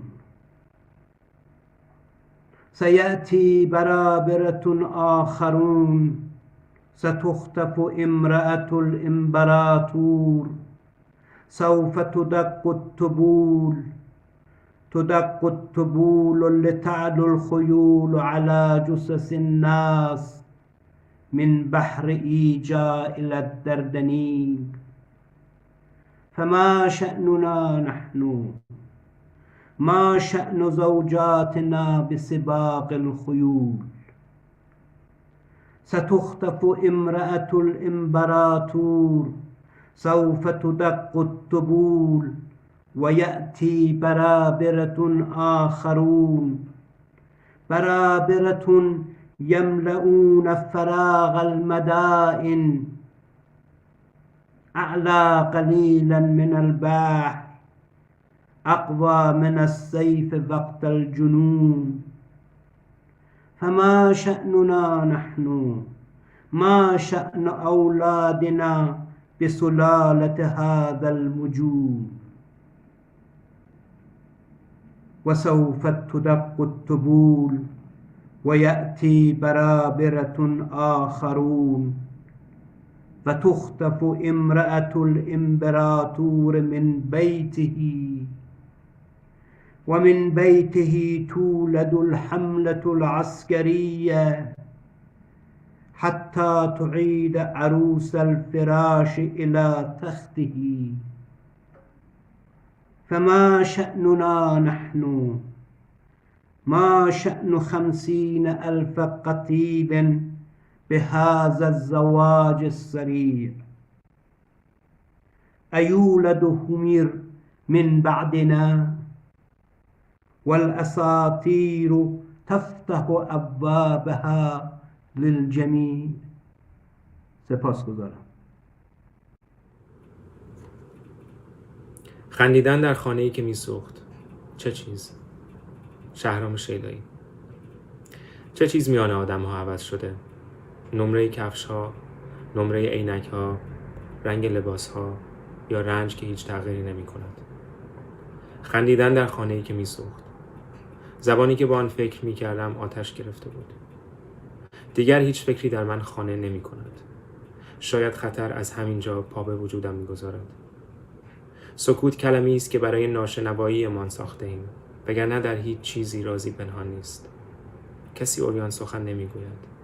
شاعران باستانشناس، شاعران بیکار، با کلماتی که زیاد کار کردند. چه چیز ما را به چنگ زدن اشیا، به نوشتن وادار می‌کند؟ ما برای پس گرفتن کدام زمان به دنیا میاییم؟ آیا مردن آدم‌ها اخطار نیست؟ چرا آدم‌ها خود را به گاوآهن فلسفه می‌بندند؟ چه چیز جز ما در این مزرعه درو می‌شود؟ چه چیز؟ من از پیچیده شدن در میان کلمات نفرت دارم. چه چیز ما را از این توهم زنده بودن، از این توهم مردن نجات خواهد داد؟ پرنده یعنی چه؟ از چه چیز درخت باید سخن بگویم که زمان در من نگذرد؟ خندیدن در خانه‌ای بزرگتر که رفته رفته زبانش را خاک از او میگیرد و مثل پارچه‌ای که روی مرده ها میکشند آن را روی خود میکشد. سلام، من در حمایت از مردم فلسطین شعری میخونم از مهران بهستانی با عنوان نوزاد نارس غزه‌ای. نوزاد نارس فلسطینی، نوزاد یک روزه غزه‌ای، نامی نداشت، زنده هم نماند تا نامی بر او نهند. پدرش در بمباران دیروز و مادرش لحظه‌ای پس از تولدش در زیر خروارها بمب کشته شد. مادرش بیهوش بود، حتی تنها فریاد نوزاد را نشنید. خودش هم زنده نماند تا بار غم 75 سال اشغال و هر روز تکرار آن را بر دوش کشد. ای وای بر او و بر نوزادان یک روزه‌ای که با او مردند. او مرد در حالی که گریه می‌کرد، نه برای پدر و مادرش و نه برای هزاران فلسطینی دیگر. او غصه حمل بار مصیبتی ابدی را داشت. چه کسی پس از او این بار را بر دوش کشد؟ کدامین کودک یک روزه دیگر؟ کدام نسل و کدام جوان و کدام پیر؟ کدام پدر و کدام مادر آینده؟ چه کسی باز نوزادانی برای مرگ بزاید؟ چه کسی در جلوی چشم جهان این گونه بمیرد؟ چشمهایی که حتی از اهدای یک افسوس و کشیدن یک آه بر سرنوشتش بخل کردند. آری، آن نوزاد نارس فلسطینی تابش آفتاب را ندید، نفس باد را حس نکرد، خنک‌های نسیم و سرمای پاییز را لمس نکرد. حیات او به قدر لحظه‌ای بود، حتی نگذاشتن چشمانش را بگشاید. او فردا روزی در خاطر ما خواهد خواند. آفتاب را از من دریغ داشتند، پدرم، مادرم و هوای سرزمینم را. می ترسم خاکم را نیز دریغ دارند. اگر می توانست سخن بگوید حتما می گفت بگذارید در خاکم بیارامم، بگذارید باران بر تنم ببارد و در خاک وطن ذوب شوم تا سلولهایم گیاهی شوند، استخوانم درختی و از خونم گلی روید. نام مرا همون گل بگذارید. اما می ترسم او در ذهن هیچ کس نماند، حتی در خاطر مادرش. بی نام، بی شناسنامه، بی گور، بی لحظه خاطره او را در گودالی جمعی کنار بیمارستان شفا گذاشتند. او و هزاران کودک بی نام و نشان دیگر. آنها حق زیستن نداشتند، چون در فلان متن کهن سرزمین او را هزاران سال پیش به حراج گذاشتند و مدعی‌اند که او به اشتباه اینجا چشم گشوده. او اشتباه آمده. او حق زیستن ندارد، هیچ، حتی حق به دنیا آمدن هم ندارد. بی اجازه کمپانی های صنعتی بزرگ و بی مجوز خدایان صهیون پا در این خاک نهاده و باید بی نام، بی نور آفتاب، بی نسیم، بی نفس تا همیشه درسی برای نوزادان فلسطین شود تا پای در این جهان نگذارند. به امید پیروزی مردم فلسطین و به امید صلح در سراسر جهان. Hi again. I'm going to read you a poem that ironically is called Welcoming Sustainable Peace. دنیا از مردن ما کسل است. امر آمده با شیپور از لای لنگ فاحشه های نئونی، از زیر سبیل لات و پوت‌های مجازی. امر آمده در حکمی از کاخ سفید، اتحادیه ملل، اراضی آباد گندم، زیتون، سیب، سرزمین هرز الیوت. امر آمده از رستم، آشیل، لیلی که لبخند نزدن جرم است، پس پای میکوبیم، قهقهه میزنیم، مست و شلنگ انداز چفیه ها را به هوا میاندازیم به افتخار کلاهی که جهان بالاتر میگذارد لابد. آی جاکش ها، ما هنوز نفس میکشیم، زنده زنده میخندیم، منبع الهام مفت شاعران هستیم و همچنان که از خنده میمیریم جرمی مرتکب نمیشویم. Another short poem, which I think is going to end our session. به این روزه دل نمی دهی وگرنه گل می دهم در میدانهای شکفته مین، خمسه خمسه های تن به تن، احتمال جانبازی و اسارت و تسلیم.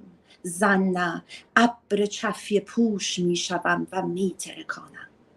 هیهات در ازدحام والتین و زعتر و زیتون، با تنی خاک و جانی خل روی پاشنه کفش هام، احتمال زلزله گام به گم آوار می شود. Thank you very much everyone. Thanks for listening to us, and I hope you enjoyed our share of poetry to this 24-hour reading, reciting poetry around the world. Peace and Viva Palestine با امید پیروزی مردم فلسطین. زنده باد فلسطین.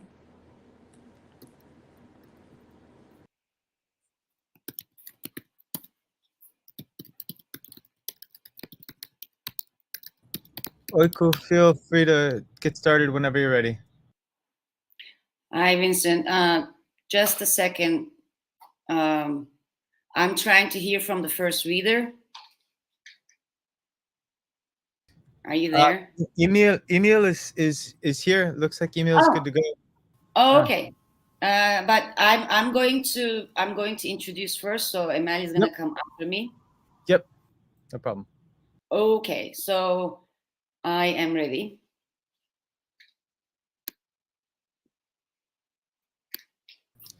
Yeah, you're on screen. You're live. You're good to go. So feel free to begin whenever. Merhaba, hi everyone. Greetings from Turkey. Ankara'dan selamlar ve sevgiler. My name is Öykü Tekten, and I am honored to be part of this international reading for freedom of expression and solidarity with Palestine. Heartfelt thanks to everyone who organized the reading and those of you in attendance. I will begin with a poem I translated by Cengiz Sinan Çelik, who is an imprisoned Kurdish poet and painter who has spent more time behind bars than outside for crimes he did not commit. So here is the poem. Serbestan. My destiny is my witness. Don't you worry. Just as a rose bleeds into its thorn, I bleed into my heart with the grief and sin of my secret. I am the victim of your silence. Don't you worry. I will leave without delay, quietly. I assure you, without touching a slice of your bread, the reason for your greed. But I will spit my pain at your hellfire brokenness. I have a long way to go. Know this. I won't step on your threshold to avoid sharing your silence. Don't you worry. Don't wake up to run to the windows. You wouldn't understand my torment, trembling at bittern's talon. Time to admit you got used to body counts, to being counted boorishly as living dead. I suppose you don't mind losing another life, one more person. Go sleep now. Draw your curtains against the ravages of human pain in ghettos, mountains. Oh, humanity, I am part and parcel of you. I touch your heart. Come now so that we will have words to speak, so that my plea wouldn't be met with silence. Now I'm going to briefly introduce our readers who will share their work as well as the work of others, including the Palestinian poets Najwan Dervish, Mossab Abu Toha, and Peruvian writer and filmmaker Sofia Velasquez. We will begin with Emel Irtem, a Turkish poet and a retired nurse whose latest book of poems, Who, is dedicated to the health workers who lost their lives during the pandemic. Özge Özbek Akıman, professor of American literature at Hacettepe University and a translator who is joining us from Ankara, will read her own translations of Emel Irtem's poems. Betül Dündar, Turkish poet, scholar, and editor, currently living in Antalya, will first read a solidarity statement penned by Women Poets Peace Initiative in Turkey, then share her own poems. I'll read the statement in English, then one of Betül's poems that I translated. Born in Germany and based in Turkey, Gülce Başer is a poet, scholar, and editor who will share with us her poems in Turkish and English. Brett Fox is the author of the Bathysphere book, Effects of the Luminous Ocean Depths, and the novel To Remain Nameless. Brett will read a poem by Musab Abutoha and another poem by Sofia Velasquez. Moussa Say, a Senegalese musician and organizer of Saint Divier, a winter jazz festival in Paris. He will read a couple of poems by Najwan Dervish in Kerim James Abu Zaid's translation. We will end with a couple of poems by the Kurdish poet Selim Temo, translated by Zeydan Khalef and Alana Marie Levinson Labros. Please join me in welcoming our readers, Emel İrtem and Özge Özbek Akınman.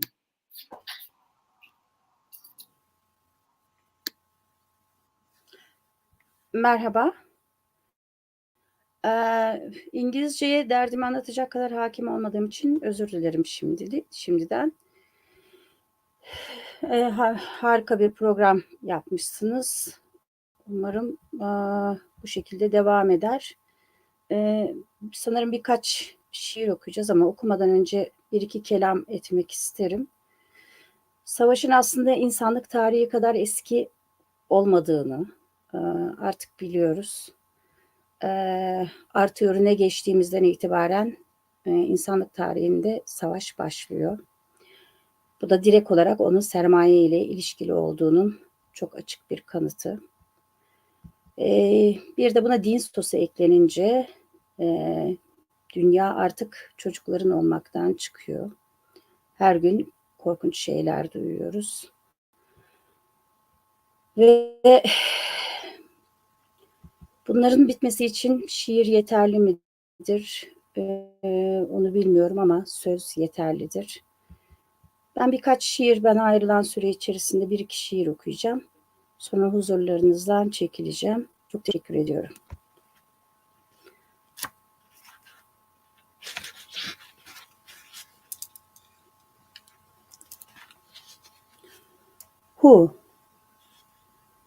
Menekşeler ölmüş, gömlek parçalanmış, et görülmüş.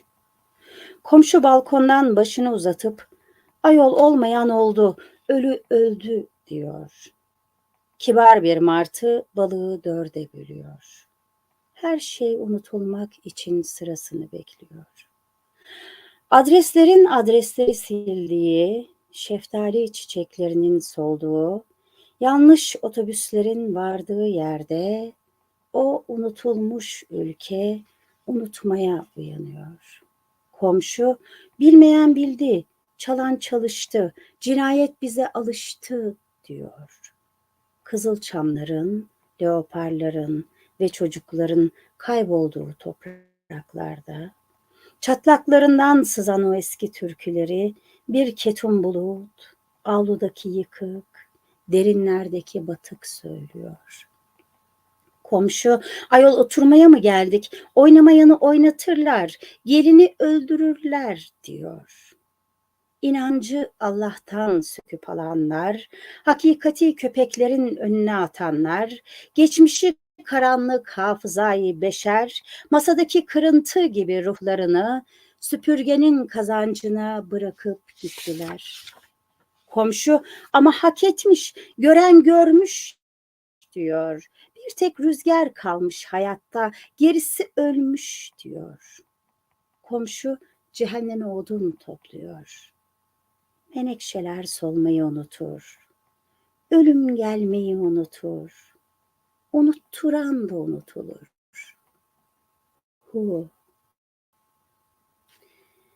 Bir şiir daha okuyayım.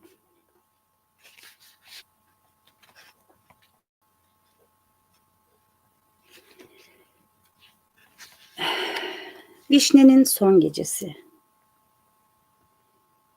Gökyüzü fırtınalı, bahçeler çamur, taşlar yarılıyor gözyaşlarından.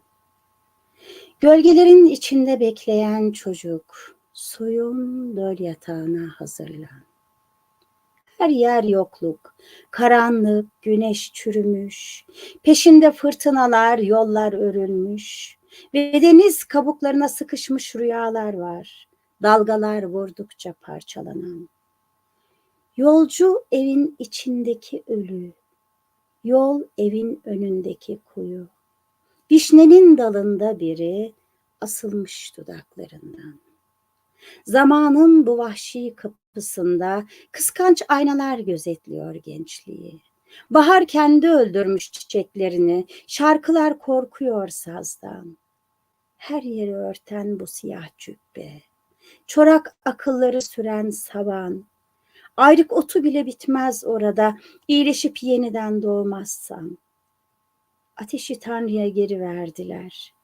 Hiç kimseyi sevmemiş gibi kalpler. Gelmek isterdim senin peşinden, bu kadar ölü ve çürümüş olmasa. Galiba bir şiir daha hakkım vardı. Kısa bir şiirle sonra sıramı geçireyim. Mucize. Ben bir mucizeydim, sen neydin dedi. Ben bir faşist darbeydim dedim. Mucize faşist darbeyle mahvoldu dedi. Sonra yağmur yağdı, şıp ve şıp diye. Yol ikiye ayrıldı, zik ve zak diye. Saatler hızlandı, tik ve tak diye. Astronot olmak istiyorum dedi. Ekmek yap dedim. Ekmek yapmak yıldızlara bakmak gibi romantik ve mucizevi. Sen bir mucizeydin. Ben neydim dedi. Sen bir faşist darbeydin dedim. Mucize faşist darbeyle mahvoldu dedi. O derin sessizlikte öldü mü? Ölmemi mi istedi? Anlamadım. Teşekkür ediyorum.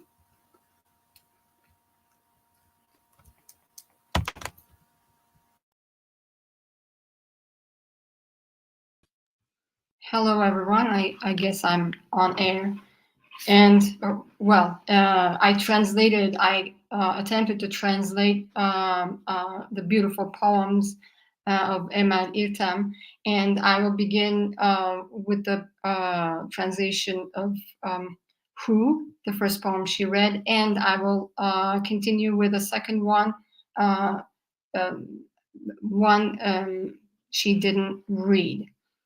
I don't know how I can be a match for the real thing, but yeah. Who? Violets are dead, shirt tattered, flesh revealed. The neighbor stretches her head from the balcony to say, what has not happened, happened. The dead died.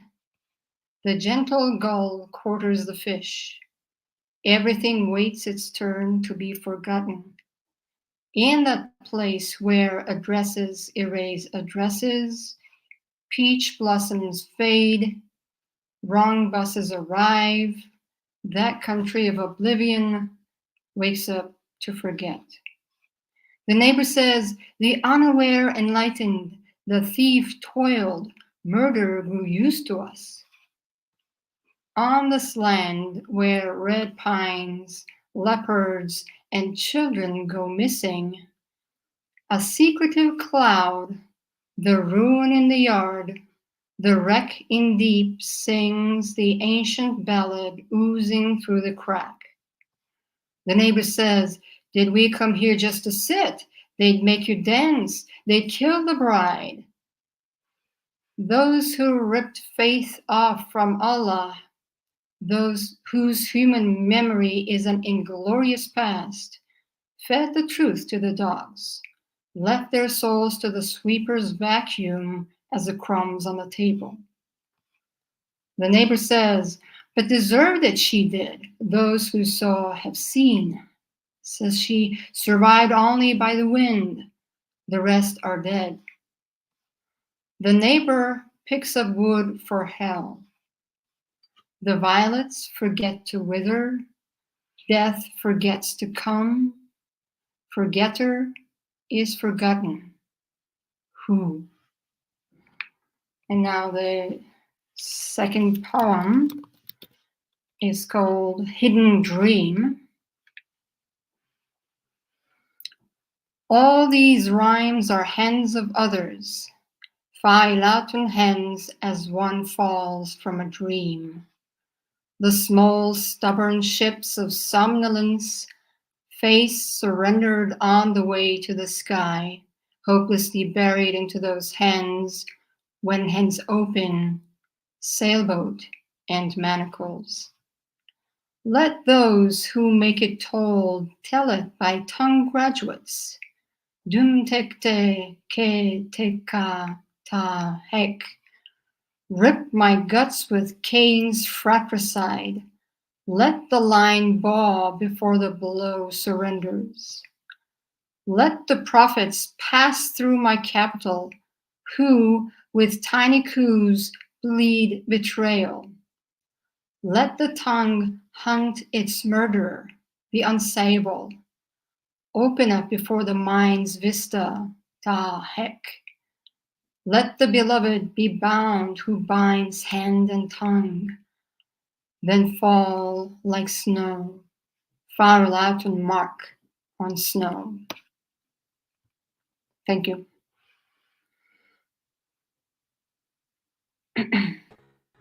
Merhaba, ben Betül Dünder, Türkiye'den. Bu dayanışma etkinliğine dünyanın farklı yerlerinden ses olan, nefes olan bütün arkadaşları sevgiyle selamlıyorum. Birkaç hafta öncesinde Türkiye'li şair kadınlar olarak bir çağrı metni kaleme almış ve bunu farklı platformlarda paylaşıma açmıştık. Aynı zamanda uluslararası dolaşımda olan yazar örgütleriyle de paylaşarak. Ben bu etkinlikte sizlere bu çağrı metnini bir kez daha okumak ve dillendirmek istiyorum. Bundan sonra okuyacağım şiiri de düşünerek her ikisini, yani çağrı metninin Türkçesini okuyacağım. Daha sonra sevgili arkadaşım Öykü Tekten benden sonra çağrı metninin İngilizcesini ve şiirin çevirisini sizlerle paylaşacak.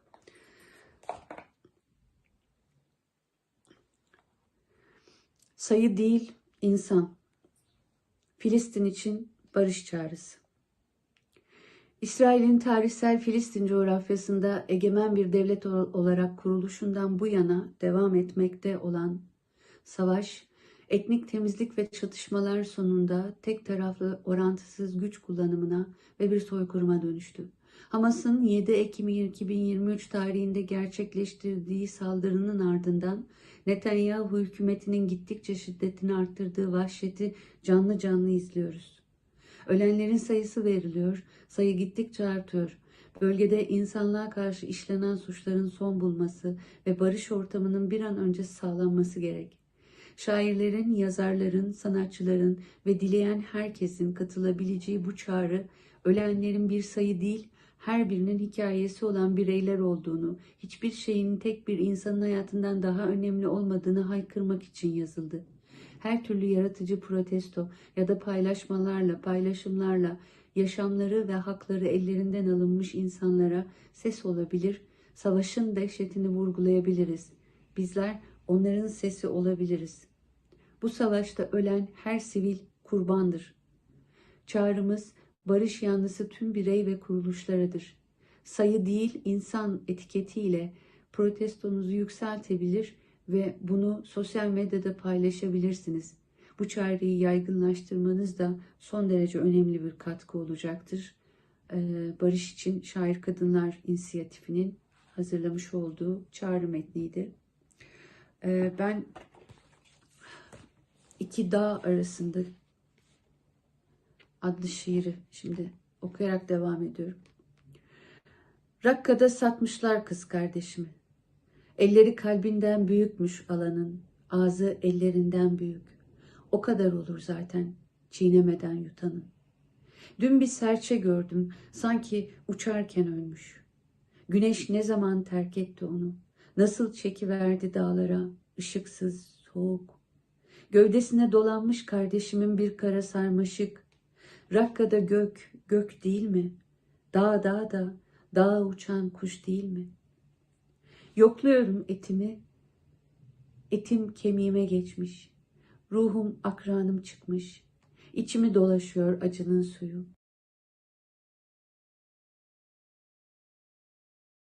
Bu kızlar pazarı değil mi? Dün bir rüya gördüm, sanki celladım üzerimde ölmüş. Açtım gözlerimi, attım üstümden celladı. Kaptırmışım sadece bir parmağımı. Sıkıştı kaldı Rakka'da iki dağ arasında. Tam da kız kardeşimi Allah'a gösteriyordum. Eski kitaplarımdan birinde Kudüs'te Şarkı Söylemek adlı bir şiirim vardı. Çok uzun zamandır hiçbir yerde okumamıştım. Okuması zor bir şiir işin açıkçası ama 1. ve 3. bölümünü burada sizlerle paylaşacağım. Bu göklerde bu aylar, unutmuş kardeş nedir? Susmak için iki söz bilir gibi aynı şehirden.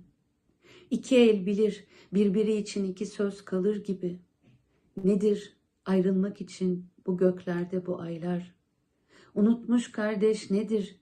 Büyüyen bir ormanda tek dal. İki sevgili bir çingene eder Kudüs'te. Kovulur şarkısıyla bedenler. Çekilir bu göklerde bu aylar. Önce onlar gittilerdi bu göklerde bu aylar. Seyrederken nasıl büyür bir orman. Mana büyüsün mü yağmur almadan? Ya halklar? Önce onlar dolaşır bu göklerde bu aylar. Kaçırırken evinden kendi çiçeğini, üzer yolda bir çingenenin eteğini. Olmaz yere kurulmuş, dans eder toprağı bilmezliğinden. Kimselerin duymazlığı tutmuş bir şarkıyı. Söyler de esmer bir kedi olur zaman. Bir tek onlar duyar bu göklerde bu aylar. Söz bilir bu kırmızı atlar girmez şehirden içeri. Bulur çadırını gitmek gibi hantal. Açılan bir kapısı olmazlığından değil, açılır bütün kapılar iki sevgilinin sesinde. Kalır bu göklerde bu aylar, ölmek için döner bütün kardeşler ilk şarkıya. Onların Allah'ı tuz dağıtmış, gülmez olan yüze, kelimeler ve gurbet arasında duran suda. Kim hangi yüzü bin efkarla ararsa, bakışır bu göklerde bu aylarla. İki sevgilinin hançeresindeki çığlık, köhnelerden alır bir yalnızı, taşır ölmek için mabedine. Gidenleri duymak için bu göklerde bu aylar, uykusunda ağaçların gizlidir diye, kızların gözleri arası yalnızlık. Topraklarını dağıtmış onların Allah'ı, kim yok kim var bu çadırların yükünde. Kızları göz alırmış, oğlanları ses. Biliriz, değişmez nakaratı o şarkının. Kardeşim, neden her yanın ince yaz? Deryası derindir bu göklerde bu ayların. Açılmaz rengi, sevişmeden büyüyen kızların. Hepinize sevgiler, selamlar, dayanışmayla kalın. Hoşça kalın. I'm going to read the solidarity statement by Women Poets Peace Initiative that Betül just shared. Then I will read one of her poems that I translated in English. Here's the statement. Not a number, but a person. Since the establishment of Israel as a sovereign state in historic Palestine, the ongoing war, ethnic cleansing, and conflicts have eventually turned into a unilateral use of disproportionate force and into the ongoing genocide. We are watching live the brutality that the Netanyahu government has intensified after the October 7 attack carried out by Hamas. As the death toll is on the rise, we are given body counts daily. Crimes against humanity in the region must end and peace must be established immediately. This call is to poets, writers, artists, and anyone else who wishes to join us in declaring that the dead are not statistics, but individuals, each with a unique story, and that nothing is more important than the life of a single person. With different forms of creative protests, including circulating this call that highlight the horrors of war, we can give voice to those whose lives and rights have been hijacked. We can be their voice. Every civilian who dies in this war is a victim. Our call is to all pro-peace individuals and organizations. You can join us in our protest with the hashtag, not a number, but a person, on social media. Now the poem by Betül. Between two mountains, they sold my sister in Raqqa, buyer's hands bigger than his heart, his mouth bigger than his hands. Such are those who swallow without chewing. Yesterday, I saw a sparrow seemingly dead in flight. When did the sun abandon her? How did the unlit cold lure her to the mountains?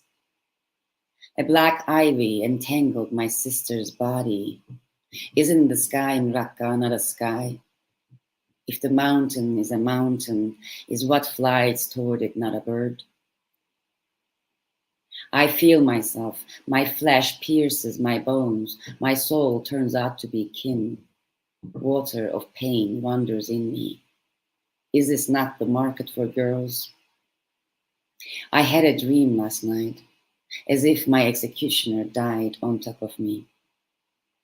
I opened my eyes and pushed them aside, leaving behind only a finger stuck between two mountains in Raqqa, just as I was showing my sister to Allah. Our next reader is Gülce Başar.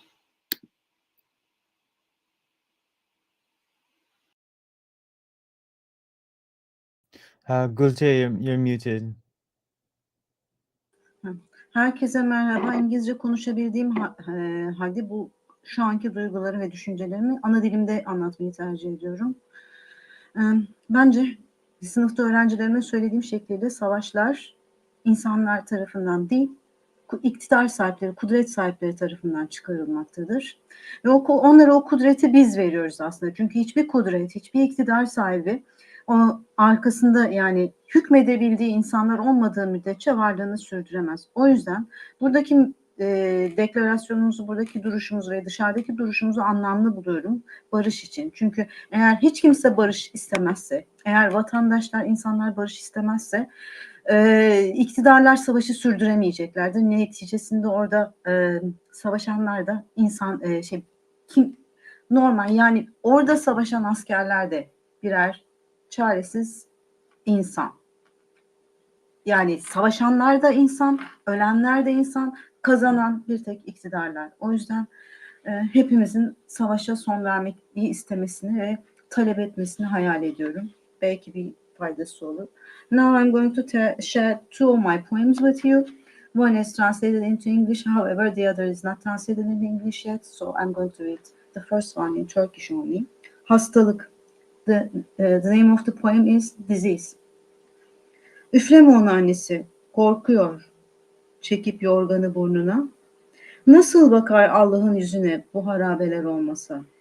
Çivilerinden çözülse sayebanı ve balkabağına iade olunsa arabası, aynayı tartışmayalım, geçti o. Herkes doğruyu bilir kendiyle kaldığında. Avlularda sırtlanlar, taraçalarda kurban izleri, her şey yürütebilmek içindi kaderden kaderi. Gecenin süreyen bitme tehdidi, çünkü veballer örtülsün diye karanlıkta gömülür vaatler. Kudretin köpürüp kaynaştığı kudretle, yutar ve teskin olursun semire, semire, yutarsan sonunda kendini. Ancak sağ yanından ölünerek kabul olunan zümrelerde. Biz adalet adıyla başlayalım zamanın temiz adlarına. Ben bir garip oğlandım diye sızlanabilir günü gelince kimsenin sevmediği. Var her iblisin bir yol logosu pembeye boyadığı, parmağını ifadesine bastırıp mütebessim anılar hatta bıraktığı, ressamı var bunun, şairi, kuyum ustası. Hatırlar kendini, hatırladıkça uykusuz, büyük hastalık geçer kalbinden. İkinci şiirimde Pavelya mesele. Beynini birazını alacağız ve geçecek. Beynini asıp havalandırsak geçecek. Beynin bir gece sıkıştırıp katilin nefesinden camla pervazın arasına sonunda, başkalarının da oturuyor mudur kurbanları kaburgalarına uykuda? O renkli oğlan mesela. Az uzakta Hitler'e sattığında adaleti, piyanoları uğratmıştı Schmidt'i giyinip müntekim tuşlarını. Müzik diridir. Bilmezsiniz. Piyano da bilir kime ithaf edildiğini. Epey uzakta, künç sokakta, balkondan sepet sallayan ablaların, market önünde anahtar çeviren delikanlılara kaptırdıklarıdır. Rakıya da karışan çobanı salatanın. Şimdilerde teyze amca olduklarıdır. El örgüsü gri hırkaları ve düşük çoraplarına sinmeden ucuz kömürün isi. Sizin okuldan çıkmıştı onlarda. Kopardık gitti beyninin bir köşesini. Ruhları başında kemiklerinin. Kemiksiz ölüm nasıl anlatılır ki?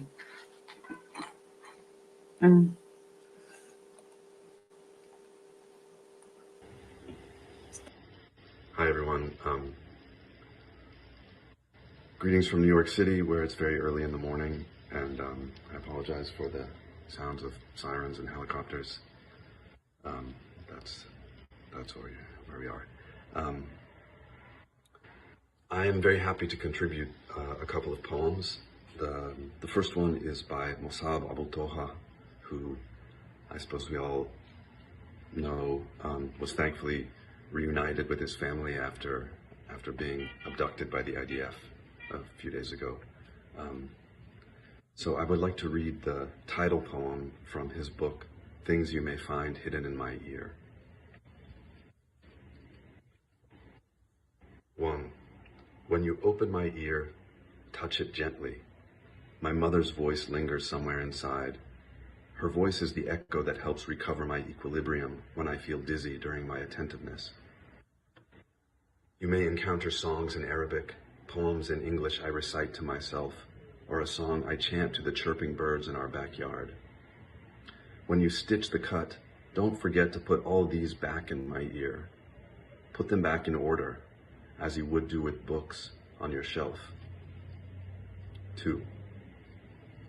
The drone's buzzing sound, the roar of an F-16, the screams of bombs falling on houses, on fields and on bodies, of rockets flying away. Rid my small ear canal of them all. Spray the perfume of your smiles on the incision. Inject the song of life into my veins to wake me up. Gently beat the drum so my mind may dance with yours, my doctor, day and night.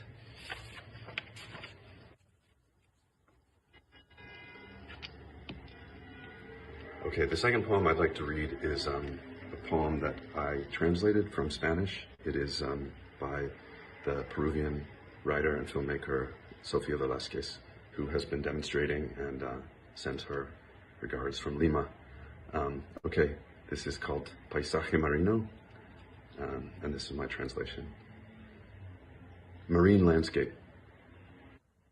Among the turbid vibrations, colored and colorless, of the water forms, secrets from other times take refuge. Words no one says anymore. Artifacts gone out of fashion, like boats, museums, or even ships or dresses. And laws for good living and fighter planes, and almost all our dead. Birds that simply lost the notion of space and time and didn't come back. But Darwin's fable doesn't end. Between a fragile seahorse spine and an oyster, the rind of the orange you peeled for me not long ago, one sunny day without much wind, one day when we said, let's see if we can reveal our ghosts, perfume the sand that soon, not so soon, but soon, will cover all rotting matter. Okay, I wish peace to everyone. Thank you. Hi, brothers and sisters, standing and fighting for justice and peace. I'm going to read 2 poems for Palestine by Najwan Darwish, a Palestinian poet, translated in English by Karim James Abu Zaid. The first poem is called I Write the Line. I want to write the line. I want the words to be the line itself. But I'm a statue the Romans carved and the Arabs forgot. Colonizers stole my severed hand and stuck it in the museum. No matter. I still want to write it, the line. My words are everywhere, and silence is my story. The second poem is The Shelling Ended. No one will know you tomorrow. The shelling ended, only to start again within you. The buildings fell, the horizon burned, only for flames to rage inside you, flames that will devour even stone. The murdered are sunk in sleep, but sleep will never find you. Awake forever. Awake until they crumble, these massive rocks said to be the tears of retired gods. Forgiveness has ended, and mercy is bleeding outside of time.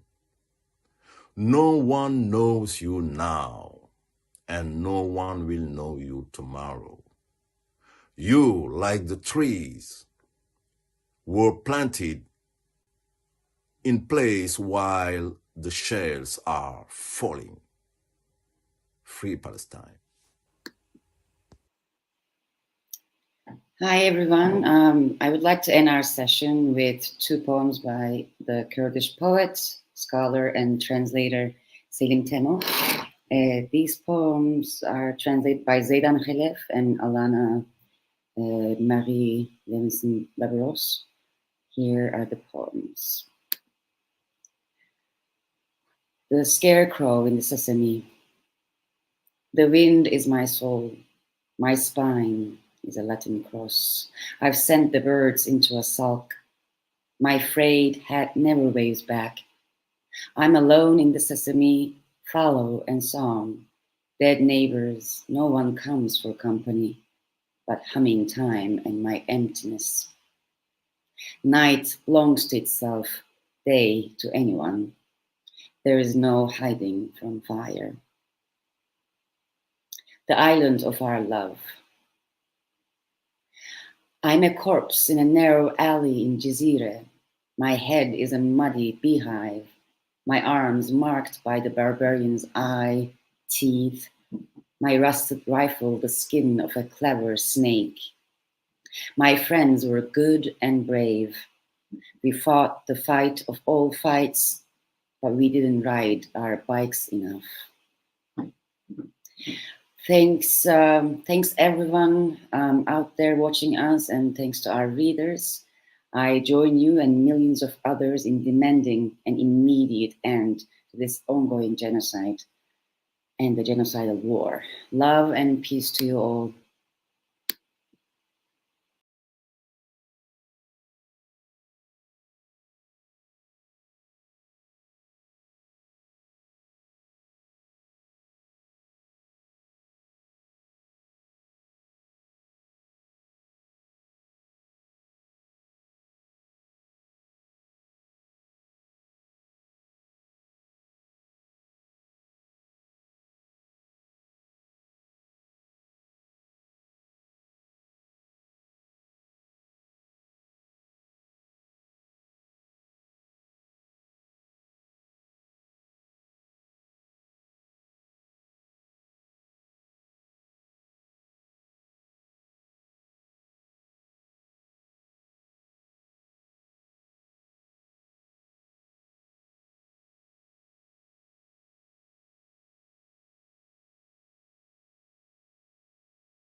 So hello again.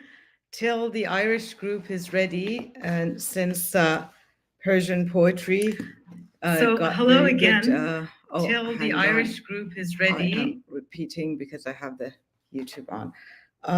I can read a poem from Muhammad Ali Sepanlu. It's called نام تمام مردگان یحیاست. So right after this poem, hopefully the Irish team will be ready to come and join. نام تمام مردگان یحیاست. نام تمام بچه های رفته در دفترچه دریاست. بالای این ساحل فراز جنگل خوشگل در چشم هر کوکب گهواره‌ای برپاست. بی خود نترسه بچه تنها، نام تمام مردگان یحیاست. هر شب فراز ساحل باریک دریا تماشا می کند همبازیانش را. در متن این آبیچه تاریک یک دسته کودک را که چون یک خوشه گنجشک بر 5 سیم برق هر شب گرد می آیند. اسفندیار مرده‌ای بی‌وزن مانند حباب کوچک صابون تا می نشیند شعر می خواند. این 5 تا سیم چه خوشگله، مثل خطوط حامل گنجشکک توپل مپل نوک میزنه به خط صلح. هر شب در این کشور ما رفتگان با برف و بوران باز می‌گردیم. در پنجره‌های به دریا باز از های هوی و بانگ چشمانداز یک رشته گلدان میپرند از خواب‌های ناز، ما را تماشا می‌کنند از دور که هم صدای بچه‌های مرده می‌خوانیم. آوازمان در برف پایان زمستانی در آب‌های مرده می‌بارد. با کودکان مانده در زیر آوار بمباران در مجلس آواز مهمانیم. یک ریز می‌خواند هنوز اسفندیاران سو، خرگوش و خاکستر شدی ای بچه ترسو. دریای فردا کشتزار ماست، نام تمام مردگان یحیاست. آنگه دهانهای به خاموشی فرو بسته به هم پیوست تا یک صدای جمعی زیبا پدید آید. مجموعه‌ای در جزءش جام‌هایی که به هم می‌خورد، آواز گنجشک و بلور و برف، آواز کار و زندگی و حرف، آواز گل‌هایی که در سرما و یخبندان نخواهد مرد، از عاشقان، از حلقه پیوند و بینایی، موسیقی احیای زیبایی، موسیقی جشن تولدها، آهنگ‌های شهربازی‌ها، نمایش‌ها، در تار و پود سازهای سیمی و بادی، شعر جهانگردی و تطییع و آزادی، این همسرایان نامشان یحیاست و آن دهان خواننده‌اش دریاست.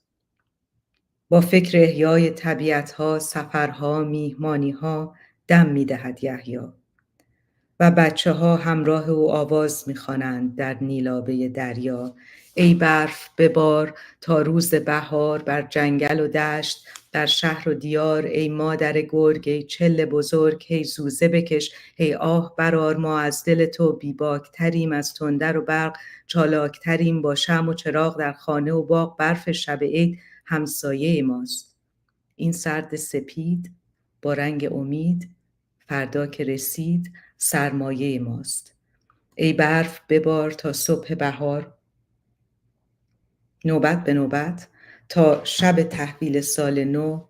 گنجشک ها و بچه های مرده میخوانند با چشم های کوچک شفاف تا صبح روی سیم های برق میمانند. This was a poem by Muhammad Ali Sepanlu that was written about kids dying at wartime, and that was written during the Iran-Iraq war. And I know from what I read about this poem that, in fact, it was a birthday party that kids were killed there, and this poem was addressed to one of the kids on that birthday party. Vince, I don't know if the group for Irish poets are ready. Gazelle, we're sorting that out right now. I believe Rita's going to just start. We're missing our host, but most of the poets are here. So in lieu of introductions, we will get some wonderful readings. So I'm going to bring Rita up now. And Rita, if you don't mind starting, that'd be wonderful. Yes, hi, everybody. So I'll be reading from Palestinian poet Mus'ab Abu Toha, who had been contributing reflections on the atrocities he was witnessing in Gaza till he was detained in a mass arrest by the Israeli Defense Forces on the morning of November 20th. And after a violent interrogation, along with many others in Gaza, he was released and has been receiving medical treatment. On October 29th, before his detention, Mus'ab posted a screenshot of his poem, What is Home?, from his debut poetry collection, Things You May Find Hidden in My Ear, which was published last year by City Lights. And he added a caption to the poem asking, Please save this poem. Recite to the people around you and tell them what happened to my home and the homes of so many other people. Tell them some families were buried under the rubble. I will be reading the poem in English, then its Arabic and French translations by the Saudi-born translator and artist Nour al-Kharashi and the Moroccan-born writer and filmmaker Abdallah Taya, as published on LitHub. What is home? It is the shade of trees on my way to school before they were uprooted. It is my grandparents' black and white wedding photo before the walls crumbled. It is my uncle's prayer rug where dozens of ants slept on wintry nights before it was looted and put in a museum. It is the oven my mother used to bake bread and roast chicken before a bomb reduced our house to ashes. It is the cafe where I watched football matches and played. My child stops me. Can a four-letter word hold all of these? In Arabic. الوطن هو ظل الأشجار في طريقي إلى المدرسة قبل أن تقتلع، وهو صورة بالأبيض والأسود لزفاف جدي وجدتي على الجدار قبل أن يهدم، وهو سجادة عمي للصلاة تحتها نامت عشرات النملات في ليالي الشتاء قبل أن تنهب وتوضع في متحف، وهو الفرن تستخدمه أمي لصنع الخبز وشوي الدجاج قبل أن يترمد بيتنا من قنبلة، وهو المقهى حيث أشاهد مباريات كرة القدم وألعب يقاطعني طفلي، هل يمكن لكلمة من 4 أحرف أن تتسع لكل هذا؟ In French.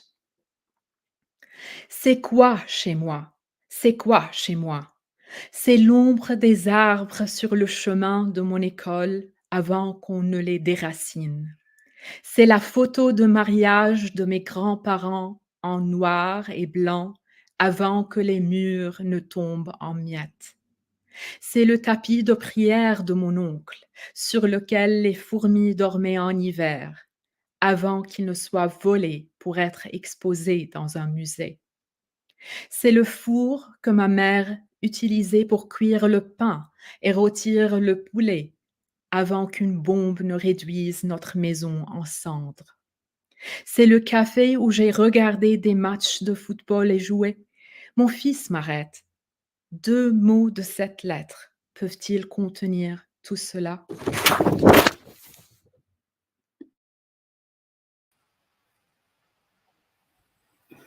Hello.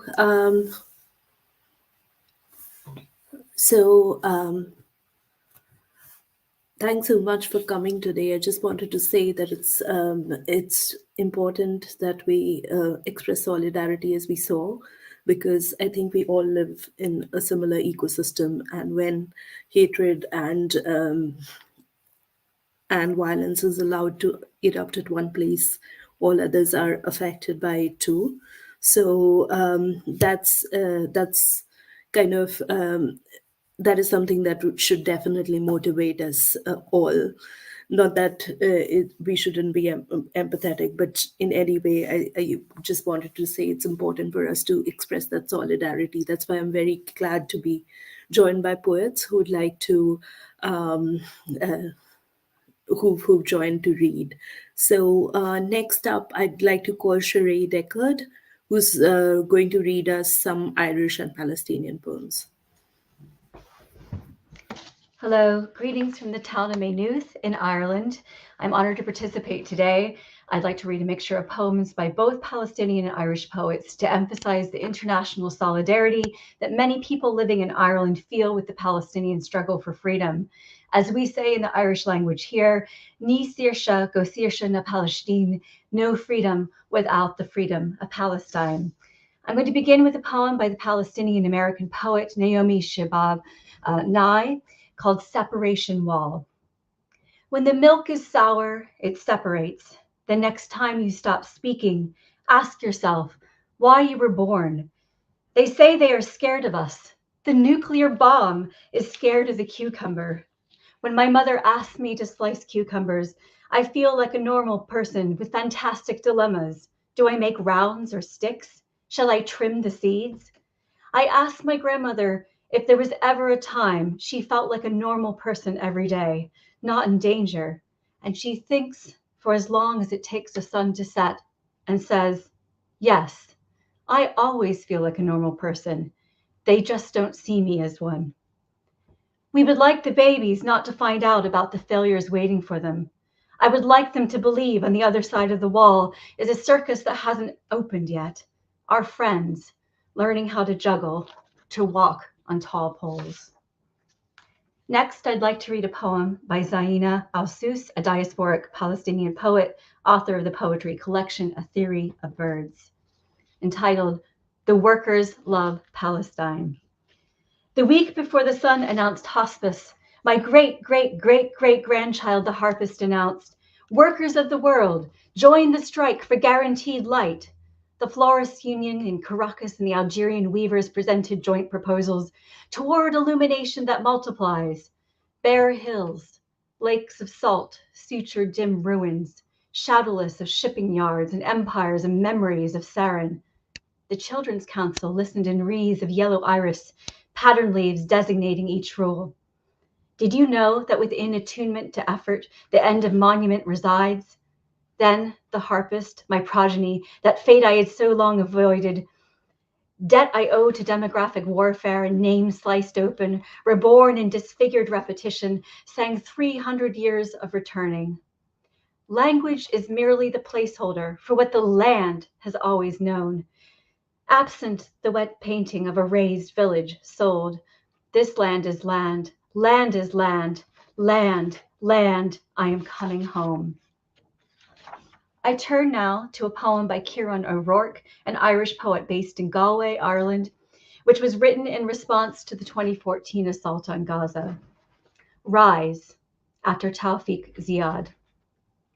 From Nazareth, this light in my eyes, this flame in my blood, and all the pain of Palestine, I speak and gladly give. I, the orphan starving, who heard the guns invade, the boots ring out, the prison walls resound.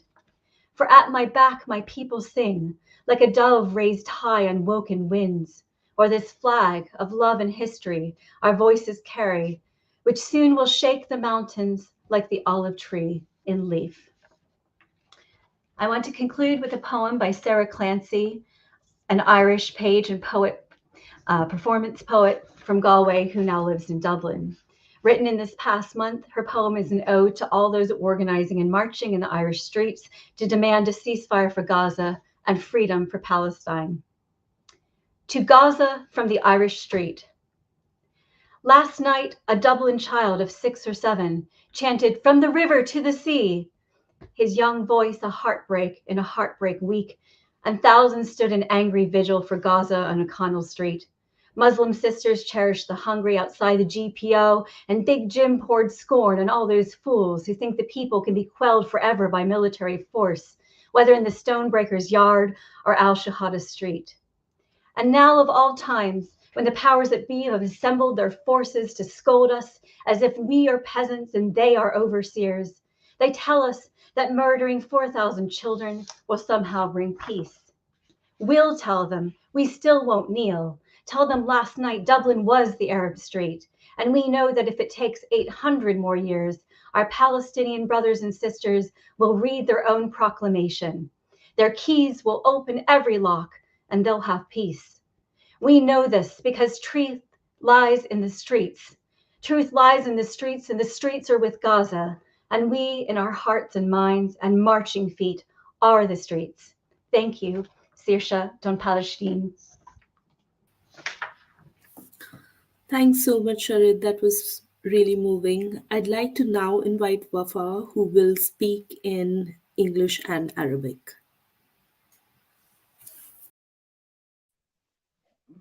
Something happened?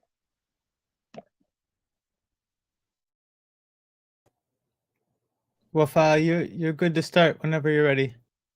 Yeah, but you know, I saw it is something in my camera or something wrong here. Right now we're looking at your table. Yeah, because of that. Okay. Maybe let's come back to Wafa. Yeah, if I could invite Annette, who's a poet from Cork, and she's going to read a poem of her own, which recently got published. Thanks, and thank you for allowing me to be part of this. This poem references, in the first verse, just references Sophocles' Antigone and this idea, that's very strong, age-old idea of standing up against force of the state or the military, because to do something that you believe is right. It's also about the waiting to bury your dead and about grief. It's called Don't Leave the Dead Too Long. At night, Antigone buried her brother, renegade, left out to be dragged by crows and wild beasts. A light covering of dust, barely enough to hide the body, stripped each dawn by the wind. She could do no other. We bereft take breaths like shallow graves, walk awkward under a stone sky, suddenly without a soul. Heart-tied to one who can no longer hear us. See me worn thin, sun filters through my shadow. I have no wounds to show. I cannot guide your fingers to the place of my hurt. Your hands push through me like water. I pray for them a harbour, a rest under fathoms of earth, loam and tree root for a pillow, so I can lay me down. Don't leave the dead too long above ground.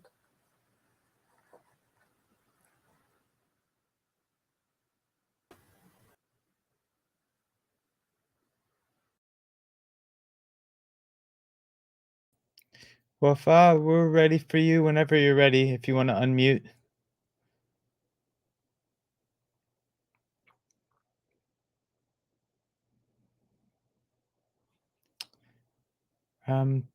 Tapasia, Yes. I'm gonna pass. Oh, okay, yeah, go ahead, Wafa. Yeah, I am ready now. Hi, everyone. Today I want to read a poem in Arabic and English. It is the same poem of Tawfiq Ziyad, you know? It is a Palestinian poet, and he lived in Nasreth in the Galilee region, wrote this poem in 1970. The title of this poem is Here We Shall Stay. In Lidda, in Ramla, in the Galilee, like a wall upon your chest and in your throat, like a shard of glass, a cactus thrown, and in your eyes a sad storm. We shall remain. A wall upon your chest, a clean dishes in your bars, serve a drink in your restaurants, sweep the floors in your kitchens, to snatch a bite for our children from your blue snakes. Here we shall stay, sing our songs, take to the angry streets, fill prisons with dignity, in Lidda, in Ramla, in the Galilee. We shall remind, guard the shade of the fig and olive trees, ferment rebellion in our children, as yeast in the dough. Here we have a past, a present, and a future. Here in Palestine, we shall remain. Here we shall stay. Now in Arabic. هنا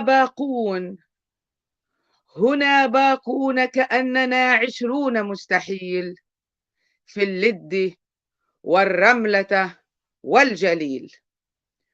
هنا على صدوركم باقون كالجدار، وفي حلوقكم كقطعة الزجاج كالصبار، وفي عيونكم زوبعة من نار. هنا على صدوركم باقون كالجدار، ننظف الصحون في الحانات، ونملأ الكؤوس للسادات، ونمسح البلاط في المطابخ السوداء، حتى نستل لقمة الصغار من بين أنيابكم الزرقاء. هنا على صدوركم باقون. نجوع، نعرى، نتحدى، ننشد الأشعار، ونملؤ الشوارع الخضباء بالمظاهرات، ونملؤ السجون كبرياء، ونصنع الأطفال جيلا ثائرا وراء جيل، كأننا 20 مستحيل في اللد والرملة والجليل. إنا هنا باقون، فلتشربوا البحر، نحرس ظل التين والزيتون، ونزرع الأفكار كالخمير في العجين، ببرودة الجليد في أعصابنا، وفي قلوبنا جهنم حمراء. إذا عطشنا نعصر الخمر، ونأكل التراب إن جعنا ولا نرحل، وبالدم الذكي لا نبخل لا نبخل لا نبخل. هنا لنا ماض وحاضر ومستقبل، كأننا 20 مستحيل في اللد والرملة والجليل، وفي غزة وفي جنين. هنا باقون، هنا باقون، هنا باقون. Thank you.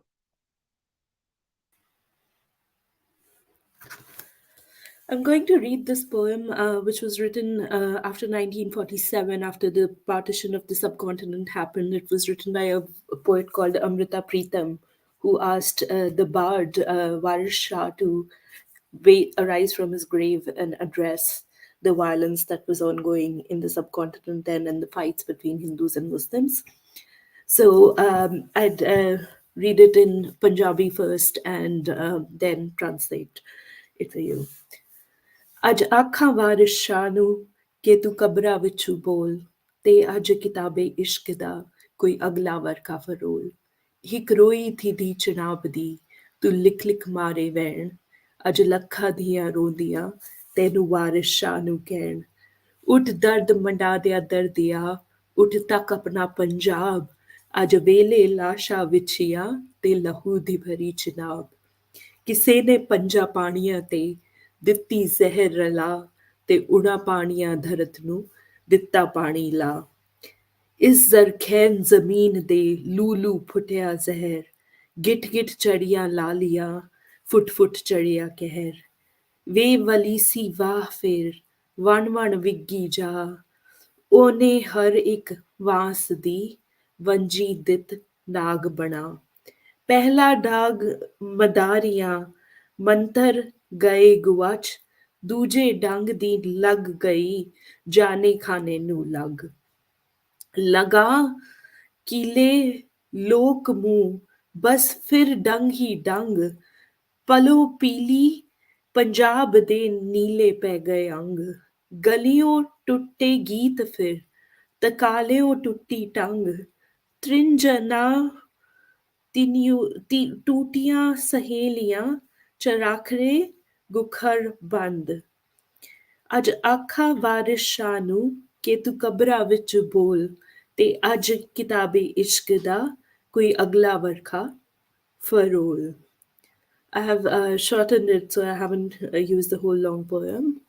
Today I call Waris Shah, speak from inside your grave, and turn today the book of love's next affectionate page. Once one daughter of Punjab cried, you wrote a wailing saga. Today 1,000,000 daughters cry to you, Waris Shah. Rise, O narrator of the grieving, rise, look at your Punjab. Today fields are lined with corpses and blood fills the chinab. Someone has mixed poison in the 5 rivers. Flow their deadly water is now irradiating our lands galore. This fertile land is sprouting venom from every pore. The sky is turning red from endless cries of gore. The toxic forest wind screams from inside its wake, turning each flute's bamboo shoot into a deadly snake. With the first snake bite, charmers lost their spell. The second bite turned all and sundry into snakes as well. Drinking from this deadly stream, filling the land with bane, slowly Punjab's limbs have turned black and blue with pain. The street songs have been silenced, cotton threads are snapped, girls have left their playgroups, the spinning wheels are cracked. Our wedding beds are boats, their logs have cast away, our hanging swing, the peepal tree has broken in disarray. Lost is the flute which once blew sounds of the heart. Ranja's brothers today no longer know this art. Blood rained on our shrines, drenching them on the core. Damsels of Amor today sit crying at their door. Today everyone is Kedo, thieves of beauty and ardor. Where can we find today another Waris Shah once more? Today I call Waris Shah, speak from inside your grave, and turn today the book of love's next affectionate page. Thank you. That was Amrita Preetham. If I could ask the recordings to play now, if Rafika's not here. Wall of Gaza by Nasu Hosari. Do you remember me, little one? Am I the one you hid behind when you had fun with your young friends? Am I the one who endured the strikes of the ball when you kicked it hard while playing soccer? And am I the one on which you wrote, I love you, for your sweetheart to read as she passed by me? Do you remember me, little one? Yes, I am the wall built by your grandfather, stone by stone, and your father planted an olive tree behind me, and now I am shattered into many pieces. The war in Gaza has destroyed me. Promise me, my little one, that you will rebuild me as your grandfather did, and plant an olive tree to replace the one that burned. And I promise you that I will do with your children what I did with you. I will endure their ball strikes and hide them when they play with their friends, and I will allow them to write on me whatever they want. Finally, I will protect them from bombs and shatter into thousands of pieces again, so they will not be harmed.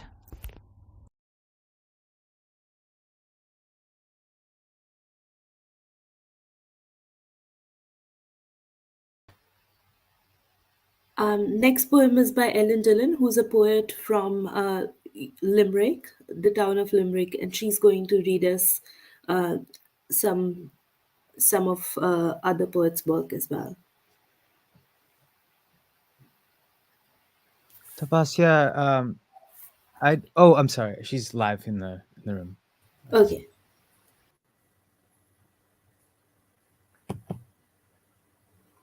مرحبا، أنا أحلام بشارات من فلسطين، من الأغوار الفلسطينية. العام الماضي مثل هذا الوقت كنت بغزة. بداية الأحداث استشهد يوسف العازف اللي كان بيعزف في توقيع كتابي طعم فمي سيرة المذاق. استشهدت رغد فرواني، إحدى الطالبات اللواتي كنت أدربهن على الكتابة الإبداعية. هذه الحرب قاسية علينا جميعا. حاولت أن أرسل قصائد إلى أصدقائي الذين تركتهم في غزة والذين أصبحوا الآن خارج بيوتهم، فقدوا بعض أفراد أسرهم بالتأكيد، والذين لم أعد قادر على التواصل معهم. حاولت الاتصال بكم. إلى فاتن الغرة، هبة الآغا، فداء زياد. أكاد أجزم أن ثلاثتكن وراء قطع الاتصال بين غزة والعالم الخارجي، فأنا أطل على تلك القلوب الثلاثة وأعرف أنها أرادت حربا وراء حرب، نزع الإطار عن صورة الحرب. انظرنا الآن، ماذا أحدثت ثلاثتكن؟ هناك حرب تلعب في غزة خارج الصورة. غاضبة هذه الحرب، هوجاء، بلا عقل هذه الحرب، لا قلب لها منذ الأزل، بلا عينين الآن صارت. لهذا تخبط بيديها خان يونس، دير البلح، شاطئ غزة، جباليا في الشمال، أنصيرات في الوسط، رفح في الجنوب. قلعت ثلاثتكن عيني الحرب، وأعرف الآن أن هذا ليس وقت دلال عليكن، لكن أنسب الأوقات للتدلل الوجع. فهلا ربطتن ذراعي هذه المجنونة بشجرة الظلال، وألقيتن المراسي التي تشد شعرها في البحر الأبيض، فتحتن بطنها لتخرج هذه النار. ثم هلا أعدتن الاتصال، لعل العالم الخارجي يرى ما نراه نحن منذ 76 عاما، ماذا يوجد في بطن الحرب نعرفه ولا يعرفونه، أو يعرفونه وينكرون.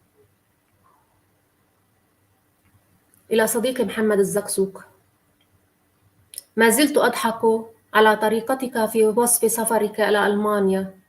هل سافرت حقا إلى هناك؟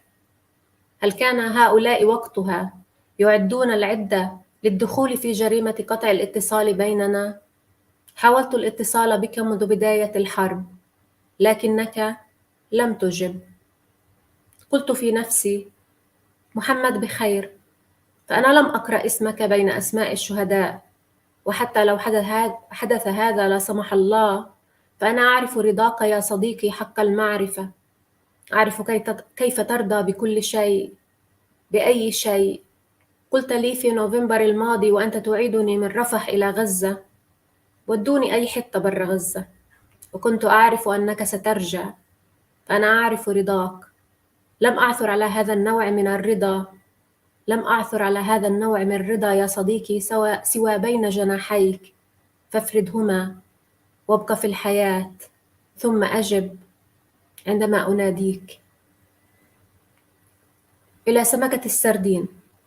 صديقتي بيسان عبد الرحمن.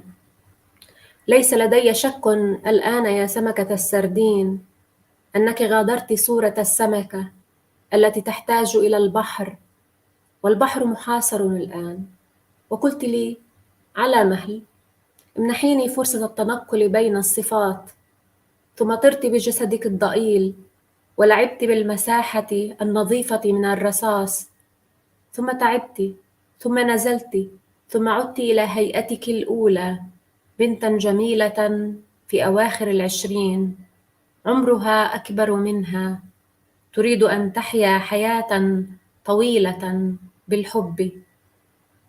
فمن غيرك يا صديقتي الصغيرة يليق بها الحب وتليق بها الحياة؟ إلى صديقي الكاتب الساخر أكرم السوراني. أريد أن أسمع صوتك يا صديقي. في الحقيقة إن أي رسالة مشفرة منك لن تفي بالغرض، فسخريتك لم تكن بالكلمات فقط، كانت معبأة في صوتك الشوال وفي ضحكتك الخاصة حين تجعلها على ذلك النحو الذي لا يفي وصفه بالغرض. ضحكتك يا أكرم التي تقع علينا نحن أصدقاؤك فتقتلنا من الضحك. فعد من هذا الاختباء، عد واقتلنا من الضحك. إلى صديق الشاعر عثمان حسين.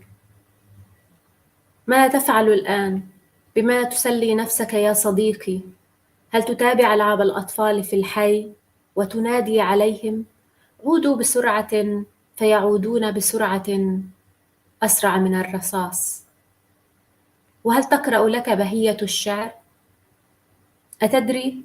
أريد أن أعرف ماذا اختارت بهية لتقرأه لك، أو ماذا اخترت لبهية لتسمعك إياه. هل هذا لن يوقف الحرب أبدا؟ أنا وأنت نعرف جيدا أن الشعر لا يوقف الحرب. هذا بمثابة رسالة بين قلبين، ليس إلا في وقت انقطاع الاتصال. شكرا. Thank you so much. I'd like to correct myself. That was the wonderful poet Olam Basharat reading. And before that, it was Nasu Hasari's recording of a poem recorded by Paulina Cosgrave that was read to us. Next would be Ellen Dillon now, who's a poet from Limerick. What is home? Mossab Abu Toha. What is home? It is the shade of trees on my way to school before they were uprooted. It is my grandparents' black and white wedding photo before the walls crumbled. It is my uncle's prayer rug where dozens of ants slept on wintry nights before it was looted and put in a museum. It is the oven my mother used to bake bread and roast chicken before a bomb reduced our house to ashes. It is the cafe where I watched football matches and played. My child stops me. Can a 4-letter word hold all of these? French by Abdelataya. C'est quoi chez moi? C'est quoi chez moi? C'est l'ombre des arbres sur le chemin de mon école avant qu'on ne les déracine. C'est la photo de mariage de mes grands-parents en noir et blanc avant que les murs ne tombent en miettes. C'est le tapis de prière de mon oncle sur lequel les fourmis dormaient enivées avant qu'ils ne soient volés pour être exposés dans un musée. C'est le four que ma mère utilisait pour cuire le pain et rôtir le poulet avant qu'une bombe ne réduise notre maison en cendres. C'est le café où j'ai regardé des matchs de football et joué. Mon fils m'arrête. 2 mots de cette lettre peuvent-ils contenir tout cela?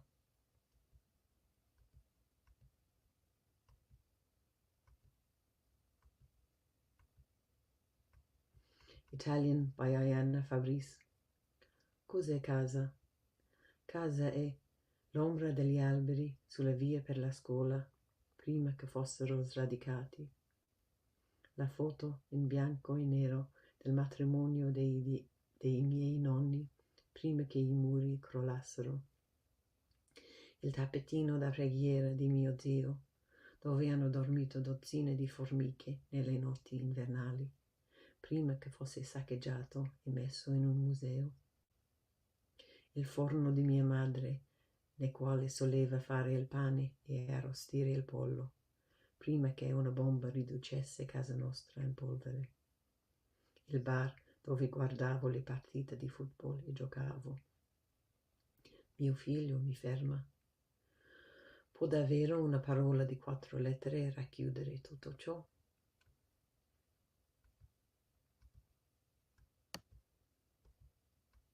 And Irish by Liam Lonergan. Cad is baile ann. She scone an round me bhlach na bhaile é sular lega giad. She pictúr buine se dubh agus bán me cheanthis mo hóirí é sular scriset na bhailí. She rugga úrní móga le ina neachig na scórtha ghuilóg a lí íhan de gérig sular guideach agus curach i muséum é. She an tain é a dúsáideach mo bháthar le harán a bhágáil agus sé cína rósta sular ina búma fotharg luachracha dáirteach. Sé an café é ina míon ag brathnú ar cluichí peile agus ag sugra. Stoppan mo bháiste mé. An féidir le focail 5 litrach iad seo ilig a chuinál. Saoirse don Palestine.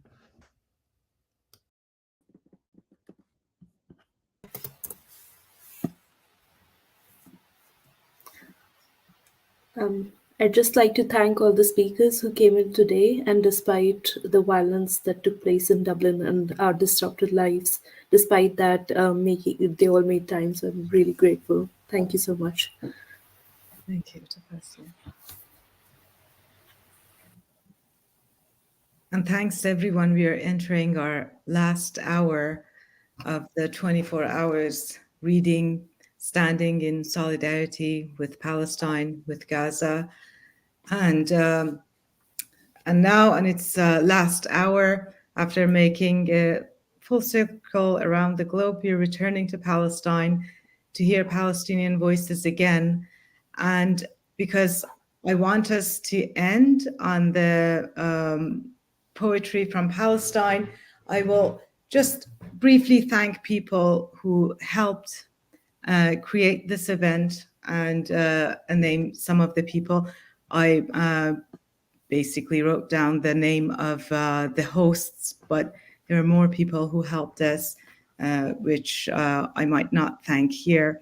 I also have to say that the list of readers will be published, everyone who read, the publishers, the organizations, but also the readers will be published later. It will come, just stay tuned for that. But I need to thank Daniel and Vince for tech. It was incredible work, 24 hours, none of you slept. Thank you. To Munir Nusaiba, of course, for accepting us and connecting us to Palestinian voices inside Palestine and supporting us for this event. To Tracy Grinnell and all the work that she has done. It's incredible. And organizing and everything. And David Book, Roque Raquel Salas Rivera, Mara Pastor, Oriana Mendez, Oiku Tekton, Mamta Sagar, Lindsay Bolt and Stephen Matica, Sid Satyati, Noah Ross, Stephen Collis, Farid Matuk, Erin Murray, Maureen Cornet and Rebecca Smith, Steve Dickinson, Malvika Jolly and Sarah Riggs, Jeffrey Patherbridge, Jade Hickey, Eileen Lombard and Jamila Medina, Sarah Saleh, Granaz Musavi and Aydin Puri, Habib Tengur, Carlos Soto Roman, Samah Sabawi, Kutsia Akhtar, Tapasia Narang, Camilla Nelson, Robin Myers, and Ami Jera. Also, special thanks to Kyle DeCuyan and Ayo Tijani, who managed all the different time zones for us, such a tedious work. Thank you, Ayo. Jess Chandler, Garrett Capels, and Erica Kaufman, who were not hosts, but Ayo, Jess, Garrett, and Erica, and Kyle did not host the session, but supported us immensely behind the scenes. So, Munir, just up to you now if you want to introduce Palestinian readers, and I'll be here. Thank you very much, Ghazal. I join you in thanking all of the persons that you have mentioned, and many others who have been reading over the past 24 hours. I think it was impressive. I'm really impressed by, first the energy of collecting such a great number of poets and readers and publishers to be present within these 24 hours at such a short notice. This is, an emergency type of event to support, victims of punishment, victims of genocide, victims of mass displacement of individuals, victims of targeting of civilians, to support Gaza City, to support Palestine, and I think it has been really impressive. So now I will introduce our last group of readers and poets. I think it has been really amazing all the beautiful voices and faces that we have seen over the past 23 hours have impressed me. And now we are, finishing again back to Palestine, back to Jerusalem, with a new list of readers. And we will start with Ahlam Bisharat. Ahlam. مرحبا منير، مرحبا للجميع. أنا أحلام بشارات مرة أخرى من الأغوار الفلسطينية.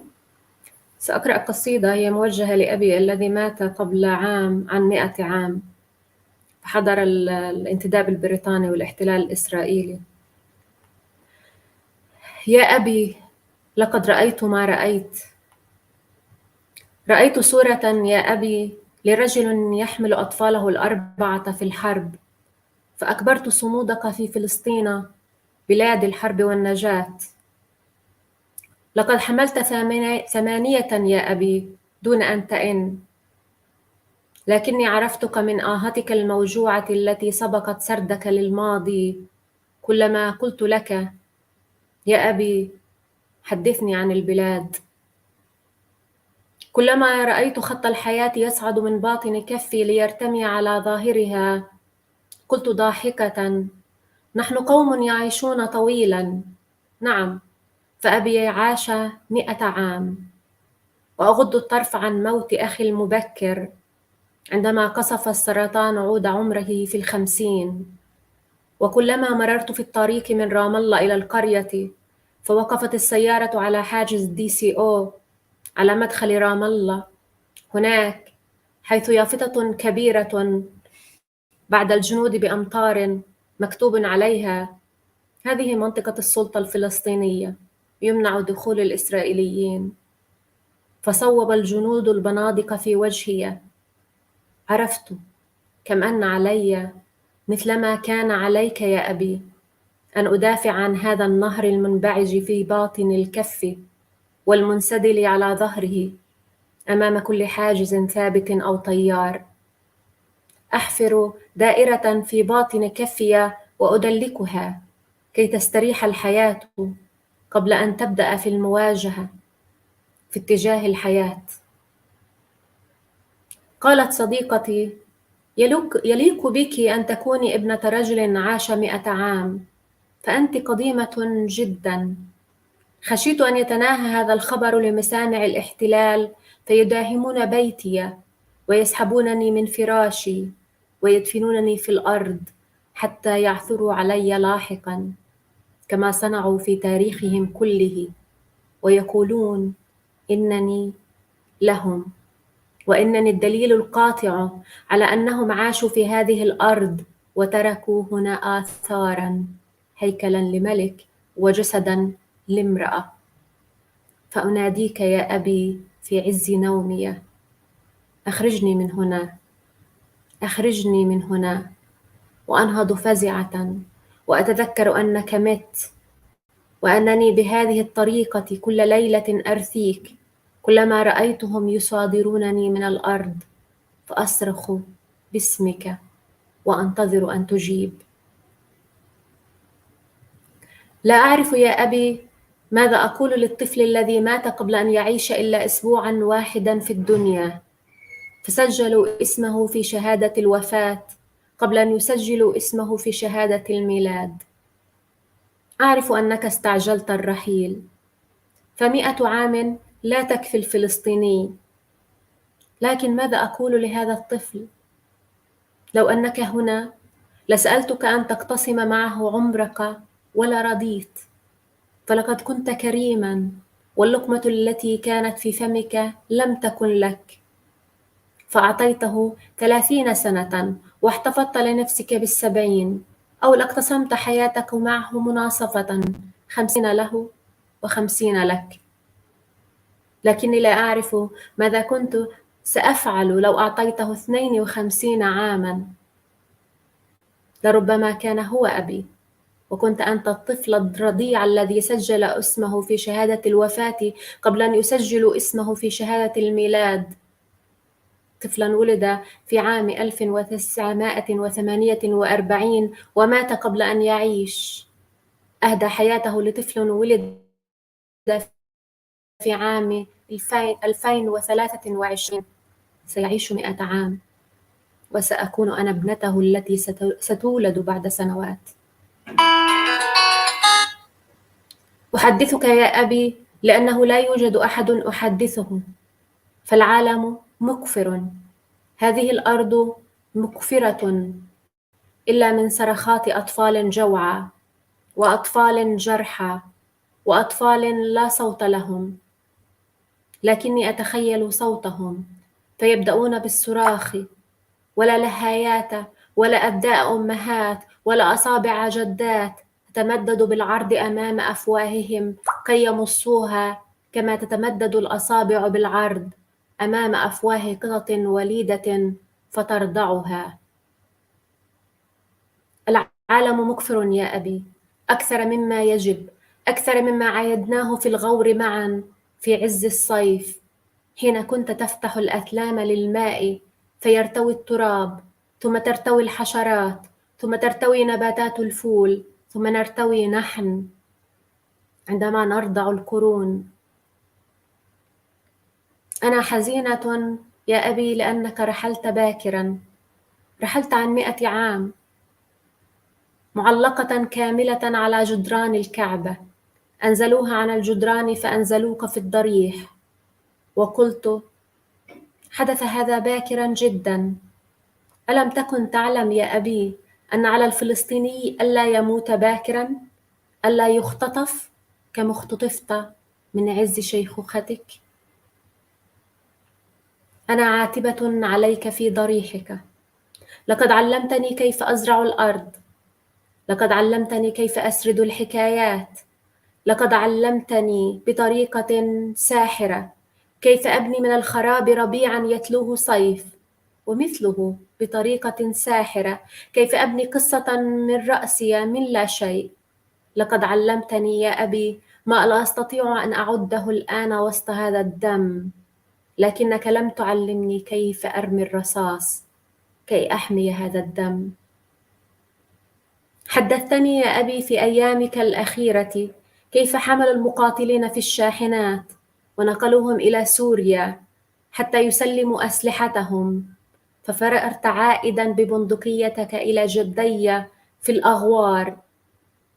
يا أبي، أنا مدينة لك في ضريحك باعتذار.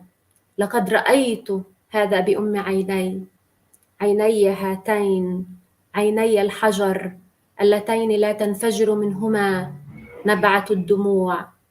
كيف تخلى عنا أبناء جلدتنا مثلما رأيت في ذلك اليوم. شكرا. شكرا جزيلا أحلام على قراءتك الرائعة. Thank you very much. And next will be my dear cousin Talid Al-Khatib, who is based in Damascus, Syria. And he will be reading poetry of our uncle, his late father, who has also spent his life struggling for freedom and speaking, for the freedom of Palestine. So please, أهلا وسهلا Talid, and thank you. Please go ahead. Thank you, Munir, and I'll be reading in Arabic, of course. طيب الله أوقاتكم. من دمشق المتعبة تحية إلى فلسطين الشهيدة، فلسطين القديسة الصابرة الصامدة. اسمي تليد الخطيب، وأقرأ عليكم اليوم مقاطع من قصيدة ليوسف الخطيب والدي بعنوان رأيت الله في غزة. كان قد كتبها عام 1970، أي قبل ما يقرب من نصف قرن.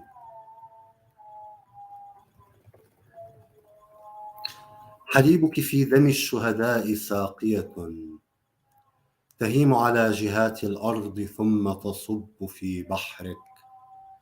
حليبك خمر دالية يعب كؤوسها الندمان، ثم يكون من دمهم طلا ثغرك. حليبك غيمة بيضاء تشرب منك لون الجرح ثم تغوص في صدرك.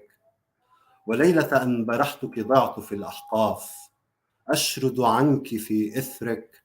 وعدتك عند بستان القيامة، أسرجي فرس الصباح وجنح الدنيا على قبرك.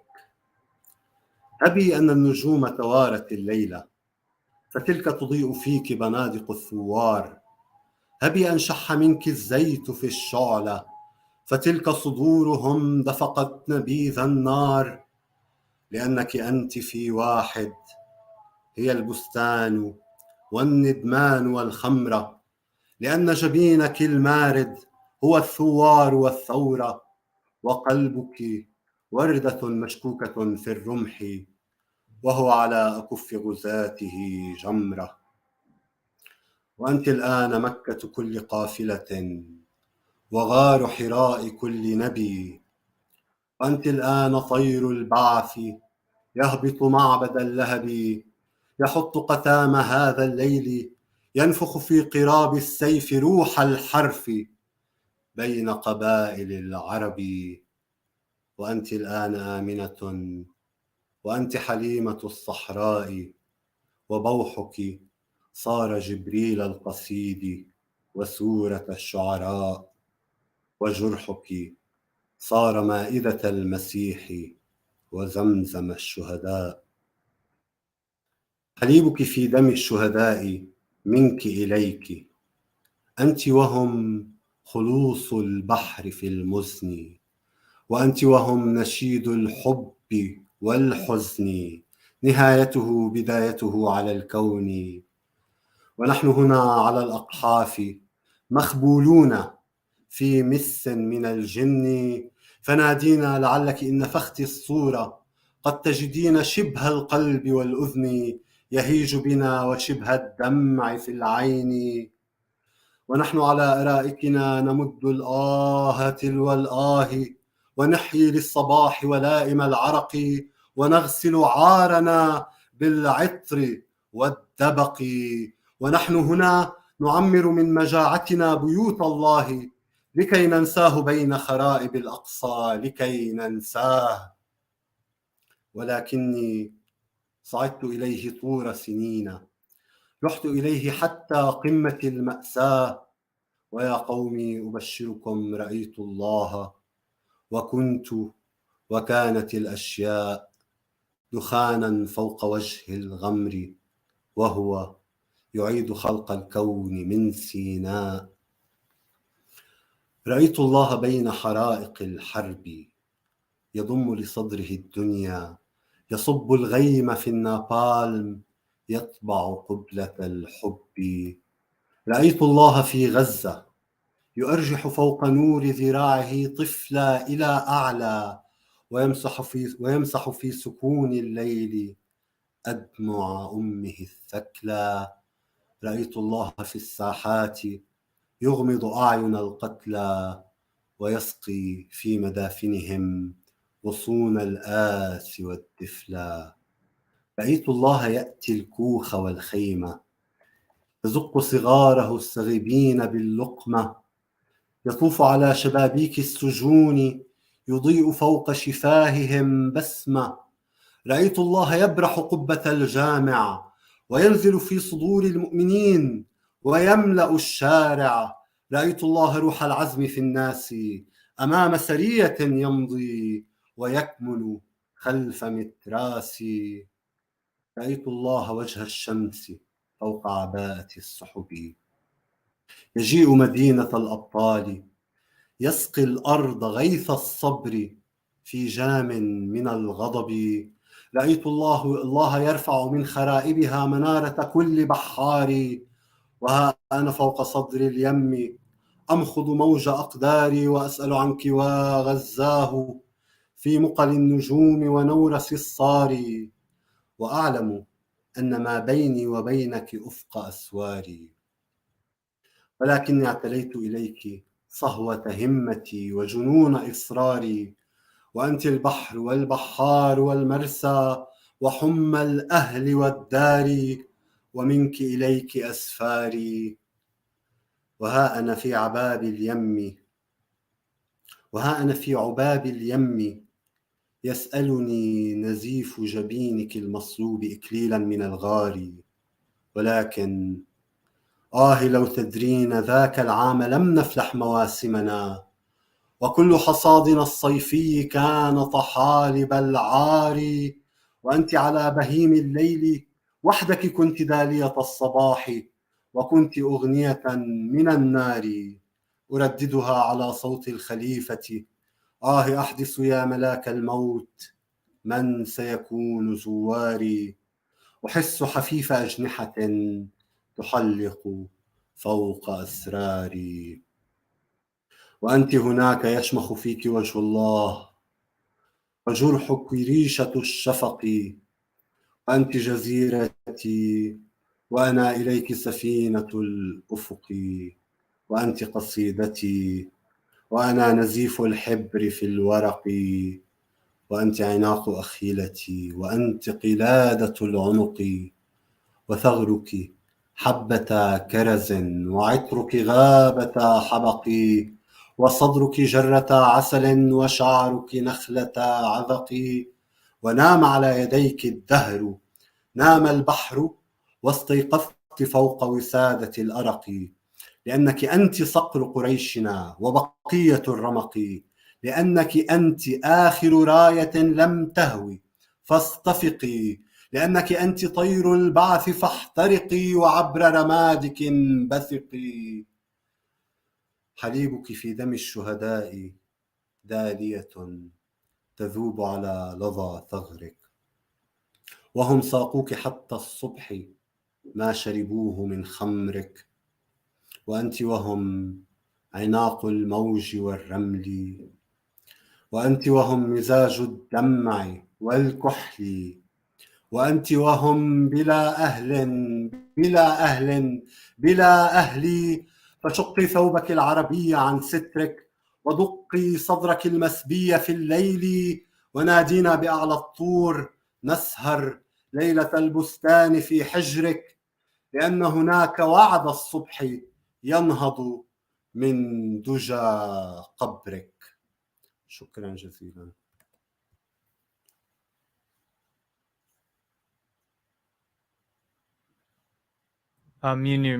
You're muted. رحمة الله على العم يوسف الخطيب، كان شاعرا عظيما من شعراء فلسطين.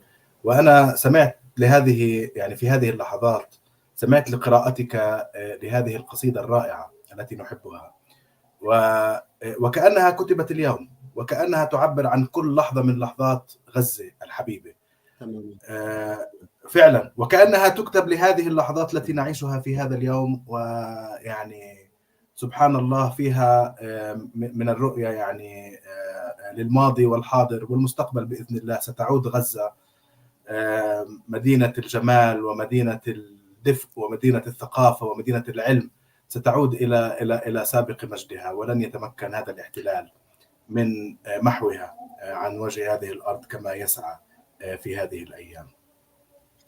شكرا كثير حبيبي تليد. Thank you very much. إن شاء الله منير، يعني شكرا. تفضل. Thank you. شكرا. Thank you very much, Talid. I was just saying the poem he has read that his late father, Yusuf al-Khatib, who is a great Palestinian poet, wrote, as he mentioned, in 1970. And it really reflects, as if it was written today. It still talks about how, Gaza gets up again and rises again every time after so much destruction. So our next reader will be my friend Samer Ali, who I met in London many years ago when I studied there. We had a poetry club where we used to meet once every 2 weeks to read Arabic poetry specifically. And we usually had between maybe 3 people joining every 2 weeks to 40 at some, when we have more. But in most cases, Samer and I used to be a continuous, we'll always be there almost at all of the sessions. Samer? منير، هاي. Can you hear me okay? مرحبا. سامعني منيح؟ سامعك واضح جدا. مرحبا وشكرا على الاستضافة الحلوة. Thank you very much everyone, to all the organizers for hosting. Right, so I will be reading a piece for a well-known Palestinian poet, Mahmoud Darwish. For my own selfish reasons, I will read it in Arabic, as that's basically where effectively the feeling and the sensation and the actual meaning of that poetry kind of resonates from its original written language. I will give a little bit of an overview.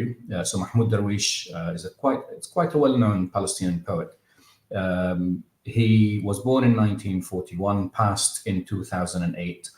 He was considered to be Palestine's national poet, an author, a poet who won numerous awards through his work.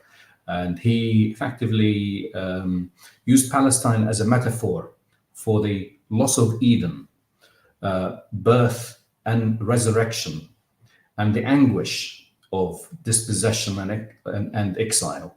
He had the pleasure of living in exile, and he had the pleasure of living in Palestine as well. And I call exile a pleasure sarcastically, because a lot of us Palestinians do enjoy this, unfortunately. So the piece which Darwish is known for is called in Arabic, عابرون في كلام عابر, which translates to those who pass between the fleeting words. In fact, it's quite a dear piece to my heart. I read it so many times in my life, and I would like to read it today. I will start giving you, as I said, a little bit of an overview, a reading in English to start with. So the poetry in English goes, those who pass between the fleeting words, take your names with you and go. Rid our time of yours and go. Steal what you will from the sea's blueness and the sand's memory. Take what pictures you want, so as to understand that which you will never understand, how a stone from our land becomes the ceiling of our sky. Now this piece goes on a little bit, and then in the end there is like a powerful ending where he starts going like, it is time for you to go. Live whenever you like, but do not live amongst us. Die wherever you like, but do not die among us. We have work to do on our land. Here we have the past. We have the first cry of life. We have the present and the future. Here we have the world. And here also the hereafter. I will switch now to Arabic and read the whole piece. This was just an overview to give you a little bit of a flavor. أيها المارون بين الكلمات العابرة احملوا أسماءكم وانصرفوا واسحبوا ساعاتكم من وقتنا وانصرفوا وخذوا ما شئتم من زرقة البحر ورمل الذاكرة وخذوا ما شئتم من صور كي تعرفوا أنكم لن تعرفوا كيف يبني حجر من أرضنا سقف السماء.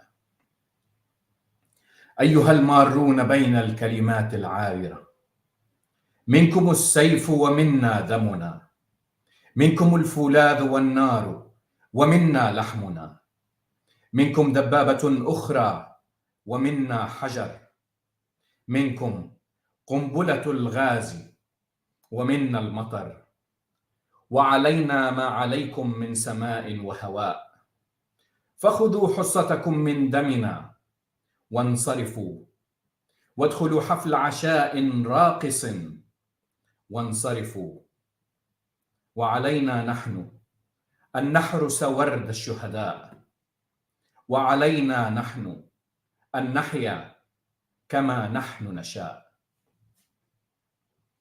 أيها المارون بين الكلمات العابرة كالغبار المر مروا أينما شئتم ولكن لا تمروا بيننا كالحشرات الطائرة. فلنا في أرضنا ما نعمل ولنا قمح نربيه ونسقيه ندى أجسادنا ولنا ما ليس يرضيكم هنا حجر أو خجل.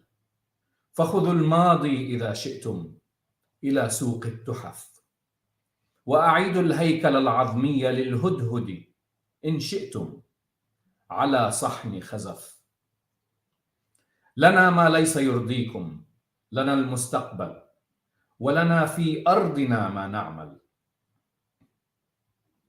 أيها المارون بين الكلمات العابرة كدسوا أوهامكم في حفرة مهجورة وانصرفوا وأعيدوا عقرب الوقت إلى شرعية العجل المقدس أو إلى توقيت موسيقى مسدس. فلنا ما ليس يرضيكم هنا فانصرفوا ولنا ما ليس فيكم وطن ينزف شعبا ينزف وطنا يصلح للنسيان أو للذاكرة. أيها المارون بين الكلمات العابرة آن أن تنصرفوا وتقيموا أينما شئتم ولكن لا تقيموا بيننا. آن أن تنصرفوا ولتموتوا أينما شئتم ولكن لا تموتوا بيننا.